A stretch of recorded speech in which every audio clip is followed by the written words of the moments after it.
to bring you all of the action today on this fantastic stream that's been set up by Triathlon Queensland. We're ready to go, and here is the action underway already. Of course, big events today, full triathlons coming on, and this is the big day of the very, very fast racing format that we've got in what is known as the Hyper Sprint Triathlon Series. This is the event today, and Jesse will go through the details of that as we get there. We'll give you all the competitors, and we'll give you as many positions as we can as they come out of the water and head for the transition into the bike leg. So I have the swim, the bike and the run, but it is a hyper sprint, so it is very, very fast action that we're going to be seeing this morning. Thanks, Harro. That's right. So this is the Hyper Sprint. It's a 200-metre swim, a 4K cycle, and an 800-metre run. Very, very fast. The first heat up is our Youth A females. So that is our 14 to 15-year-old females. Heat 1, we've got Molly Matthews, Kelsey Mitchell, Meg Quinton, Ella Kate Hussain, Paige Cranage, Chloe Baitup, Lani Bennett, Jessica Pike, Emma Greenwood, Grace Kells, Senna Nakajima, Chantel McCarthy, Grace Otto, and Marley Quigley. So they're about 150 metres. Oh no, they've just finished their first. And there's a Queensland, ACT, and New South Wales first 4 girls out of the water. As they come out of the water fast, they get...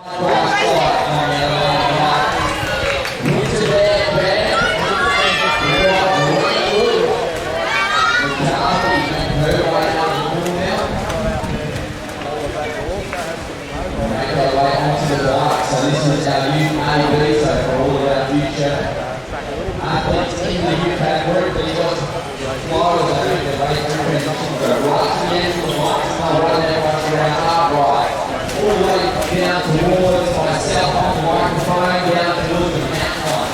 Big transition area around the bikes, and look at the work being done at the moment by the chase crew, because they are running the microphone 6, and another Mitchell is making up a wide round. All the way up to saying passing the transition area. So I need to work on myself.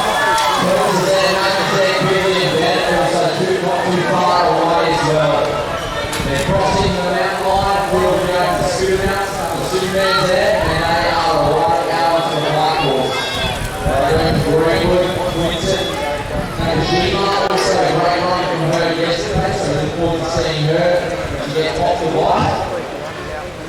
And we'll be watching for the last stream. We do have numbers out, of course, so get that on the play as well. And we'll be able to see some people out there. So a little bit of work to do. A little bit of reach as well. So that's lucky. Right legal, so they'll be trying to use all the hacks that they have got themselves to be trying to take the white course. There we go. French and also McCarthy make their way towards the mountain line. Races to be completed with the swim, the bike and the run. Very, very fast, Jesse. Something like 20 minutes or so, I think. That's exactly those UK big guys racing there's more much swim at the moment. Outside of shot, that's where transition is. That's where people mount their bikes, and it can be a bit of a bottleneck. So that's where it's critical for the athletes to have their skill about them, as we just see the athletes just going through through their bike. They've just gone through a chicane. So great shots being brought to you there from the mobile cameras we have out on course. And as we were saying yesterday in the preview, during event number 1, which was just the 1.5 kilometre run last night, the course for the bike legs this weekend is quite a technical course. It's been set up deliberately to be more technical than in previous years, rather than just flat out speed. It's technical. There are some tight turns in all of this as well. So the athletes will have to be strategic over the weekend. They've been out and walked the course yesterday and today. They've been out very, very early, and they've had some test rides around it, just so they know where those technical turns are. There are a couple of hot dog legs where they actually double back on themselves, and that gives them a good view of the athletes that are either behind them or just in front of them. So athletes will be riding in packs. This is ITU, it's draft legal format, which is not like the age group format where you have to keep a draft buffer. So this is a very tactical course where people will be staying in packs, trying not to get too much wind, or they may be launching a bit of an attack coming out of some of these hot dog turns. It is only a 4 kilometre bike leg, so the turnaround time here is very, very fast. And some of the spectators actually were over the pool side having a look, then they stand up and head out to, as best they can, see what's happening on the bikes and the positioning on course. And then of course the run leg is totally inside the stadium. So if you see any pixelation in your screen, that is because these mobile cameras are transmitting these pictures back from the bike course. So we're doing our very, very best, folks.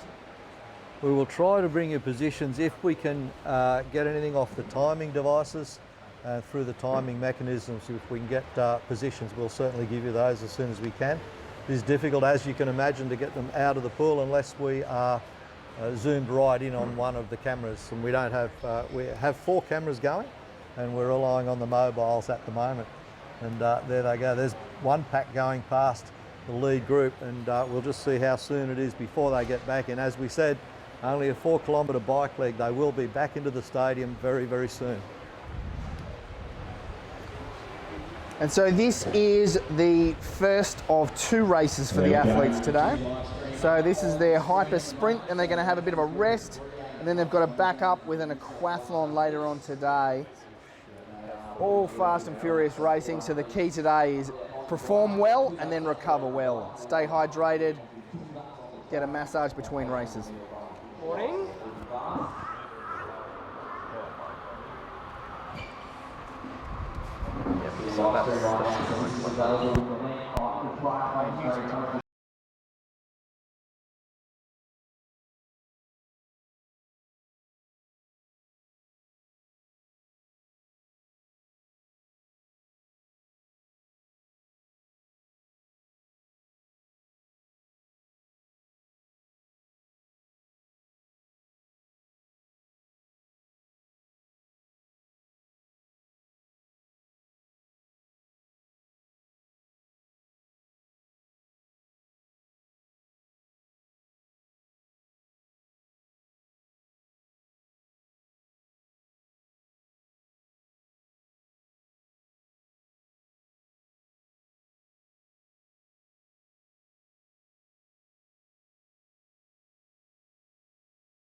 There are 66,200 lawyers in Australia, and choosing one shouldn't welcome be back a to game the of action here chance. as we just go to a break. So if your life is turned upside down, who do you turn to? You turn to the lawyers other Aussies recommend. With Maurice Blackburn's help, over 40,000 Australians fought for fair and won. And so can you. And if you don't win your case, you won't have to pay their legal fees.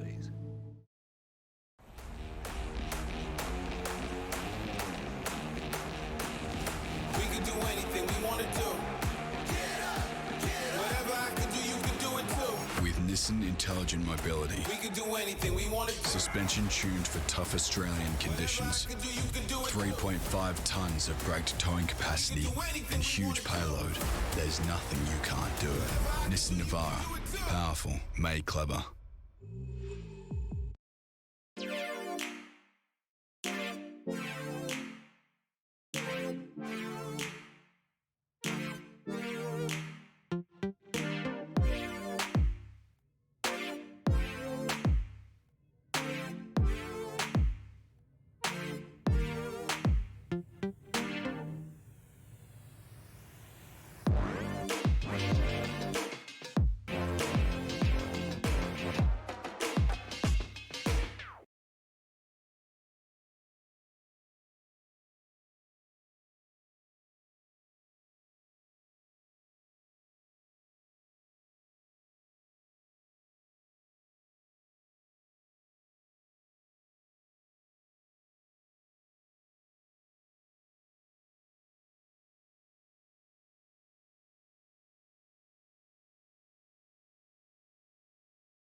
We'll do 2 laps to the track. There we go. Ready? Around. So well done, Jess. Matthew's there in 3rd position at the moment. She's got a nice drive on her as well. Away, we've got our lead pack of girls, Chloe Bader, Molly Matthews and Jessica Pike off the bike, racked their bikes, and they are now into their 800 metre run. They're about 200 metres in and they are running very, very quickly. Bader looks to have a handy lead. And there's Bader out in front at the moment, so she's backing up after a great little run yesterday.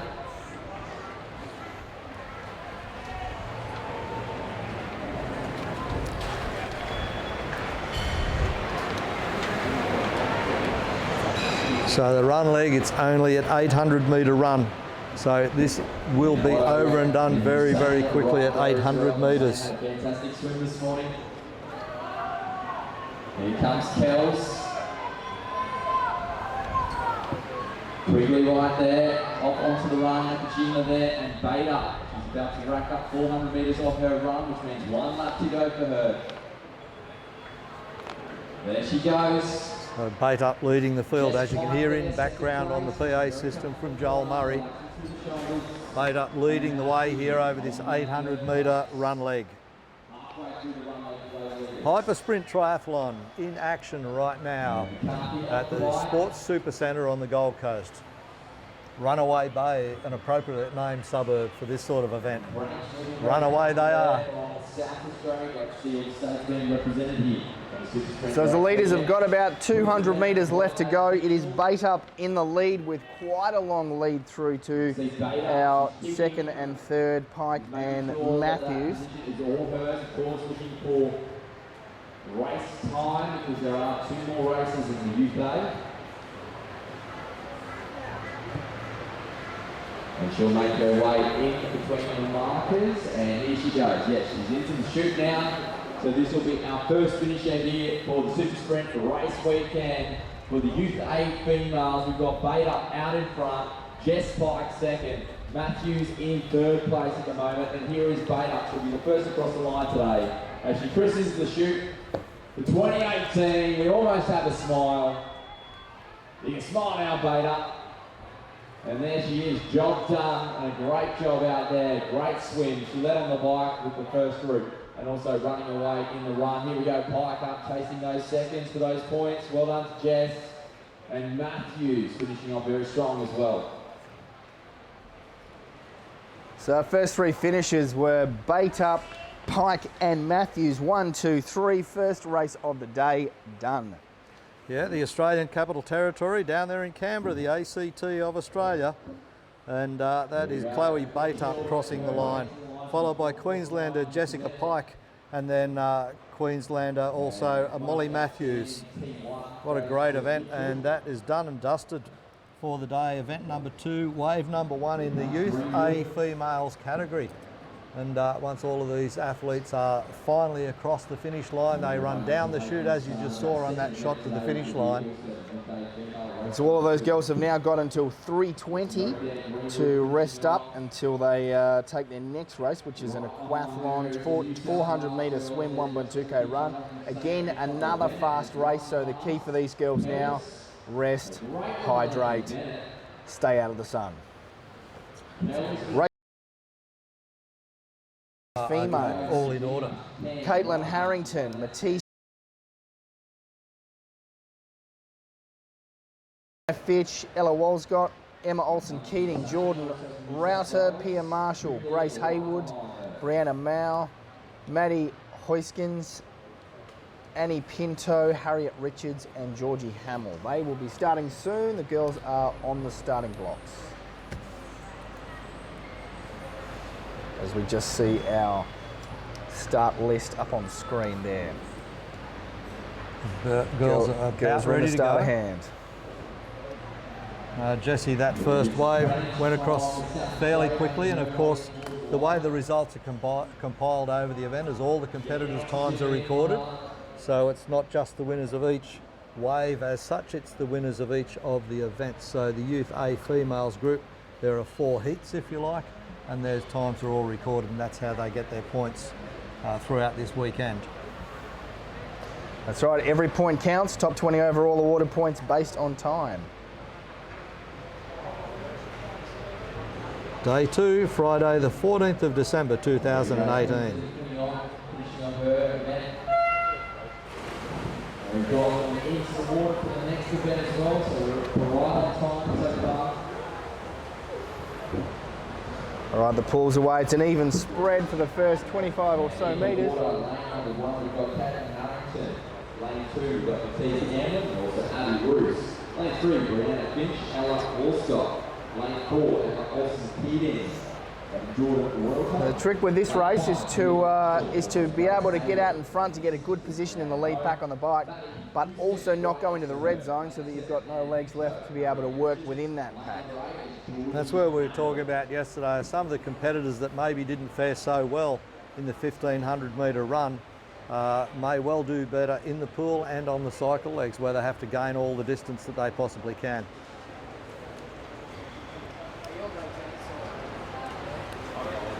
Lane 2 and 3 are up there right now. Lane 4, of course, fastest swimmer in lane 4 will get out.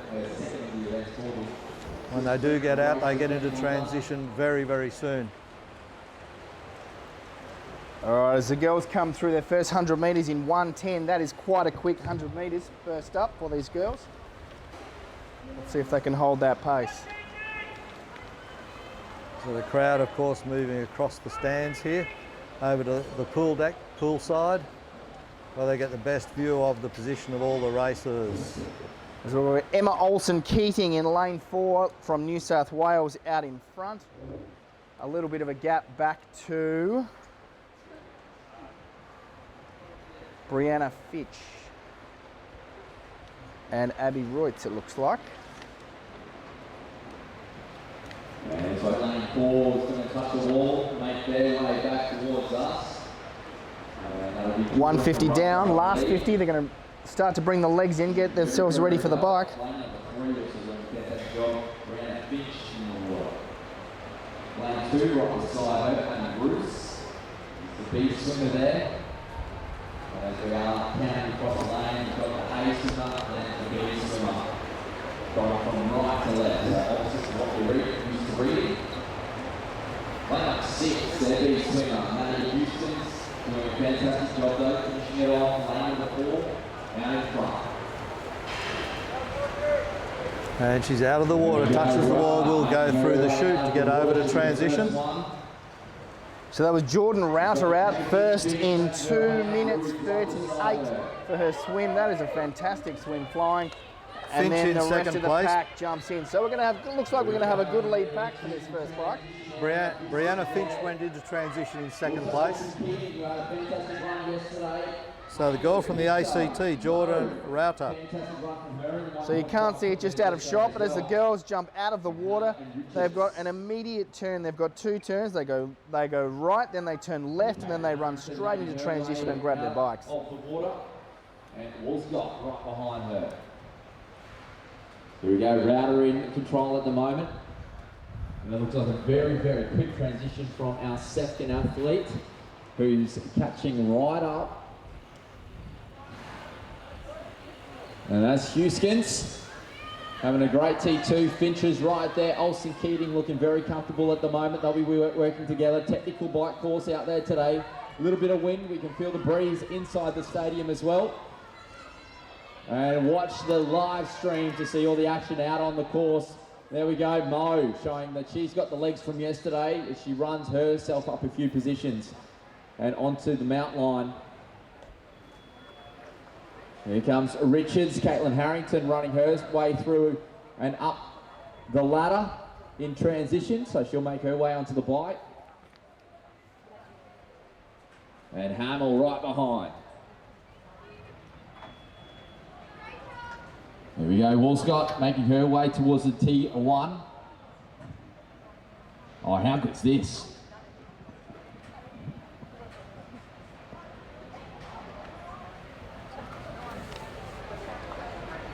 And all of the girls now out there on the bike leg, all in the mounting area, all gone out onto the track.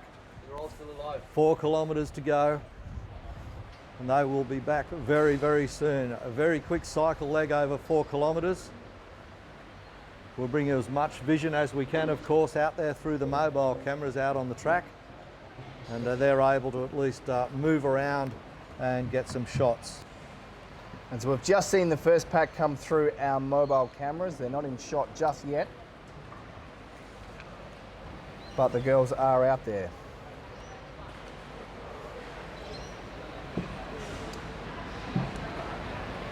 Okay, still there, everybody clear of transition as you can see. There we go, our mobile camera has just come online now. And here are the first competitors coming into that first turn, straight up, straight away. And you can see them heading around on that left turn, being very careful on the sharp left turn.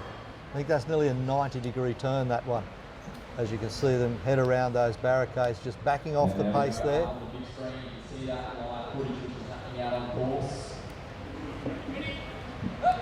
There's a nice little group out in front, so they'll be working together. I think there's about 5 or 6 athletes. A fairly big gap to the next group of cyclists out there.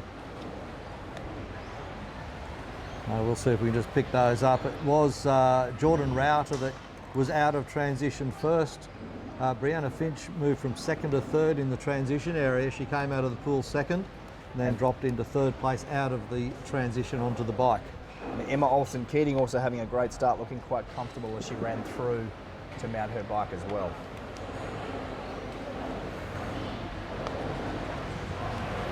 So we just wait now, the competitors out there on the course.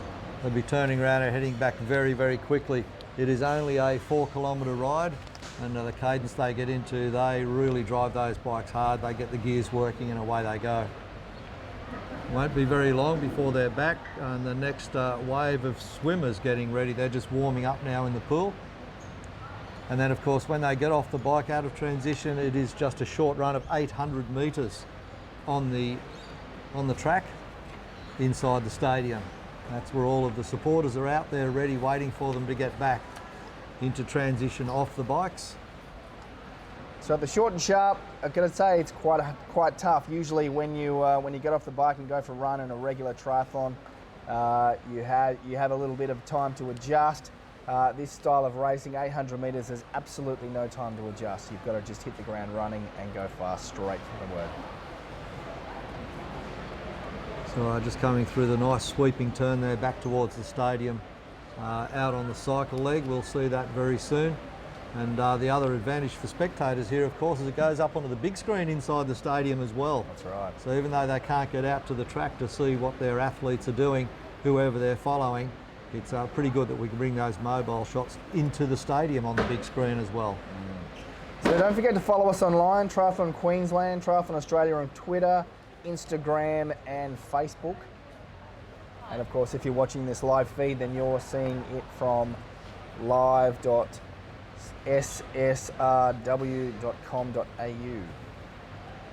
Tell your friends, tell your family, tune in on the internet, watch all the live action, of course. After the broadcast, all of this coverage stays online and you can go back and review it later on. We did notice that a lot of athletes overnight went on and viewed yesterday's 1500 metre run. They did. And so lots of views on there of people reviewing, coaches and athletes alike, all working hard at that. So some of the girls just coming through the chicanes, you've got to slow down. And that looks like our lead athlete is now just coming back towards the centre, so we're probably about 60 seconds away from seeing our lead athlete hit transition. Will it still be Jordan Router? She's about to find out. It's got a very handy lead. Our second place has not come into shot yet, so it looks like about a 60-second lead she's got. We'll be crossing over to Joel Murray again very, very soon. We can pick up his on-ground commentary as they come back into the stadium.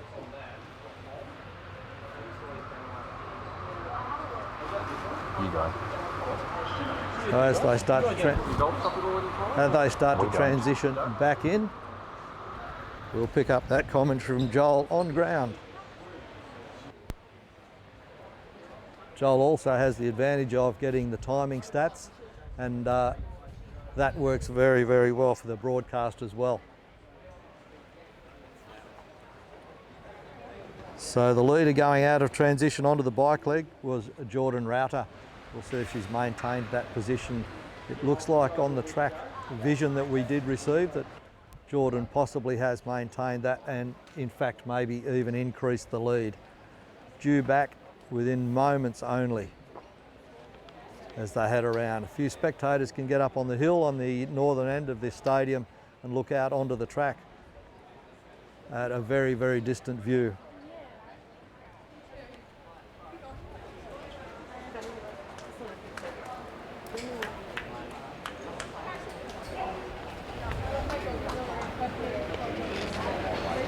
Just awaiting the arrival of those first athletes, as we said, and then we'll be able to pick up Joel's commentary as he identifies each of them onto the track, and they'll go into it. So we're just waiting for the fans up on the hill to get a little bit crazy, and then we know they're on their way in.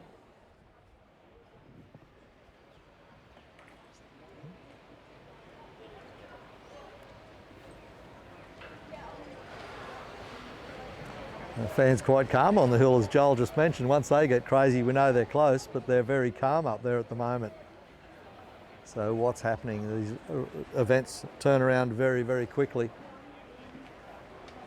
20 minutes between start times, which means the run leg is also very, very fast. Here we go. We've got the parents going wild up on the top of the hill.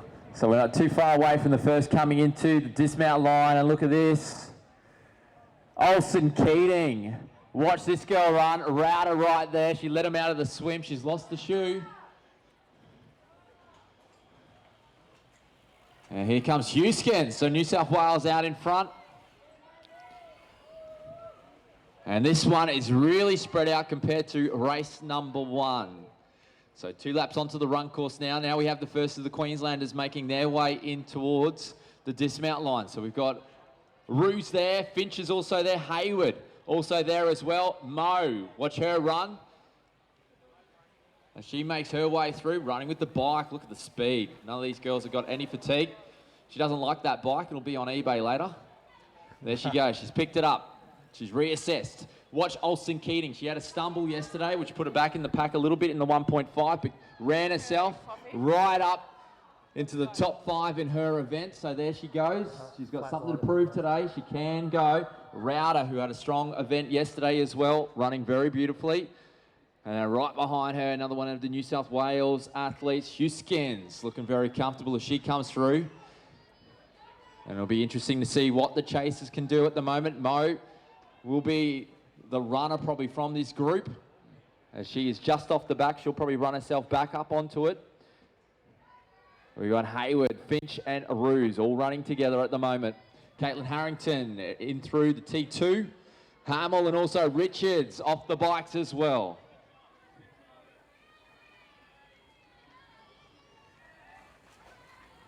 And Olsen Keating getting away from the pack. Will be interesting to see the comparison of the times from the first event and also this event as well.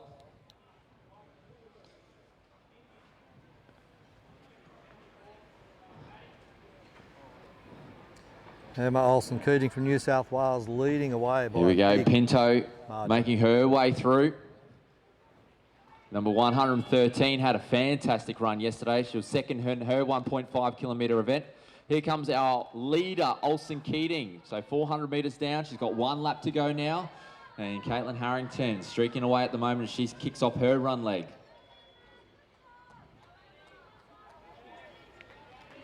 Jordan Rowder heading down towards the line now with 1 lap to go. In a clear second place as well. Rowder, there she goes. She's holding down second on the track at the moment. There's still plenty to be done. There's 500 metres to go for third position. Huskins it is, 400 metres to go for her as she goes through. But Mo, we predicted it, she'd run herself up onto the pack. Now she's running herself up into the third place. Hayward trying to go with her. 400 metres to go. Watch those two girls. It's going to be a jostle. Walscott running very, very well as well. She's run herself up into plenty of the positions at the moment, and she keeps on going. So she's got lots of momentum into the last 350 metres of her event. Olsen And here we Keating. go, Olsen Keating. She had a stumble yesterday. She dusted herself off, got out there and was very competitive. And here she is finishing it off. If you're in the grandstands, give her a big round of applause. There's the smile, the first one to smile all weekend. Wow. And great support there from her brother. Very talented athlete as well. Imagine feeding that family. Here comes second place, Jordan Rowder by the look And of here it. we go, second place, holding on, first out of the water today. Rode very, very strong and has run a solid 800 metres. Rowder making her way into the line.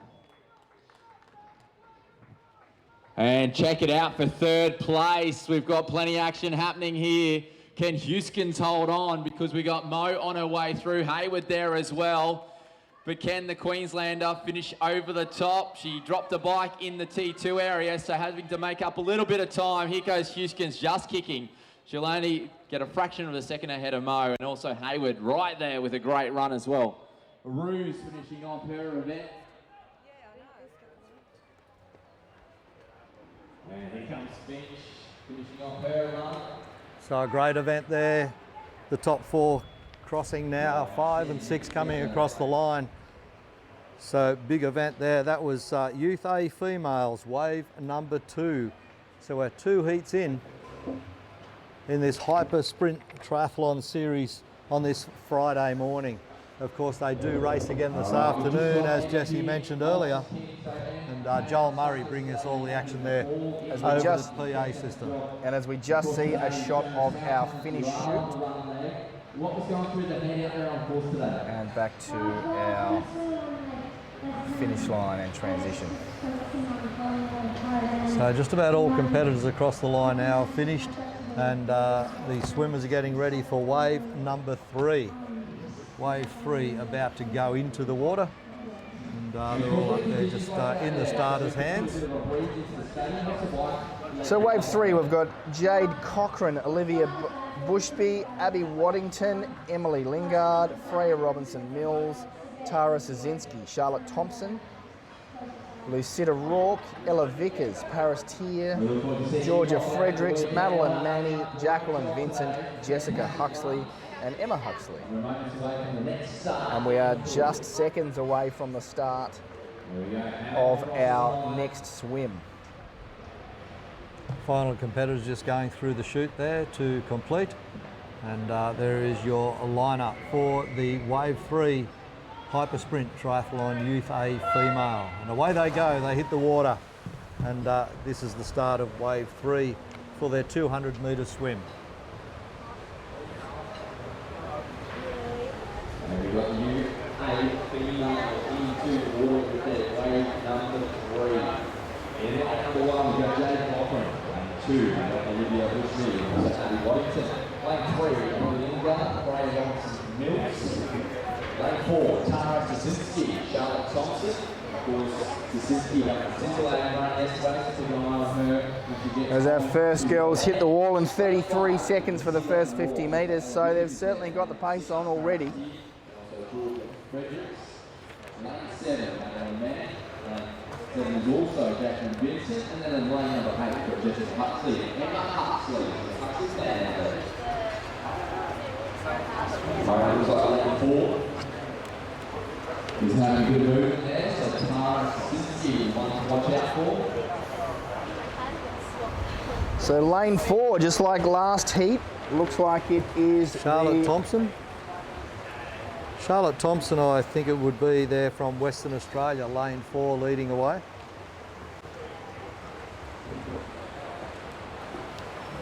That's Sazinski, actually. That is Tara Sazinski from Queensland. Okay, there's Got a 2 little bit swimmers of a per lead. lane. Yep, Yeah. Sazinski it is. 2 swimmers per lane, 2 in lane 4. You've got to pick 50-50. Yeah, that's right. I might have to phone a friend. Is that right, Jesse? Sazinski on the right-hand side. First one listed. Tara Sazinski from Queensland, of course, competitor number 114, leading the way in this swim leg.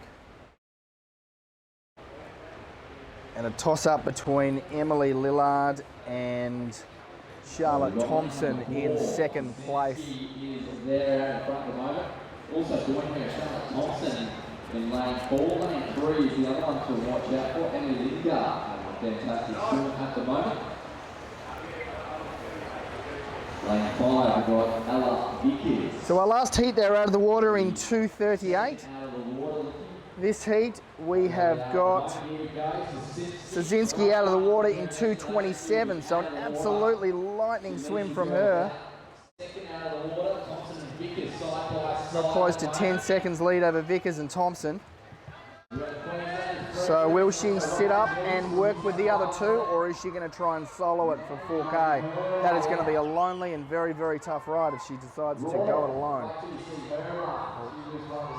Stand in front of the speakers. She also getting out, very strong run from her as well.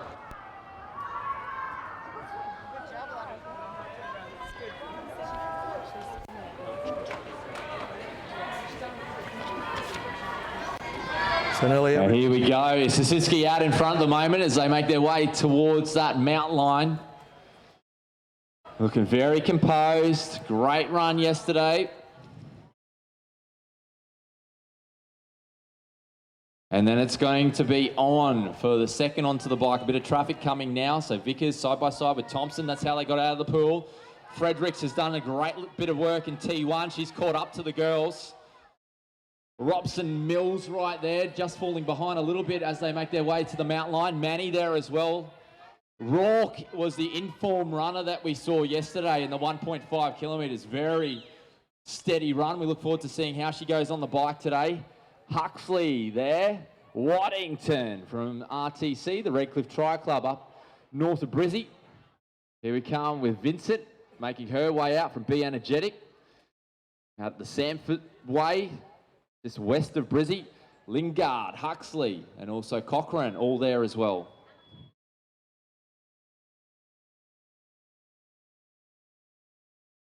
As we heard from M, a little bit of wind out there. It's probably the hardest when they come towards the hill, but it's not as bad as it was yesterday. Yesterday was howling, but the winds we are expecting will pick up as the morning goes on.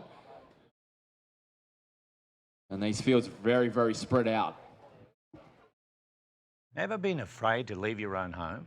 For Susie, all it took was a trip to pick up a daughter and being hit by a careless driver. Her injuries left her in constant pain and fear, her life shattered. Then her insurance didn't come through. This is the car Susie sat in, frozen in terror every morning. But insurers don't get to abandon injured Aussies. With Morris Blackburn's help, Susie fought for fair. She won. And so can you. I have a healthy snack drawer, all organic of course. Bedtime stories in 3 languages. Family choir. Screen-free Sunday. I really listen. A little note in their lunchbox. Avoid white bread. Be the cool mum. Put your phone down when you speak to Be them. present all the time. All the time. Mindfulness. Positive praise. Mindfulness. Worry less about what others around you are doing with intelligent cruise control that can slow down and speed up for you. The Nissan Pathfinder. Family driven.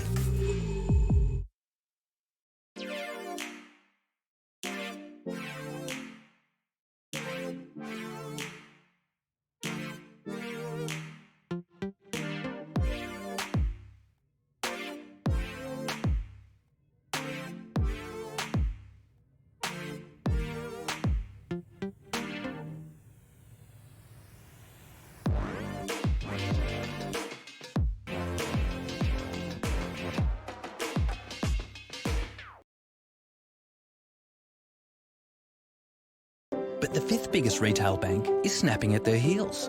It's a bank that's been around for over 160 years, has over 500 branches Australia-wide, looks after over 1.6 million customers, is regularly voted one of the most trusted brands out of all the thousands of brands in Australia, and voted the most trusted bank in 2018.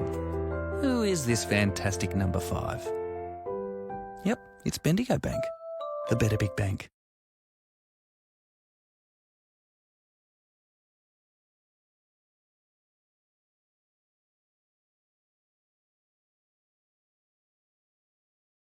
And working very hard on that small incline as they come up that rise.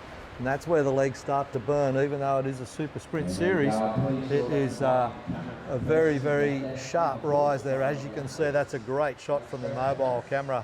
And they come out of the flat down into a little dip and then up over that bridge. And that really makes their legs work. That's a real tester for them all, as you'll see a few more just working their way up the hill now in the distance. Absolutely. Look, that little pinch, it may look small, but when you're on the limit, that is enough to tip you into the red. That is an absolutely fantastic shot. And now we think about, they've already had a 200-metre swim, they've been through transition, they've been on the bike, and you can see the girls working hard as they just drive their thighs up through the top of that hill as they get over that hump. And it is really only a hump. It's real easy if you're driving it in a car. There's a fair dip there, and you'll see the next one's coming through, and the stadium in the distance, of course.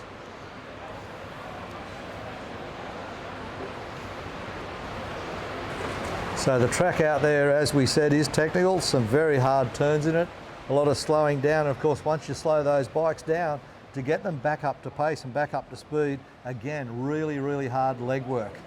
So they've had their work in the pool, then they start burning. Then they have to get off the bike, and in longer triathlons, as would be normal, you get off the bike and the acids and things throughout your legs and your body make you a little bit wobbly until you get into your rhythm on the run legs.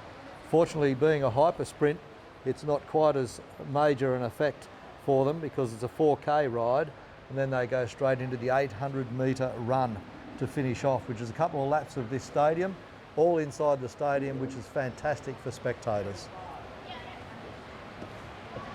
We're in a fantastic area of Queensland here on the Gold Coast at Runaway Bay. It's just north of Southport, if you know the area at all, and just below Paradise Point. This complex is perfectly positioned, and normally conditions are ideal, but this afternoon it will be, there is a forecast of heavy rain, and that may well bring us 2 inches or 50 mil to 60 millimetres of rain this afternoon. As we just see some athletes coming over that hill there, hopefully working through their gears. One bit of advice I was given once was in these types of technical races in a pack in draft legal, the athletes, they're all looking around, and it's the ones that aren't going through their gears, that's the ones you've got to watch, because you know if they're not working their gears, that means they're feeling great. And feeling they're all probably right. Here they come now. Here they come. You can see the work they're putting in up over that rise.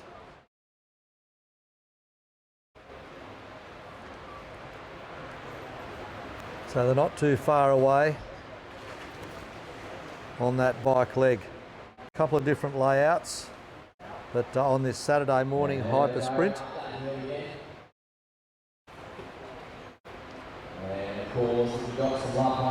Coming up over that bridge. Another time, here comes another 4 competitors, neck and neck, all of them That's a battling. group of 4 working well together. And one athlete's just dropped off the back. She's not getting any draft out of those 4, but she's probably working pretty hard to catch them. The first time for his first effort, absolutely dominating. So great introduction, and he's got nothing today, and also yesterday as well.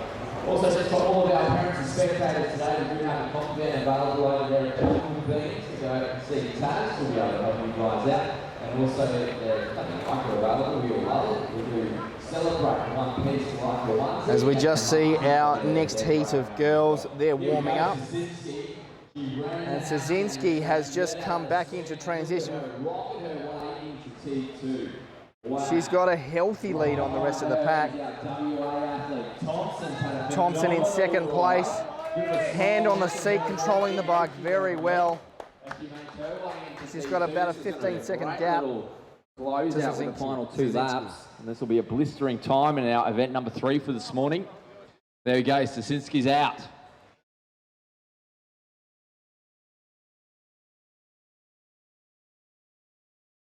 Szynski there making her way onto the straight for the first time. 2 laps on the run course, 800 metres for the athletes this morning. Fredericks having a great ride. Vickers there as well, so those girls have stayed together on the ride. Another one of the bikes hitting the deck. And Szynski going through. So here she goes. She starts that run leg. Thompson looking very solid off the bike as well. Very efficient. Here we go. Rourke is off the bike. Watch her run. She'll be able to run a few positions. Robson Mills right there behind her as well. And here we go. Nice little group. 5 athletes off the bike. So they'll be working together. Huxley will lead them in. We've got Vincent there, Waddington, Tia, and also Manny there as well.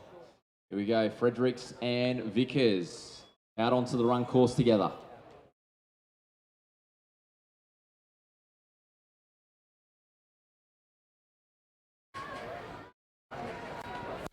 Szynski leading away from Queensland in first place. Here we go, Thompson Rourke from getting AA. into her stride. How many can she pick up on the run? Bit of work to do.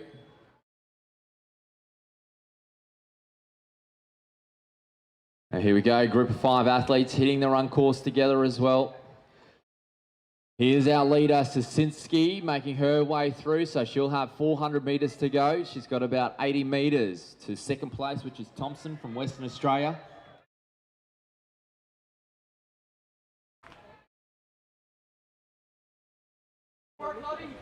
Here comes Thompson. She's still being efficient. Smile Thompson. She's got the sharkers out. She's having some fun in her second event for the Super Sprint race weekend. Thompson, of course, as I mentioned, from Western Australia, doing a great job there, holding down second place. Big gap back to third place, and Szynski has cleared out in the front of the field. Oh, here she goes, Rourke. She's chasing him down. She had about 60 metres to go to catch up to these girls, and she's going to catch them. We saw her dominate yesterday in the 1.5 kilometre event. She runs very efficient, very strong, just holds the pace. And you can see she's already got 10 metres on Fredericks as she makes that pass. Wow. And Szynski, how good has she been in this event? First out of the water, first off the bike as she rode away from them as well. Here she is, the first across the line in the run after having a fantastic run out there. So Szynski from Queensland across the line. And we have from Western Australia will be second place as she makes her way in towards the chute. She's from Western Australia. Thompson, it is 50 metres to go for her. She's got the head on the lean at the moment. She had the sharkers as she went through for 400 metres. She'll have a smile now that she finishes it off. Well done. Charlotte Thompson, Western Australia, crosses there. And now Eye up the track for third place, and it looks like Rourke has run herself from about 7th position into 3rd. So what a run leg she has had. If you're in the grandstand, give her a round of applause and clap those hands together, ladies and gentlemen. What a phenomenal run, not giving up and holding strong. So now the girls know they need to get a big swim and a big bike out the front of Rourke if they're a chance. Wow, what a run. Here we go, Vickers. She's been up there in the top 4 for the entire race today. She's finished it off with a solid little run as well. Well done, Vickers. There's a cheeky smile from her. She's happy with that. Fredericks closing out her final stages of her event as well. And we're not too far away from wave number 4 for the Youth A females getting into the water. The top 3 positions, Queensland, Western Australia and Victoria.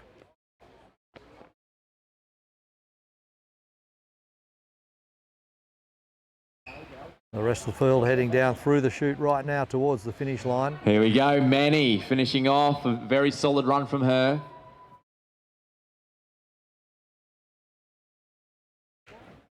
Here we go, the chase pack as well. So these guys all working together off the bike. So Tier, Robson, Mills there. Phenomenal swim from her today. Robson coming up as well. Vincent.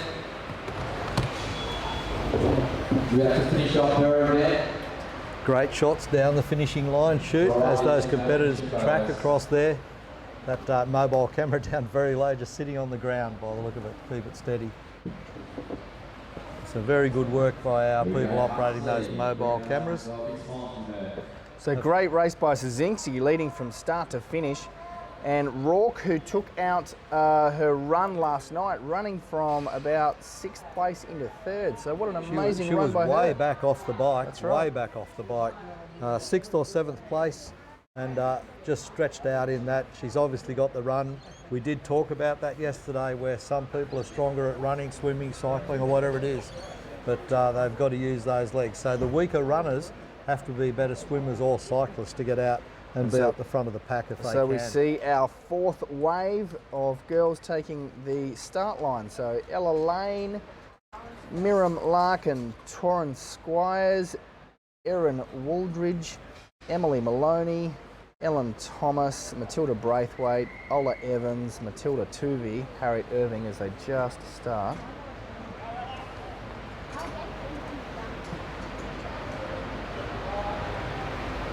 And they hit the water. The start of wave number 4, the last wave in this Youth A females. Kaylee Foster, Queensland, Emily Fortunesco, Clocker, New South Wales, Abby Vickers, Georgia Matthews and Sasha Brooks, all from Queensland.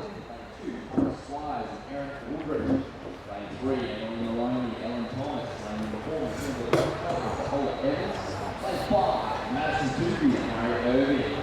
6th, Teddy Foster, Emily Protesco, and lane 7, Abby Vickers, Georgia Matthews, and lane 8, Sasha Brooks.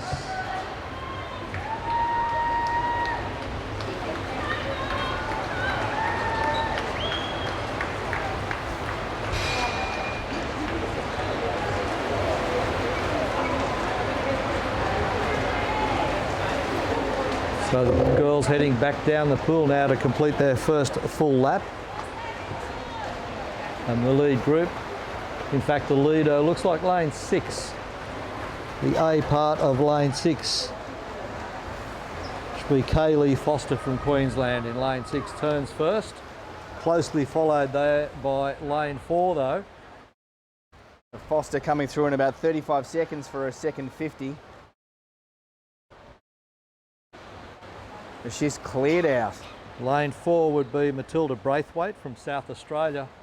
And she's right on the feet of her though, right on the feet of Kaylee Foster. So it's Braithwaite and Foster leading in the pool at the moment.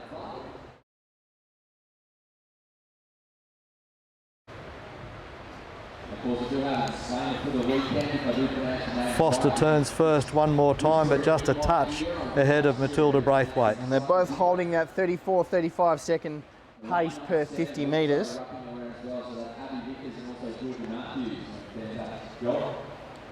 They've got a fair lead already in the pool.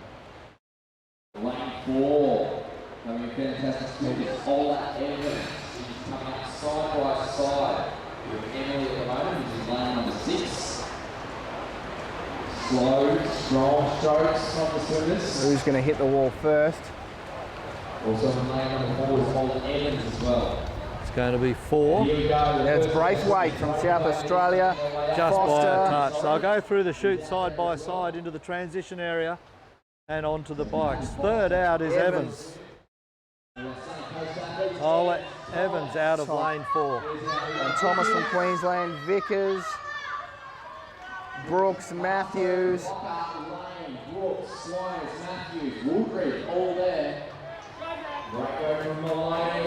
So it looks like we've got a group of 2 girls followed by a pack. So will the pack catch up to our 2, or will they stay out in front? Great contest into transition there. All in transition. We've seen them coming in off the bike leg, and off the bike leg there's been bikes tumbling in transition. Once they get off that, they've got to handle them well because they can lose lots of ground. So it looks like Braithwaite is out in front. She's pulled out about a 10-metre lead.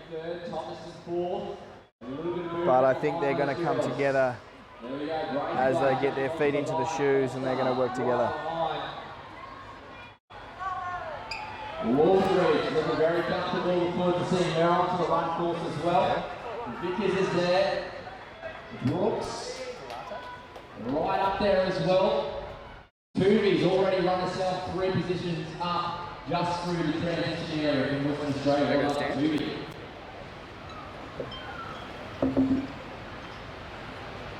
So Tuvey gaining ground out of all of that, and Joel Murray of course doesn't get only the vision in ground now as he watches everybody go out of transition. Final few competitors still getting out there. And of course, you guys are part of the media team today, so please make sure you get all your photos. All sorts of issues can occur in transition. If you drop your bike, you mishandle your bike, can't get your shoes on quickly enough. It is really a testing time. And those who practice transition changeover as well can pick up places just coming out of there and onto the cycle leg. They say it's a sport of 4 disciplines. There's swimming, cycling, running, and your transition. Just as important as the rest over these types of distances. And you get a couple of goes at transition as well, just to get it right. Or wrong. They're all out on the bike track right now, and we'll see if we can bring you some shots of those just as soon as the competitors come into view. There are none in view at the moment, even though we're out on the road. There are none out there on view, but we will see them. And those shots brought to you by the mobile, and here you can see in the distance as the course is waiting for those competitors to leave the stadium and get out there on that particular part of the course. That is the rise just before the bridge that we talked about earlier, where it starts to burn the legs. So we're just on a little bit further across the bridge now, closer to the stadium with that view you've got on the mobile.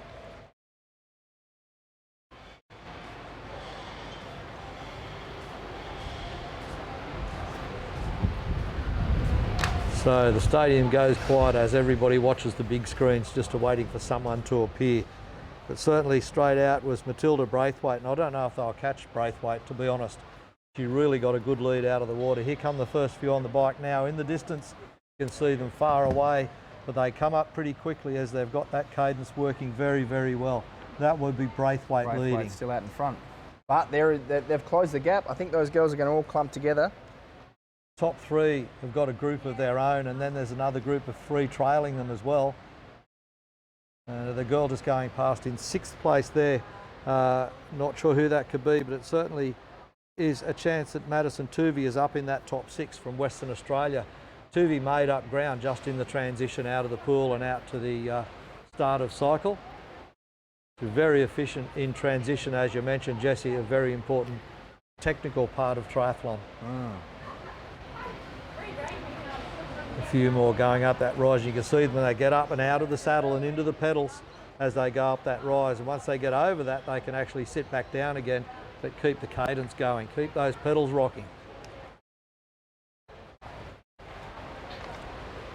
So as Joel Murray mentioned earlier in the broadcast, a lot of the spectators and supporters get up on the hill at the northern end of this stadium, and they certainly acknowledge the cyclists that are out there on course, and you see their actions and emotions and their excitement levels by how far away the cyclists are around this stadium. As you can see, just as the athletes appear in screen, you'll see them all veer. There seems to be an obstacle that we can't quite see with our screens, but we can definitely see each athlete steering around.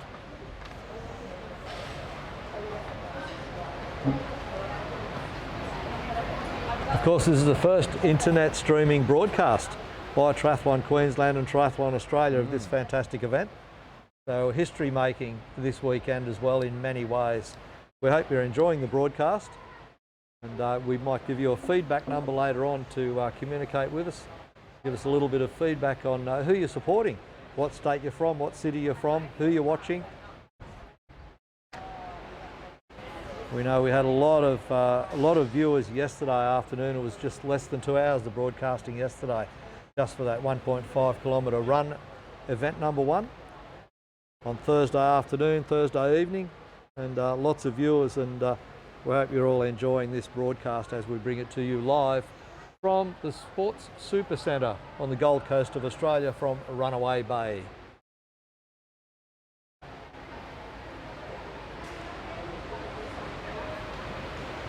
There are 66,200 lawyers in Australia, and choosing one shouldn't be a game of chance. So if your life is turned upside down, who do you turn to? You turn to the lawyers other Aussies recommend. With Maurice Blackburn's help, over 40,000 Australians fought for fair and won. And so can you. And if you don't win your case, you won't have to pay their legal fees.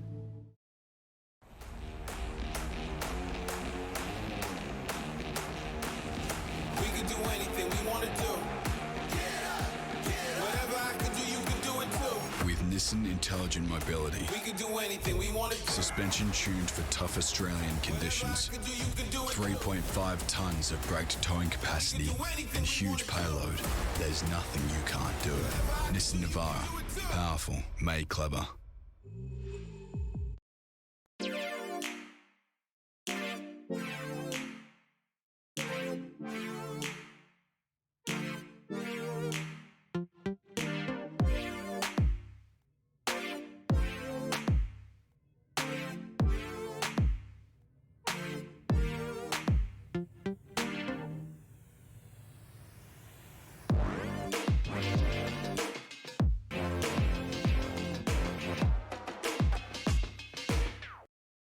Everyone knows Australia has 4 big banks, but the 5th biggest retail bank is snapping at their heels. It's a bank that's been around for over 160 years, has over 500 branches Australia-wide, looks after over 1.6 million customers, is regularly voted one of the most trusted brands out of all the thousands of brands in Australia, and voted the most trusted bank in 2018. Who is this fantastic number 5? Yep, it's Bendigo Bank, the better big bank. We're coming back.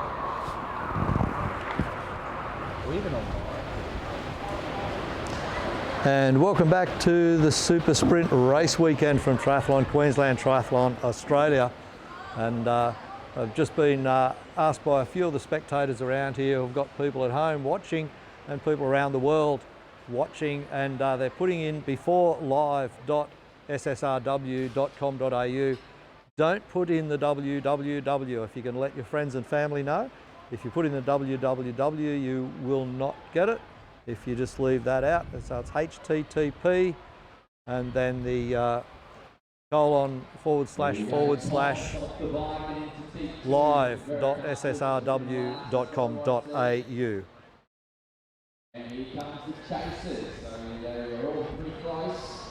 Braithwaite still up to pointing end. So back into transition now. Here come the girls. You see them coming into the stadium now. And it is a battle royal as Tuvi moves up the field. She has ridden right in there. And the run leg will be very important. Shoes are on. And she's away, so Tuvi with a very, very quick transition. She's getting herself, a little bit of a stumble, but she's got herself into third position. She jumped 3 spots just in T2. Wow. Western Australians will be happy with that.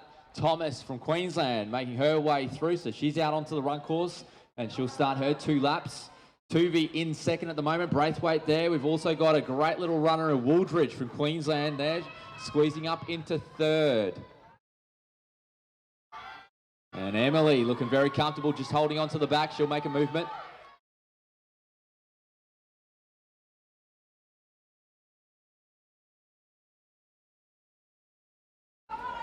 So you can see the leader Here out comes there. Evans and Foster. Foster with a blitzing swim.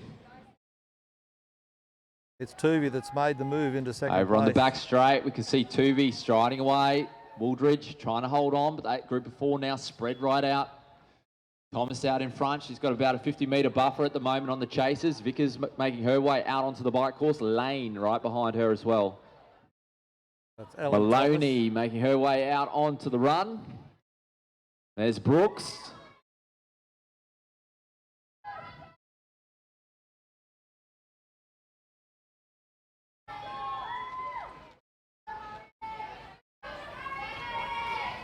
Here comes Matthews also out onto the run course at the moment. Big fast cadence from her. Thomas will wrap around now, so 1 lap down for her, 1 to go. Tuvi holding second place. She's got a bit of a buffer. Wooldridge is being chased down now. Still playing last With night. Emily coming through very, very strong. It's internet. Internet. He's changing it now. The comeback kid. Here we go, New South Wales there chasing down the Queenslander for the 3rd position. It'll That'll still be a bit of a- recording on bit his of a hard battle. drive. And Braithwaite from South Australia coming around. She's had a great swim, great bike. She'll try and hold on to her position. There's Irving making her way out onto the run course. Great ride from Irving.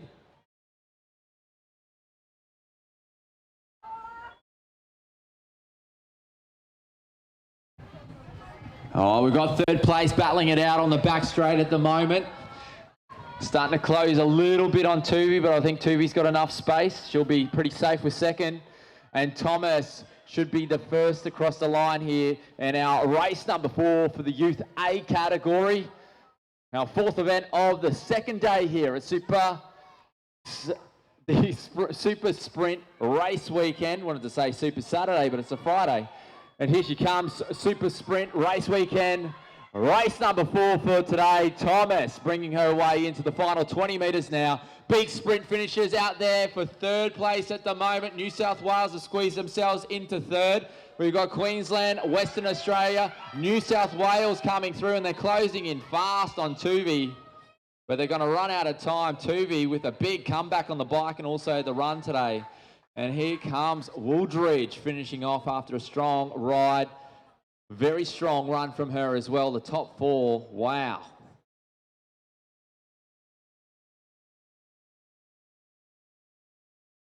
And Braithwaite, who's been up the pointy end all event. Woolridge trying to recover there. It's just hit the ground. Great work from Braithwaite from South Australia. Evans right behind her.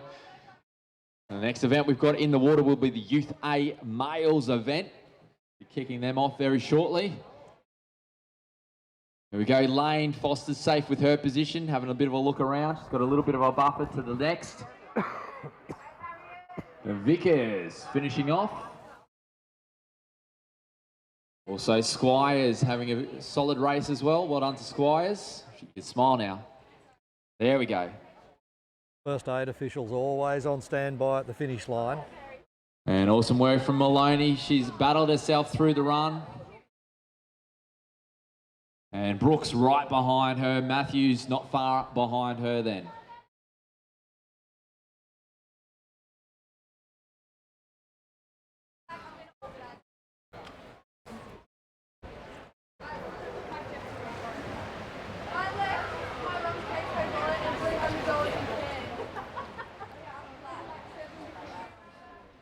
So a couple of more runners still just to come through off the course now. Just a reminder for all of our parents and spectators today, if you're after that coffee shop for this morning, you've got an early start. You've got the guys from Jungle Bean, which are up there. So if you're after your second coffee, get up there as well. They do a great job. And also, if you're after some new Lycra, we've got some available up the top as well. So if it comes up and it's wrong, I'm going to... Brilliant. That's brilliant. One for timing, one for start, one for...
So we are getting ready for our first Youth A male wave.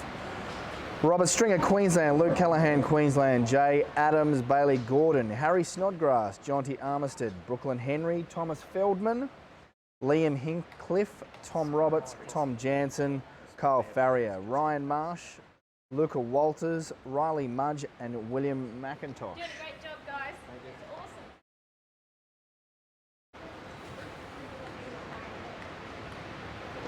Some of the boys are just still warming up the shoulders, getting ready.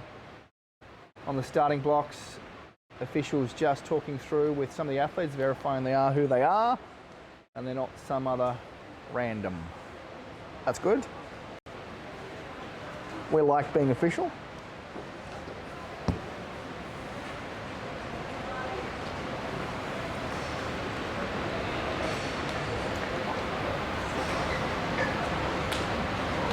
This is a Youth A male, so they're 14 to 15 years of age. And we are just moments away from that start time. So moving ahead, later on today, the junior females race, it is advertised as being 3 heats. That is now going to be condensed to 2 heats. So they were previously 11, 11:30 and 12.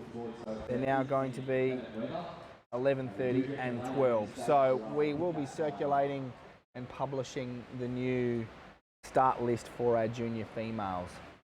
Youth A males now, getting ready to start.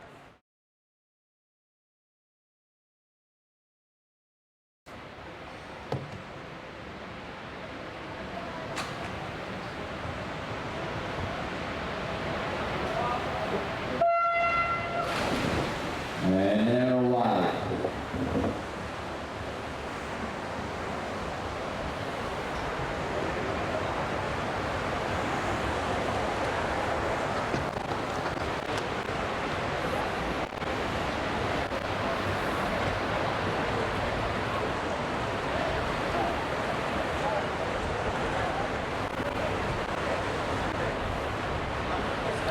All right, we've got some of our boys looking to make quite a statement coming through the first 50 in 30 seconds.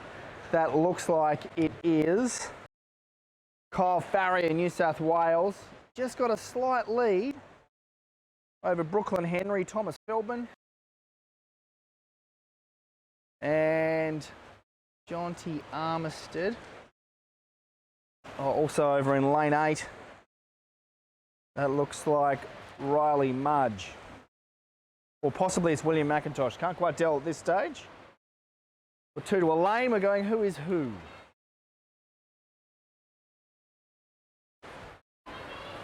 .108 first 100 metres. These guys are flying.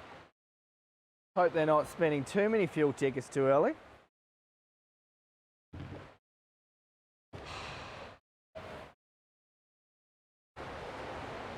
Once we get up into our junior boys, we'll be seeing sort of around 103 per 100, 104 possibly.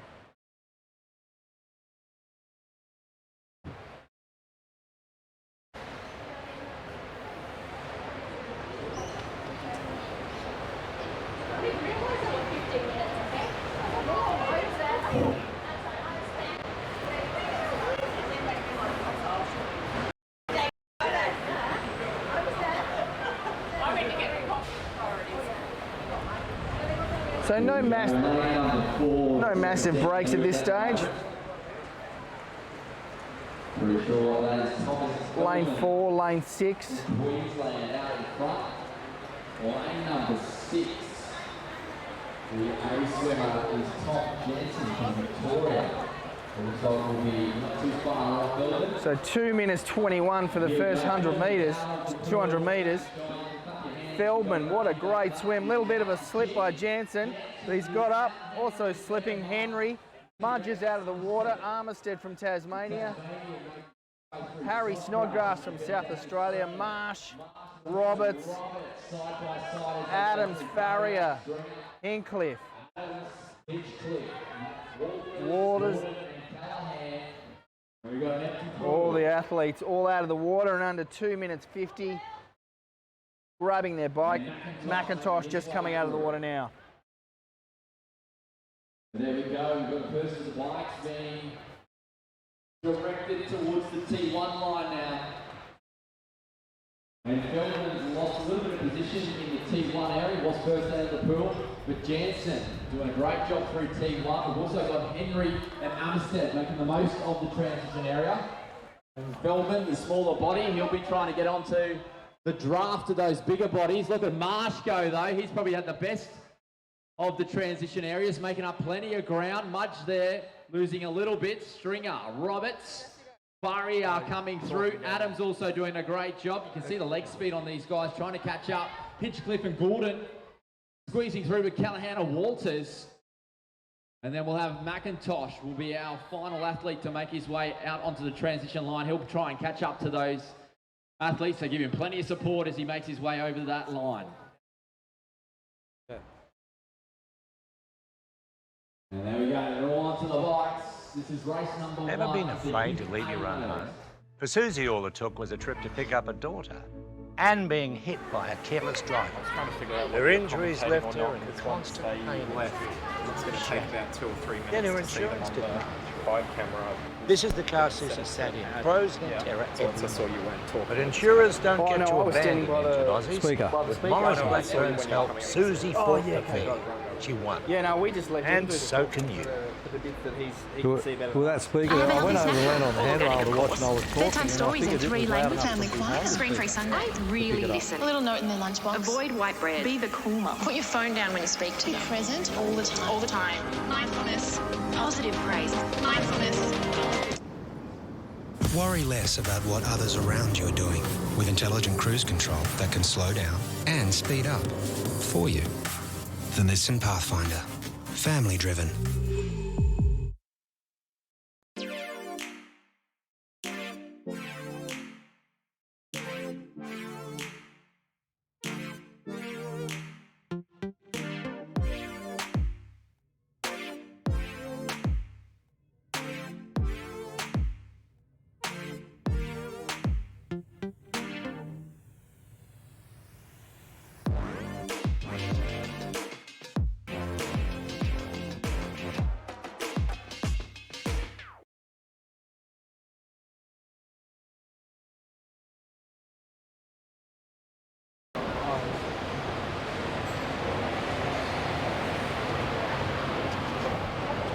And we're back as we see our lead pack coming up that hill, cranking through the gear. So it looks like a lead of 6, 7 athletes who are all working together.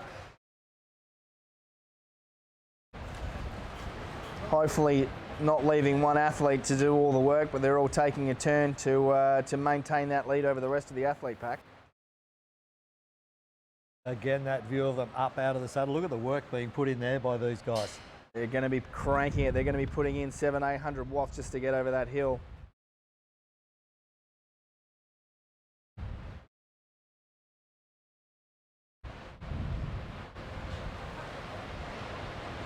So having a battle at the back there and more behind them. And you can see just in shot some storm clouds. If you've looked at the radar, you'll see that we're in for a particularly colourful few days of weather here on yeah, that colour is black. The Super Centre in the Gold Coast. Black and grey.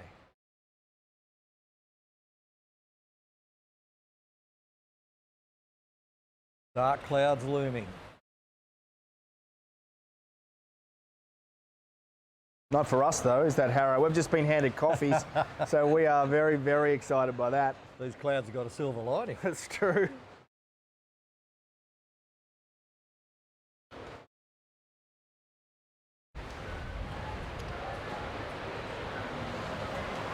Some of the schedule Jesse mentioned earlier is being condensed this afternoon to pull the time frames in just a fraction. So if we can save a little bit of time before maybe those storms hit. One thing our cameras can't pick up just because of logistics is the per race relocation of spectators. We see everyone cram the swimming pool. As soon as the swim's finished, and everyone single file pretty much runs across a green field, try and get the best vantage point on the bike, or they're up on the top of the grandstand, for want of a better term, trying to look and see all the way across the field. Well, we've got good spectator support for this event, so thank you for everyone coming out or watching at home.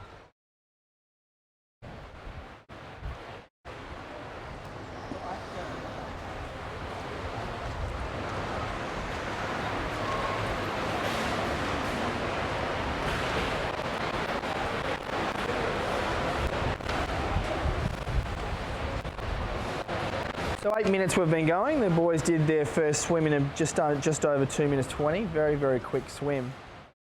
So they would have started their bike ride full of lactic acid. You see lots of changes in position between the three various legs, from the swim into transition to the bike leg and bike leg to the run.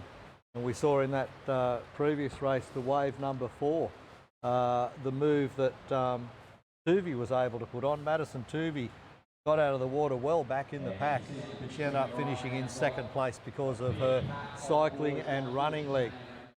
Tuvey, obviously not a great swimmer, hung in on the pool to be close enough, but then made up distance on the bike leg and then massive distance on the run. As we see one of our packs come through there. But the pack is definitely the best way to go. If you're not lead athlete, if you're sitting in about second or third wheel, you can save as much as 30%.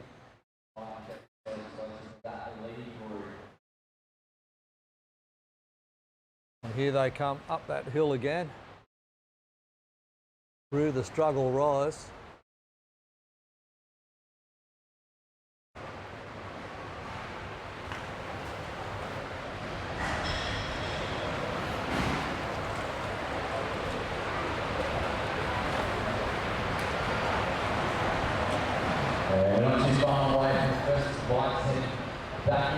Maybe I could put that, I'll put that mobile camera with a bike in shot on the bike.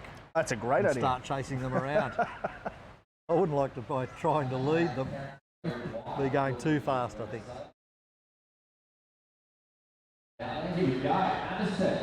Into the stadium now. First athlete, Corey Armistead from Tasmania, coming through in first place. He's had a fantastic ride. Is right there and not grass. Grabbing the bike, doing a great job there, getting the speed wobbles with the front wheel, but just lifting the bike off the ground, letting it straighten out. Feldman, who had the swim, is off the bike, and he'll be chasing down those bigger bodies, so working together with those guys, but they've definitely hammered it in. That was the group we saw taking on that hill, so they've spread out over those final stages. And here we go, Amstead making his way onto the straight, so 800 metres, 2 laps of fun. We can see with the boys they're putting in.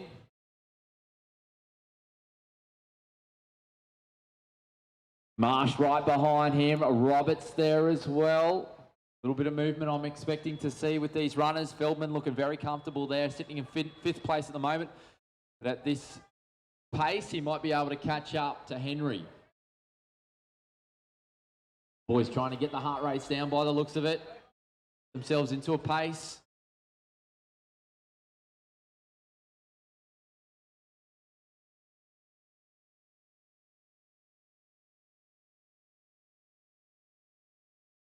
Here we go, we got Adams is off the bike.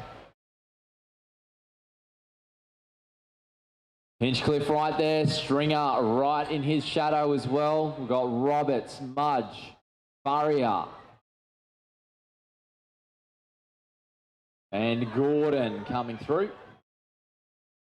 Armistead out in front at the moment. He's got a great little lead of about 50 metres to the chasers.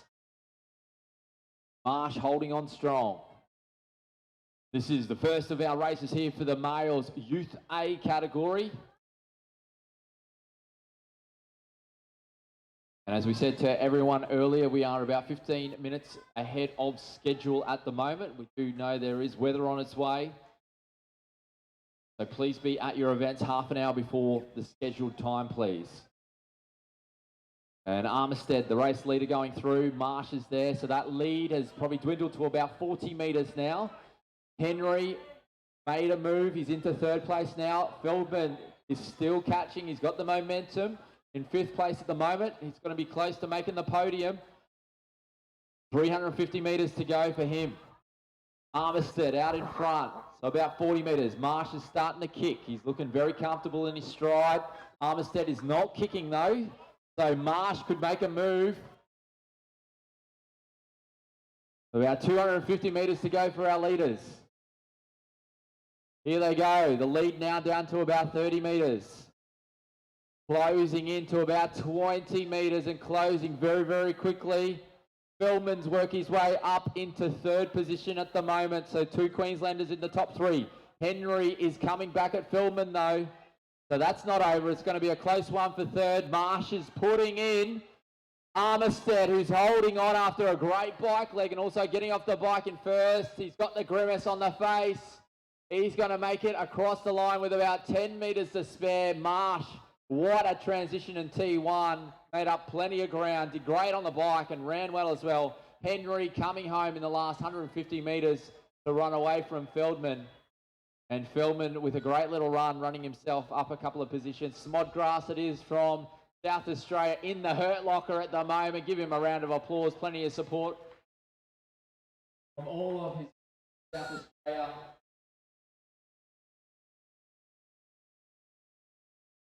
Ouch.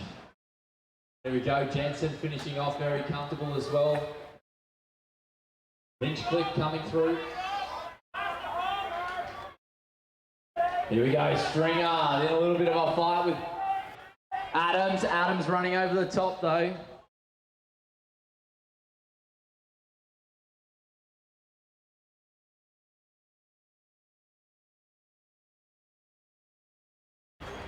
We've got some more finishes here. We've got Barrier coming through. We've got the next of the waves in the water. The Youth A males.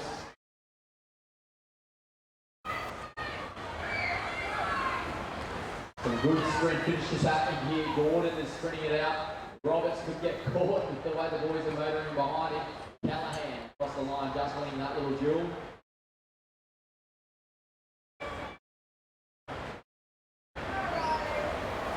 Here comes Walters.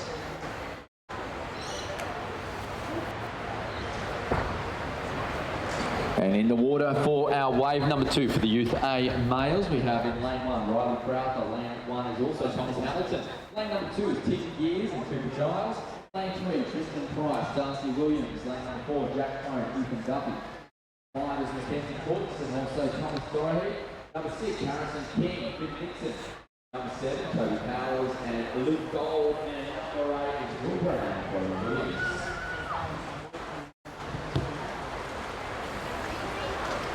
And you may have heard in background there from Joel that the swimmers are already in the water. No, that doesn't look right.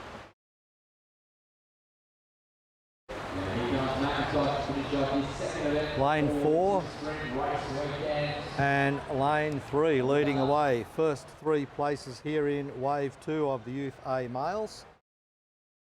Running a little ahead of schedule here. That's right, we are running 15 minutes ahead of schedule. So we have to ensure that all athletes are aware of that and they make their way to their start time well ahead of schedule. The first 3 turning looks like Darcy Williams from Victoria, Jack Crome, Queensland, and Ethan Duffy from Western Australia. And looks like lane number 4, side by side, lane 3 right there as well. So lane 4 is Jack The swimmer in lane 3 is Darcy Williams, and both swimmers in lane 4, stroke for stroke, beside each other on each other's shoulder. They're the top 3, and they've opened up a bit of a lead from the next 2 swimmers in lane 6 and lane 8.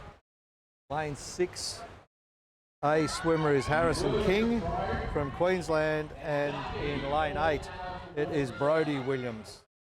We had Duffy, Williams and Crow out of the water together as a pack. Williams now following through.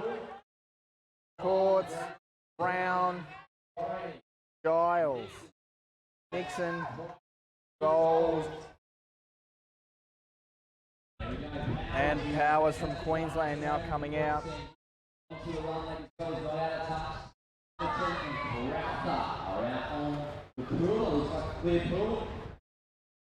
out into the transition area, those first 3 will be making their way with the bikes towards the mountain line. Thomas Hamilton, New South Wales, last one out of the pool, and just in front of him, Toby Powers. We'll see where they finish at the end of the race.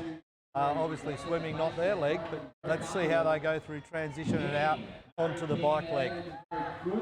We have 3 leaders that are very closely placed together. I think they're going to work very, very well together as a group of 3. And you're right, if they do stick together, Jesse, and work as a trio, the 3 of them can bolt away from the rest of the field behind them. The rest of the field behind them will be trying to catch them, make no bones about it.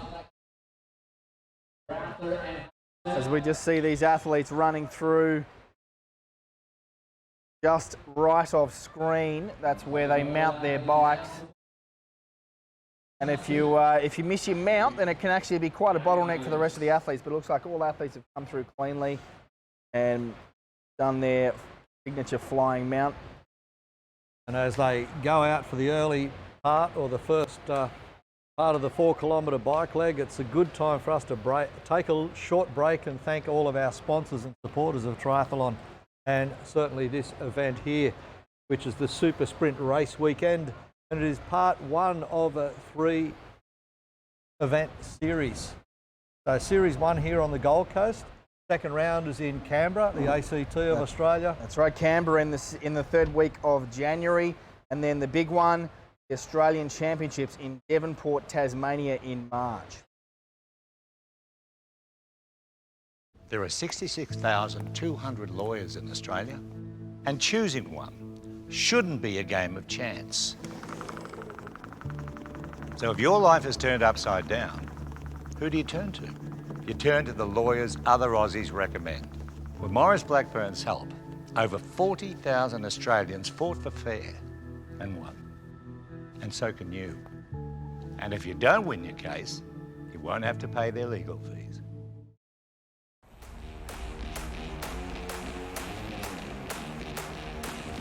We can do anything we want to do.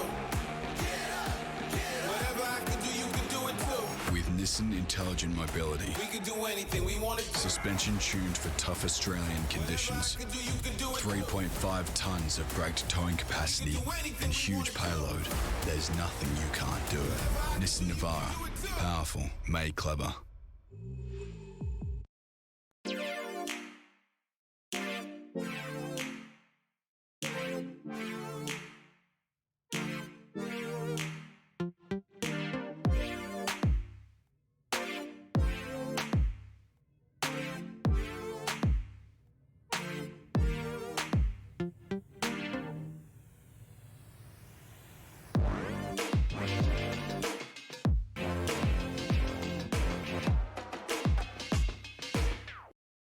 Everyone knows Australia has 4 big banks, but the 5th biggest retail bank is snapping at their heels. It's a bank that's been around for over 160 years, has over 500 branches Australia-wide, looks after over 1.6 million customers, is regularly voted one of the most trusted brands out of all the thousands of brands in Australia, and voted the most trusted bank in 2018. Who is this fantastic number 5? Yep, it's Bendigo Bank, the better big bank. Recording when they start the race. Oh, okay. So I'm trying to as well. Yeah. But I missed that one. Me too. Because I can set a custom start point Yeah, and get it okay, running. okay. Oh, so we're back in.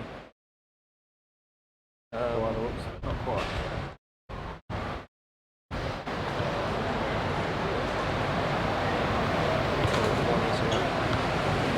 We've lost our multi-screen feed. And we're back to the bike leg now, and as you can see, we've got our shot out on the track and just waiting for the cyclists to come through there. Here come the athletes in the distance. There's a whole bunch of them. There's a pack and a chasing pack as well, very far in the distance. Learning a lot from this broadcast on what the requirements are for the future, and technology-wise and mobility-wise, and how the best angles can be given to you. Of course, we don't have the resources of the big television networks that cover the big events. This is a big event here for these athletes, certainly the youth and juniors. It's a massive big event for them. They go through a 3-event series for the Australian Championship as we lead into next year. This is the first one of those, and they all learn a lot from here, and coaches learn a lot, and they can work the futures for them.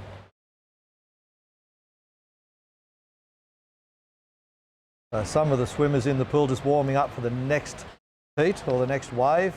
As we motor on through, we're actually saving time here throughout the morning, and all athletes have been asked to arrive 30 minutes earlier in preparation for their event, because they could well be starting 15 to 20 minutes earlier. Right, that's one thing. We need to beat this weather. We know it's coming.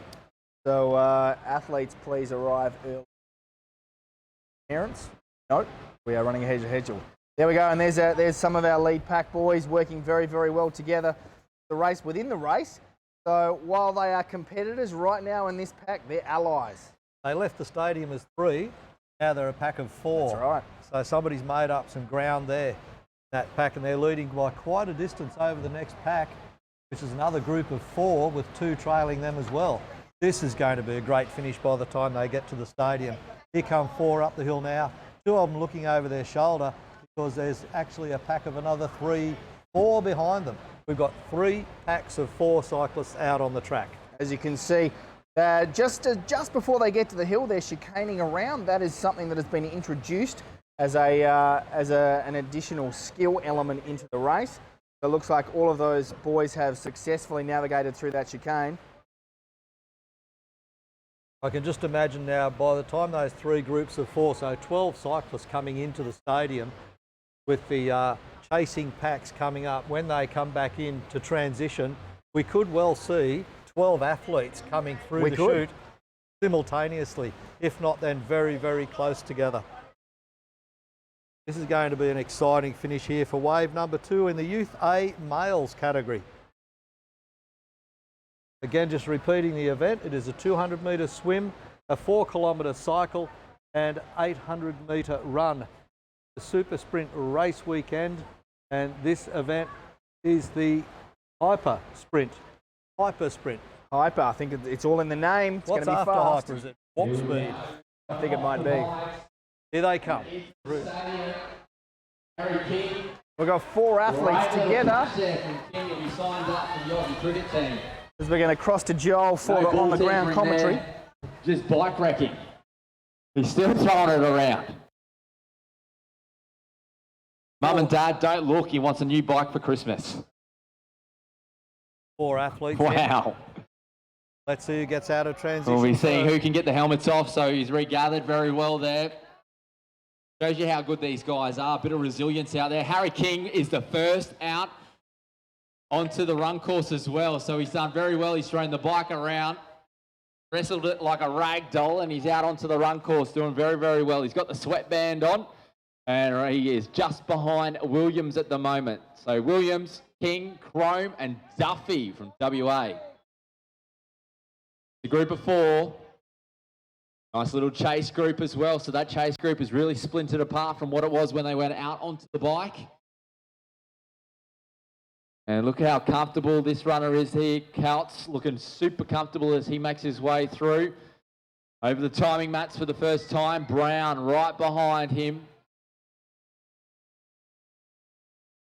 And we've got Giles, Nixon, Powers, who had a solid run yesterday. Let's see if he can back up today as well. Williams is there, Price and Gears. And of course, Powers has done some great work on the bike out there, and he's already making some moves on the run leg. 800 metres out on the course.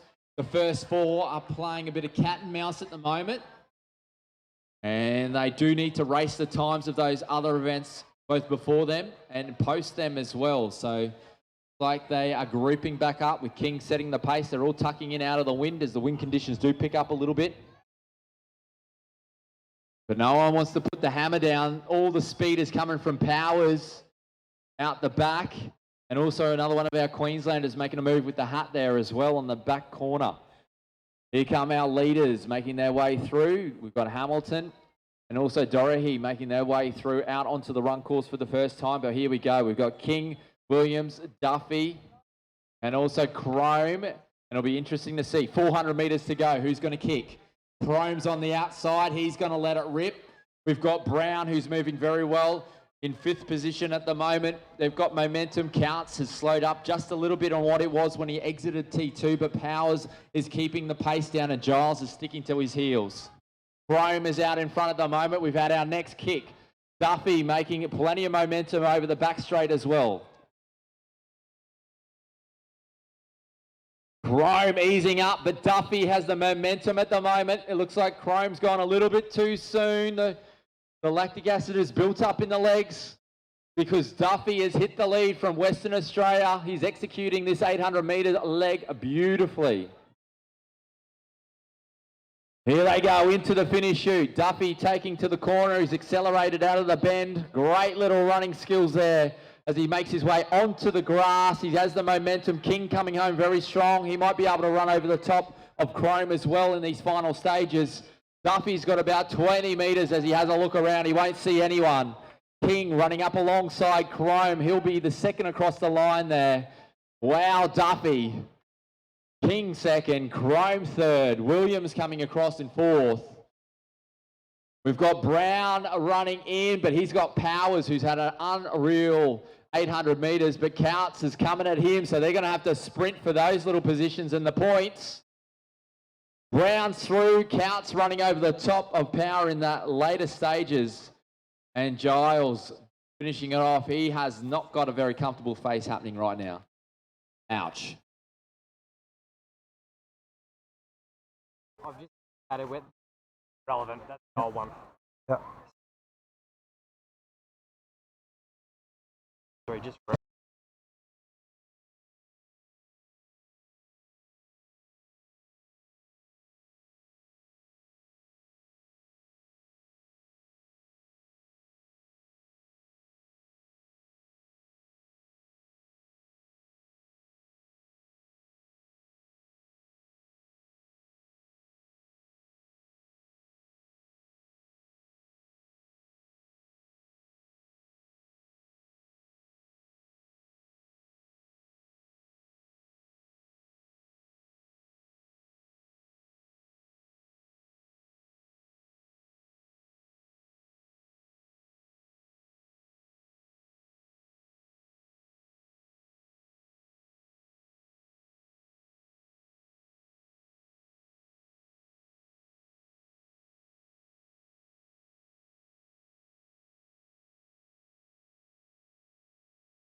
right horse. And then the right is good. Rick, good drive. Denham. And here we are with wave number 3, Youth A males in the water. Really rocking along here with these events today. And we can advise everybody, if you are nearby and intending to be here, then you need to get here earlier than you expected because we are trying to beat some weather conditions coming in later today. And the events are rolling through very, very smoothly. Apart from that, the athletes are getting through their events very quickly. Obviously a lot quicker than we may have expected between events here, which is fantastic news. And as you can see, some of those events you've already been able to view on this streaming. You'll see that they're not mucking around, the officials, they're getting into it. All the athletes are here. They're not leaving anybody behind, by the way. They are all at the blocks. No athletes are missing out, I can assure you of that. They've all been asked to turn up early for their event by 30 minutes at least. And they're able to rock through all of these events already. This wave 3, we're probably running about 20 minutes ahead of time, I think, at this stage, maybe a little bit more than that, which is good news. And we'll just have a look at the athletes coming in here in the pool. It is lane 7 and lane 2, neck and neck. Lane 2 is going to touch first, and that will be the A swimmer in lane 2, which is Patrick Vose from Victoria. So Watson has just jumped out of the water first. Lane 7 gets through the chute first there. And that was, I think, Zane Watson. Yep, Zane Watson. Here they come.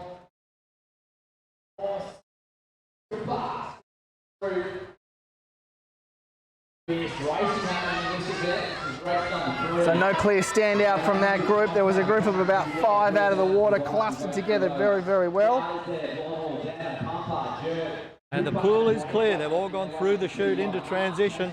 We'll head down to transition and see what we can pick up there with position.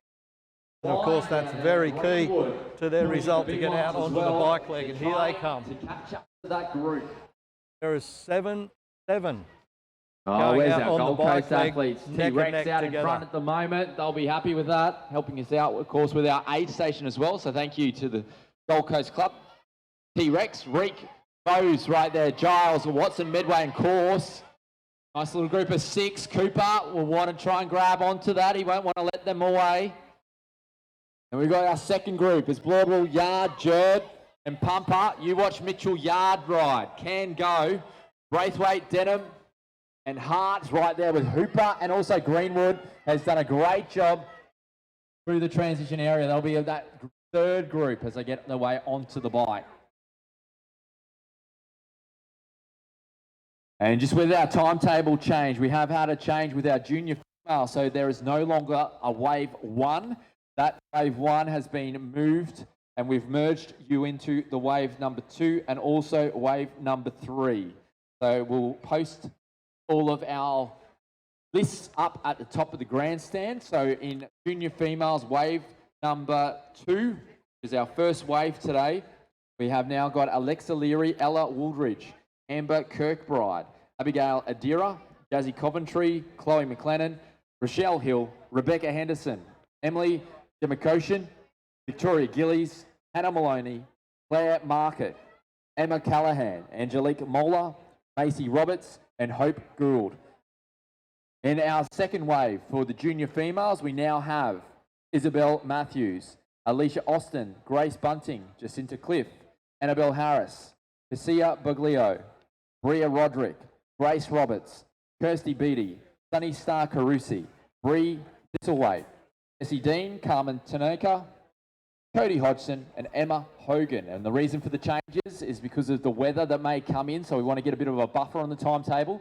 So when we do have a halt to proceedings, we're on time and can get through all of our events for today. We also have a change in our ITU junior females aquathon as well. We have merged our wave number 3 into wave 2. So we will post those as they will affect your times later this Savo. And our junior males, we have moved all of your times forward by 15 minutes. So just check all of that out. We will have that posted at the top of the grandstands. If you have any questions, come and see myself or any of the staff. Will be able to show you all the documentation that we've got so far.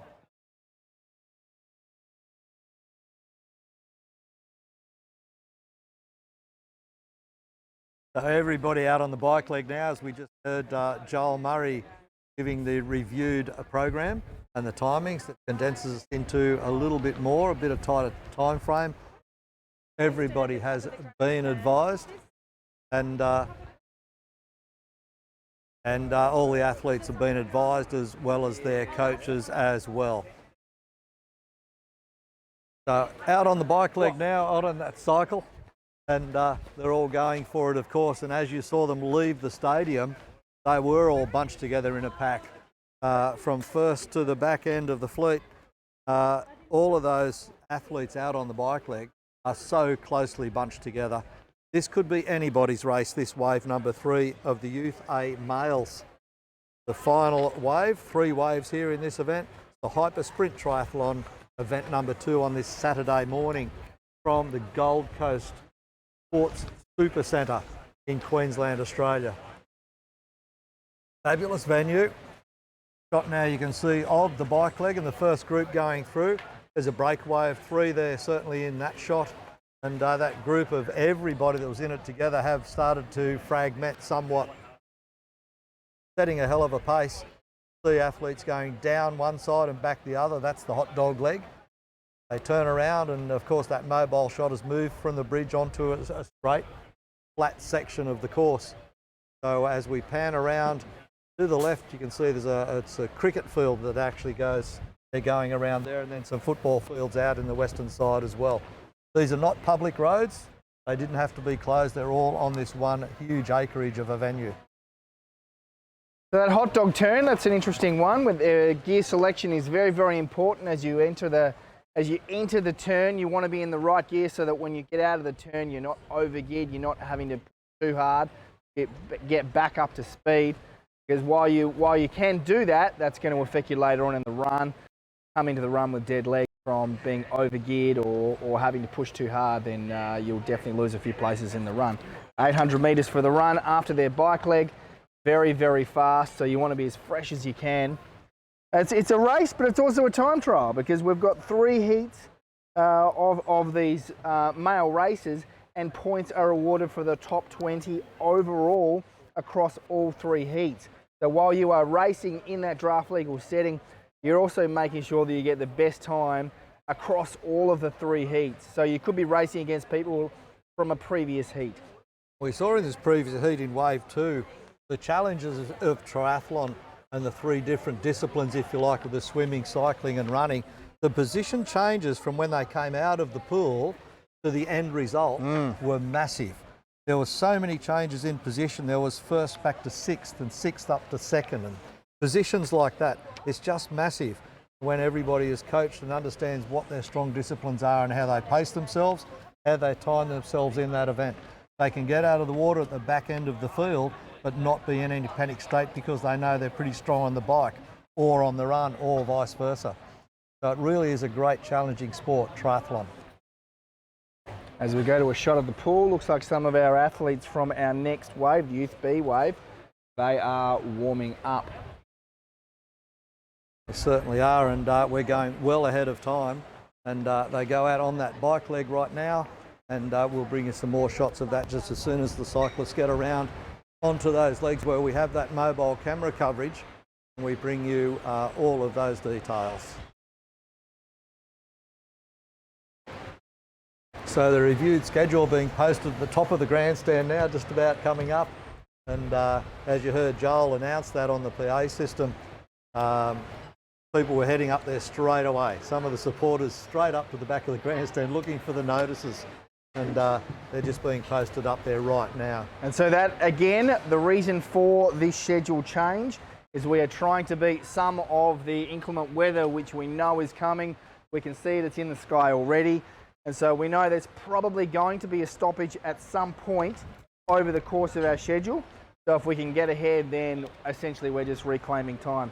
So please make sure you are aware of the latest schedule.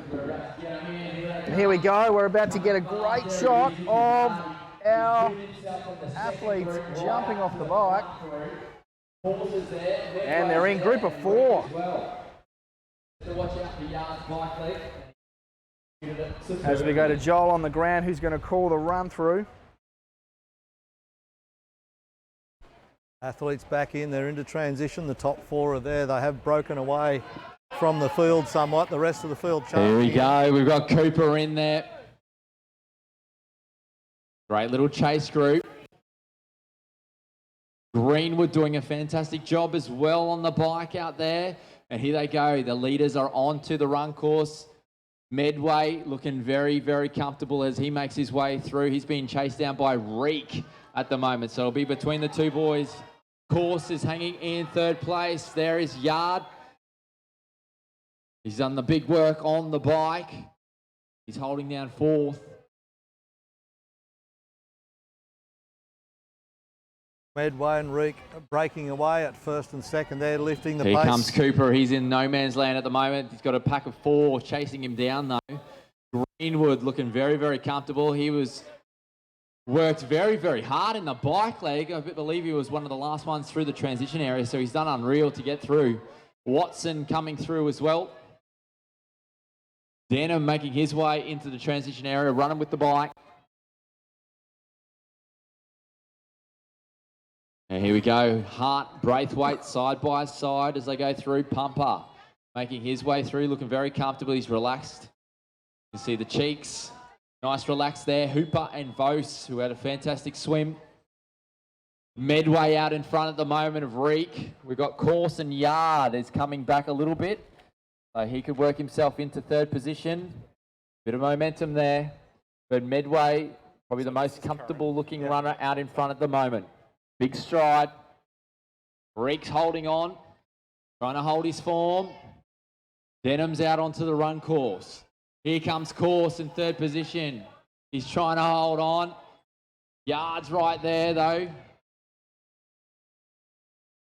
Greenwood is running like an absolute champion at the moment. He is doing a great job as he runs away. And he's got the momentum out on track at the moment. Holding down 4th. Medway well out in front, followed by Reek, who's dropped off. He's holding somewhat. down 5th, sorry. And Cooper right behind him. Medway starting to kick a little bit. He's got about 200 metres to go of his run course, and then he'll make his way into the finish chute. Got the left-hand turn now. Accelerating a little bit. Reek's right there. Course is catching up onto Reek. He's left a little bit of gap. Yard has fallen away a little bit in 4th. But here we have a Medway in the chute with 50 metres to go. He'll be finishing it off. He'll be the first across the line for this event. And there we go, Medway across the line. We got Reek coming through from T-Rex. Plenty of support here from them, the locals. So home ground advantage maybe as Team T-Rex crosses the line for 2nd across the line. We got Course coming in for 3rd. And Yard finishing off a very strong run after a phenomenal ride where he's caught himself up into the lead group. And here comes Greenwood finishing off. He has had a great little run. He blistered through T1. Cooper coming in, Jerd and Giles having a sprint finish. Another one of our Team T-Rex athletes. Bladwell finishing off his event, as well as Hart right behind him.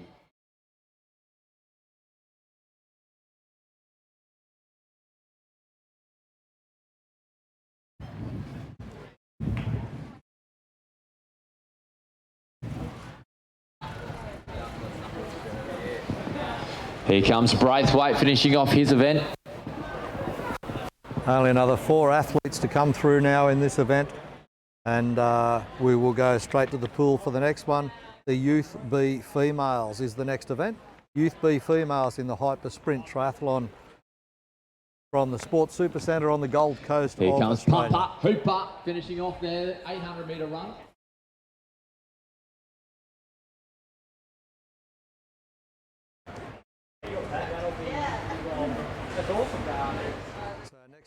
Wave number 1 So in the we Youth see B the Females. start Just getting a of full side our- briefing before they start. This is the Youth B Females race that is just getting their briefing. So we've got Kate Collins, Madison Ellis, Amelia McDonald, Mia Wooldridge, Leah Dargan, Nicola Musser, Tia Hart, Sophie Berger, Hallie Busher, Tasman Hill, Sophia McCarthy, Vanna Ong, Serenity Atchison, India Williams, Charlotte Davis, and Fern Deshawn. A strong field again, only one wave here in the Youth B females. Poolside, as they make their way to their lanes now.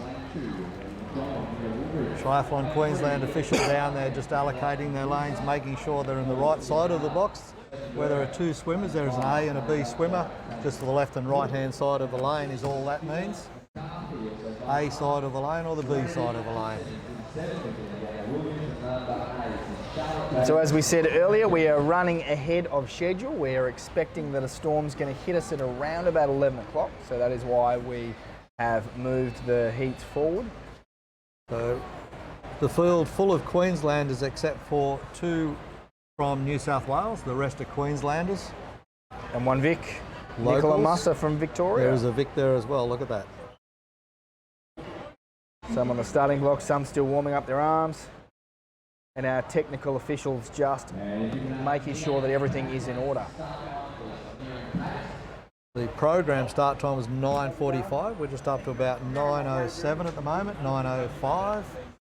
So, yeah, well ahead of time. 30 minutes roughly that we are running ahead of schedule right now.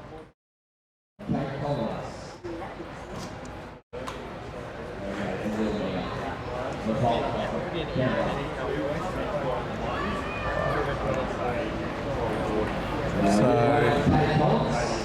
competitors just about to stand on the blocks. Joel Murray down poolside as well, next to our officials. So we're just waiting for one athlete that has not quite arrived yet. Keeping spectators advised. Just checking to make sure everybody is ready. They don't want to leave anybody behind with the rescheduling, of course. That would be unreasonable, and nobody in triathlon is going to be unreasonable.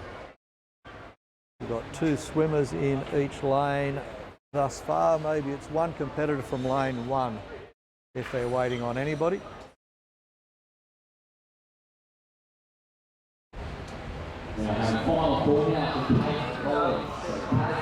Waiting on Kate Collins. Kate Collins, the first on the list. Waiting on Kate Collins. Kate Collins is in the vicinity and she's about to get through. It'll be a bit of a rush. Maybe. I have a healthy snack drawer. All organic, of course. Bedtime stories in 3 languages. Family choir. Screen-free Sunday. I really listen. A little note in their lunchbox. Avoid white bread. Be the cool mum. Put your phone down when you speak to them. Present all the time. All the time. Mindfulness. Positive praise. Mindfulness. Worry less about what others around you are doing with intelligent cruise control that can slow down and speed up for you. The Nissan Pathfinder. Family driven. Preparation she's going through at the moment. As we said, we're about 30 minutes ahead of time.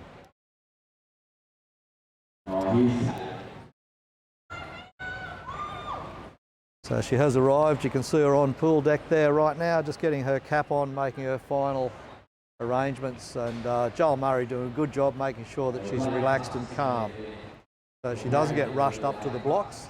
She needs to be in a good frame of mind before she steps up there as well. So just easing her tension a little bit and getting the timing device on her ankle is the last little bit of preparation to make sure that when she crosses, all of the timing is accurate as well.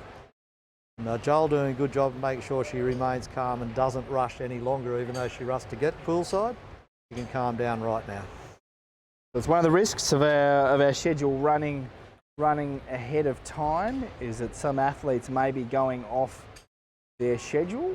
So that's why we do encourage all athletes to be at the on deck well the whistle before the goes. start of the time. Kate Collins in lane 1A, and they hit the water.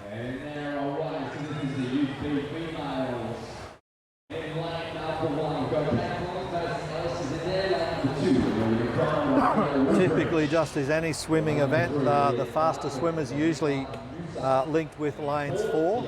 Then beside them 3 and 5, of course, for the estimated speed of the swim leg.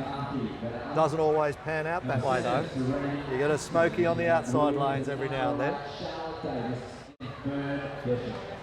So lanes 3, 4 and 5 seem to be hitting the wall first.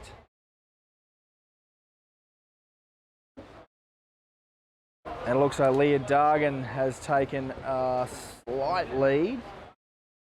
Neck and neck in lane 3 and 5. The A swimmers in 3 and 5, which is Leah Dargan, as you just mentioned, Jesse, and Hayley Boucher. That's right. From New South Wales. Dargan just maybe an arm length in front on the turn here. But Dargan does turn first, but right on her tail is Hayley Boucher from New South Wales. Lane number 5 and lane number 3 seem to be the movers at the moment. Number 5, Hayley Boucher. In lane 4 is probably Sophie Berger in lane 4. Lane 4B. Sophie, they would be the lead 3. In lane 3A, Leah Dargan just stretching her lead a little. She may have a body length now over Hayley Boucher. They both turn maybe half a body length apart, nothing in it. As all athletes are successfully completing their tumble turns, that's one thing that we see that a lot of age group athletes sometimes aren't able to do. They go triathlon, open water, I don't need a tumble turn. Yeah, actually you kind of do, and especially in this race, if you can't tumble turn, I tell you, you're going to lose at least a second on each turn. That's so it's great to see all of these athletes. They've certainly got a swim squad background, and they're able to tumble turn well. So they're going to go through the chute here into transition side by side. Hayley Boucher and Leah Dargan. They're going to get out of the pool and go through the gate simultaneously. It's neck and neck battle as they go. Shoulder to shoulder. Boucher and Dargan head into transition. Third place is Berger. Sophie Berger hits the deck, goes straight into transition as well. Then Tamsin Hill goes through as well. And Sophia McCarthy. All through the chute into transition. Let's see how they go. If they transition well and turn around quickly, they can get out on the bike leg early. 3 girls still coming out of the pool now. All clear of the water. No, 1 more still in the pool. And 1 more swimmer still in the pool. And we got first to watch making that light out. And so we're almost clear of the pool. Just 1 athlete still finishing off her 200 metre. Berger's the one to watch here. As we have a great shot of the bike mount, we get to see everyone. It's a little hop, skip, and then bang, straight on the bike. There we go. So that's there's potential for a bit of a bottleneck there, but it looks like all the athletes are navigating that very, very quickly, not losing too much speed, and away they go. You don't have long to get yourself settled when you get on the bike. As soon as you get on the bike, you've immediately got a left-hand turn, and then you go down a narrow lane, and there's 3 turns in that narrow lane where you have to brake and accelerate before you get into the open crit track as we go through to... Here comes the leader. Of the leader, that's right. So there's our first 2. They came out of the swim, out of the pool together. Now it looks like there's about a 5 to 10 metre gap between the 2 of them. And then Hayley Boucher and Leah Dargan were out early. And now the gap to the next group. Let's see who the strong cyclists are though. That's right. So you can also see that's also a U-turn point. So our girls will go out, they'll complete a lap, and then they're going to come back and do a U-turn there. And that's, again, where we said gearing is critical. You don't want to be in the wrong gear when you hit those U-turns. Then you have to be able to stand up, get back up to speed again. Certainly constantly decelerating and accelerating is very, very taxing on the legs, and it can have quite an adverse effect on your run later on.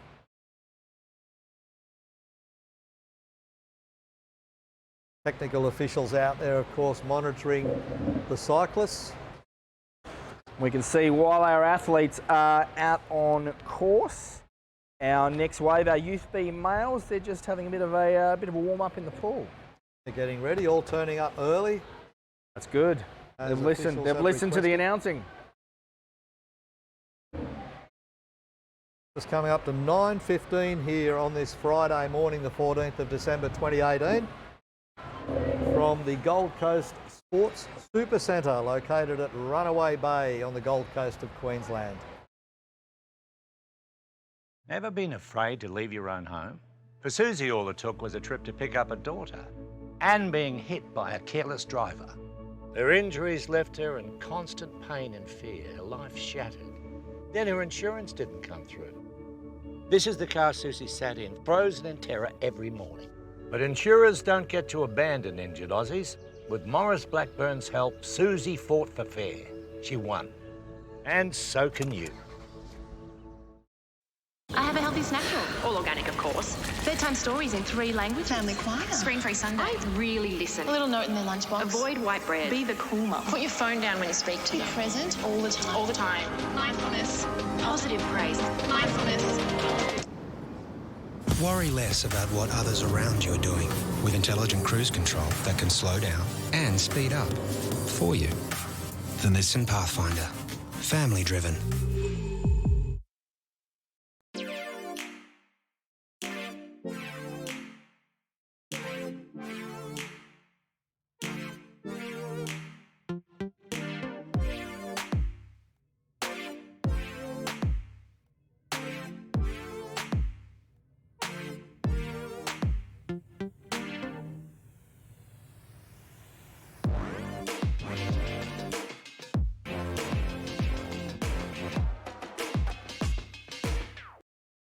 Everyone knows Australia has 4 big banks, but the 5th biggest retail bank is snapping at their heels. It's a bank that's been around for over 160 years, has over 500 branches Australia-wide, looks after over 1.6 million customers, is regularly voted one of the most trusted brands out of all the thousands of brands in Australia, and voted the most trusted bank in 2018.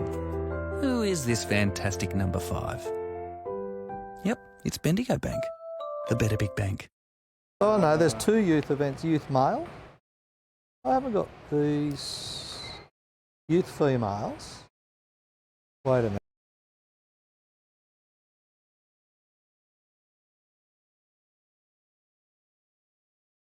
Ten 1:30 for- junior male finish.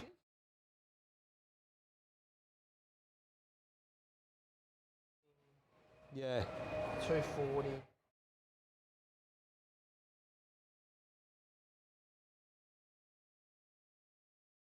Course now. And there's that hot dog leg again where Jesse mentioned earlier the U-turn in the course. So that's why you see athletes pedaling in both directions here. They go down to the left-hand side coming towards us. They do a U-turn and head back up again.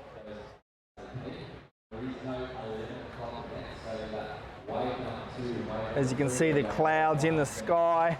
Possibly the cameras don't do it justice from where we're situated, Harrow. They're looking pretty dark. What do you reckon? Absolutely. They're coming. It's coming in. Good video. Still up reasonably high, thank goodness. But they will get through a whole morning of events here as we just approach 20 minutes past 9. One thing it has done, I will say though, is it's dropped the temperature considerably. So while last night was quite stifling, it's a lot easier to race in right now than it was last night. Much better conditions. It's not quite as humid and temperature quite a lot cooler, but certainly not cold by any stretch of the imagination. It is summer here in Australia, of course. Middle of December, Christmas about 10 days away. That's frightening, isn't it? I have to finish my Christmas shopping. I haven't started my Christmas shopping. That's what Christmas Eve is for, isn't it? Morning for all our viewers. Thanks for tuning in. Thanks for spreading the word about the broadcast.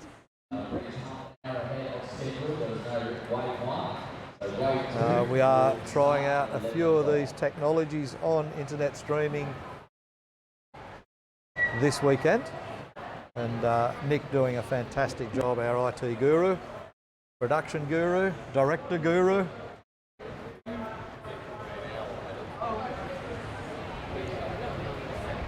So we head to the pool. You can see, well, you can't see actually, they've got out of the water. There were a few swimmers in there just warming up, rolling their arms over, just getting warmed up. But now out of the water, and they will be, the next event is the Youth B Males. Youth B Males in this hyper sprint triathlon event, event number 2.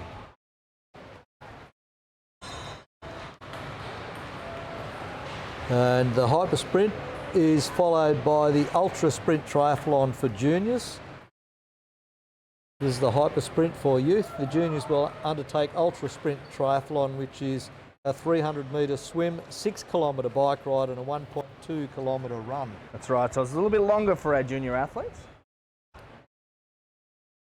but by no means slower. Yeah, absolutely.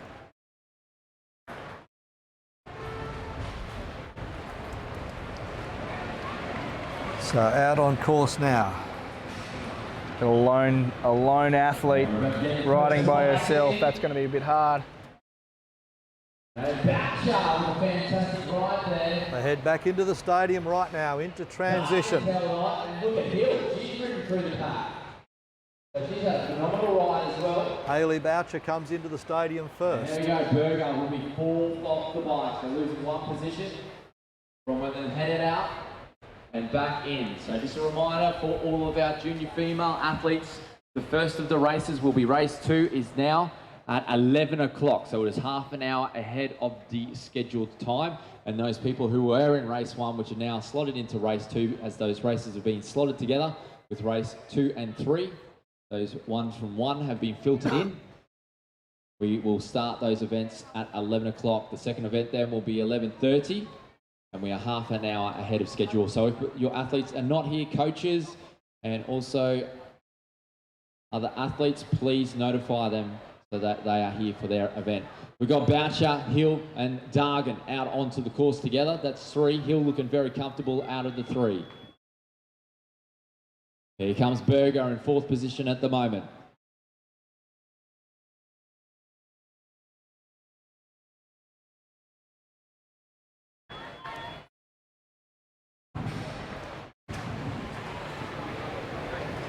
Here comes McCarthy, nice little cadence there from McCarthy, looking comfortable.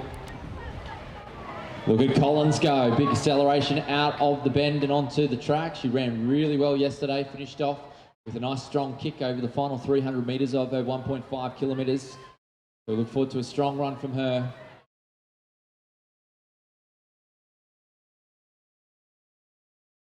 Oh, here's a little pocket rocket, Mia is in.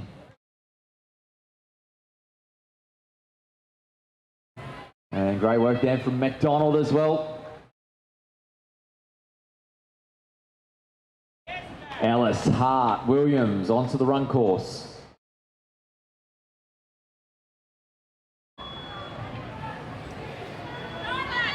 Oh, some sprints coming out of the T2. Here comes Musa, and there's our race leaders here, Hill and Dargan. Side by side, both athletes trying to hold on to form. 400 metres to go. Look at little Mia Woolridge. She's looking very comfortable as she rockets out.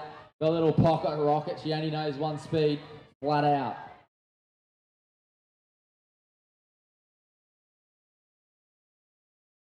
And here we have Berger, also Boucher there. They'll be passed. Atchison heading through, McCarthy catching them though. She's on the track position. Collins losing a little bit of speed, but still looking more comfortable than those ahead.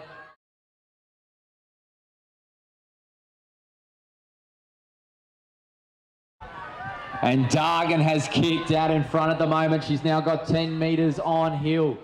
So she's pulling away a little bit with the final 200 metres of their event.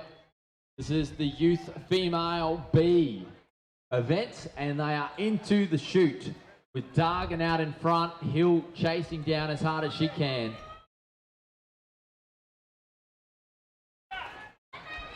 And it looks like Dargan in the driver's seat at the moment. 50 metres to go. Has Hill got anything left in the tank? And Dargan looking very comfortable. She can smile now as she's first across the line. That's what we want to see. Hill taking second.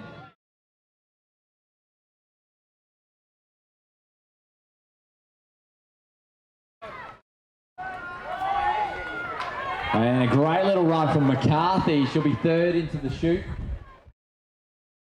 There's Berger and Boucher right behind. And Collins finishing off very strongly as well.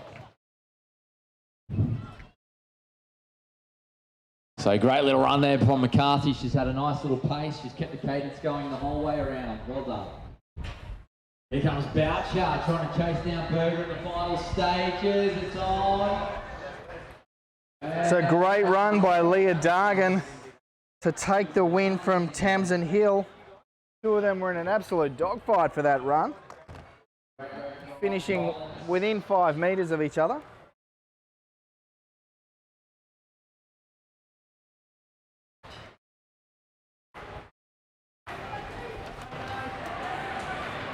Work there, goal. Ellis finishing off her event.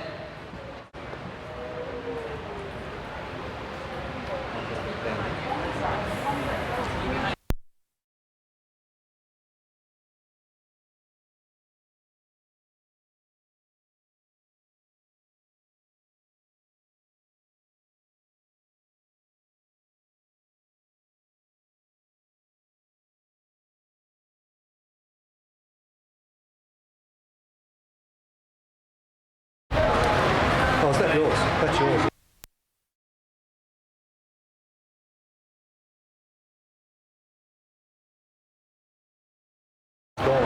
So we've got some of our final runners finishing off. There's just a few out on the run track while we see our first wave of the Youth B males. Not in shot yet, but they are just rolling over the shoulders. There they are. So we've got Todd Williams, Toby Chippendale, Brad Shepherd, Sebastian Wingard, Liam Wilcox, Ethan Close, Peyton Craig, Billy Zavetsenos, Cooper Carswell, Callum Close, Zane Bowen, Caden Allen, Hugh Moore and Alistair Hickey as they've just been called up to the start in the starters' hands. And the bell goes and away they go. They hit the water hard and they're into it. This is wave one of the Youth B males. As we said, we're running about 30 minutes ahead of time. So again, lane 4 bolts away early, straight up the middle there. The two swimmers in lane 4 are Ethan Close and Peyton Craig from Queensland.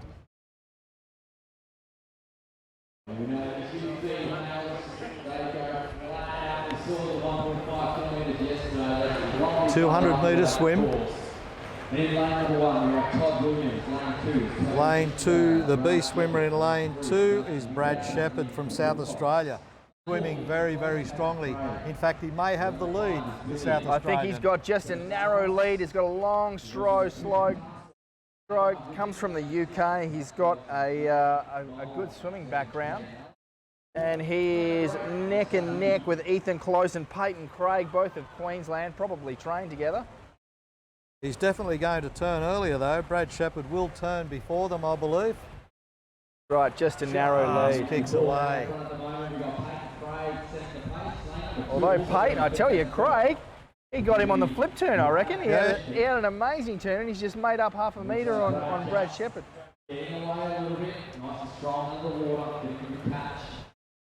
Peyton Craig and Ethan Close, shoulder for shoulder. They're being joined in lane 5A by Billy Zavetsos. So it looks like there's about 6 athletes that are forming a bit of a mini break from the rest of the field. Can they stick together on the bike? Are they going to be able to form up in transition and then become a cohesive unit on the bike? We'll see soon.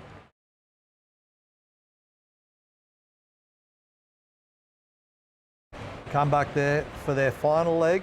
See who gets out of the water and into the chute first. There's a small exit gate here to get through into the transition area, which is not very far away from the pool. You'll see them jump out of here and across into that transition area very soon. It looks like 5A. He's done some moves here, so he's really kicking the last 100 metres.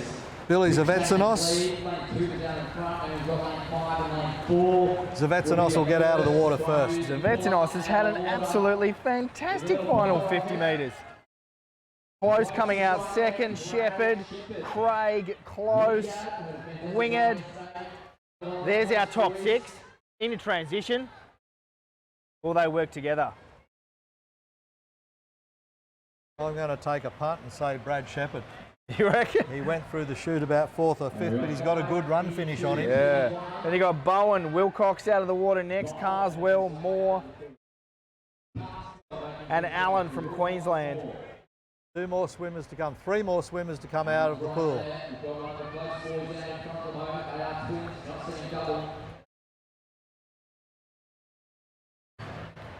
Hickey gets out through the chute now with 1 more in the pool still to come. Here we go, Hickey's there as well. So the close boys out in front, Craig's there. Gonzalez right there. Here we go. There's been a lightning transition from some of the athletes. While Shepherd went into transition first, he's come out of transition 5th. So we've got some amazingly quick transitions from some of these Queensland and New South Wales athletes. Now down to a matter of power on the bikes. That's right. Bowen's right there, Wilcox. He hasn't got a happy face on, but I'm sure he's loving it out there today. Moore and Allen right there. Moore looking very nimble going out, exiting the transition onto the bike leg before they get to the mounting area. And the last 2 guys that got out of the pool. And there's some of the live action from out on course, out on the bike leg. Looks like they've sort of formed a pack, but not quite enough to be a cohesive unit just yet. Hickey goes through and just 1 trailing behind him now.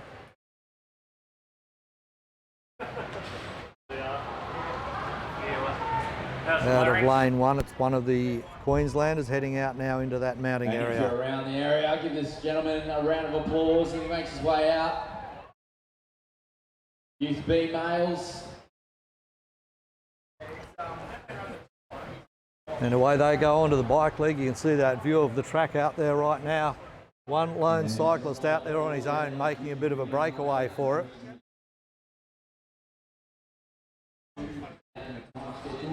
Transition area empty now as we go back out to that shot on the track just north of the cricket area, cricket ground, cricket pitch area.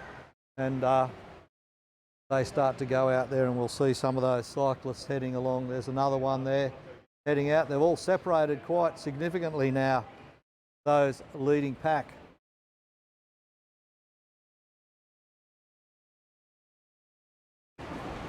Shot of the roadway as they head out and to complete their 4-kilometre cycle. There are 66,200 lawyers in Australia, and choosing one shouldn't be a game of chance. So if your life is turned upside down, who do you turn to? You turn to the lawyers other Aussies recommend. With Maurice Blackburn's help, over 40,000 Australians fought for fair and won. And so can you. And if you don't win your case, you won't have to pay their legal fees.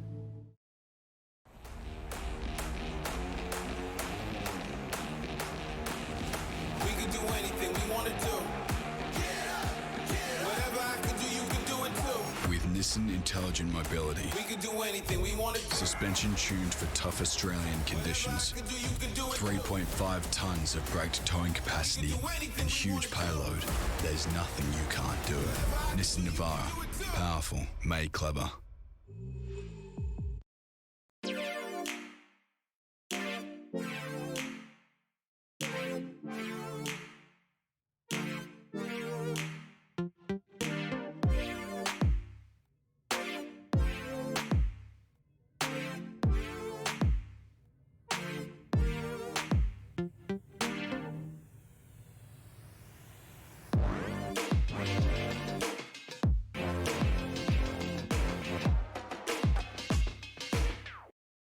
Everyone knows Australia has 4 big banks, but the 5th biggest retail bank is snapping at their heels. It's a bank that's been around for over 160 years, has over 500 branches Australia-wide, looks after over 1.6 million customers, is regularly voted one of the most trusted brands out of all the thousands of brands in Australia, and voted the most trusted bank in 2018.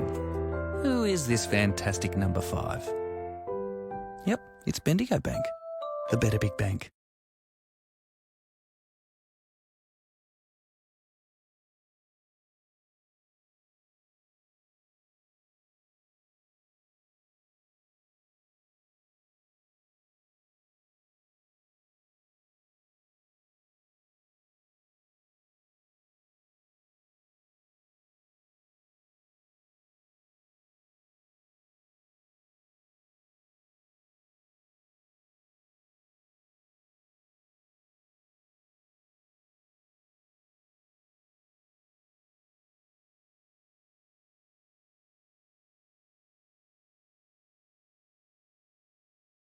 So that's the same report on that wall up there right now. That's just As we see live shots from out on our bike course, we see 3 athletes that were working well together.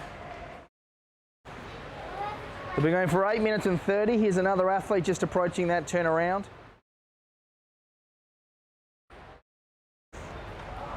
It is only a short bike ride. It is 4 kilometres. So that 4 kilometres doesn't take these athletes very, very long at all. See good form there, up out of the saddle, trying to make up ground. So just coming up to 9 minutes on this bike leg for the 4 kilometres. They'll be heading back into the stadium before much longer.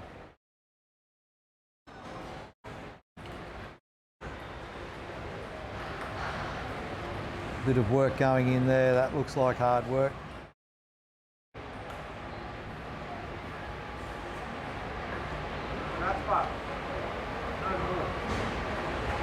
So we're into the wave 1 of the Youth B males. We'll see who comes back into the stadium first. There was a big pack got out of the pool pretty close together, and certainly some strong cyclists back in the middle of that pack. They'll be looking to make up ground out there on the bike track. Around the U-turn, you could just see that great shot there from our mobile camera of the U-turn taking place, now heading back towards the stadium.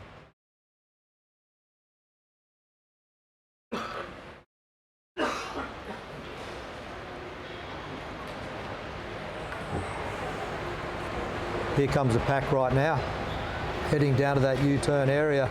They get round to that marker, 4 of them there close together.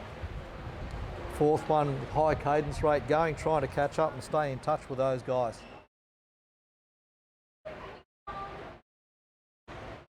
It's a very tightly bunched coming out of the pool. See how they break up. Just about to hit the stadium again to start the run leg. And here they come now. Through the chute into transition, we'll go and pick up Joel Murray's commentary. See them coming through the chute now and into that transition, very important. Craig in 3rd, close in 1st. Wingard 2nd. Here we go, another one of the close boys. He's had a great ride because he was well and truly back, and he squeezed himself up into 5th position. So awesome work from the close boys. I was talking to their dad this morning, go hard or go home.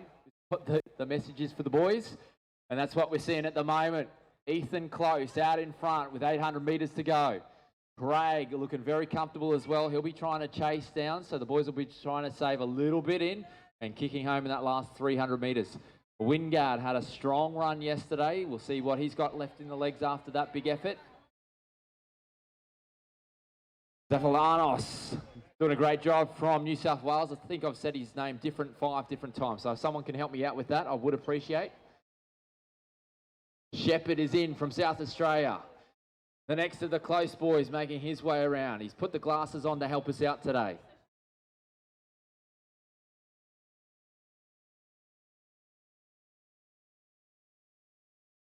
And there we go. Moore is there, Allen's there, and also Bowen have made their way into the transition area. This is spread out, this event. Craig and Ethan side by side now.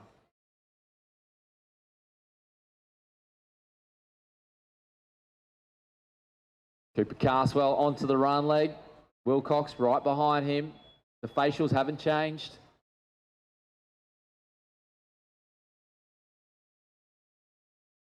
And Shepherd squeezing out. 300 metres down on the leaders at the moment. We've got Craig followed by Close.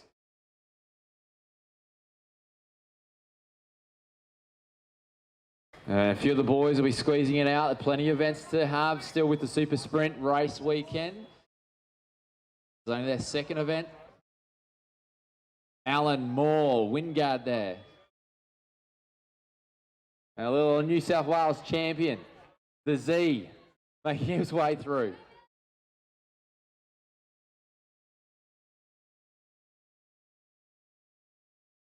Billy Zavetsanos is known as the Z now from today. Joel Murray And Callum naming Close that. there, holding down his position at the moment. He's got a huge buffer. Cooper Carswell and Wilcox is right behind him. Cooper looks like having a bit of a look around, a bit of a chat.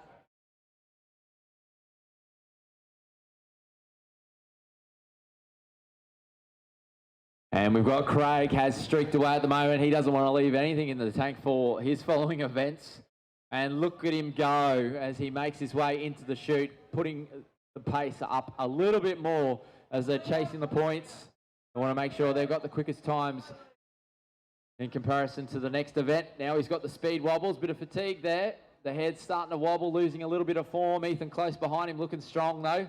And he's not losing form at all, so he's got a little bit left in the tank for his following events.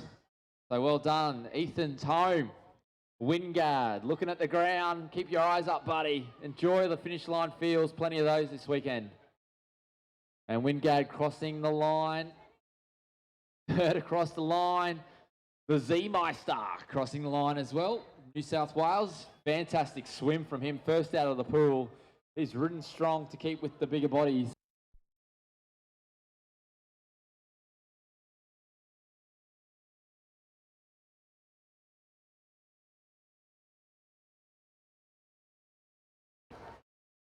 Here we go, Callum Close finishing off.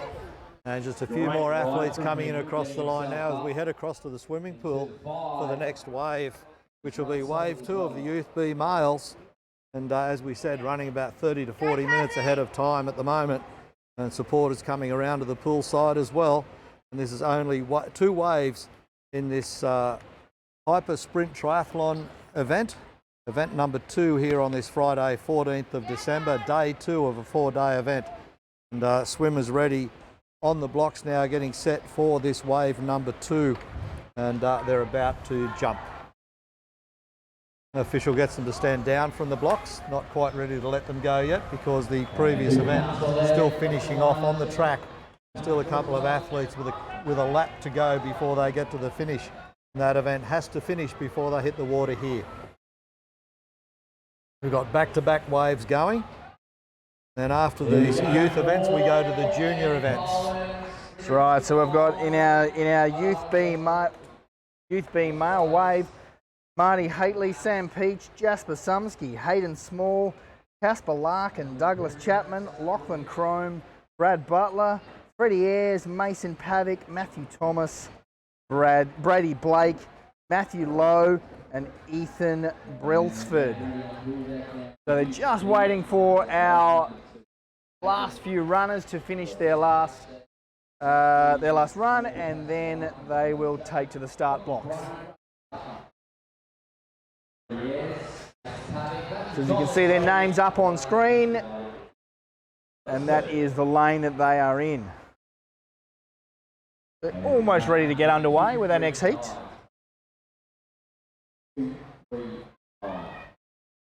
And of course, these athletes are looking for a time, not only a top finishing position, but they're looking for a time relative to wave number 1. Of course, they get positioned based on their times, not their position in this race, but the time they take to finish. That's right. So there's 16 athletes overall in our Youth B category, and they will all receive some form of points, but it'll depend on how this wave compares to the wave that's come before them as to the points that they are allocated. So again, they're doing the 200-metre swim, the 4-kilometre cycle, and the 800-metre run. It is fast and it hurts. Then they've got to back up in a few hours for their aquathon after that, or aquathlon, apologies. I like to say aquathon, but I know I'm wrong. I can't pronounce aquathlon. Aquathlon. Aquathlon. Aquathlon. Oh, it used to be aquathon, and they changed it to aquathlon. I'm never going I don't. I'm sticking Aquathlon. with aquathon. I'm owning it. So our spectators here, confused just as much as us. It's a tongue twister. That's what it is. So these guys for wave 2 just up on the blocks getting ready. Asked to step down again, just relax a little bit as wave number 1 still being finalised. Hickey finishing now across that line. And, one more runner coming in now to finish it off. Wave number 1 in the Youth B males, just coming into the chute now to get to that finish line as he charges across there, and that will be the completion of wave number 1. So the swimmer's just being held up a little bit there, but we are well ahead of time, which is absolutely fantastic. Everybody ready now in the swim leg for wave 2. Nobody missing from this one, nobody running late. They all appear to be there, and officials are all over that. There's only one swimmer in lane 1. The technical officials just walked back on deck, so it looks like we are mere moments away from the start of this heat. Whistle about to go, ready for a start. As Jesse just mentioned, only one swimmer scheduled for lane 1 as well, so they're all there. Starter moves over to his position.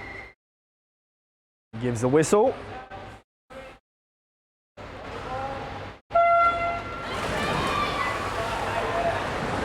And they hit the water and get those feet kicking and the shoulders rolling over for this swim leg. Very testing weekend. 6 events for each competitor over 4 days. It's testing. And then, of course, after this, the 3rd week of January, they head down to Canberra to do it all over again, then finish off the series in Tasmania. And at the end of all that, there will be a national champion announced in each of these categories. They turn for the first time and head back for their 2nd lap. We've got no clear leaders at this stage. Lanes 1, 3, 4, 5, 6 and 7 pretty much all tightly clustered together. 3B probably leading. That will be Casper Larkin from New South Wales. I think you're right.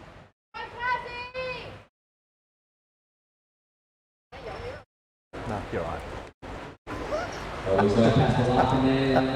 Casper Larkin definitely in the lead there.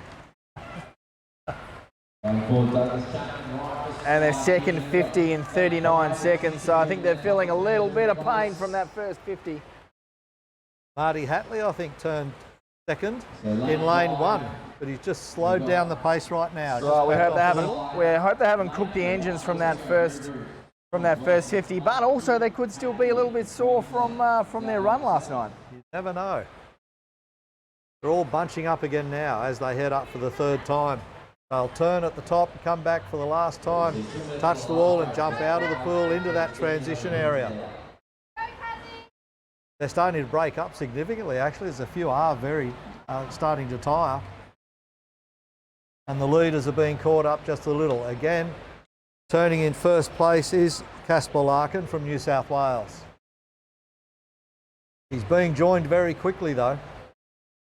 They're still pushing a good pace. Their middle 100 was 1 minute 22. That's a good speed for our Youth B athletes. Absolutely. It's not the only thing they're doing. They've got a bike leg and then they've got a run leg to finish it off. But Larkin motoring in here in lane 3. The Youth B is our 13 to 14 year olds. However, our age determination date is December 30, 2019. So we could actually have some 12-year-olds in this age bracket. And that makes a big difference. Larkin jumps out of the pool. He'll get through the chute into transition first. A good lead. Nice handy lead in transition. Ayres through second. Chapman through third.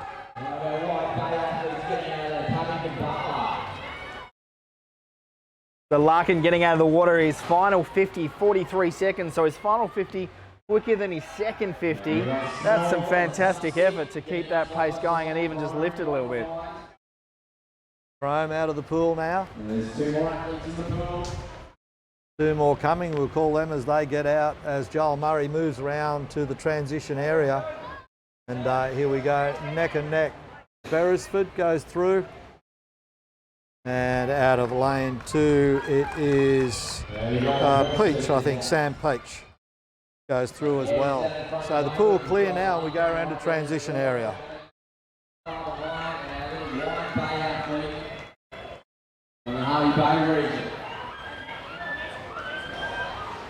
They head out of transition now, out onto that bike leg. They have a bit of a run from transition. He's in no man's land. We've got Butler then, small. They do a U-turn at the end of transition and run to the mounting area.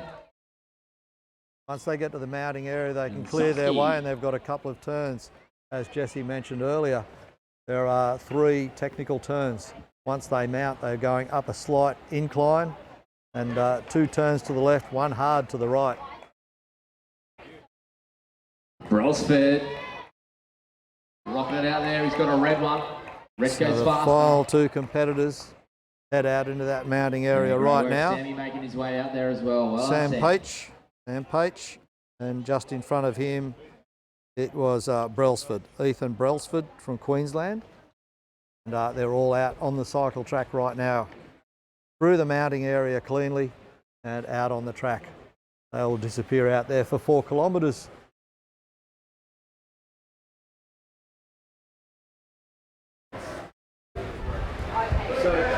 So the crowd goes quiet as they watch for the shots we have up on the big screen of the road circuit.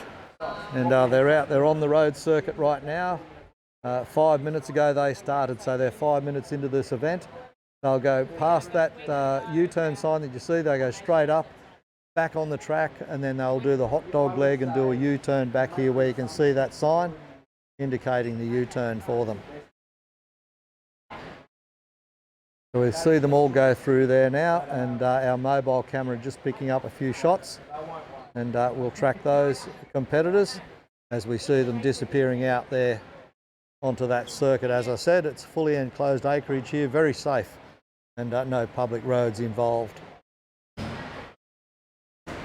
We're bringing our streaming broadcast to you. Afraid to leave your own home? For Susie, all it took was a trip to pick up a daughter and being hit by a careless driver. Her injuries left her in constant pain and fear, her life shattered. Then her insurance didn't come through. This is the car Susie sat in, frozen in terror every morning. But insurers don't get to abandon injured Aussies. With Maurice Blackburn's help, Susie fought for fair. She won. And so can you. I have a healthy snack book, all organic of course. Bedtime stories in 3 languages. Family choir. Screen-free Sunday. I really listen. A little note in their lunchbox. Avoid white bread. Be the cool mum. Put your phone down when you speak to them. Be present all the time. All the time. Mindfulness. Positive praise. Mindfulness. Worry less about what others around you are doing with intelligent cruise control that can slow down and speed up for you. The Nissan Pathfinder. Family driven.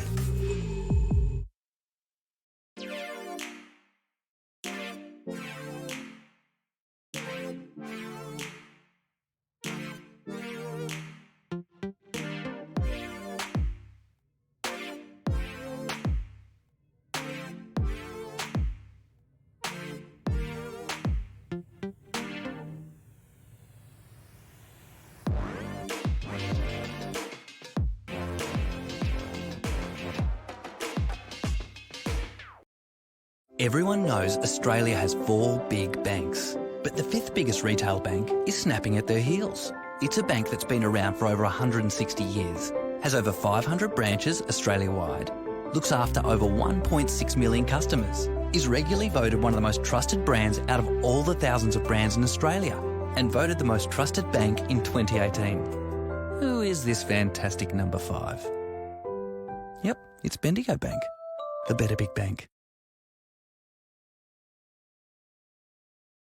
And welcome back to our broadcast of the Triathlon Queensland and Triathlon Australia Super Sprint Race Weekend, brought to you from the Gold Coast of Australia and the Sports Super Centre based here at Runaway Bay. It's Friday morning, the 14th of December 2018. We're on the bike leg of the final part of the junior events for this stage of proceedings in the Hyper Sprint Marathon, the Hyper Sprint Triathlon, I should say, my apologies. 200 metres of swim, 4 kilometres of cycle and an 800 metre run. We're in the Youth B Male Wave 2, and that will bring the Hyper Sprint section of this event today to a close. And we're just confirming what time the next event will be. We believe it's 11 a.m. start, so we may well have a break in our schedule. And that gives everybody time to regroup. But cyclists certainly out there on this Wave 2 of the Youth B Males event. Mobile camera out there for you, bringing you all the shots. And it's located out there on the track. We'll bring you as much action as we can. They've been going for 9 minutes now. They've had the swim. They're on that 4-kilometre ride. They'll be heading back into the stadium very soon. And a couple of long distance shots, and you'll see groups of riders coming through. And this is the leg with the U-turn involved.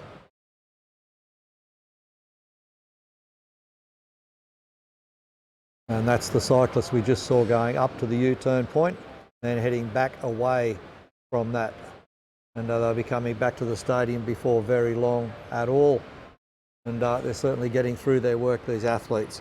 These are the youth, and then the next group that we'll go to will be the Junior Ultra Sprint Triathlon. And that event, when it starts, the Junior Females Wave number 1, will be a 300 metre swim, a 6-kilometre cycle and 1.2 kilometre run. So that will be very testing for the juniors when we get to those at around about 11 o'clock this morning. They've been condensed somewhat. Certainly the female had 3 waves, I should say, and they've been regrouped into 2 waves. So 2 events there, 2 waves, and then they'll be followed by the junior males. So the crowds start to get excited when we see cyclists starting to get back into that transition area again, off the bikes, the dismount area, in behind the swimming pool grandstand, as they head away into another U-turn area now, and you'll see those cyclists come back once again. Of course, Triathlon Australia and Triathlon Queensland bring the combination of this. It's a 3-series program for the Australian Championship in juniors and youth. The first one here on the Gold Coast, the second one the 3rd week of January will take place in the Australian Capital Territory in Canberra. And then, of course, the 3rd and final one. Bike up over the timing, Matt. A lot of Tasmania. our cyclists today have been coming out unstuck with the front wheel starting to wobble when they've gone over the timing, Matt. And that's when we've seen the bike hit the deck. So Ayres taking that out by just lifting up over the top. We'll see who's got the quickest transition. So racking the bike. It's always interesting to see if they put the shoes on first and then take the helmet off and put it into the bucket as they're moving forward. Both of them taking the helmet off first. Shoes are on. Ayres is just probably a smidge in front, and Ayres is out. He's got 5, 10, 15, 20, 30, 40, 50 metres is growing. So Ayres has had a great transition. And where there was no distance between them, he has put some distance into Chapman just in that little bit of time. About 2-3 seconds quicker through there. So Ayres is out in front. He's got a 20-minute lead on Chapman at the moment. Chapman looking very comfortable, taller athlete, nice big stride. He's got a beautiful cadence there as well. He's not overstriding it at all. All of his foot is touching right underneath the hips, which is what we're trying to see. Then we've got the chasers making their way out of the transition area now. So it looks like we've got Pavic is out onto the course. Then we've got little Matty Thompson from Wide Bay region, Harvey Bay, coming out. And our South Australian athlete just fixing up the shoe there, so he's lost a little bit of ground. So that is Butler, but making sure he's comfortable. Larkin right behind him, and Chrome is holding on to Larkin at the moment. No breeze down here on the track surface at the moment. Very, very warm conditions, though. It is starting to warm up. A little bit cloudy, but the humidity today. So please make sure all athletes are hydrating yourselves around the grounds. Now we've got a change of lead. So Chapman's out in front, but he's not going to be let go by Ayres, who is hanging in. The boys have got 500 metres to go. There you go, the technical official almost getting up close and personal with the athletes. Here we go, Chapman, Ayres right beside him. He wants to let him know that he's got some kick left in the legs. Bit of a psychological game going on between our two leaders. Sumsky heading his way out to start his run leg. But Ayres is out in front at the moment. We've seen the lead jostle a couple of times already. It's only 800 metres, but it's on. Who's going to kick? It's going to be on between the two. Chapman looking comfortable, but Ayres now, you can see the heel getting up. He's improving that knee drive as well. So he's found his legs after the bike leg, and he's looking probably a little bit more comfortable, a little bit more spring in his step. He's up on the forefoot a little bit more. Pavic holding third place on the track at the moment, heading his way through. 400 metres down for him, 400 metres to go. Our leaders have about 150 metre lead at the moment. Chapman coming back onto the shoulder of Ayres, and Ayres responding. He's got the inside line onto the corner. It's a sharp little left-hand turn as they make their way in towards the chute, and Ayres is just ahead. He's going to get the line, and there he goes. Accelerates through the bend and kicks the legs. He's got the knee drive going. You can see the shoulders are staying nice and square as he pumps those arms. The hips are square. He is kicking it home now. He switched off a little bit, but Chapman's not responding in the same way. And it looks like Ayres will be the first across the line. He's got about a 10-metre buffer at the moment. And there we go, Ayres with a little bit of a smile. Chapman across the line. The boys have really put in, wow. And look at the lead that they were able to pump in on that run leg because they were battling it out. Here we go, our second in towards the chute. He's got 100 metres to go. We've got Pavic there at the moment. Fourth and fifth are battling it out at the moment as well with Butler and Thomas. And Thomas just got the line coming through the bollard very, very quickly. Here comes Pavic. Thomas just getting away from the South Australian. The South Australian digging in though. Butler is right there. 50 metres to go. They can still jostle a little bit more. Butler jostling though. He's kicked with the last 50 metres. Pavic's through. Butler coming in. Thomas crossing the line. Chrome coming in to finish off his race. Small, who had a fantastic run yesterday, backing up with another great run today.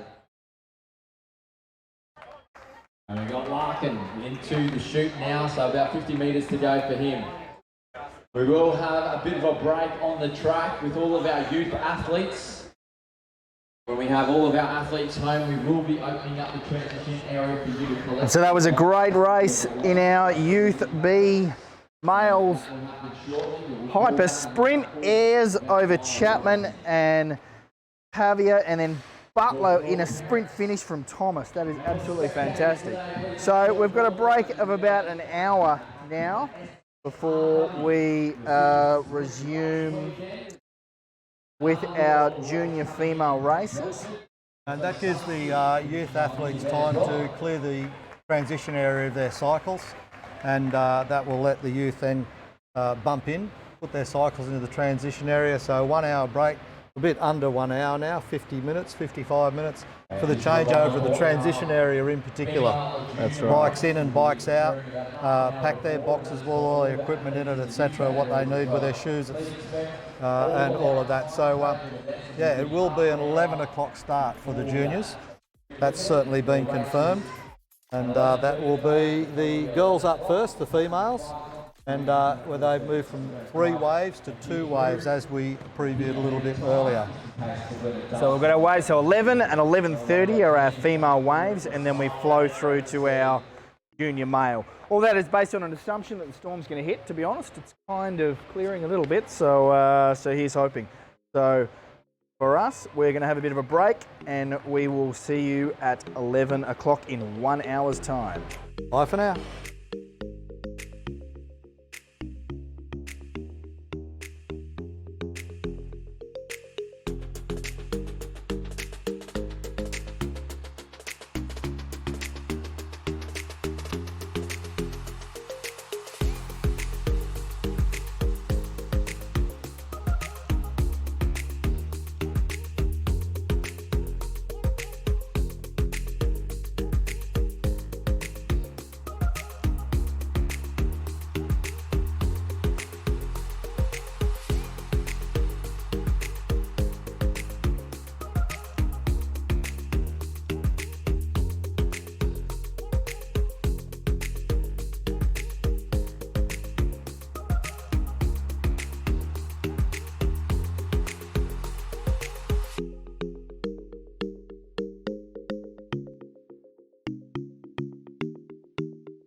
Never been afraid to leave your own home?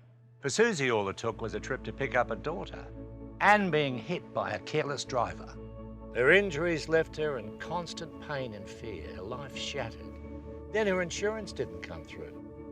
This is the car Susie sat in, frozen in terror every morning. But insurers don't get to abandon injured Aussies. With Maurice Blackburn's help, Susie fought for fair.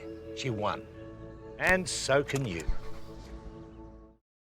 I have a healthy snack bowl, all organic of course. Bedtime stories For the in last 3 few languages. minutes. Yeah, it was good commentary too. Your lunchbox. Avoid white bread. Be the cool mum. Put your phone down when you speak to. Be present all the time. All the time. Mindfulness. Positive praise. Mindfulness. Worry less about what others around you are doing with intelligent cruise control that can Put it on a traffic cone and to try and just raise it a little bit and push it against something. So I think it's on slightly there. Yeah, probably a little too low. Yeah. So you might under it, isn't it? Yeah. So, we had you know time that to tape orange it to cone? something. Yeah, I know what you're talking about. Plant. Yeah. These are trigger plants. Yeah. Because the actual position of it gives you the fork. Yep. And it's sort of right in the middle, which is perfect. And I think up there you'll actually see them coming back up that road. Yeah, it's that'd up a be bit good. higher. Jesse liked it, I know. He walked around here, I was over there, he walked around here and went, oh wow. Yeah, I did. I don't went though because I only made it Everyone back knows just Australia has when 4 I big started. banks. So But the check the biggest date. retail bank is Yeah, snapping at their I heels. saw them put it It's a next bank to that's it been around for when over I started. 160 Which is why years, they're all has over standing. 500 branches Australia-wide, looks after over 1.6 million customers, is regularly voted one of the most trusted brands out of all the thousands of brands in Australia. Yeah, that's right, exactly. And voted the It's all most wrong. trusted So what you've bank got in your in hand is right. 2018. Who is this fantastic number Yeah, 5? yeah. So that's wrong. But yeah, it's Yep, exactly. it's Bendigo Our Bank. blue is still right. The better big bank.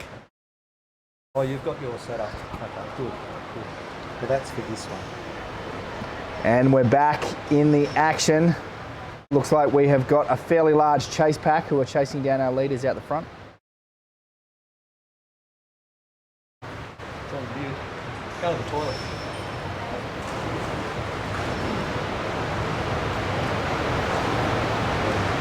So we're doing well to give you live footage from out in the field with our signals being beamed back to us about a K away from the action.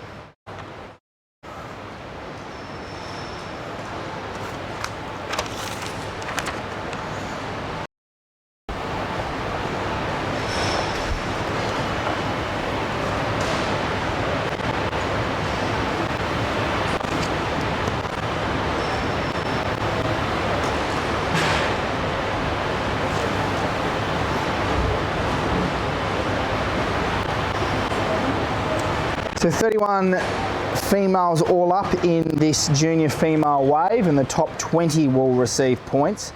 So as we said previously, while they are racing the girls in the heat, they're also potentially racing for times that are recorded in another heat. So there's races, and then there's also a bit of a time trial within that as well.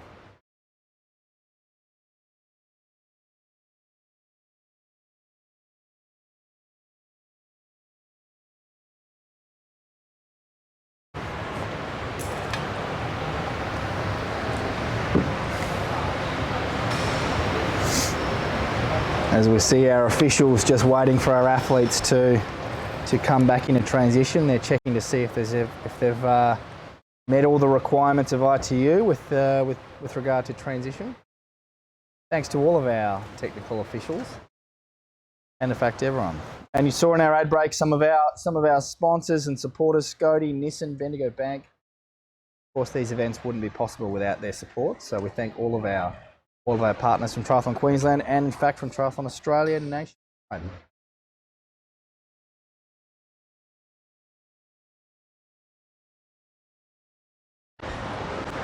So this race is a little bit longer than our youth races. Our youth did 200, 4 and 800, whereas these in our junior athletes, which is 16 to 19 years of age, they're doing 300 metre swim, 6 kilometre bike ride and 1.2 kilometre run.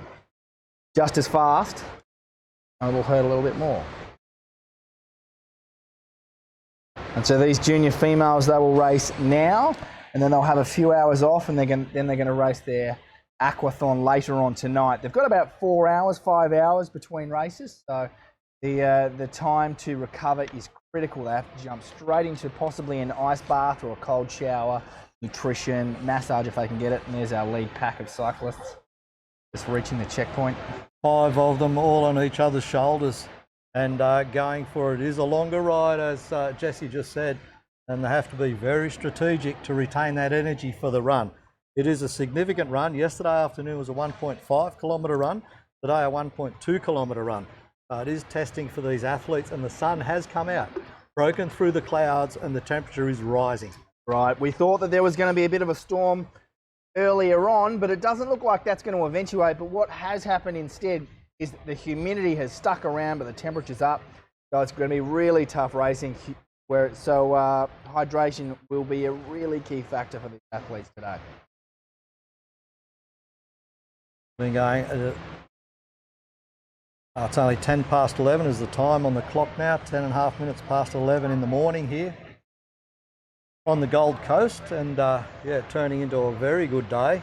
As I said, it's getting hotter and getting more humid as well, and that's when you're just standing around. If you're an athlete, look out. It starts to burn you up. We did mention before the little bridge they have to go over and the little inclines they have to negotiate, and that does burn their legs up a little, even though it's a short distance, relatively speaking, as far as triathlon goes. It is still very hard work, especially after they've done their swim leg of 300 metres. So the girls putting in the hard yards at the moment out there on the bike track. They're heading away, and that asphalt, of course, it's hotter out there than it is generally in the air. Got that heat coming off the black asphalt surface of the roadway. The 27 degrees right now, humidity of 65%. It is muggy. So we've got 2 events. They were reduced from 3. They were consolidated into 2 junior female stages. Then we'll go to 3 junior male stages after this, immediately following. So that will move forward up the schedule just a fraction. That's right. So we are still 30 minutes ahead. So for all athletes or parents, please note the times that you originally were advertised prior to this event. Subtract 30 minutes. That's about where we're tracking. So get to the stadium, get to your event well beforehand. The last thing we would want is for athletes to miss out and turn up after or midway through their event.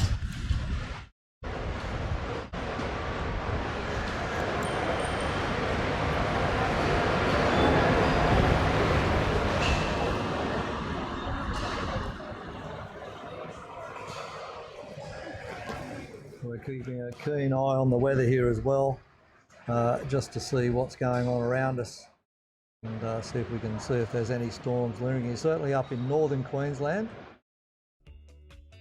there's plenty going on. But down here on the Gold Coast, looks to have lifted just a little.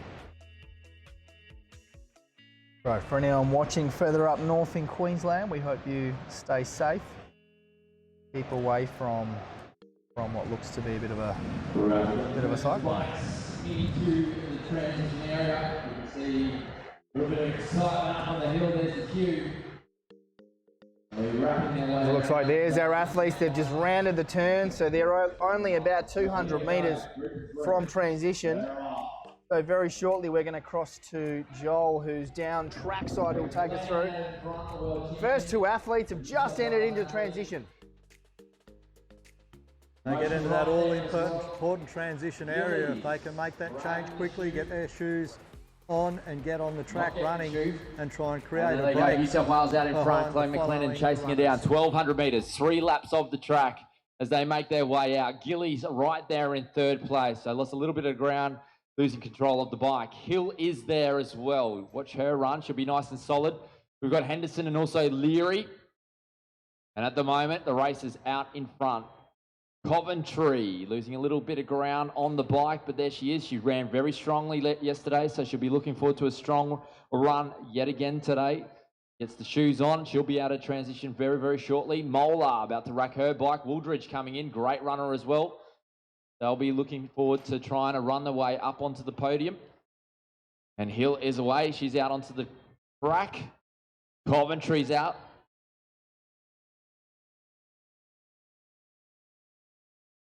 Gould is into the T2. There we go. Wooldridge already making a pass on Adira. Maloney from New South Wales making her way in. Now we've got the Queenslander. McLennan, the world champion on the Gold Coast this year in the 16 to 19s. Side by side with our New South Wales athlete.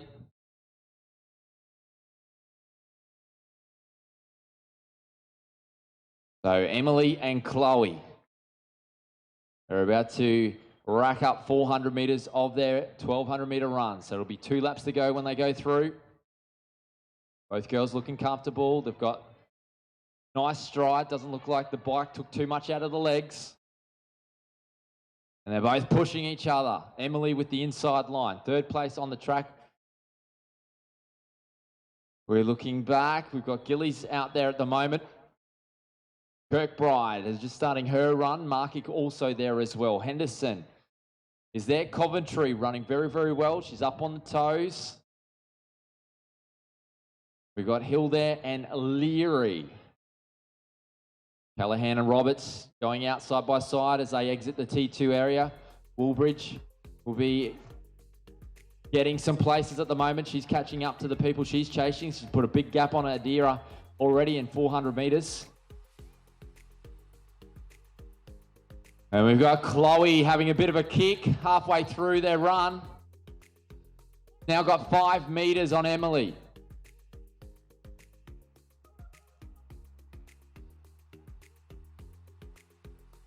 Adira racking up her first lap on the run. Mola also making her way through to rack up her first run. Here we have our leaders now making their way onto the straight for the 2nd time. So this will be 800 metres into the 1,200. We have Emily not going anywhere though. She's worked her way back up onto the shoulder of Chloe. But Chloe has the inside line into the bend as they have 400 metres to go. Chloe just accelerating a little bit.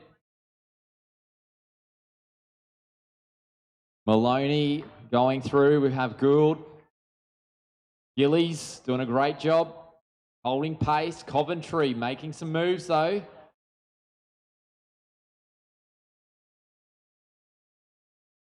We got Chloe just a step in front of Emily at the moment.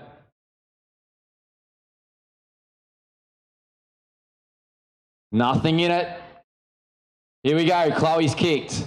You can see the stride pick up on the balls of her feet a little bit more. There's a slight little lengthening of the striding there, and now she's starting to get away a little bit more as she fires up the glutes. So you can see the heels coming right up. That big knee drive's happening now.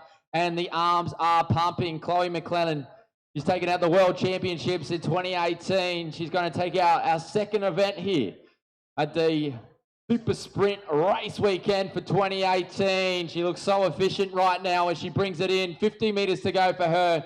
Emily holding on for 2nd place. And here we have Chloe McLennan. Welcome to the finish line, Chloe. And she'll be relieved and pretty happy with that result. Emily doing a fantastic job as she brings it in. What a great run between the girls. Gillies is the next onto the grass with Coventry chasing. Coventry making up some massive ground. She was in the 2nd pack off the bike and she is running her way into 4th place. Gillies will hold on for 3rd after laying down the bike as the dismount. So great work to Gillies, getting it all together. Great to see her competitive spirit coming out. And Coventry with a fantastic run. What a swim she had, the first out of the water. Lost a little bit of ground on the bike, but she brought it home. And look at this.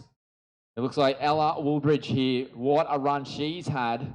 And she's probably picked up 3 or 4 positions out there just on the 1,200 metres. Henderson also having a great run. We have Hill making her way in towards the finish line, taking out the All Schools in Queensland at Kawana, and here she is finishing off her 1,200 metres. All done for her.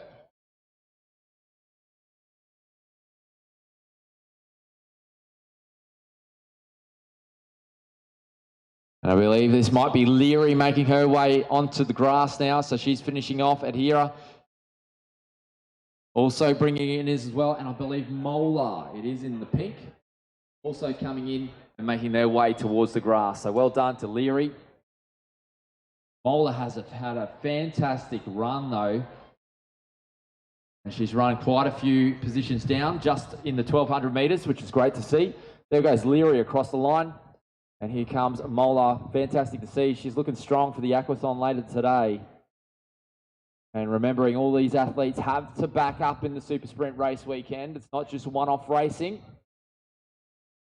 So right now they'll be getting that hydration, nutrition back into the bodies, replacing anything they would have lost out there. It was warm. We're feeling it cool down at the moment as the breeze starts to pick up. So it will be a little bit trickier for our next race out on the bike course. Here comes Maloney. Another one with the grimace across the face. Hopefully it turns into a smile as she passes finish line. Gould finishing off her run, but looking very, very strong. So a little bit in the tank there for her later races this weekend. Roberts is home. Kirkbride ran very strongly there. And she has ridden and run herself up a few positions on the ladder. We've got a couple more runners bringing it home for the junior females. Wave number 1 for today, and we're about to get underway with wave number 2 in the water very, very shortly. And Callahan, welcome to the finish line.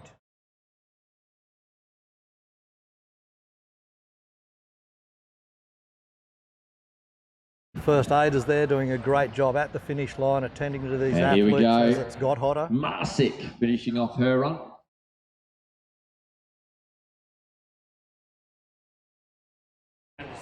A couple of the girls needing early hydration, and they're in there being cared for by the people in the first aid outfits, making sure they get the hydration into them very quickly, get them recovered, because there's another 2 days of events to go here. They've got a lot of work to do.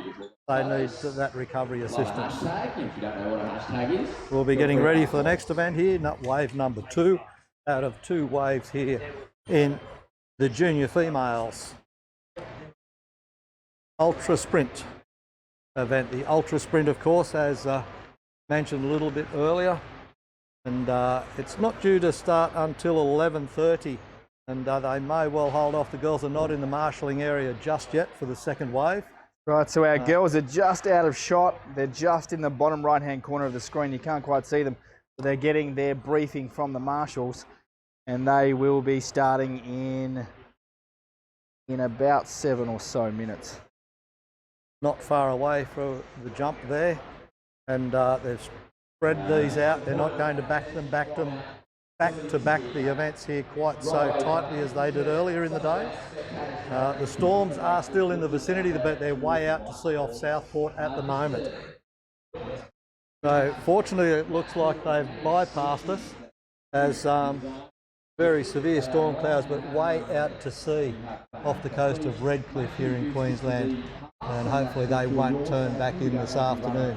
But, I wouldn't want to be on a yacht out there at the moment. That's right, that would be pretty choppy. No, but we've got a stroke of luck here. No stoppages for us. One thing that is always a risk, it's an outdoor pool, and so with any situation of thunderstorms and lightning, there is always a risk of having a pool closure because of lightning. So that's not going to be the case for us now. We're full steam ahead.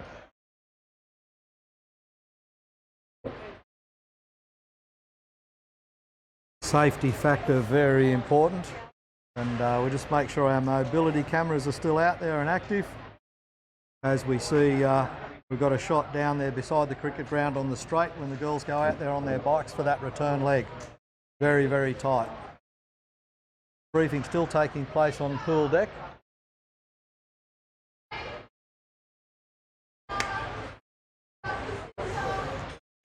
One thing viewers will notice when we see athletes coming into transition or going out of transition, you'll see all of the technical officials watching them very, very closely, making sure that all of their equipment goes in or comes out or goes back into their little green tubs. That is part of the ITU rules. Can't have any equipment outside of your tub, otherwise there will be some kind of time penalty, which you will which the athletes will then have to take on their run. As they cross the finish line for each lap, there's a penalty box. And so if an athlete has recorded a penalty, that will be written on a whiteboard. They'll see that as they come through for the next lap. They'll have to take their penalty. So our athletes are just coming up to the starting blocks in the starters' hands. About 6 minutes ahead of schedule. There we go, wave that to Judy Prima into the water. So in this wave, we've got Isabella Matthews, Alicia Austin, Grace Bunting, Jacinta Cliff, Annabelle Harris, Cassia Boglio, Bree Roderick, Grace Roberts, Kirsty Beattie, Sunny Star Carusi, Bree Thistlethwaite, Jessie Dean, Carmen Tynker, Cody Hodgson and Emma Hogan.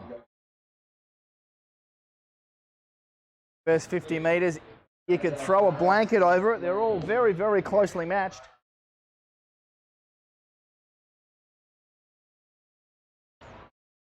Difficult to pick a winner, but it's probably at the moment, it's lane 8. We're looking at Hope Gould, who's got just a narrow lead over Ella Wooldridge of Queensland.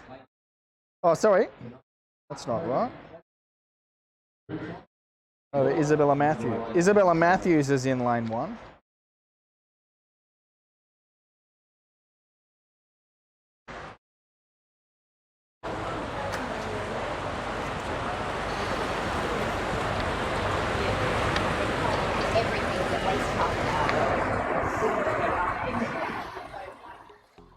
Emma Hogan looking very, very strong. Nice, strong, tall stroke.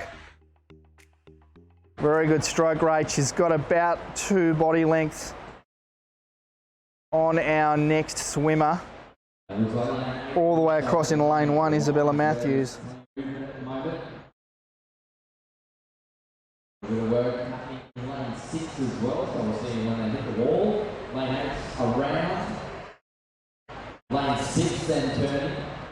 Lane 1, third off the wall. As you can see, all athletes kicking strongly. What we would see typically in a lot of our longer distance events, you know, your Ironman, half Ironman, there may not necessarily be such a strong kick in these short races. The kick is quite essential.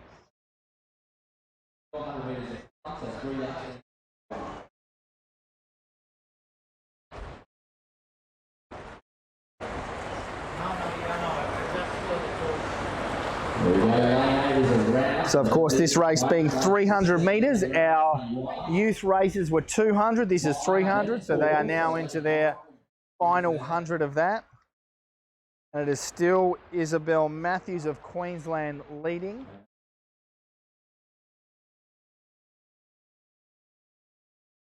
But not by much, and possibly we might have a pack of 3 forming.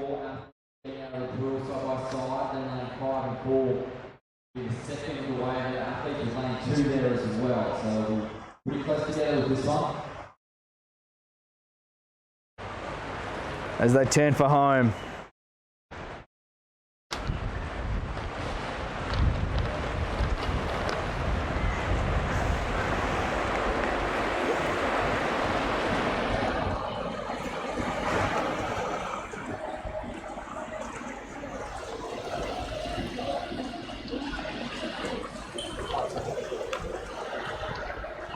Let's close Hogan. Hogan's going to exit the water first. With Jessie Dean. Hogan out first, looking good. Thistlethwaite. Roderick. From New Zealand. Roderick all the way from New Zealand. Matthews, Cliff, Roberts, Tynker, Boglio. And straight into transition. This is the critical time where you can either make up or lose time. 1 or 2 seconds here or there, it's a big gap to make up.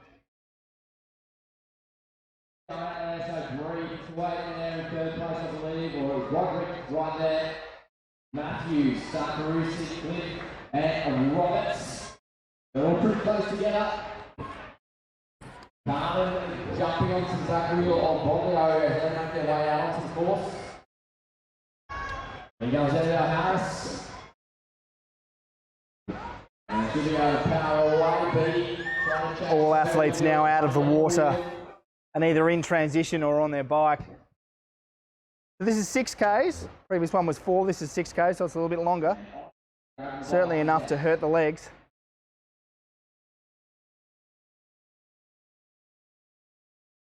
And our mobile camera out near the shed has gone down. There we are. Now we're back up, just near the cricket side screen. I think that's possibly our first 3 athletes that have just gone through there, number 4.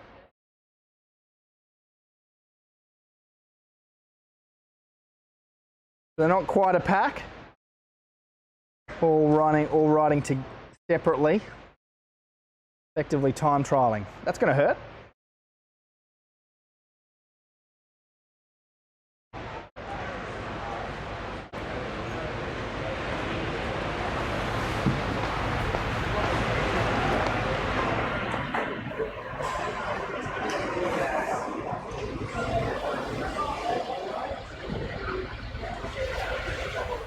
As we get a good shot of the turn that comes from the centre into the main section of the bike leg. That will also be the U-turn point where athletes will have to slow down, be in the right gear so that they can accelerate away nice and efficiently.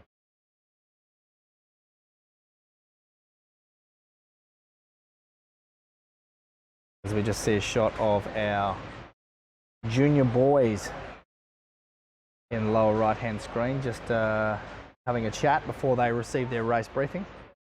Still a fair bit away from the start of their race, so they're probably just doing a bit of warm-ups. There are 66,200 lawyers in Australia, and choosing one shouldn't be a game of chance. So if your life is turned upside down, who do you turn to? You turn to the lawyers other Aussies recommend. With Maurice Blackburn's help, over 40,000 Australians fought for fair and won. And so can you. And if you don't win your case, you won't have to pay their legal fees.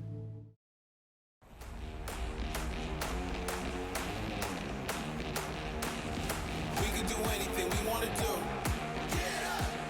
Whatever I can do, you can do it too. With Nissan Intelligent Mobility. We can do anything we want to do. Suspension tuned for tough Australian conditions. 3.5 tonnes of braked towing capacity and huge payload.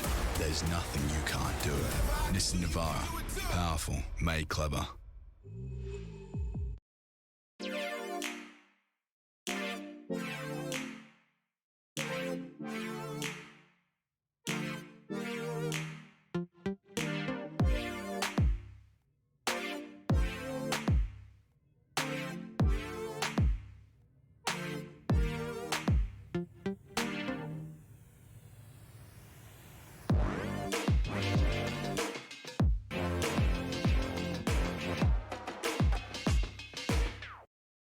Everyone knows Australia has 4 big banks, but the 5th biggest retail bank is snapping at their heels. It's a bank that's been around for over 160 years, has over 500 branches Australia-wide, looks after over 1.6 million customers, is regularly voted one of the most trusted brands out of all the thousands of brands in Australia, and voted the most trusted bank in 2018. Who is this fantastic number 5? Yep, it's Bendigo Bank, the better big bank. So we're back, and thank you again to our generous sponsors, Scody, Nissan, Bendigo Bank, for all of their wonderful support for this event, and also for all the other events Triathlon Queensland and their associated events host. And that's from our mobile cameras out on track. So this is the last of our junior girls heats. This one was 8 minutes ahead of schedule. So for parents and athletes watching this stream, please note we are again ahead of schedule. So if you're heading to your heat, come early.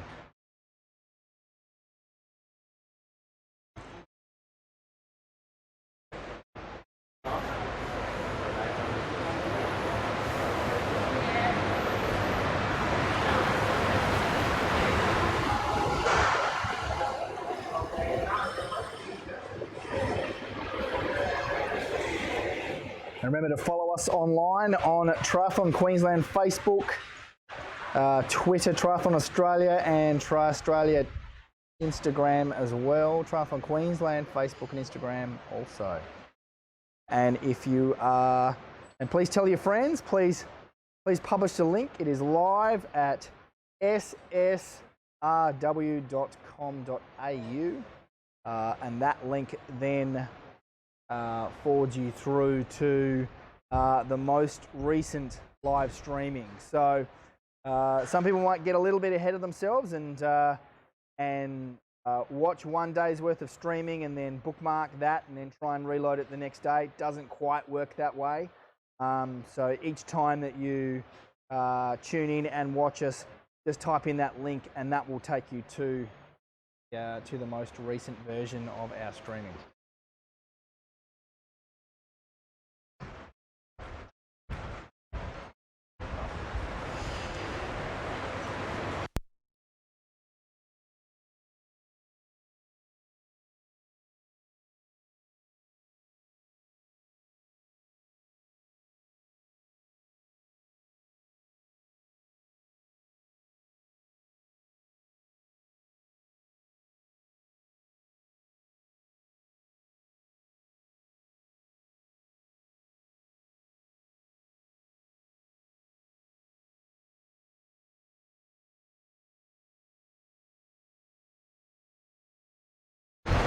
So we just saw a big pack of athletes coming past our cameras.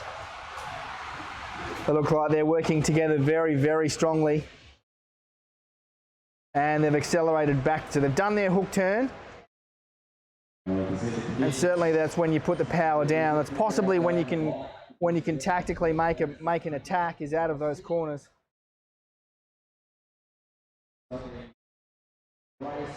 On the screen, pretty spread out at the moment for the girls. They final two tucking together and making groups out there. They're all pretty spread.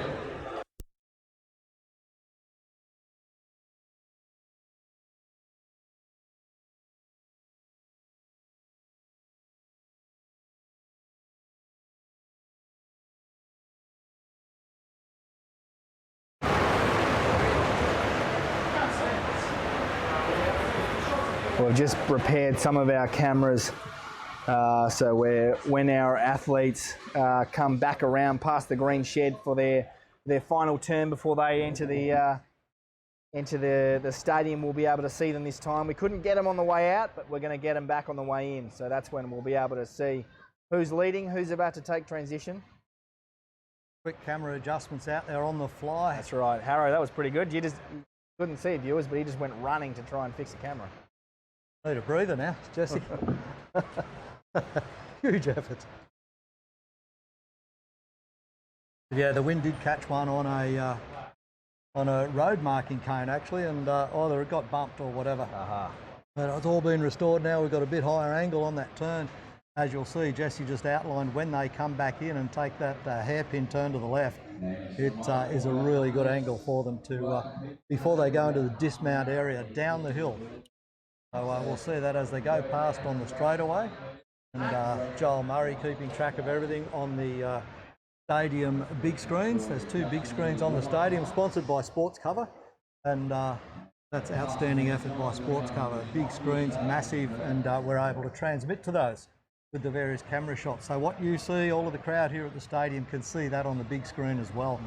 And we're trying to keep them in touch with the cycle leg out there on the roads, and the group out there, 6 kilometre cycle. They're out there doing the hard yards, as I said, in the heat, and it is not even midday yet here, and it's quite warm, and it's turned very humid once again. So the girls out there working very hard.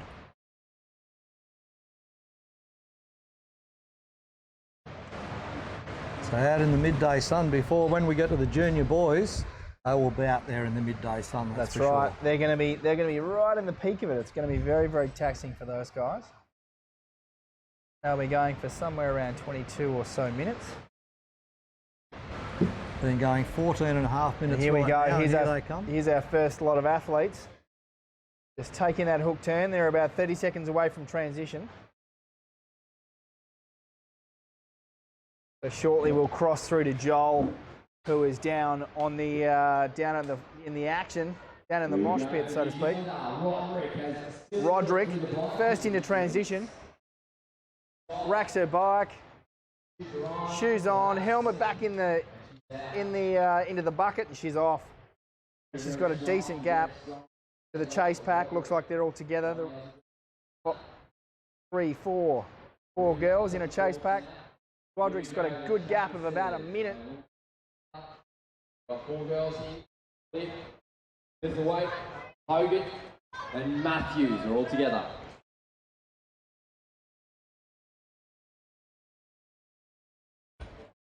Bree is out. Cliff is right on her tail as well. There we go. Hogan, who was the first out of the swim. We 4th out of T2. Star Carusi has made her way into T2.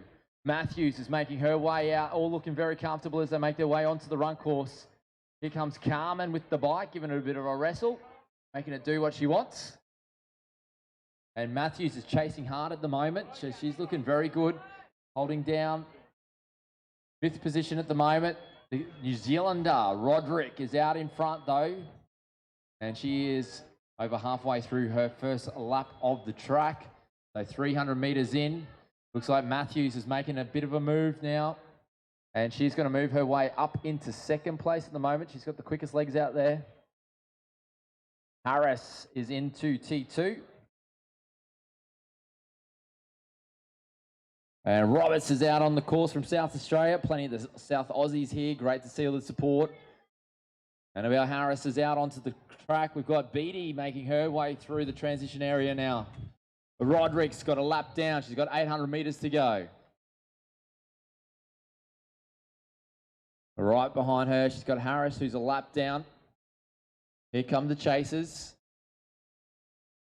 So we've got Queensland in 2nd, 3rd, New South Wales 4th, Queensland in 5th. Here we go, Hogan, quickest in the swim. She's running well. So well done to Hogan. She has got the hurt locker on, so she's got to keep herself positive, keep herself relaxed, hold the form. 400 metres down, 800 metres to go. Thistlethwaite going through. We've also got Cliff doing a great job from New South Wales. She's just tucked in on Bree's shoulder at the moment. And here comes Matthews. And Dean making her way into T2. Western Aussie coming through to rack up a lap on the run.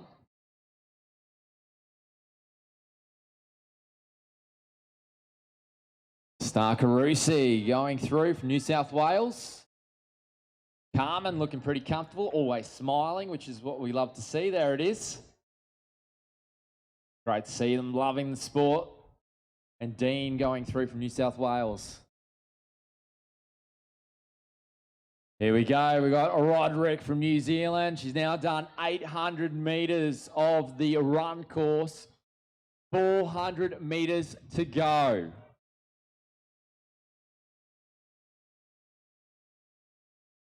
So New Zealand out in front.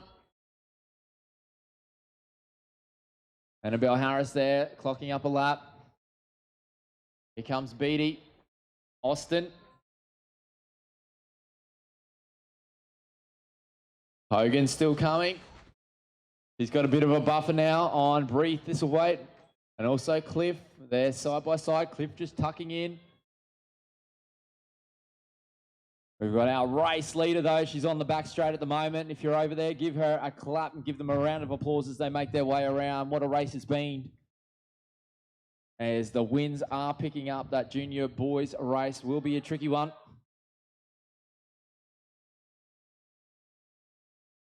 And here we go. Roderick powering away. She's after the time. She'll be after the points. She has a look around. There is no one in sight. She's got about 100 plus metres on the chasers at the moment.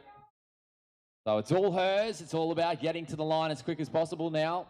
Looking very efficient. She's looking relaxed. Something in the tank for her races later today and also across the Super Sprint race weekend.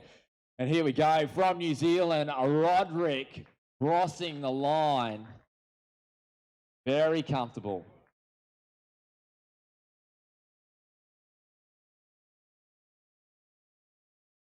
And we can hear the fatigue in these athletes as they hit the line. Here we have Hogan. She led the 300-metre swim.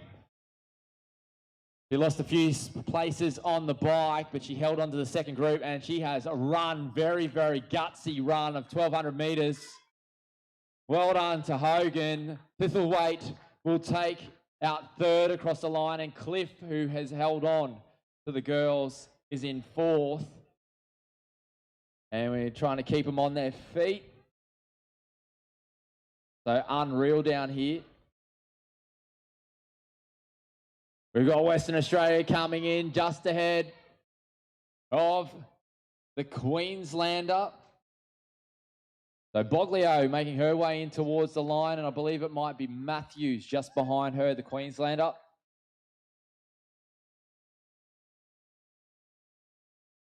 And great little run there, closing it out for Matthews. Well done.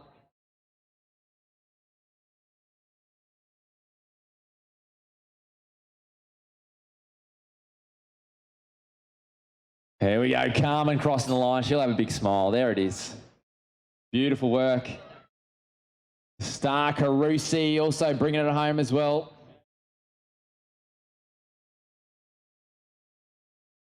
And there's a sprint. This is going to hurt. Beattie trying to stay ahead at the moment. We've got the South Australian, we've got the Queenslander, Annabelle Harris, also Roberts are all there. And that's close. Great running from Annabelle Harris there. She has run herself through a couple of positions there.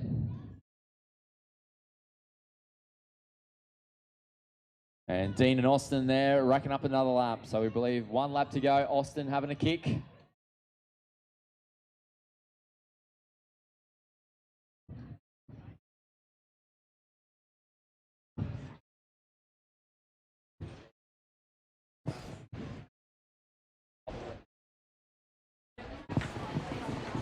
And 2 competitors left now on their final lap, just going around the back straight. They'll be bringing it home very, very shortly.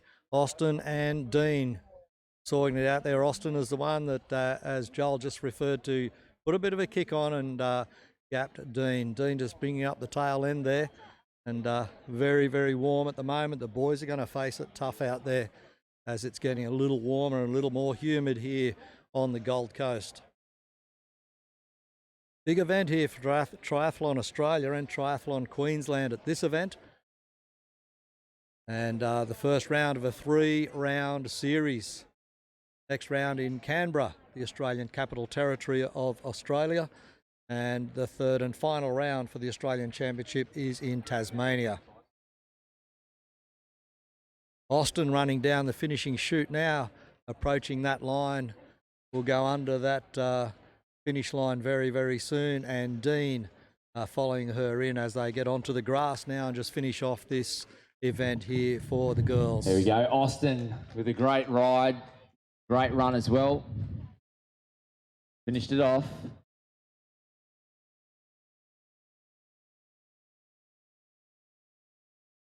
And here we go, Dean bringing it home. A second event here for the Super Sprint race weekend. And I'm sure all the athletes are thinking right now, that was so much fun, I can't wait to do an aquathon later today. Big effort here from the girls with the triathlon event. And as you may have heard, Joel just mentioned duathlon at the end, aquathon, I think it's referred to, which is the swim and run combined. And we will work out the programming for the next heat, which will be the boys. I think we're going to the junior males soon. That's right, this is the first wave of our junior males, which will be starting very, very shortly. So we've got Tom Tudor, Callum Kingston, Lockie Watson, Max Norman, Zeke Tinley, Sam Tierney, Luke Harvey, James Olsen Keating, Oscar Riley, Lachlan Szynski, Declan Gillard Martin, Harry Ladd, Josh Williams, Declan Marchioni, Thomas Hine and Declan Weir. So there's quite a few in our junior male category. Over 3 heats, yet the top 20 overall will be awarded points. So while they are racing the boys in their heat, they are also racing the times that are achieved in the other heats as well. So it's a game of tactics, but again, as we've also said, it's also a bit of a time trial. The 48 competitors in that, with 2 in each lane, 8 lanes, 16 per wave, and there are 3 waves. If they hang in there, it'll be very, very good. And as we said, conditions are up there, and the boys here, they will do the same. 300-metre swim, 6-kilometre cycle, 1.2 kilometres of running in the heat of the day. 28 degrees, 64% humidity. It is quite a challenging environment right now, as we just get a little bit of camera shake, but we're all okay. You're at the Super Sprint Race Weekend 2018, and we're happy to be bringing you this inaugural internet streaming broadcast of this event here for the first time ever, the Super Sprint Race Weekend for Triathlon Australia. Of course, Triathlon Queensland hosting this round 1 event. We're at Runaway Bay on the Australian Gold Coast. It's the 14th of December on a lovely Friday 2018, day 2 of the 4-day event. And it's being broadcast to you live from the Sports Super Centre on the Gold Coast. And we're happy to be able to bring this broadcast to you wherever you are in the world, wherever you are in Australia. For those viewers watching from Canberra, Tasmania, Western Australia, South Australia, New South Wales and Victoria, of course, we're happy to bring you these, and of course over in New Zealand as well, competitors here. And we're really happy to bring you these. For those that can't travel, you can watch your friends and relatives compete, or anybody that you're just interested in watching in triathlon. Pre-race, so Luke Harvey, mate, from Queensland, he's taking the World Championships. Do you feel like that sort of puts a bit of a target on that? Just approaching the junior male wave number 1 time frame. We're just a little bit ahead of schedule, so our officials are taking this opportunity to just brief the athletes. We're not in a hurry right now. Yeah, normally they would back-to-back the events, so as one event finishes, they'd hit the water for the next one, but they're not so rushed at the moment. We built that buffer this morning, and the storms will look as though they've passed by going out to sea. So not an enormous rush on at the moment. Everybody gets a little bit of a breath between these events. And it's always good. We're taking the pressure off. One thing that we never like to see is when we bring forward events that parents potentially miss an opportunity to see their children participate. So it is, while that sometimes is unavoidable, it's great that we're pretty much as close to back on schedule as we can. And maybe about 5 minutes time before we start this one, it might be time for a little sponsor break. We'll see if we can bring you one of those shortly as well. And we have to thank all of the sponsors, of course. Just to run through a few of those, it's very important that we mention those key sponsors that support triathlon throughout Australia and especially in Queensland this weekend. And especially Nissan, who have got a couple of cars on display out here. Nissan, and they are fantastic, a Navara and a Pathfinder on the infield, and they look very, very sparkly and shiny out there, those new vehicles. Of course, the Queensland government have to be thanked, and Gold Coast Council, of course, for providing this wonderful facility for sports generally, because it is a magnificent facility for all sports, but in particular triathlon. And they do hold several events here throughout the course of a season. So just sending it through. So it sounds like we're getting a FedEx sponsorship, bit of Oz Postal, and Physio Cream also got a plug as well in there. So good luck to the boys. We're only about 6 minutes away from our next race start with the junior men's, and of course so 6 minutes away from the race start. So if you want to go and grab a cup of tea, have a pit stop, now is the perfect opportunity to do that. We will be starting at 12 o'clock Queensland time, which is in 6 minutes time. Never been afraid to leave your own home? For Susie, all it took was a trip to pick up a daughter and being hit by a careless driver.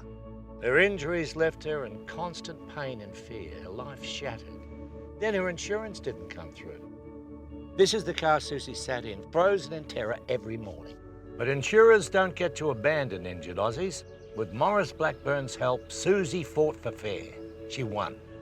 And so can you. I have a healthy snack book, all organic of course. Bedtime stories in 3 languages. Family choir. Screen-free Sunday. I really listen. A little note in their lunchbox. Avoid white bread. Be the cool mum. Put your phone down when you speak to. Be present all the time. All the time. Mindfulness. Positive praise. Mindfulness. Worry less about what others around you are doing with intelligent cruise control that can slow down and speed up for you. The Nissan Pathfinder. Family driven.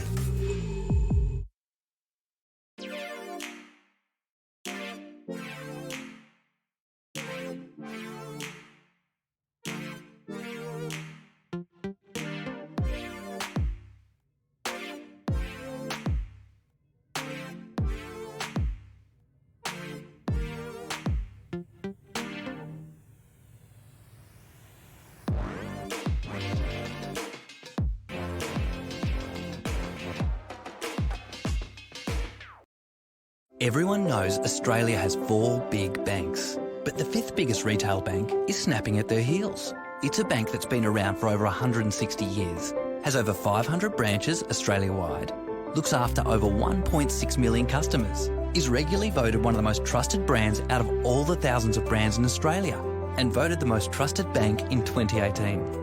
Who is this fantastic number 5? Yep, it's Bendigo Bank, the better big bank. Go. Somebody's clock's out of order. And apologies to our viewers. We are 17, 18, 90 seconds in, so we just missed the start. The technical officials felt it was a brilliant idea to accelerate. All good. Somebody's clock's out of order, I think. Right, so running ahead of time. Our lead boys have just gone through their first 50 in about 28 and a half seconds. So it's pretty quick. Lane 5 and 6 battling out the lead now, 5A and 6A battling for the lead.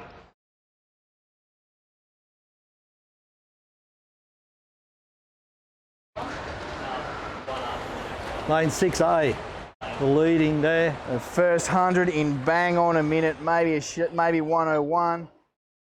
Declan Gillard Martin, I think there's possibly an Oscar Riley's in there as well.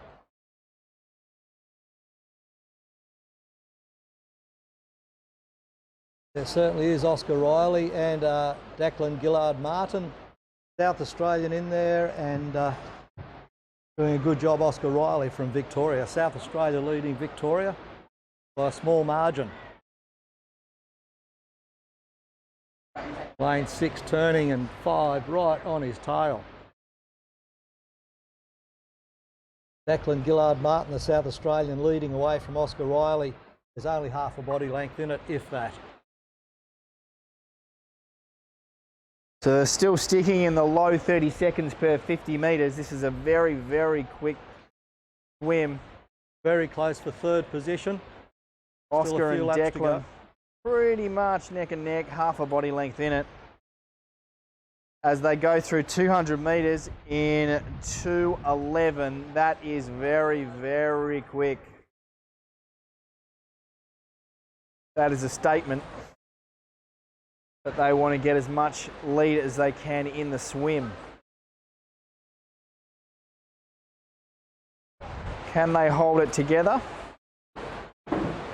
Being side by side in lanes, they've got good vision of each other. They know their position relative to the next closest swimmer, but it's 3rd place that's as tight as you could possibly get. 3 of them going shoulder for shoulder, stroke for stroke, both in lane 4 and one in lane 3. Again, side by side, looking over each other's shoulder. They know where they are in lane 2A, bringing up a close 3rd position as well. Probably just back a little, only a body length in it though. This is a close event for the places from 3rd to 5th, maybe 6th place, all very, very close, going stroke for stroke. So if they're holding their pace, they're going to get out of water in about 3:28, and I have to say they're going to get out well before that. So they've actually picked it up. Their 3rd 100 has been quicker than their first couple. Gillard Martin out of the water first, Oscar Riley second. The two of these well known to each other. They've raced together a lot. Well, they bolted. They've cleared out to the transition area. I think there's a plan. Those two are saying, come on guys, let's work together on the bike. Let's make this work. Also a great run yesterday. He's one to watch today. Williams is there. Machini, Ladd. All out of the swim. Tinley's on his way out. Kingston in the green and gold. He's out into the T1 area. Norman also getting out of the water. And there we go. The South Australian making his way out. He's being chased down by Harvey. A quick transition there. Olsen Keating. Watson squeezing there. Lost a little bit of space. Sisinski's one to watch when he starts running. He'll be able to run it with anyone there. Tierney, Williams, Ladd and Machini. Ladd's had a fantastic transition and picked up a few places. Tinley from Western Australia also making his way out onto the course. Kingston in the green and gold. Norman is there. Hine is there. And Tudor and Weir making his way into T2. And it looks like an empty pool, I believe. So they're all out now. They've all got the bikes.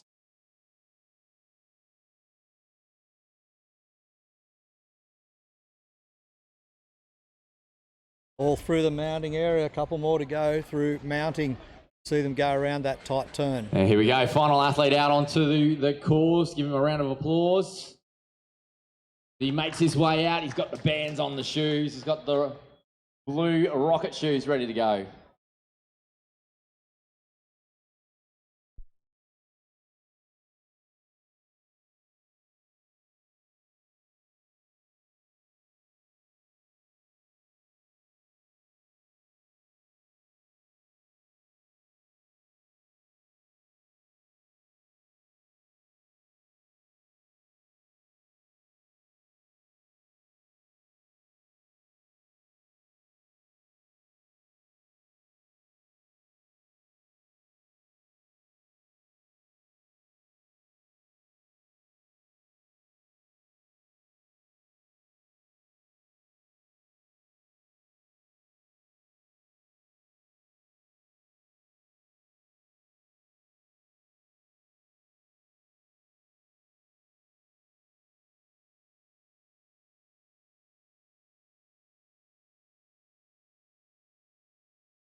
There are 66,200 lawyers in Australia, and choosing one shouldn't be a game of chance.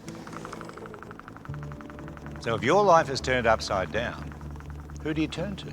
You turn to the lawyers other Aussies recommend. With Maurice Blackburn's help, over 40,000 Australians fought for fair and won. And so can you. And if you don't win your case, you won't have to pay their legal fees.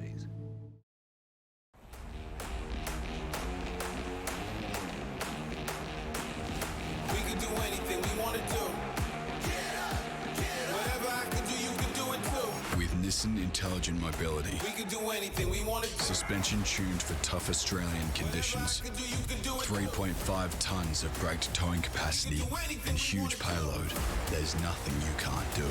Nissan Navara. Powerful, made clever.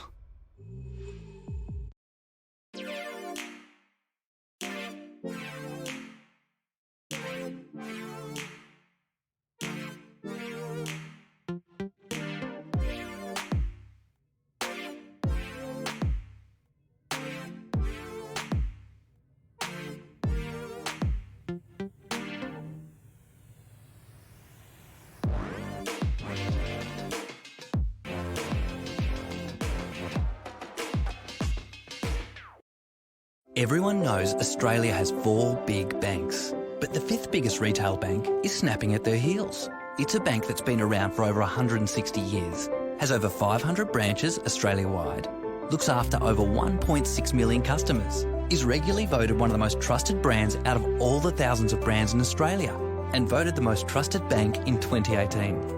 Who is this fantastic number 5?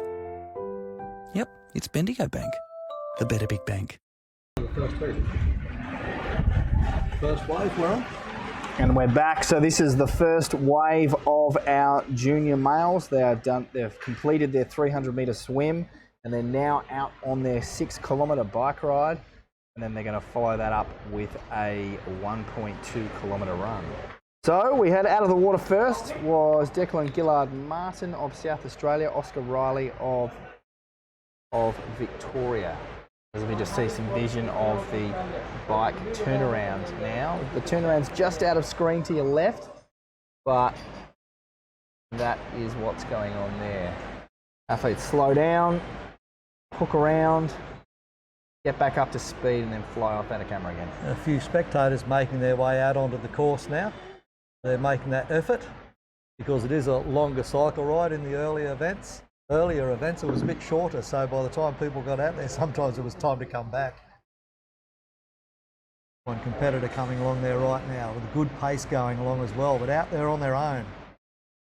That looks like a Queenslander by the flash of maroon. We couldn't see it too clearly, but it was definitely a maroon suit. Has completed the U-turn, heads back in the other direction while you see them coming up, and a huge gap there. Junior male, wave 1 in the ultra sprint triathlon. 300 metre swim, 6-kilometre cycle, 1.2 kilometre run. It's a big event. You can see a shot there of the pool deck where the next heat are just warming up and getting prepared for their swim event. It'll be a little while yet before they get there. They might hit the water and do a bit of a warm-up to loosen themselves up, but certainly they'll do that. They'll just do a cool down, obviously, in the water, I would say, rather than a warm-up. Warm their muscles up, cool down their body. They've got several minutes as the cycle leg still taking place here as the northerly breeze picks up significantly. Tailwind going down the back straight in the run, and good for the bike leg as well. It's actually a crosswind to some extent, tailwind coming home. That's right. As we just see Justin Drew, Triathlon Australia's Director of High Performance, just walked past our commentary team. Triathlon Australia's High Performance unit taking a very keen interest in this weekend here. They've got 3 of their staff here. This is definitely the talent pool for the future of triathletes in Australia. So this is a very, very important race for them to watch out for. As we see back to the vision of our bike leg. Yeah, travelling very fast out there, good cadence for a 6-kilometre leg. A couple of coasters there, and then you'll see them charging away after the U-turn. You'll see that cyclist come back around, and away he goes now down there in this wave number 1 of the junior males. 2 more waves to go. As we said, there's 48 competitors. It's a big field, this one. A lot to battle for, a lot to get through, 48 of them, and you'll see in the next waves, not only do they want to get a position on the finish line, they want to get a faster time on the finish line. Everything for the 48 of them were based on their time for the course, not just whether they finished first, second, third or whatever in their particular division. So when it all gets compiled at the end of the 3 races, then it will all be based on time to get their point score at the end of the day. Just coming up to 10 minutes past 12 here on the Gold Coast of Queensland. That's Eastern Australian Standard Time. A shot back there of the infield. Look on Instagram and Twitter for Triathlon Australia and Triathlon Queensland. Get all of your news there. Also go to their websites. Get the latest updates via the websites on Triathlon Australia and Triathlon Queensland. Lots of social media out there for you to use. 2 more events before we have a short break and then get straight into the aquathons this afternoon at around about 2:30 or just before. It may be a little earlier than that. The spread of the athletes at the moment, so one rider is riding solo out in front. And Harvey is the feedback we're getting. So we said it was the essentially the talent scout race for the future of Triathlon Australia. If we look back through the honour board, previous winners of this event over previous years, we see 2014 Matt Hauser was the winner of the junior men category. Matt going on to represent Australia at the Commonwealth Games and Super League. Ash Gentle's also won. Here we go. Some of our athletes, they're just rounding the turn. We've got one athlete out in front. He's about 30 seconds away from dismounting his bike. Here comes the pack behind him. It's a pack of 4 right behind him, trying to hunt him down. That's not much of a gap. That's about, hope he can run. That's right. That's about a 25-second gap over 4 chases, over 1.2 kilometres. Is that enough? We're about to find out. It's close. Gillard Martin and Tierney and Oscar Riley in 2, 3 and 4, and all 3 of them can run very, very well. Ladd is in. Tinley is also in. Martini. Sasinski, one of the informed runners yesterday, is in. Harvey just zipping down the zipper at the back to let the air flow in, to cool the body down. Olsen Keating and Sam Tierney side by side, and they're chasing down. 15 metres is the distance between first, second, and third is right there beside him. Fourth is Riley as he makes his way through. South Australia there with Gillard Martin in 5th place. Not looking as comfortable as the others yet as he finds his running legs. Trying to feel around for that zipper. The boys are feeling the heat at the moment. Tinley and Ladd.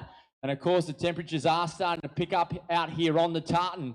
Jasinski and Martini right with each other as they go around the Queenslanders. Harvey out in front though as he racks up 300 metres now of the 1200 metres. Still holding a little bit of a lead, 50 to 60 metres. He's probably made a little bit more movement on the boys pacing at the moment, but who's pacing? Here goes Harvey. He's coming up to 400 metres, a bit of movement through his upper body at the moment. Sticking in the zone. He's trying to relax. You can see the positive self-talk going through at the moment as he paces. Watson making his way out onto the run course for the first time. Here we have Tierney and also Olsen Keating. They will wrap up 400 metres. Looks like they've dropped pace a little bit where Harvey is still holding pace. So that lead now out to 80 metres. Pinkston and Williams fresh off the bikes. Here comes Tudor. Also Riley who's out there. So he's done 400 metres. Tudor just joining in. Norman also joining in as well. And then we've got Tinley and Ladd also clocking up there 400 metres when they come through. And we saw these guys battle it out yesterday. Sasinski had a fantastic 1.5 kilometres. So 400 metres in. He'll find his legs soon. We'll see him start picking up pace. Harvey, though, has the lead and it is growing. It's now out to 100 metres. This is why the guy is the world champ 2 years running as he is battling it out at the moment in the zone. Hine joins into the run course. He's onto his first lap of the 1200 metres. Here comes Harvey. He's now 800 metres into his race. 400 metres to go for Luke. The Queenslander out in front. Now we've got the chasers. That lead is growing. Here comes Tierney. Olsen Keating just tucked in behind him. One of the boys are going to be kicking soon. Riley is 4th place on the track at the moment. He's 80 metres back on 2nd and 3rd. There we go. Tierney setting the pace for Olsen Keating. These guys must be feeling the pace from last night. Luke Harvey, though, already halfway down the back straight.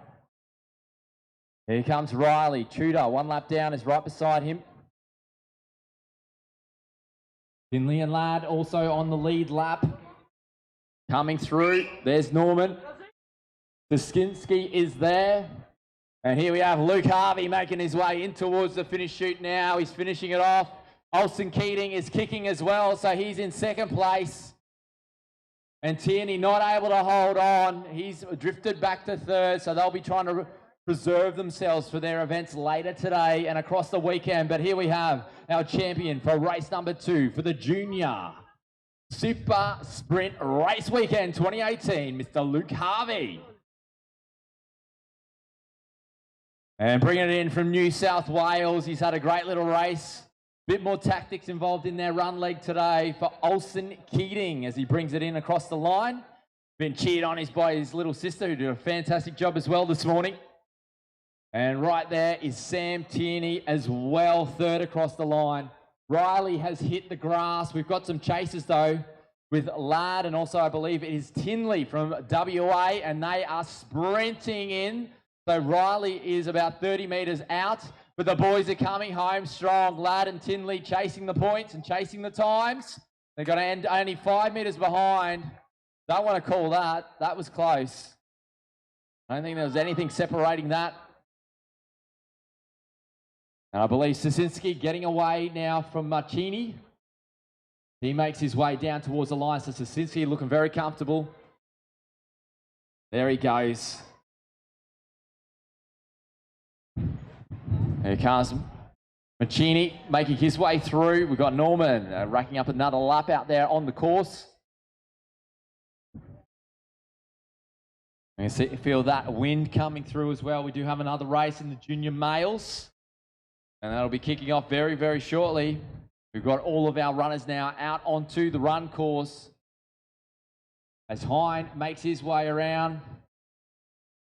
Now, Luke, we won't let you go too far without a post-race interview, buddy.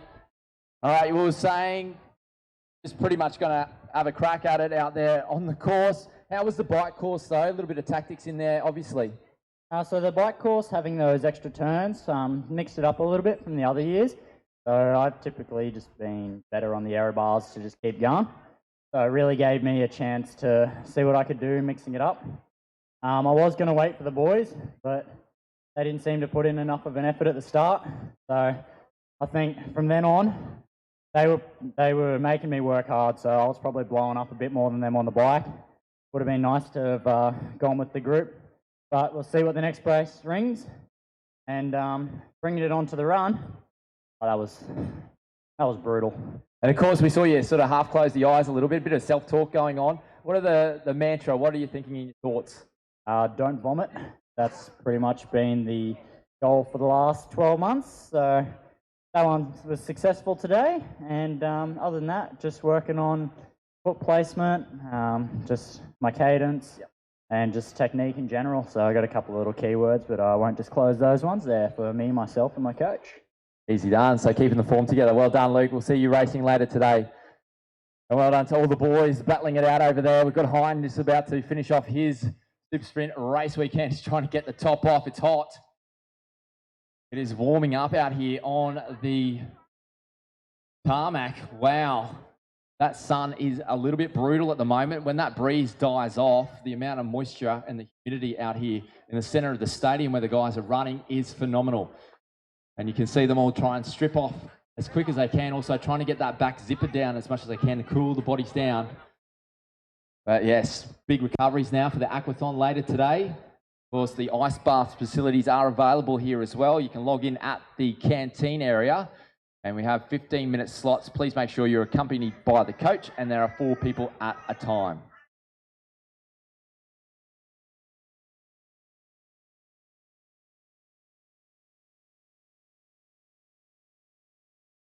Still one athlete out there on and we have track. Weir making his way around, so he's racked up another lap.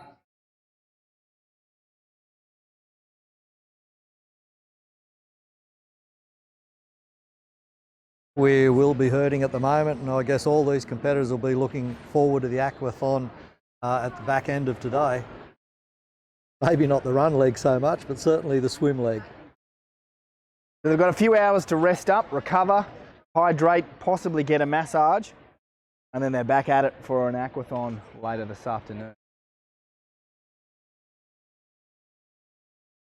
12:20 Queensland time, so it is very, very warm. Next briefing is in place right now, taking place on the pool deck. So that's heat 2 of our junior boys just about to get underway. So Dominic Kachera, Lachlan Blake, Leighton Wall, Lachlan Medway, Alec Davison, Jack Grigg, Lachlan Hovius, Oscar Dart, Nick Thompson, Lachlan Jones, Trent Wallace, Ernie Brown, Martin Capur, Jack Haggerty, Bryden Pettiford Dank, and Billy Bichelle. So they're just getting their briefing from the technical officers just out of screen. They're just to the bottom left-hand corner. You won't be able to see them, but They are there. Lachlan Hovis, obviously an international based in Queensland. And here we go. Finishing it off. Well done, buddy. Final competitor crosses the line now in wave number 1.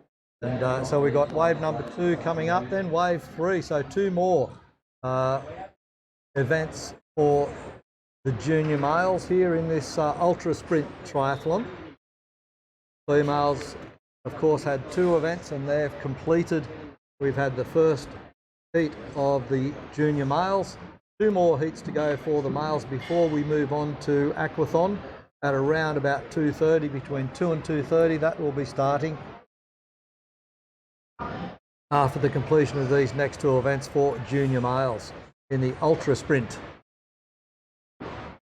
Been great competition over the first 2 days here, and we're only halfway through day 2. Another day and a half, all day Saturday, half a day Sunday. What a big event. It's tough racing. It's tough racing. So, as we said before, athletes accrue points for the top 20 overall across all 3 heats. First place getting 30 points, second 27, all the way down to 20th place getting 1 point. That was for our run last night. Right now is the Ultra, where first place gets 15 points, second 12, third 10, fourth 8, fifth gets 6 points, sixth gets 4th points, and 7th gets 3 points.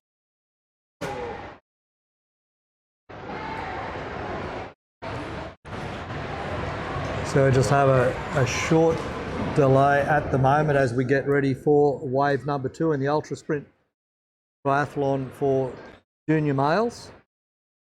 And that field just about ready to approach the blocks. So in the ultra, Jesse is about to sum up here that over the ultra marathon, which is part of event 2, it's labelled as. In this one, they are accruing points within their waves. So these junior boys do not have to worry about the performance of the athletes in the other 2 waves, because the points of 15, 12, 10, 8, 6, 4 and 3 respectively are allocated per wave. So this is absolutely a match race within each wave. So the athletes will be looking around, looking at each other and knowing that they are purely racing these guys and no one else in the other 2 waves. Interesting concept. So it creates more interest across the weekend, doesn't it? It of what sure you've got does. to battle for. Absolutely. So we're just a few minutes away from the start. They're still getting their briefing.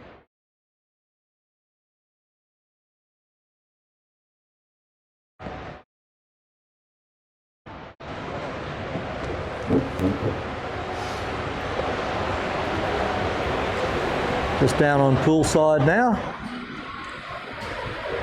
It won't be very long before they go to the blocks. The athletes just emerging from underneath their umbrella where they're getting some shade from that sun. It's overcast, but the sun still has got some beat. So the athletes now just taking their positions by their starting blocks. They don't stand on the diving blocks, they stand next to them. We're running about 30 minutes ahead of schedule, which is good.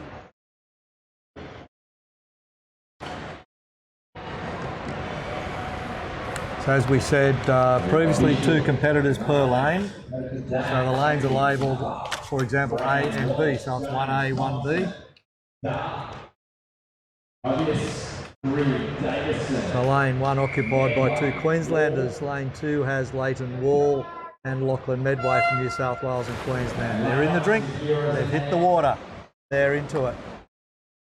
So we'll bring you some progress on those. You can see that on screen. The wind has dropped off a little bit. It's swirling around out there. Pretty unpredictable at the moment. And then 3 laps on the Lane 5-way getting away. Lane 5B, I should say, getting away to an early lead.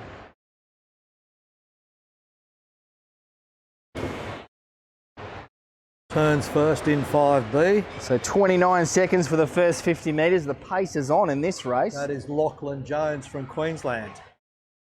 So Lachlan Jones looking to make a statement in this race, trying to get as much of a lead as he can in the pool so he can get a great position out of the pack. Yeah. Looks like possibly Oscar Dart from Victoria is trying to go with him as they come through in 102 for their 103 for their first 100. So that is a very, very quick first 100 metres.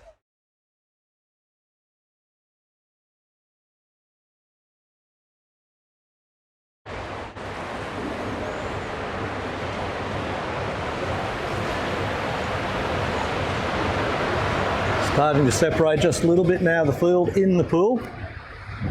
There's still Lachlan Jones from Queensland leading away. Will turn first in lane 5B as it's labelled. Not too far in front though. Second competitor probably about a body length behind.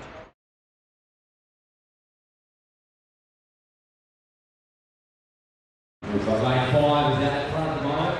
Starting to stretch his lead, a couple of body lengths now in front.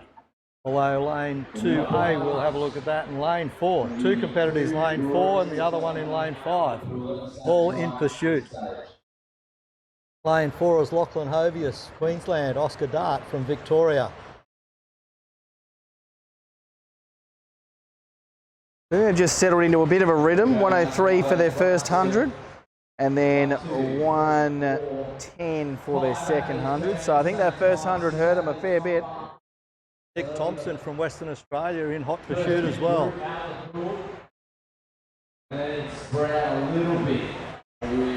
Over on lane 9, another challenge there from lane 8 I should say.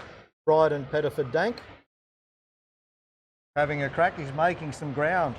And maybe in a clear second place now is Pettiford Dank over in lane 8A. I think that's smart racing by him. He didn't worry. He saw the pace on in that first 100 metres, and he just went, you know what? I'm just gonna ease my way into this. Turns clearly into second. He's now clear into second, isn't he? Possibly making ground, may come out equal first. Looks like he is. Lane 5, Lachlan Jones looks like he'll get out of the pool first, probably by a body length. His pace just slowing a little as he steadies himself. Certainly in lane 8, Bryden Pettiford Dank making up a lot of ground there. And here's the pursuers. First is clear, second there's 4 of them in second place, 5 in second place. Very, very close. So Lachlan Jones has got them snapping at his heels as they go through transition. There's Davison, Wallace, Kappa, Haggerty all out of the pool. Brown, Grigg. So I think we're going to have possibly a lead pack. Head out They're on the absolutely bike sprinting. It looks like a 100-metre race, but we're holding bikes at the moment. You see them get out to that first hairpin turn. Once they leave the mounting area, go up the hill, turn a corner to the left, they get to the hairpin at the top of the hill before they turn off to the right. You'll see them come out of the mounting area very, very soon. We'll pick that up on our mobile camera. We're just buffering at the moment through our mobile camera, so we may miss them. We may miss our lead athletes coming around the turn. That's a bit unfortunate. There we go. There we go. That's our lead athlete just coming through. Second, so we've got 1, then we've got 2, and then we've got a pack. So can our first 2 group together, or will they be out there on their own? A bit too early to say just yet. Just 5 minutes in now, and they've started the cycle leg out on their bikes, driving hard. The shot you're seeing right now is the first place they arrive at when they can't come out of the hairpin. They go through the mounting area, up the hill to the left, then they turn right at that hairpin, Then they head down to that shot that you're seeing on screen right now, where they go out and come back to the U-turn and go out again around that circuit before heading back for the final time and into the transition area, once again the dismount area. A little bit of a pan going on there as we see them disappear in the distance, and then you'll see them come back again in some time as they go out on this 6 kilometre cycle leg. Never been afraid to leave your own home? For Susie, all it took was a trip to pick up a daughter and being hit by a careless driver. Her injuries left her in constant pain and fear, her life shattered. Then her insurance didn't come through. This is the car Susie sat in, frozen in terror every morning. But insurers don't get to abandon injured Aussies. With Maurice Blackburn's help, Susie fought for fair. She won. And so can you. I have a healthy snack drawer, all organic of course. Bedtime stories in 3 languages. Family choir. Screen-free Sunday. I really listen. A little note in their lunchbox. Avoid white bread. Be the cool mum. Put your phone down when you speak to them. Be present all the time. All the time. Mindfulness. Positive praise. Mindfulness. Worry less about what others around you are doing with intelligent cruise control that can slow down and speed up for you. The Nissan Pathfinder. Family driven.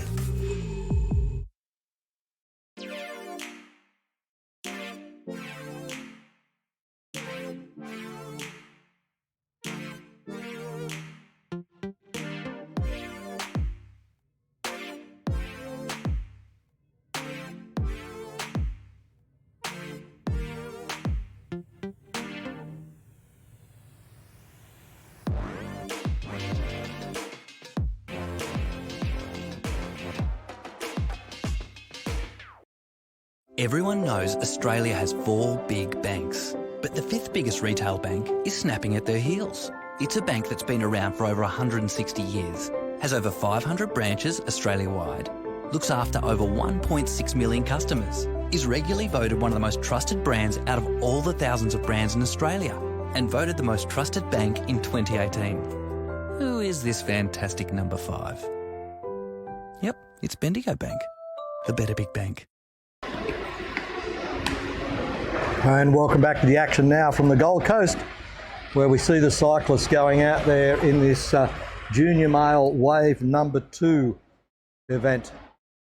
200 metre swim, 4 kilometre cycle and 800 metre run. Sorry, it's the ultra sprint. The 1.2 kilometre run.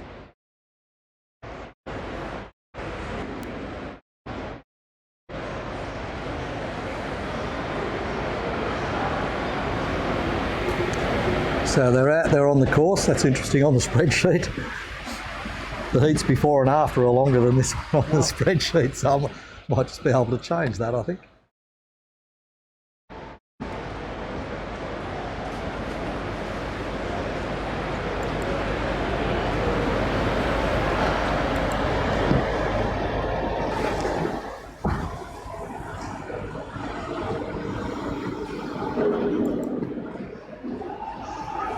So the boys are out there working very hard. They're off in the distance at the moment, but you'll soon see them head back down that straightaway. They come back down to that hairpin turn. We've seen some very aggressive racing. We don't see a pack at all. What we see is dribs and drabs. So we see that the riders, they're just going for it and splintering the entire group effort.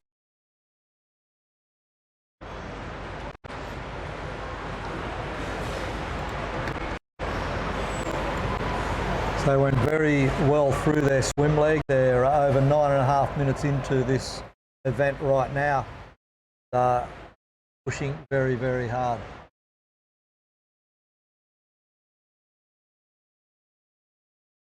So they disappear into the ether and then all come back again. It was fairly close. There was a leader and then a pack behind him. Have to go out and around quite a large circuit out there, around a half a dozen football fields in fact, and they come back in again down this straight. We heard from the winner of our previous heat. He was saying that he was working by himself and he found that extremely hard. Interesting, he said that the others didn't want to go with him. They just left him alone. I think that might have been self-preservation on their part. It was either self-preservation or a game of poker. Either way, he just went for it, and he's certainly he's taken the spoils from that. We're seeing groups of 2. Riders are in groups of 2 at the moment, not being able to form a big pack. Such is the pace.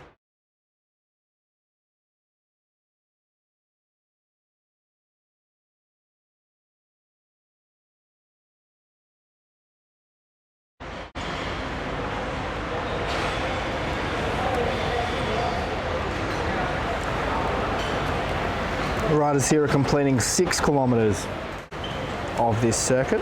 It's technical, it's got a lot of turns in it, but they're still going to be maintaining a very, very strong pace. It's spread out somewhat, fragmented again or splintered away. There's a lot of lone cyclists out there still within eye shot. And maybe they just pace themselves so they may be able to make up ground on the track when they get to the run leg. So 6 minutes for these guys will take around 9 minutes. If they go under 9 minutes, and they're going over 40 kilometres an hour. So that's pretty quick. There is some distance to make up for a few of them. The test will be when they go into transition again. They come back through the hairpin. They've gone around the U-turn for I think the last time. They will come back in and do the hairpin turn back down into the dismount area before they get to transition. And depending on from the time they dismount to the time they come out of transition on the run leg, that can make a difference. And some of the competitors can certainly make ground up going through that process. Mobile camera on the move there. It is mobile, so we can expect it to be moving, I guess.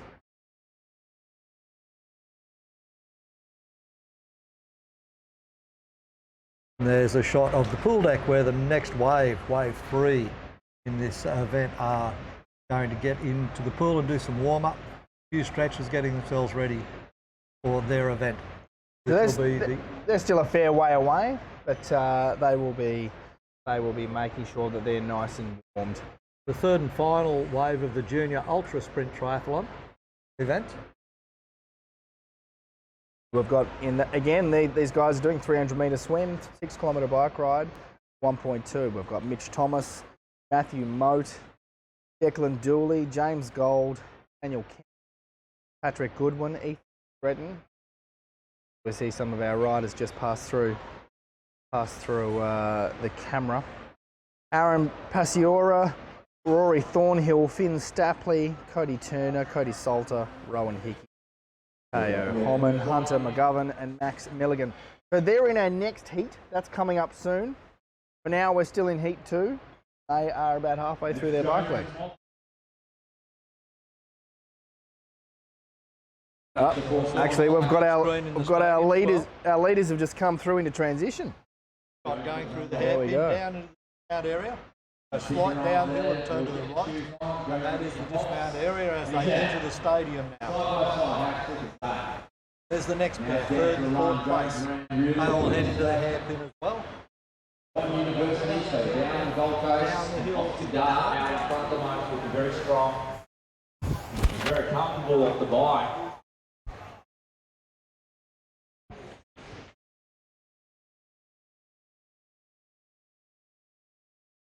And here comes Davison and Thompson. Lockie Medway there, making his way into the transition. One of the Queenslanders, Wallace from South Australia, making his way out onto the course. So there's 5th place for Wallace at the moment. Guys from WA out there in front and leading, and that will help each other, I'm sure, to the finish. Lockie will come out onto the course in 6th. We've got our leaders now. Coming around that bend, 250 metres into their run already. Walls hitting the run course. Here come the leaders, 300 metres into their run. Pettiford Dank, just ahead of number 64.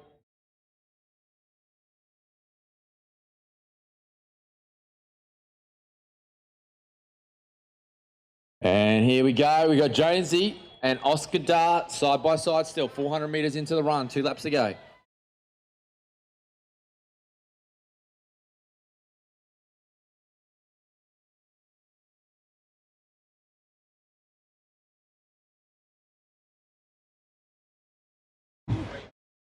Here we go, third place, Davison. He's got away from Thompson, who's in 4th place at the moment. South Australian coming through as well, so they're all racking up 400 metres into their race for Wallace.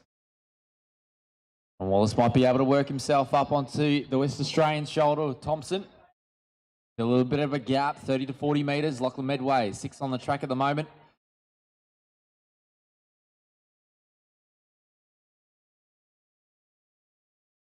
And Billy Bishop is out of transition, so he's onto the track.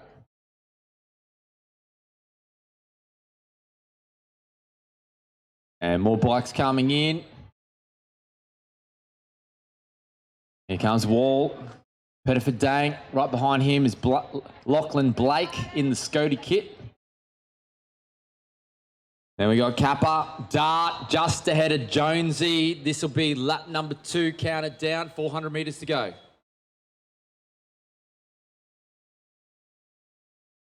Here we go, Dart just getting away a little bit. Still coming down to the kick. Lachlan starting to extend that lead. It's now 10 metres. And Jones in second. 15 metres between the two.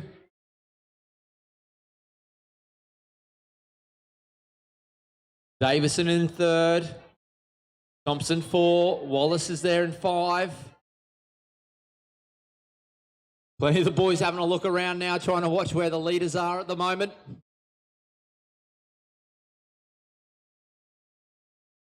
And it'll be Dart, makes his way into the chicane that we've got. Make his way onto the grass very, very shortly. Here he is, Oscar Dart, making his way in. He has a substantial lead now of about 30 to 40 metres. He's going to take this one comfortably. He's chasing the times, though, against Luke Harvey, who was in race number 1. Here we have Oscar Dart crossing the line. Here we have from the GC, one of the Bond University athletes, Jonesy, crosses the line. Only man to wear the sunglasses on the head for the entire 1,200 metres.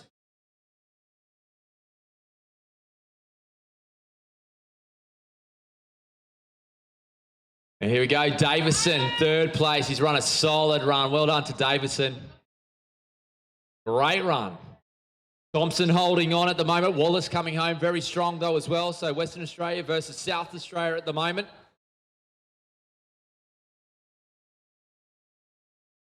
And Thompson's got a great lead. So 20 metres, finishes it up. Well done to Thompson. Wallace, great run. He did peg back a little bit of distance. Here comes Medway. So no changes from when these guys jumped off the bikes in positions or held their positions. So solid running from all of the gentlemen.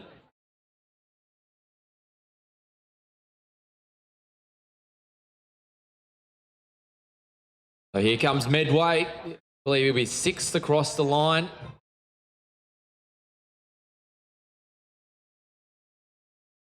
And we've got some fast finishes here. Big smile there. That's what we want to see. Pettiford Dank coming across the line. Right behind him, we've got Kappa. He's got a bit of a buffer then on the next place, which will be Wall.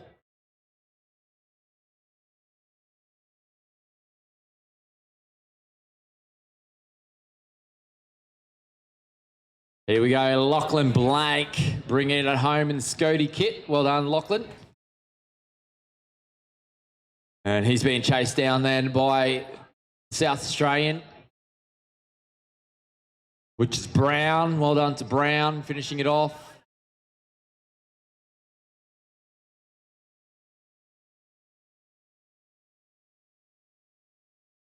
Havayas from the Sharkies coming across the line. I believe this is Hegarty then, finishing off his run. So had a lot of work to do on the bike. Bit of fatigue there in the legs. Grigg also coming through as well.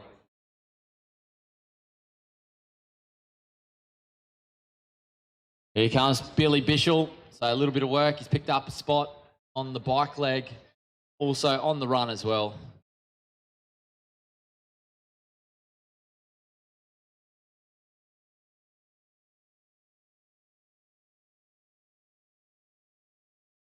And I want to finishes. Yeah, great run leg.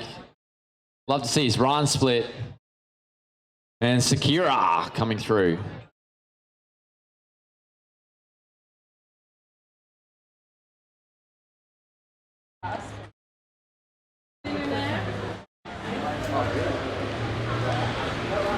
Alright, I'll keep in contact with you, yeah? Whoever the rest, get something to eat. So that was our heat of the junior boys. That was our second of 3 heats. Great work by Oscar Dart. A good lead of about 30-40 metres, but just kept going. He was going for time. He was going to see how quick he could go. Taking a great win there.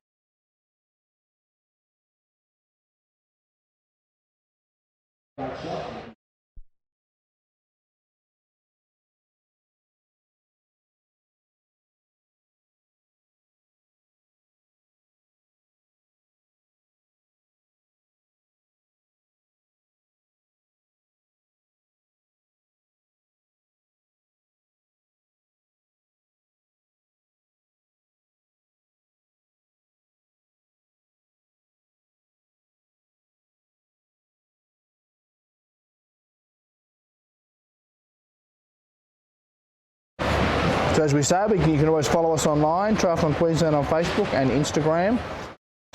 Give us some feedback, tell us how we're doing. If you want to hear us talk about something, just make a comment on our Facebook page or Twitter, Instagram. We'll see what we can do about it.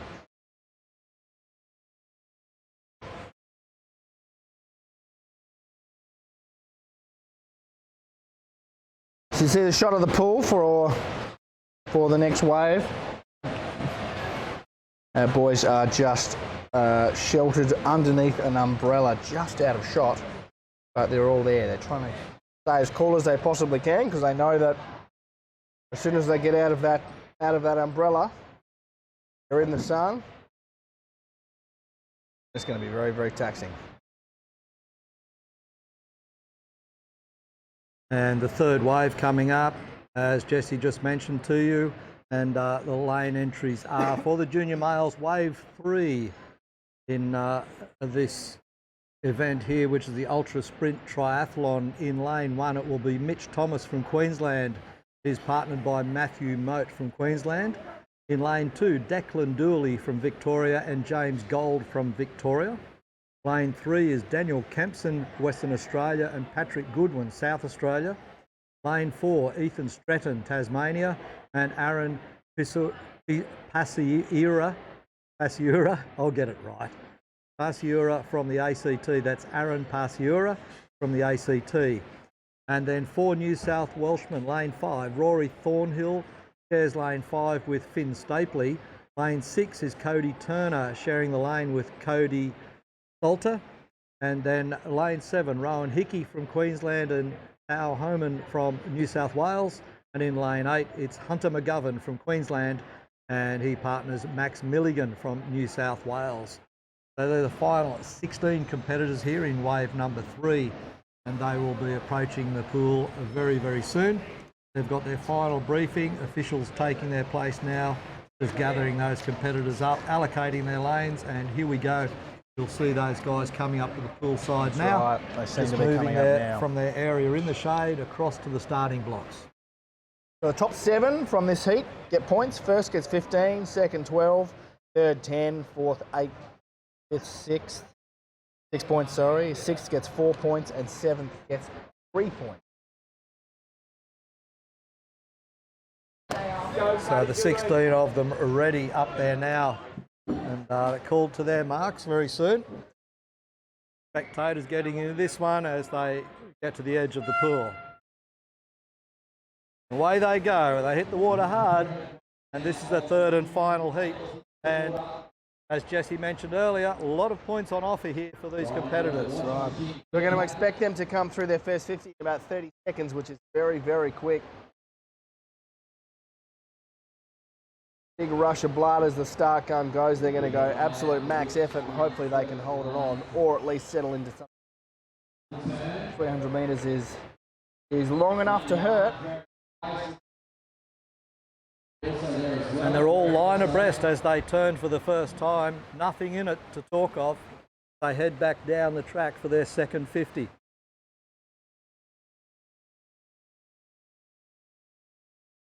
Starting to break up a little now, but the third 50 on the turn, we'll see a little more of a break up in this field. Lane 4 holding ground at the moment. 4 and 5 keeping pace with each other. So they look like they're coming through at about 103, 104 per first 100. It's very, very quick. And I got to say, there's not much in it. There is a lot of them right together. No clear one out in front at the moment. 6 competitors line abreast. Lane 8 may be leading by half a body length. Not much. Out there on the edge, on his own. Nobody can see him. He's sneaking down the outside. All in the turns at this stage. You can lose 1 to 1.5 body lengths by a bad tumble turn. Give it to you. There are 4 swimmers all turning at the same time. All about that kick off the wall on the turn. Lane 4, I think there's a bit of a breakaway there. Lane 5 hanging in. 4 of those swimmers all side by side with 1 in lane 3. Got 5. And then on the outside, lane 8, we've got 6 swimmers almost equal. So lane 5, lane 4. We've got Rory Thornhill, Finn Stapley, Ethan Stretton, Aaron Pizzuri. Guys are absolutely flying. Lane 8, Max Milligan. As they come through 218. They're holding under 110 per 100. Absolutely nothing in it between the 6 of them. That's right. So will there be a pack of 6 out the front on the bike?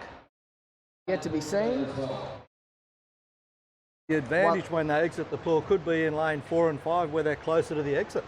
That's right. Could be as simple as that. One thing we do know is that sometimes when you're trying to keep pace with the person next to you, you've gone into the red zone and you get on the bike and you've got nothing. So have these guys got enough in the tank? Lane 5 turns first now. Almost simultaneously with lane 8. Lane 8's the Smoky. That Max Milligan out there in lane 8, yes it is, from New South Wales. Maintaining pace, the break will be in the middle, and who gets to the exit quickly, get to the transition area, out through the gate. Some would say lane 8 is an advantage, you're the closest to the track. However, when you get out of the water, you've got to do a bit of a dog leg, so it's a little bit tough. Lane 4. 5 and 4 seem to be the ones. And we've got a pack of them all together. Look at these guys go. Lane 4, lane 5, lane 4, lane 5, lane 8, lane 3, they're all into it. Lane 7 next, but there are 6 of them, all gone through transition simultaneously. Right, you can throw a blanket over Stratton, Pizzuri, Rory Thornhill, Finn Stapley. As they head out for the bike they're leg. through transition, they've got their bikes and they're already ready to transition. There's 6 of them heading out there now. Just gone out of shot, and soon we're going to see them come through our mobile camera. We're going to see them come round that Queensland with Thomas. Once we see that, we know that it's on. They're going to be... Good one. Thomas is right there, the first of the Queenslanders. Gold is there, chasing down as well, trying to get on the back wheel. McGovern will just be shy of that group, I think. He might fall back to Turner, Tooley. Also got Moat there and Hickey. Another one now. On to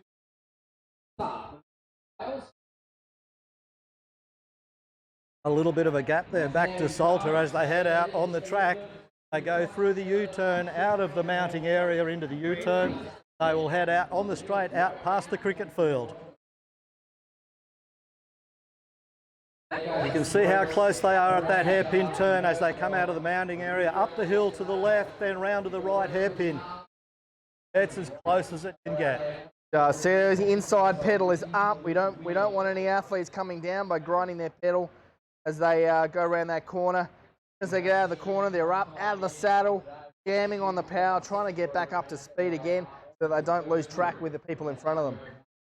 One really important thing is to get a draft off the person in front of you. You can save as much percent by being in front.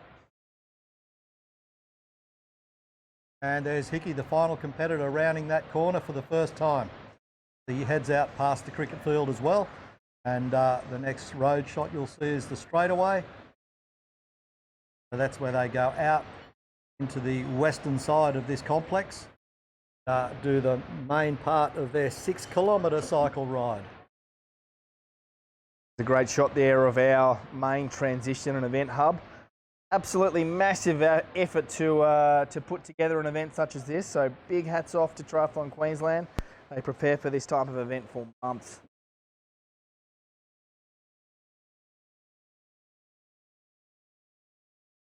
We've got a bit of a technical fault on one of our cameras that's out in the field, so we can't bring you some of that live action from the turnaround, but we hope to get that back up soon.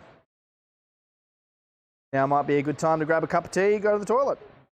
Hear from our sponsors.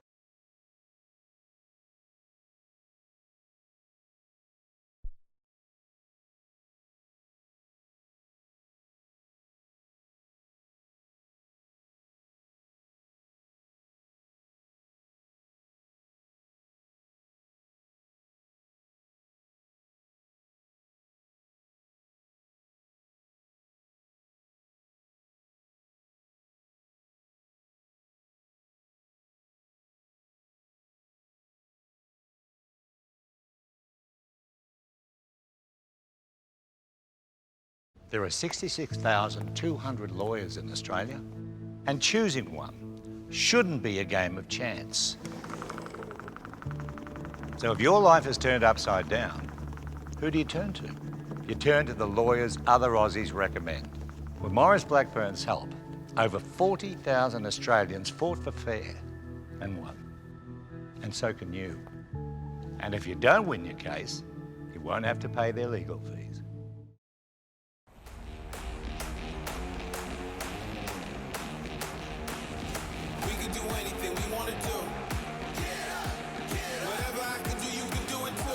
Nissan Intelligent Mobility. We can do anything we want to. Suspension tuned for tough Australian conditions. 3.5 tonnes of braked towing capacity and huge payload.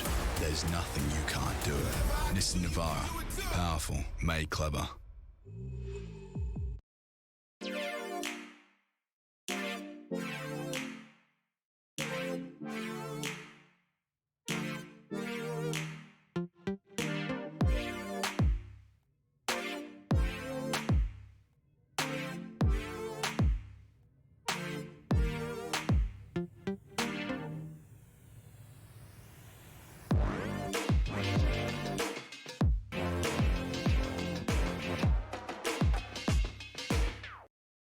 Everyone knows Australia has 4 big banks, but the 5th biggest retail bank is snapping at their heels. It's a bank that's been around for over 160 years, has over 500 branches Australia-wide, looks after over 1.6 million customers, is regularly voted one of the most trusted brands out of all the thousands of brands in Australia, and voted the most trusted bank in 2018.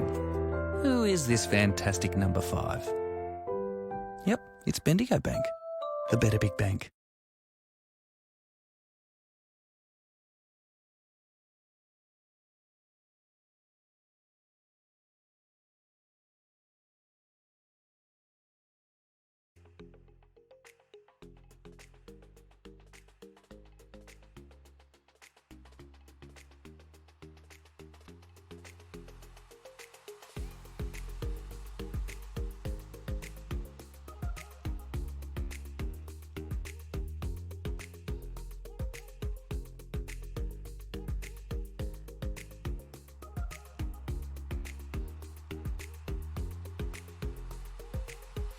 He's not watching right now because mine aren't racing, but...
Sarah and Thornhill.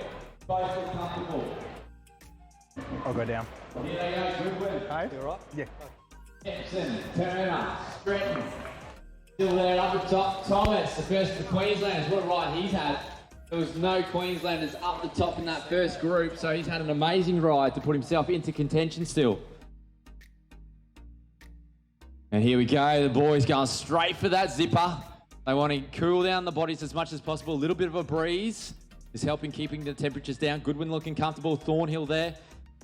Goodwin picked up a spot just in the transition area. Kempson chasing down. Turner looking very light on the feet. One of our New South Wales. And Stretton right onto the heels of Thomas. And Stretton there lowering the zipper, so keeping cool. But now we have the first three coming together. Pessoa is going to be giving up the lead at the moment. We've got to change a lead after only 200 metres of running.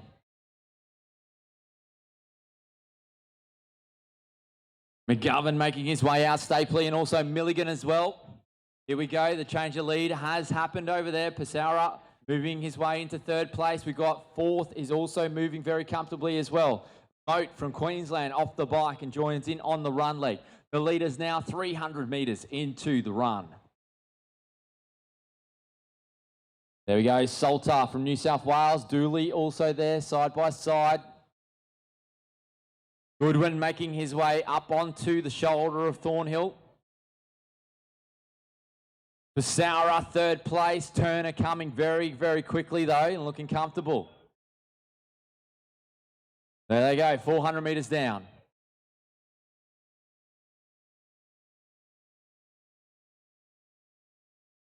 So Goodwin in control at the moment.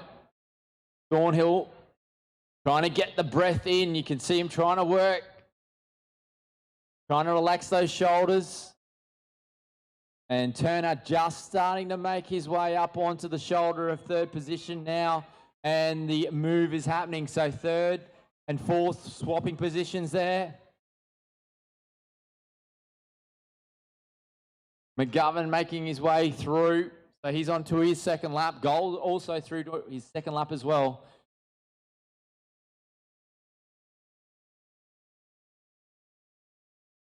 Here we go. These guys racking up 400 metres. Milligan, Moat. Homan there.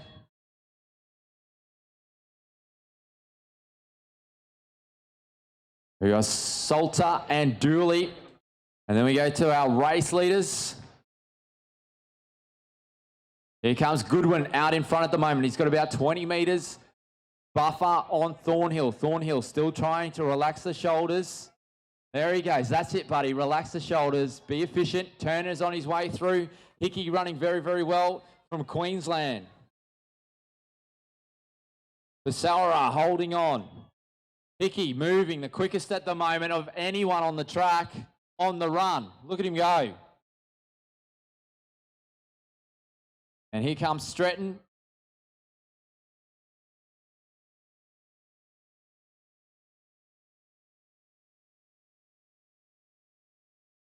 So Goodwin out in front at the moment. Hickey, though, is the fast moving at the moment. He's got the momentum. There's still 200 plus metres to go. Plenty of time. And he's catching up on second place. So Thornhill's going to have to dig deep if he wants to hold on to the silver spot. Across the line, Goodwin though, it's all his. I don't think anyone's going to come close to him. Hickey's got another lap to go. Here comes third into the chute.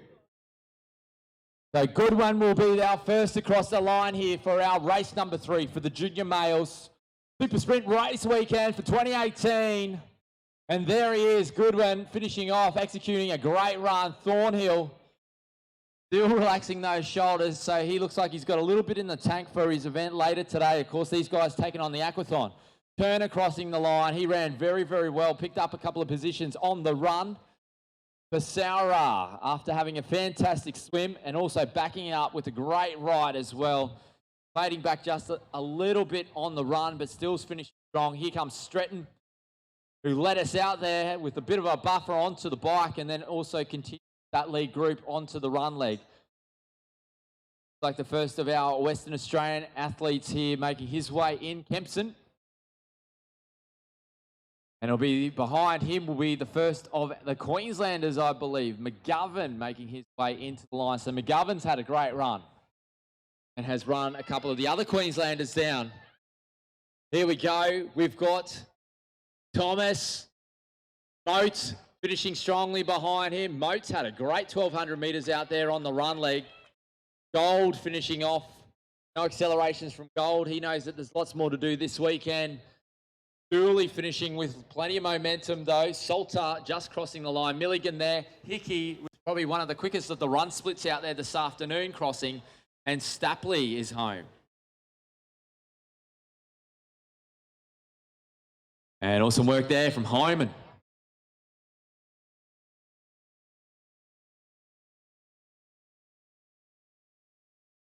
And that's a very tight field there. Hickey's one of our final athletes off the bike, but how good was his run?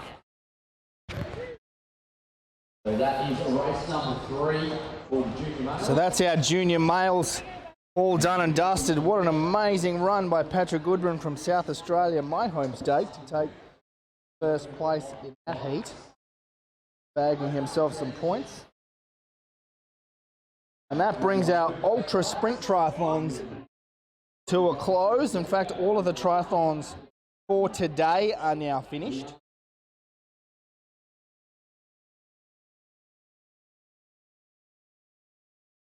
And we are running 30 minutes ahead of schedule. We will be starting our triathlons shortly.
Going live. 156.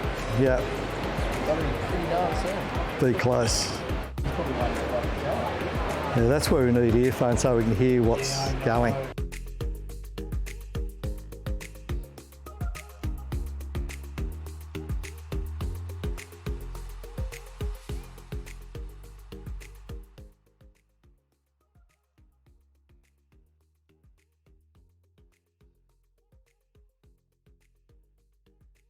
I think. Anyway, we'll figure it out.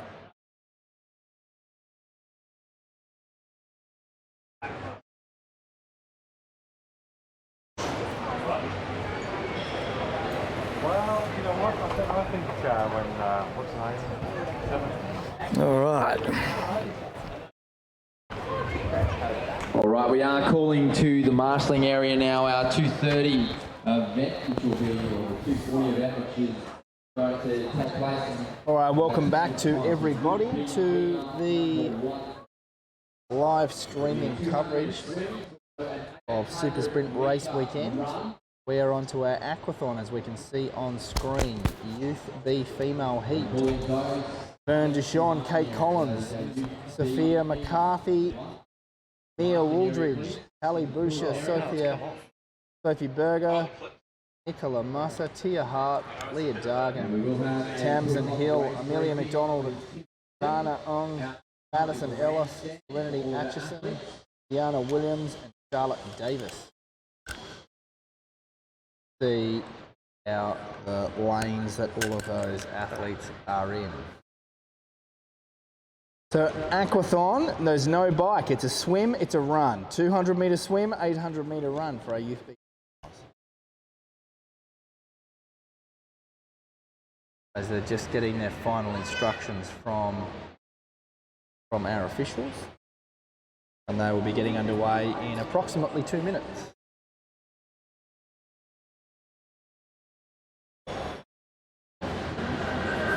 And we're going to do race briefing in the grandstand area in 2 minutes' time. And just a reminder for everyone, we do have a master guys over there that's selling some swim. So go and see them. So if you're not after something new, you come up from the southern states after something to take home. And make sure you do that. And also make sure you are staying social. The Instagram, Twitter accounts, so you can see in the bottom right-hand screen all of our Youth B girls getting their instructions You give me a thumbs from up our when we're official going team live or on something. any last-minute rules. Checking that their chips are secured in place on their bike course. So if they weren't sending us pictures, and we can feel that breeze coming across. Right on 2 o'clock this afternoon, we are time now for our race briefing. Here we have Mr. Carradine. Thanks, Joel. Welcome this morning, this afternoon, feels like this morning. So it's very, very similar course, swimming, same exit point, same flow in the transition. Same exit point of transition as you would have had this morning for the triathlons. You've got your relevant swim distance, whether you're youth or junior, and then you're through transition and your run on the track, still finishing at the finish line inside the office, as you did this morning for the part triathlon. of our The aid stations in play. desk. There is water on the track as you're moving around the run. Kudos to the Triathlon Queensland team for pulling together this live stream for our viewers. Technical there that we have necessary from as of this morning. Everything worked. Please make sure you're discarding your boxes as you did this morning. While our Youth B girls are getting their instructions for their race. All of the other athletes inside the box, so please make sure you aren't getting penalised. So we're doing this race. Welcome back to the Triathlon Super Series here from the Gold Coast of Australia, brought to you from the Sports Super Centre here right at Runaway Bay on the beautiful Gold Coast. The sun is shining. There are a few clouds out there now, but we've got a lot of blue sky, and we're about to come back with the events here. It is event 4, the Aquathon, which is a swim run, and that is a big event this afternoon. 200 metre swim to start with for the Youth B females, followed by an 800-metre run. It's fast, it's furious, and the boys and girls are going to get into that this afternoon around the track. And we've got a lot of events coming up for you in this aquathon. It is fast, as I said, and we're getting ready for a start in the first of the aquathon events. The swimmers are getting their briefing. They're coming to the pool side now. They'll be on the pool deck shortly getting ready for a start, and this will roll through very, very quickly. They'll do their laps in the pool. When they exit that and go to the transition area, they'll get their shoes for the run. Quick change over there, get their shoes on and straight out onto the track, their circuits of the track, and you'll see that shot of transition. We'll give you the swim legs, and we've got additional cameras now. We've moved our mobiles back into poolside, so we've got a pool deck camera, the length of the pool shot as well, which you'll get for all of the lanes, and the start, of course, the all-important start where they can get away. And the pool deck camera just getting sorted out now for us, and fantastic shots there coming to you. And then when we get to trackside, we've got the transition area on a static camera, and we've got both mobiles out there as well. The pool side will be finished. There is one out there on the track already, and we'll have the other mobile as well. So I'll bring you all of the action, poolside and trackside, and there's our trackside mobile just going to you now as the guys get set up and ready to follow the athletes as they go through these aquathon events. Going to be a great afternoon. 200-metre run, 200-metre swim, 800-metre run. And that's for the youth, B, females and males. 1 heat for the females, 2 heats for the males in the youth B. Then we go to the youth A females and the youth A males. They will do a 400-metre swim and a 1.2 kilometre run. So it's all happening for those guys. And then we'll get to the junior females and the junior males at the end of the day. So it's all ahead of us now, and we're in very good time. Just after 2 o'clock here, 4 minutes past 2 in the afternoon on the coast of Queensland. It is Australian Standard Time. Got a couple of little camera adjustments and changes that we've made during that break. Got a little bit wider shot of the swimming pool starting area. Make sure we can bring you as much action as we possibly can. So no bike leg in this. It is swim, run, all over Red Rover before we get to Saturday. Saturday and Sunday, the 2 big days here as we get to the finalisation of points tallies. And all of these athletes vying for points, those all-important points for the end of the round. Round 1, of course, in the Australian National Triathlon Championships for juniors and for youth categories. That's right, Paul. So, look, these extra camera angles are going to be absolutely fantastic. We'll catch every little grimace, possibly even some smiles from some of these athletes if they're feeling good as they take to the starting blocks. Is there much difference between a grimace and a smile? Just a load of pain. That's a good point.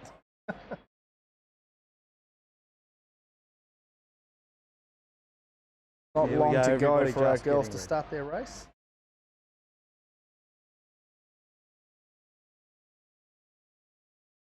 These girls have had about 5 hours break between their earlier triathlon and this race here. Let's hope that they've been able to recover. And the girls on to the blocks.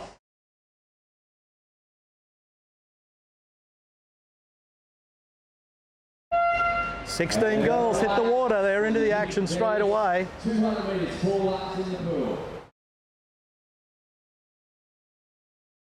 First of 4 laps. First of 4 laps and they're away. Let's see who can break it up early. Do they go out hard? Do they go out strong? I guess they do. Great view of the start there as we can see that they're all very tightly together. The camera people keep going down the pool following these athletes. We'll see that they're kicking very, very strongly. 200 metres. Not enough time to get into a groove. It's just go. Here they come back again to the turn for their second lap. Lane 5A, lane 3A. Swimmers in those 2 lanes going extremely well. They've gained a bit of a lead, a body length over 1B.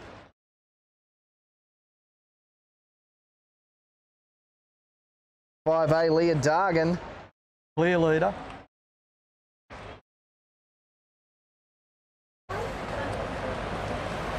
Apologies, that's Tamsin Hill from Queensland. There she goes now on the turn. And Sophie Berger just catching up to her. So we can track them down the pool there.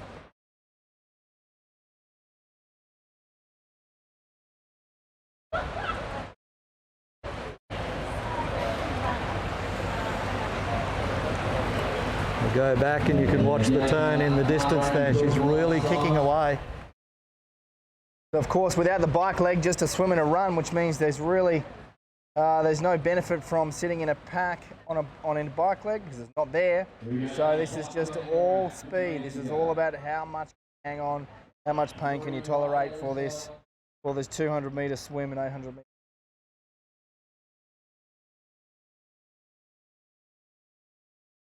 You can see how close it is on their way back now down the pool. Fairly decent lead. Tamsin Hill looking very, very good.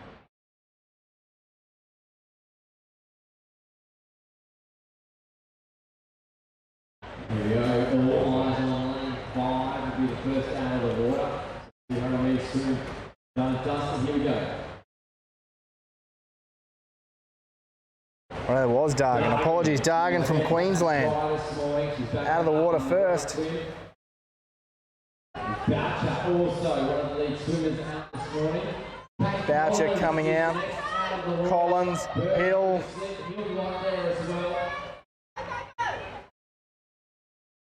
McCarthy from Queensland. Next one, Williams. Ellis and Hart. Two more in the pool. The girls are through the T1. They're about to make their way onto the run course. Here we go. Dargan is out onto the run course. Atchison, Aldridge. So 2 laps around the track. Two more in the pool, still to come out now out of lane 6. Fantastic transition from her. And we've got a little Neil Aldridge is through. Watch her run. She's got a great cadence on. First athlete out on the track now on the run has commenced and looking in fine form as she turns the first corner. And the run won't take very long at all here. The last one out of the pool is Ung. And they're all out now in transition, through transition and onto the track. Musa is right there. Look at Williams.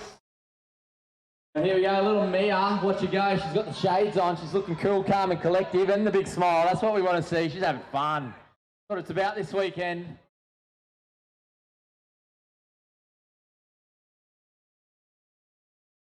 And here we go. We've got Atchison making her way through. This is the Aquathon this afternoon. Event number 3 for these ladies. And McDonald. We got Dargan is our leader at the moment. She is almost 300 metres into her run. She's about to turn around and onto the straight.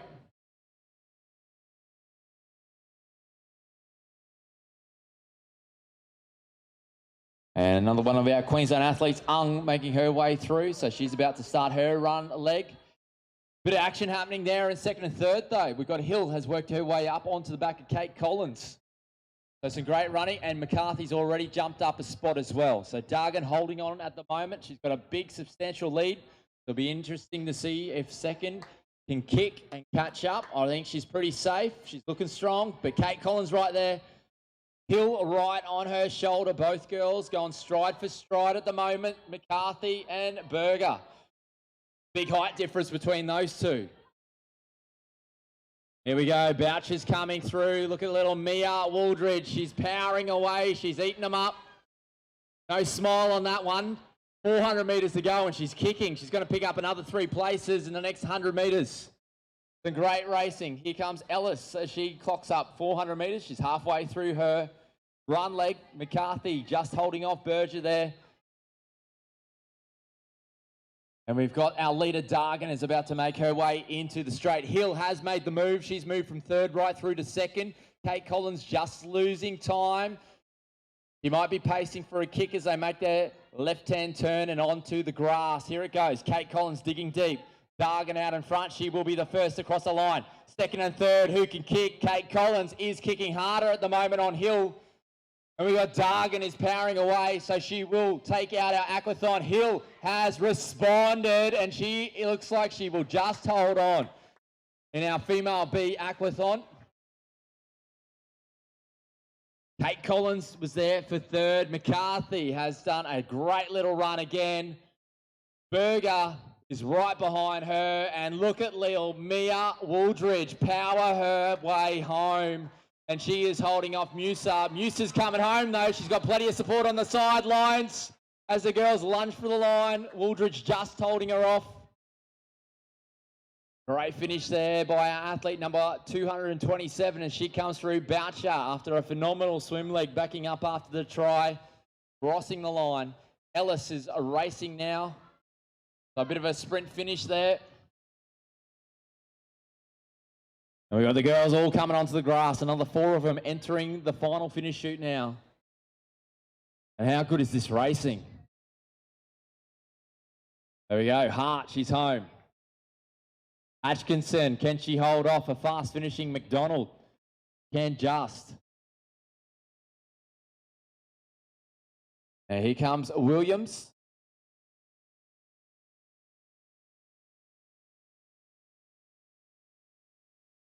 And we've got our Queensland athlete, Ang, will be our final athlete home in this event. Here she comes, looking strong still, so great run from her. Great to see the girls backing up. Event after event, of course, this is their third event. They've done it over. Of course, Ang coming into the finish line now to close out this event for the girls in the first of these aquathon races this afternoon. Ladies B, and now we'll go to the next heat here in that's the Youth B females we've just had. Now we go to straight away, that's Youth B females. Youth B males, wave number 1 coming up as the next event in aquathon.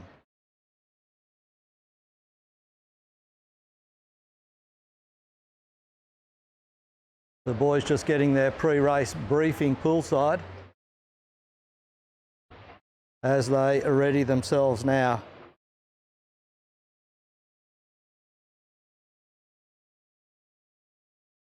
As we can see, our names of our athletes appear on screen. Alistair Hickey in lane 1, Zane Bowen and Mason Paddock, lane 2 and 2B. Bradley Butler, Hayden Small, Ethan Close, Douglas Chapman, Lachlan Crone, Billy Zavetsanos, Brad Shepherd, Casper Larkin, Hayden Allen, Sam Peach and Todd Williams. That's our lineup for this race. Starting very, very shortly. Again, 200 metre swim, 800 metre run for these Youth B males. 13 to 14 years of age is the Youth B category.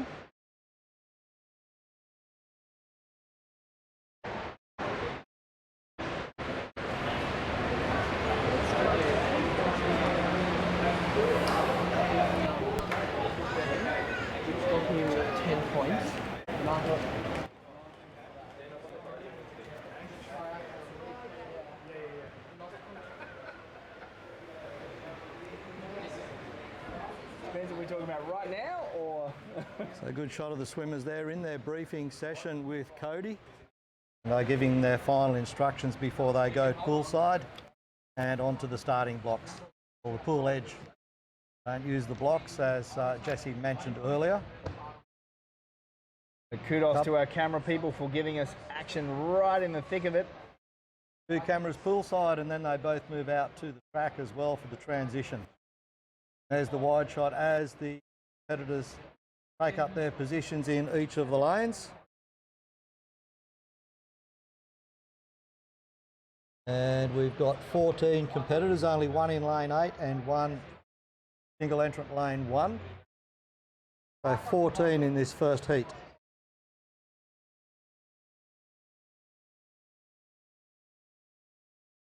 So ready to go, wave 1, Youth B males. 200 metre swim, 800 metre run. The 32 athletes in our Youth B category, and the top 20 overall will receive points. So again, while they are racing, also racing the best overall time. So basically, it's a flat-out sprint. Full side, and they're in the hands of the starter.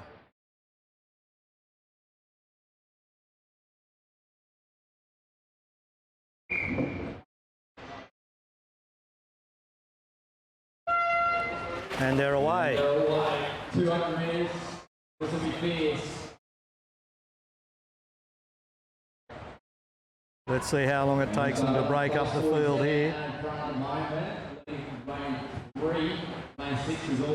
So they're all tightly packed together. There's no clear leader here. Possibly it is 3A Hayden Small from Queensland, just possibly sneaking a nose out in front over Brad Shepherd from South Australia. If I recall correctly, these two were out in front in their triathlon too. 3B turns first, yeah, great competitors. 3 clearly away, and lane 6A. 3B and 6A, the two lanes, fighting it out neck and neck. Then 5B as well, hanging on one body length back. Small and Shepherd opening a lead in 6A. Brad Shepherd getting away there.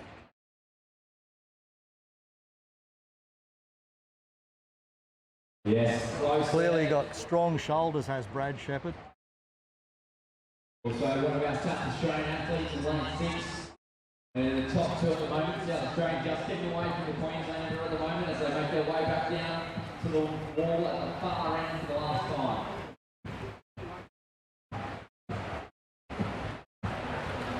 And very spread out in the 200 metres. It actually looked like that was Ethan Close who just turned in second place. So he's popped over into lane 3. We've got Brad Shepherd in first, followed by Ethan Close. Be able to see their turns here as they come out of it. There's 3 battling out the top 3 places. With your South Australian out in front at the moment. Close right there as well, so you can see Close run very, very strong. Second in the 1.5 kilometre event. He also came second in the triathlon this morning in the run. And he's putting himself up the front of this as well. We've got lane 5 is there as well. He's had a great swim. He's come from the back, so we'll see them all come out. All right, as they approach the finish, Shepherd out first. Zavetsov second, Close third. The 3 of them have got a bit of a gap through to the 4th place athlete who's just getting out now. Larkin in 4th. Chapman 5th. Off with the caps, off with the goggles before they get to the box. They'll put that gear in the box, get their shoes on for the run.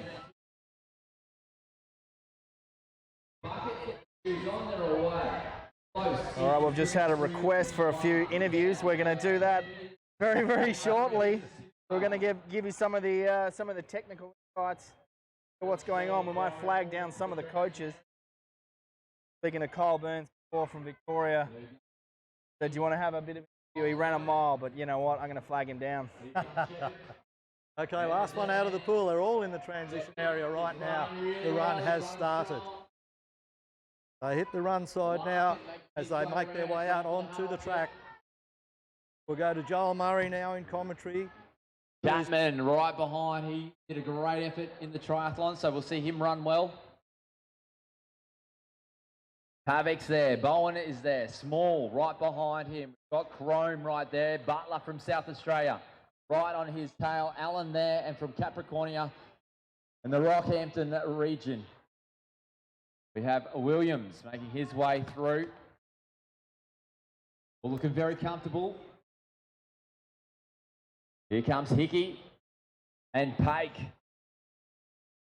Is making his way out onto course. Close now is starting to extend his lead. Shepherd's starting to fade back. The Z-Man in 3rd place from New South Wales, starting to work his way up onto Shepherd.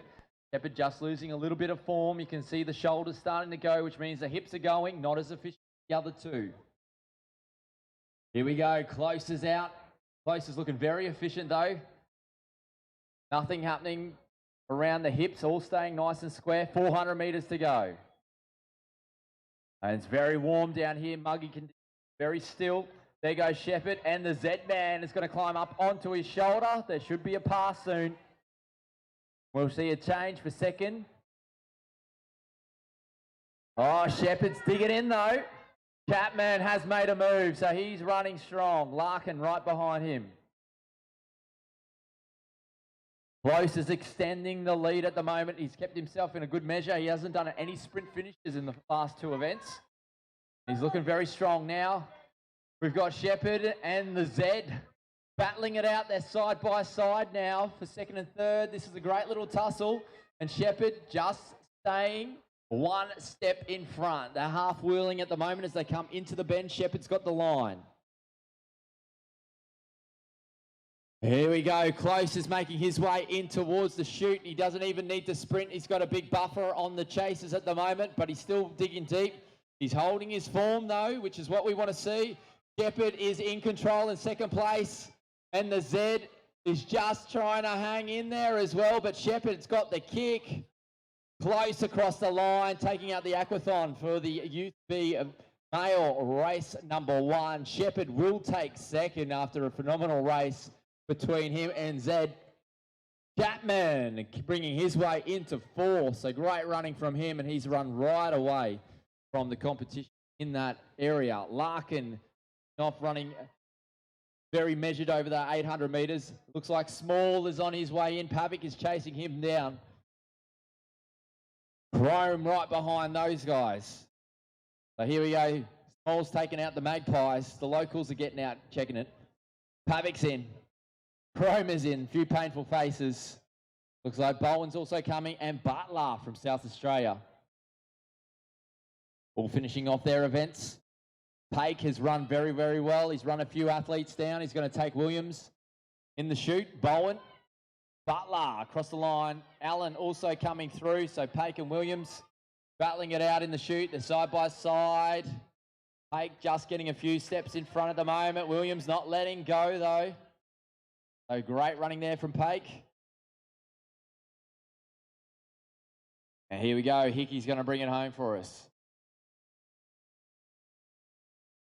There we go. Hickey. Great effort from him. Event number 3. Full deck. Hickey closes out that event, as you heard from Joel Murray out there on the infield, and calls those ones in. We'll go poolside again now, where the final briefing is taking place for heat number 3, or wave number 3. And sorry, number 2, that'll be the Youth B males, wave number 2. That will be going to that shortly. Second wave here for the Youth B males. That'll be followed by Youth A females. So we go to the A event, which is a longer course. Youth B males coming up next, a 200 metre swim, 800 metre run. Same distance as the previous heat. Will be in the pool shortly. They are getting their final briefing down on the pool deck. Right, so we've got Brady Blake from Queensland, Hugh Moore, Ethan Brailsford, as you can see on your screen, Matthew Lowe, Sebastian Wingad, Jasper Sumsky, Peyton Craig, Cooper Carswell, Freddie Ayres, Liam Wilcox, Matthew Thomas, Callum Close, Marty Haitley, and Toby Chippendale on our screen. 200 metre swim, 800 metre run. And they're just taking their positions on the lanes now. One competitor in lane 1, one competitor in lane 8. So again, 14 poolside. Just getting their lane positions off the pool marshals. Each athlete gets called up one by one to take their block. We make sure that no one is in the wrong lane. Very soon they'll be in the starters' hands, getting ready for a start right now. Final adjustments to swim caps, swimming goggles being made, just to make sure that those goggles don't come off as they dive in. Certainly putting a lot of force into that dive, and so it's very, very easy for those goggles to to flip down or up, then you're basically blind for the swim.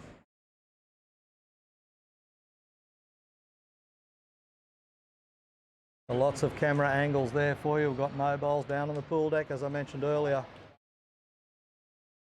Even an operator on the static camera. The starter's hands.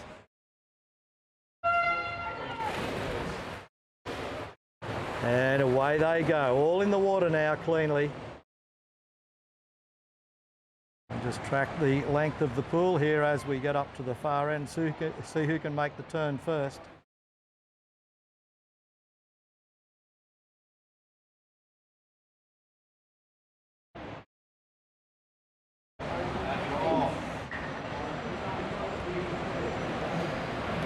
Just approaching the turn for the first time.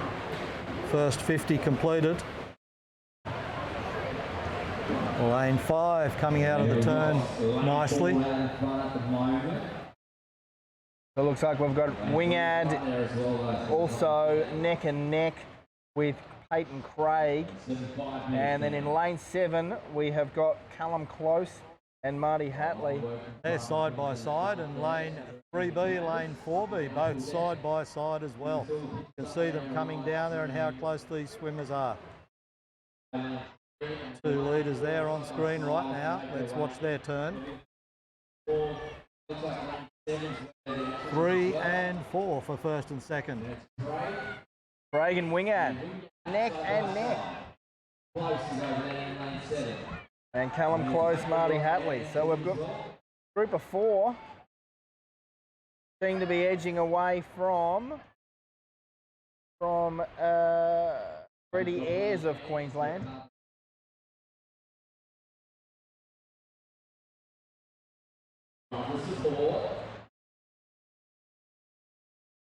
And while it's difficult to tell from this angle, it does look like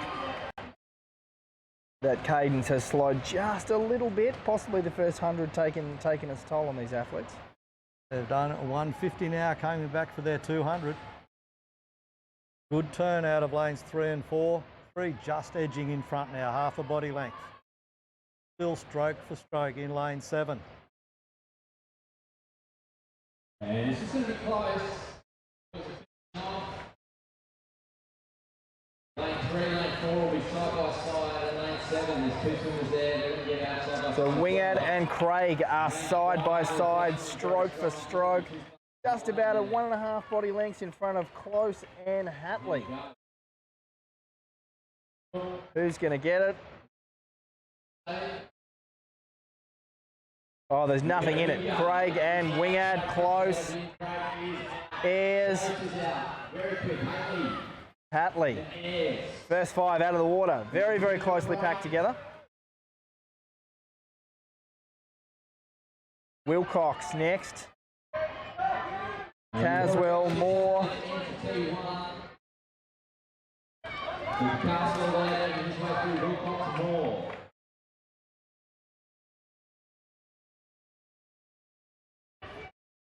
All out of the water. Sumsky just out next.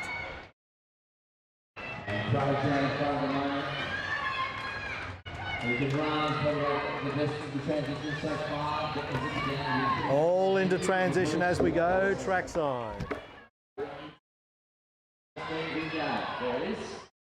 Oh, sorry. And Haley Carswell running very, very strongly as well, so he's right up on the toes. Heads across to the transition area Looking to strong. get his shoes on. And he'll advance in.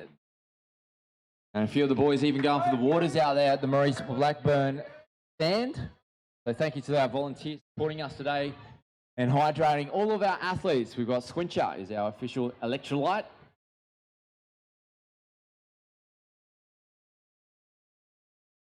And Sumsky about to take on the first of the bends. Belsford right behind him. And Craig has streaked away in this event.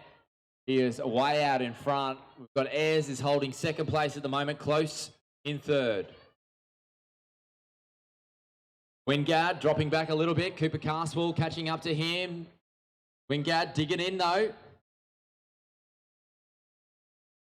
Here comes our race leader, 400 metres to go. There he goes.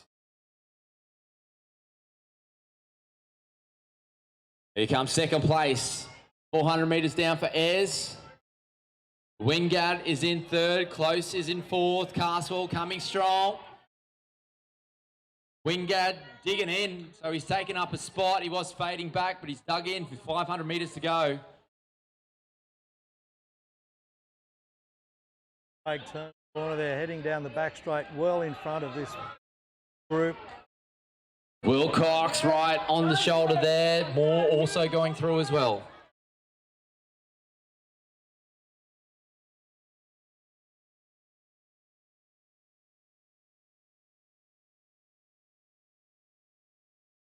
Craig makes his turn into the final chute, heading for the finish line.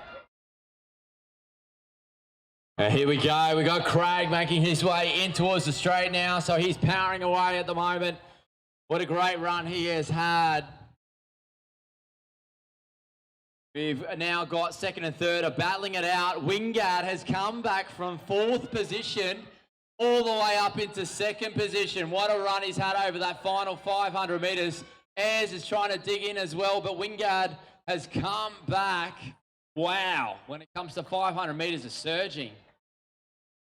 Carswell having a fantastic run. He's just off the podium there. Close, Callum Close it is. Coming across the line, well done to Callum. Great running from him. I believe it's Haitley making his way in towards the line. Having a look around, no one there, buddy. All yours. Wilcox, welcome to the line. Athlete 254 crossing there, Moore right behind him.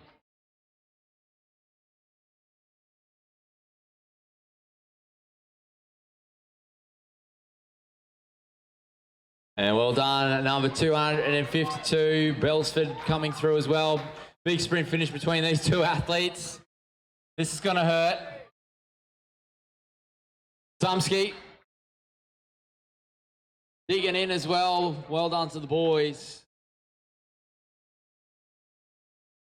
Someone get me an across inhaler. the line now. Another event done and dusted. Last guy out of the water wasn't the last guy on the track either. He made up some ground there and picked up another position. All vying for points here, and that is the Youth B males event completed, wave number 2. Now we go to the longer event here for the Youth A females. Double the distance, 400 metres swim, 1.2 kilometre run. And that is double the distance. That will be the Youth A females coming to you very, very soon with them getting ready at poolside for their heats here. There will be 4 heats here for the Youth A females. As I said, with that double distance now, 400 metres and 1.2 kilometre run. This is a tester for these kids out there. They're stepping up to the poolside right now. Very shortly, they will be in the starters' hands.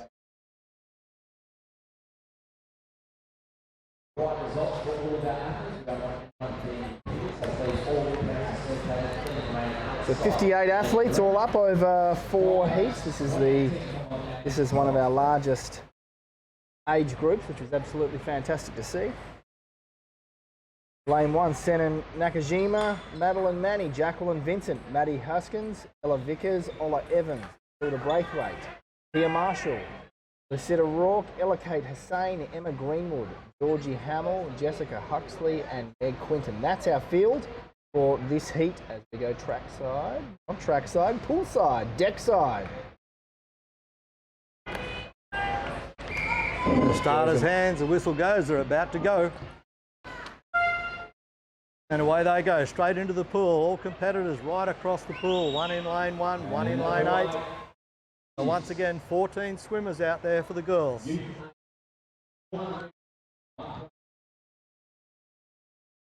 That's who gets to the far end, the first 50. As we said, double the distance. Who can make the turn first? Who can make a break first? Placing themselves nicely, not going out too hard. They have to retain some energy for the final laps of this swim, and then of course they've got to save some energy for the 1.2 kilometre run afterwards. That they do. So as you can see, the distance has stepped up for our Youth A females. 400 metre swim, 1.2k run. That is double the swim of our Youth Bs, and a little bit more run. Setting pretty good pace at the moment, the girls. Nice and steady. Not going out too fast. Lane 4B, leading by a body length over 3B and 4A. They're the next closest. Lane 6 also up there with them. Matilda Braithwaite's got about a 1 to 2 metre two body length lead on the rest of our athletes. Good tumble turn by Braithwaite there in lane 4. Ola Evans in second place from Victoria. Ella Vickers. Braithwaite, nice strong swim leg here as she leads the way. Let's go up and watch the turn at the far end. Braithwaite performing strongly in her last triathlon. If I recall, she got out of the water first. Had a great bike leg and managed to run on and finish place. And I think second best turn there was 3B. Lane 3B coming in there behind Braithwaite. Starting to gap them as well. The first 4 are clearing away. The first 3 definitely in the middle, but also lane 6A. In a neat 4th position, hanging onto the tail of 4A in that lane. But Braithwaite, the clear leader, as she turns around to go up the pool one more time. We've got Braithwaite, then we've got Vickers, followed by Hussain. That's our top 3 right now. Actually, apologies. Hussain in 4th.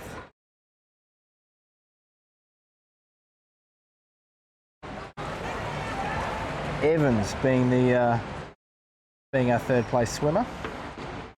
There's Braithwaite with a clear lead now. And she is stretching that lead. That gives herself room. She can get her shoes on in transition, get out on the run early. It's certainly one of the tricks, swimming being upper body, and all of a sudden you've got to put your shoes on and you've got to get the legs working. There's a bit of blood shunting that has to happen very, very quickly. So one thing the athletes may tend to do is they may tend to bring in a good kick for their last 50 metres just to start getting the blood flow to the legs, getting themselves ready for their run. They don't want to go too hard though. They get out of the water stuffed, they're not going to have a good run. The lead she's got now, 1st to 2nd place, 3rd right behind.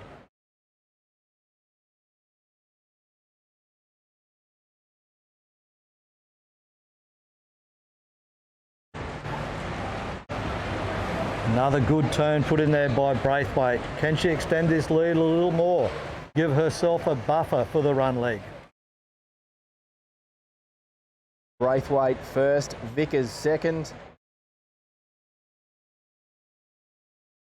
Ola Evans from Victoria in 3rd place, doing very, very well. And Emma Kate Hussain in 4th. Maybe just dropping back a little bit. Yeah, a little bit, but still definitely in striking distance of 3rd place.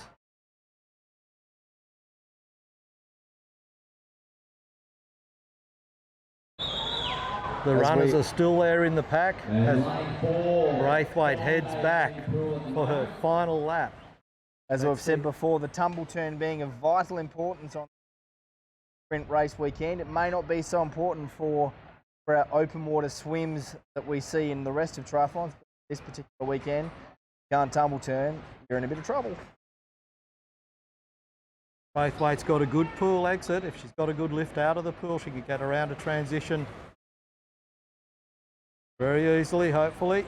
See how she goes out of this pool and makes a nice clean exit. Away she goes now into transition. Goggles and cap off straight away from Braithwaite as she runs straight into transition to put those shoes on. Got to make sure to put the cap and the goggles in her bucket, otherwise she will receive a penalty. Vickers next. Vickers in a clear second. Evans follows her through the chute in 3rd. from New South Wales. Hussein in fourth. So the girls getting out of the pool and through that chute into transition as you can see them leave the pool area.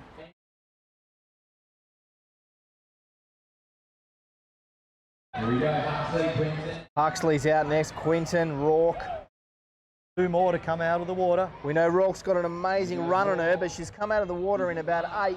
I don't know if you can make up that much time in 800 metres. She's got a lot of distance to make up, but boy, she can run. That's right, she can run 3 laps, 1.2 kilometres. How many places is Rourke going to make up over this time? Absolutely. We're about Pool to find is out. absolutely clear out of the pool now. Way into the transition area for the first time and the last time in the aquathon. Vickers and Evans making their way through. They'll be pacing off each other.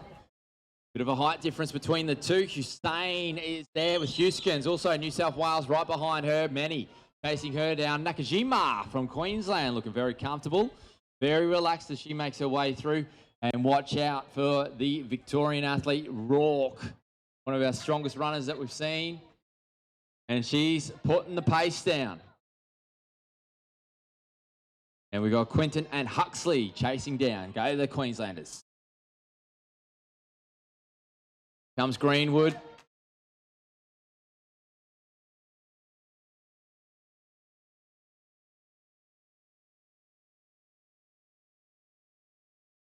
And there goes Hamill. So she'll start her 1,200 metres now. So she's out of the transition area officially. Braithwaite's coming around. She will rack up 400 metres of her run leg.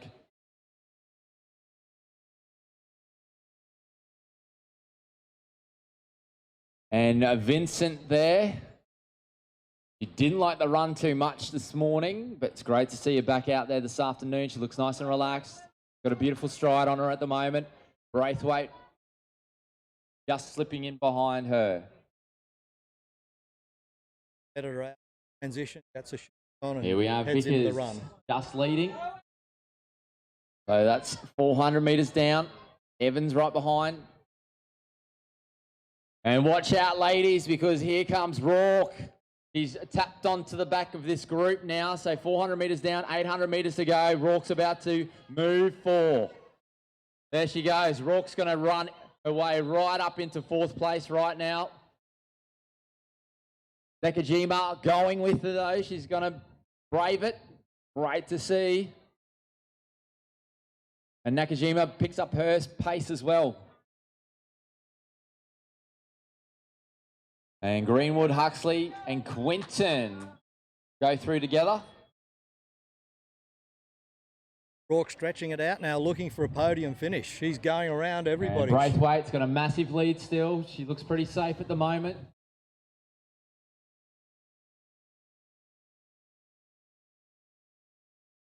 Here comes Hamill. Rourke's got another 2 to pick up on the turn. Approaching them now. She'll run herself into 4th place on the straight.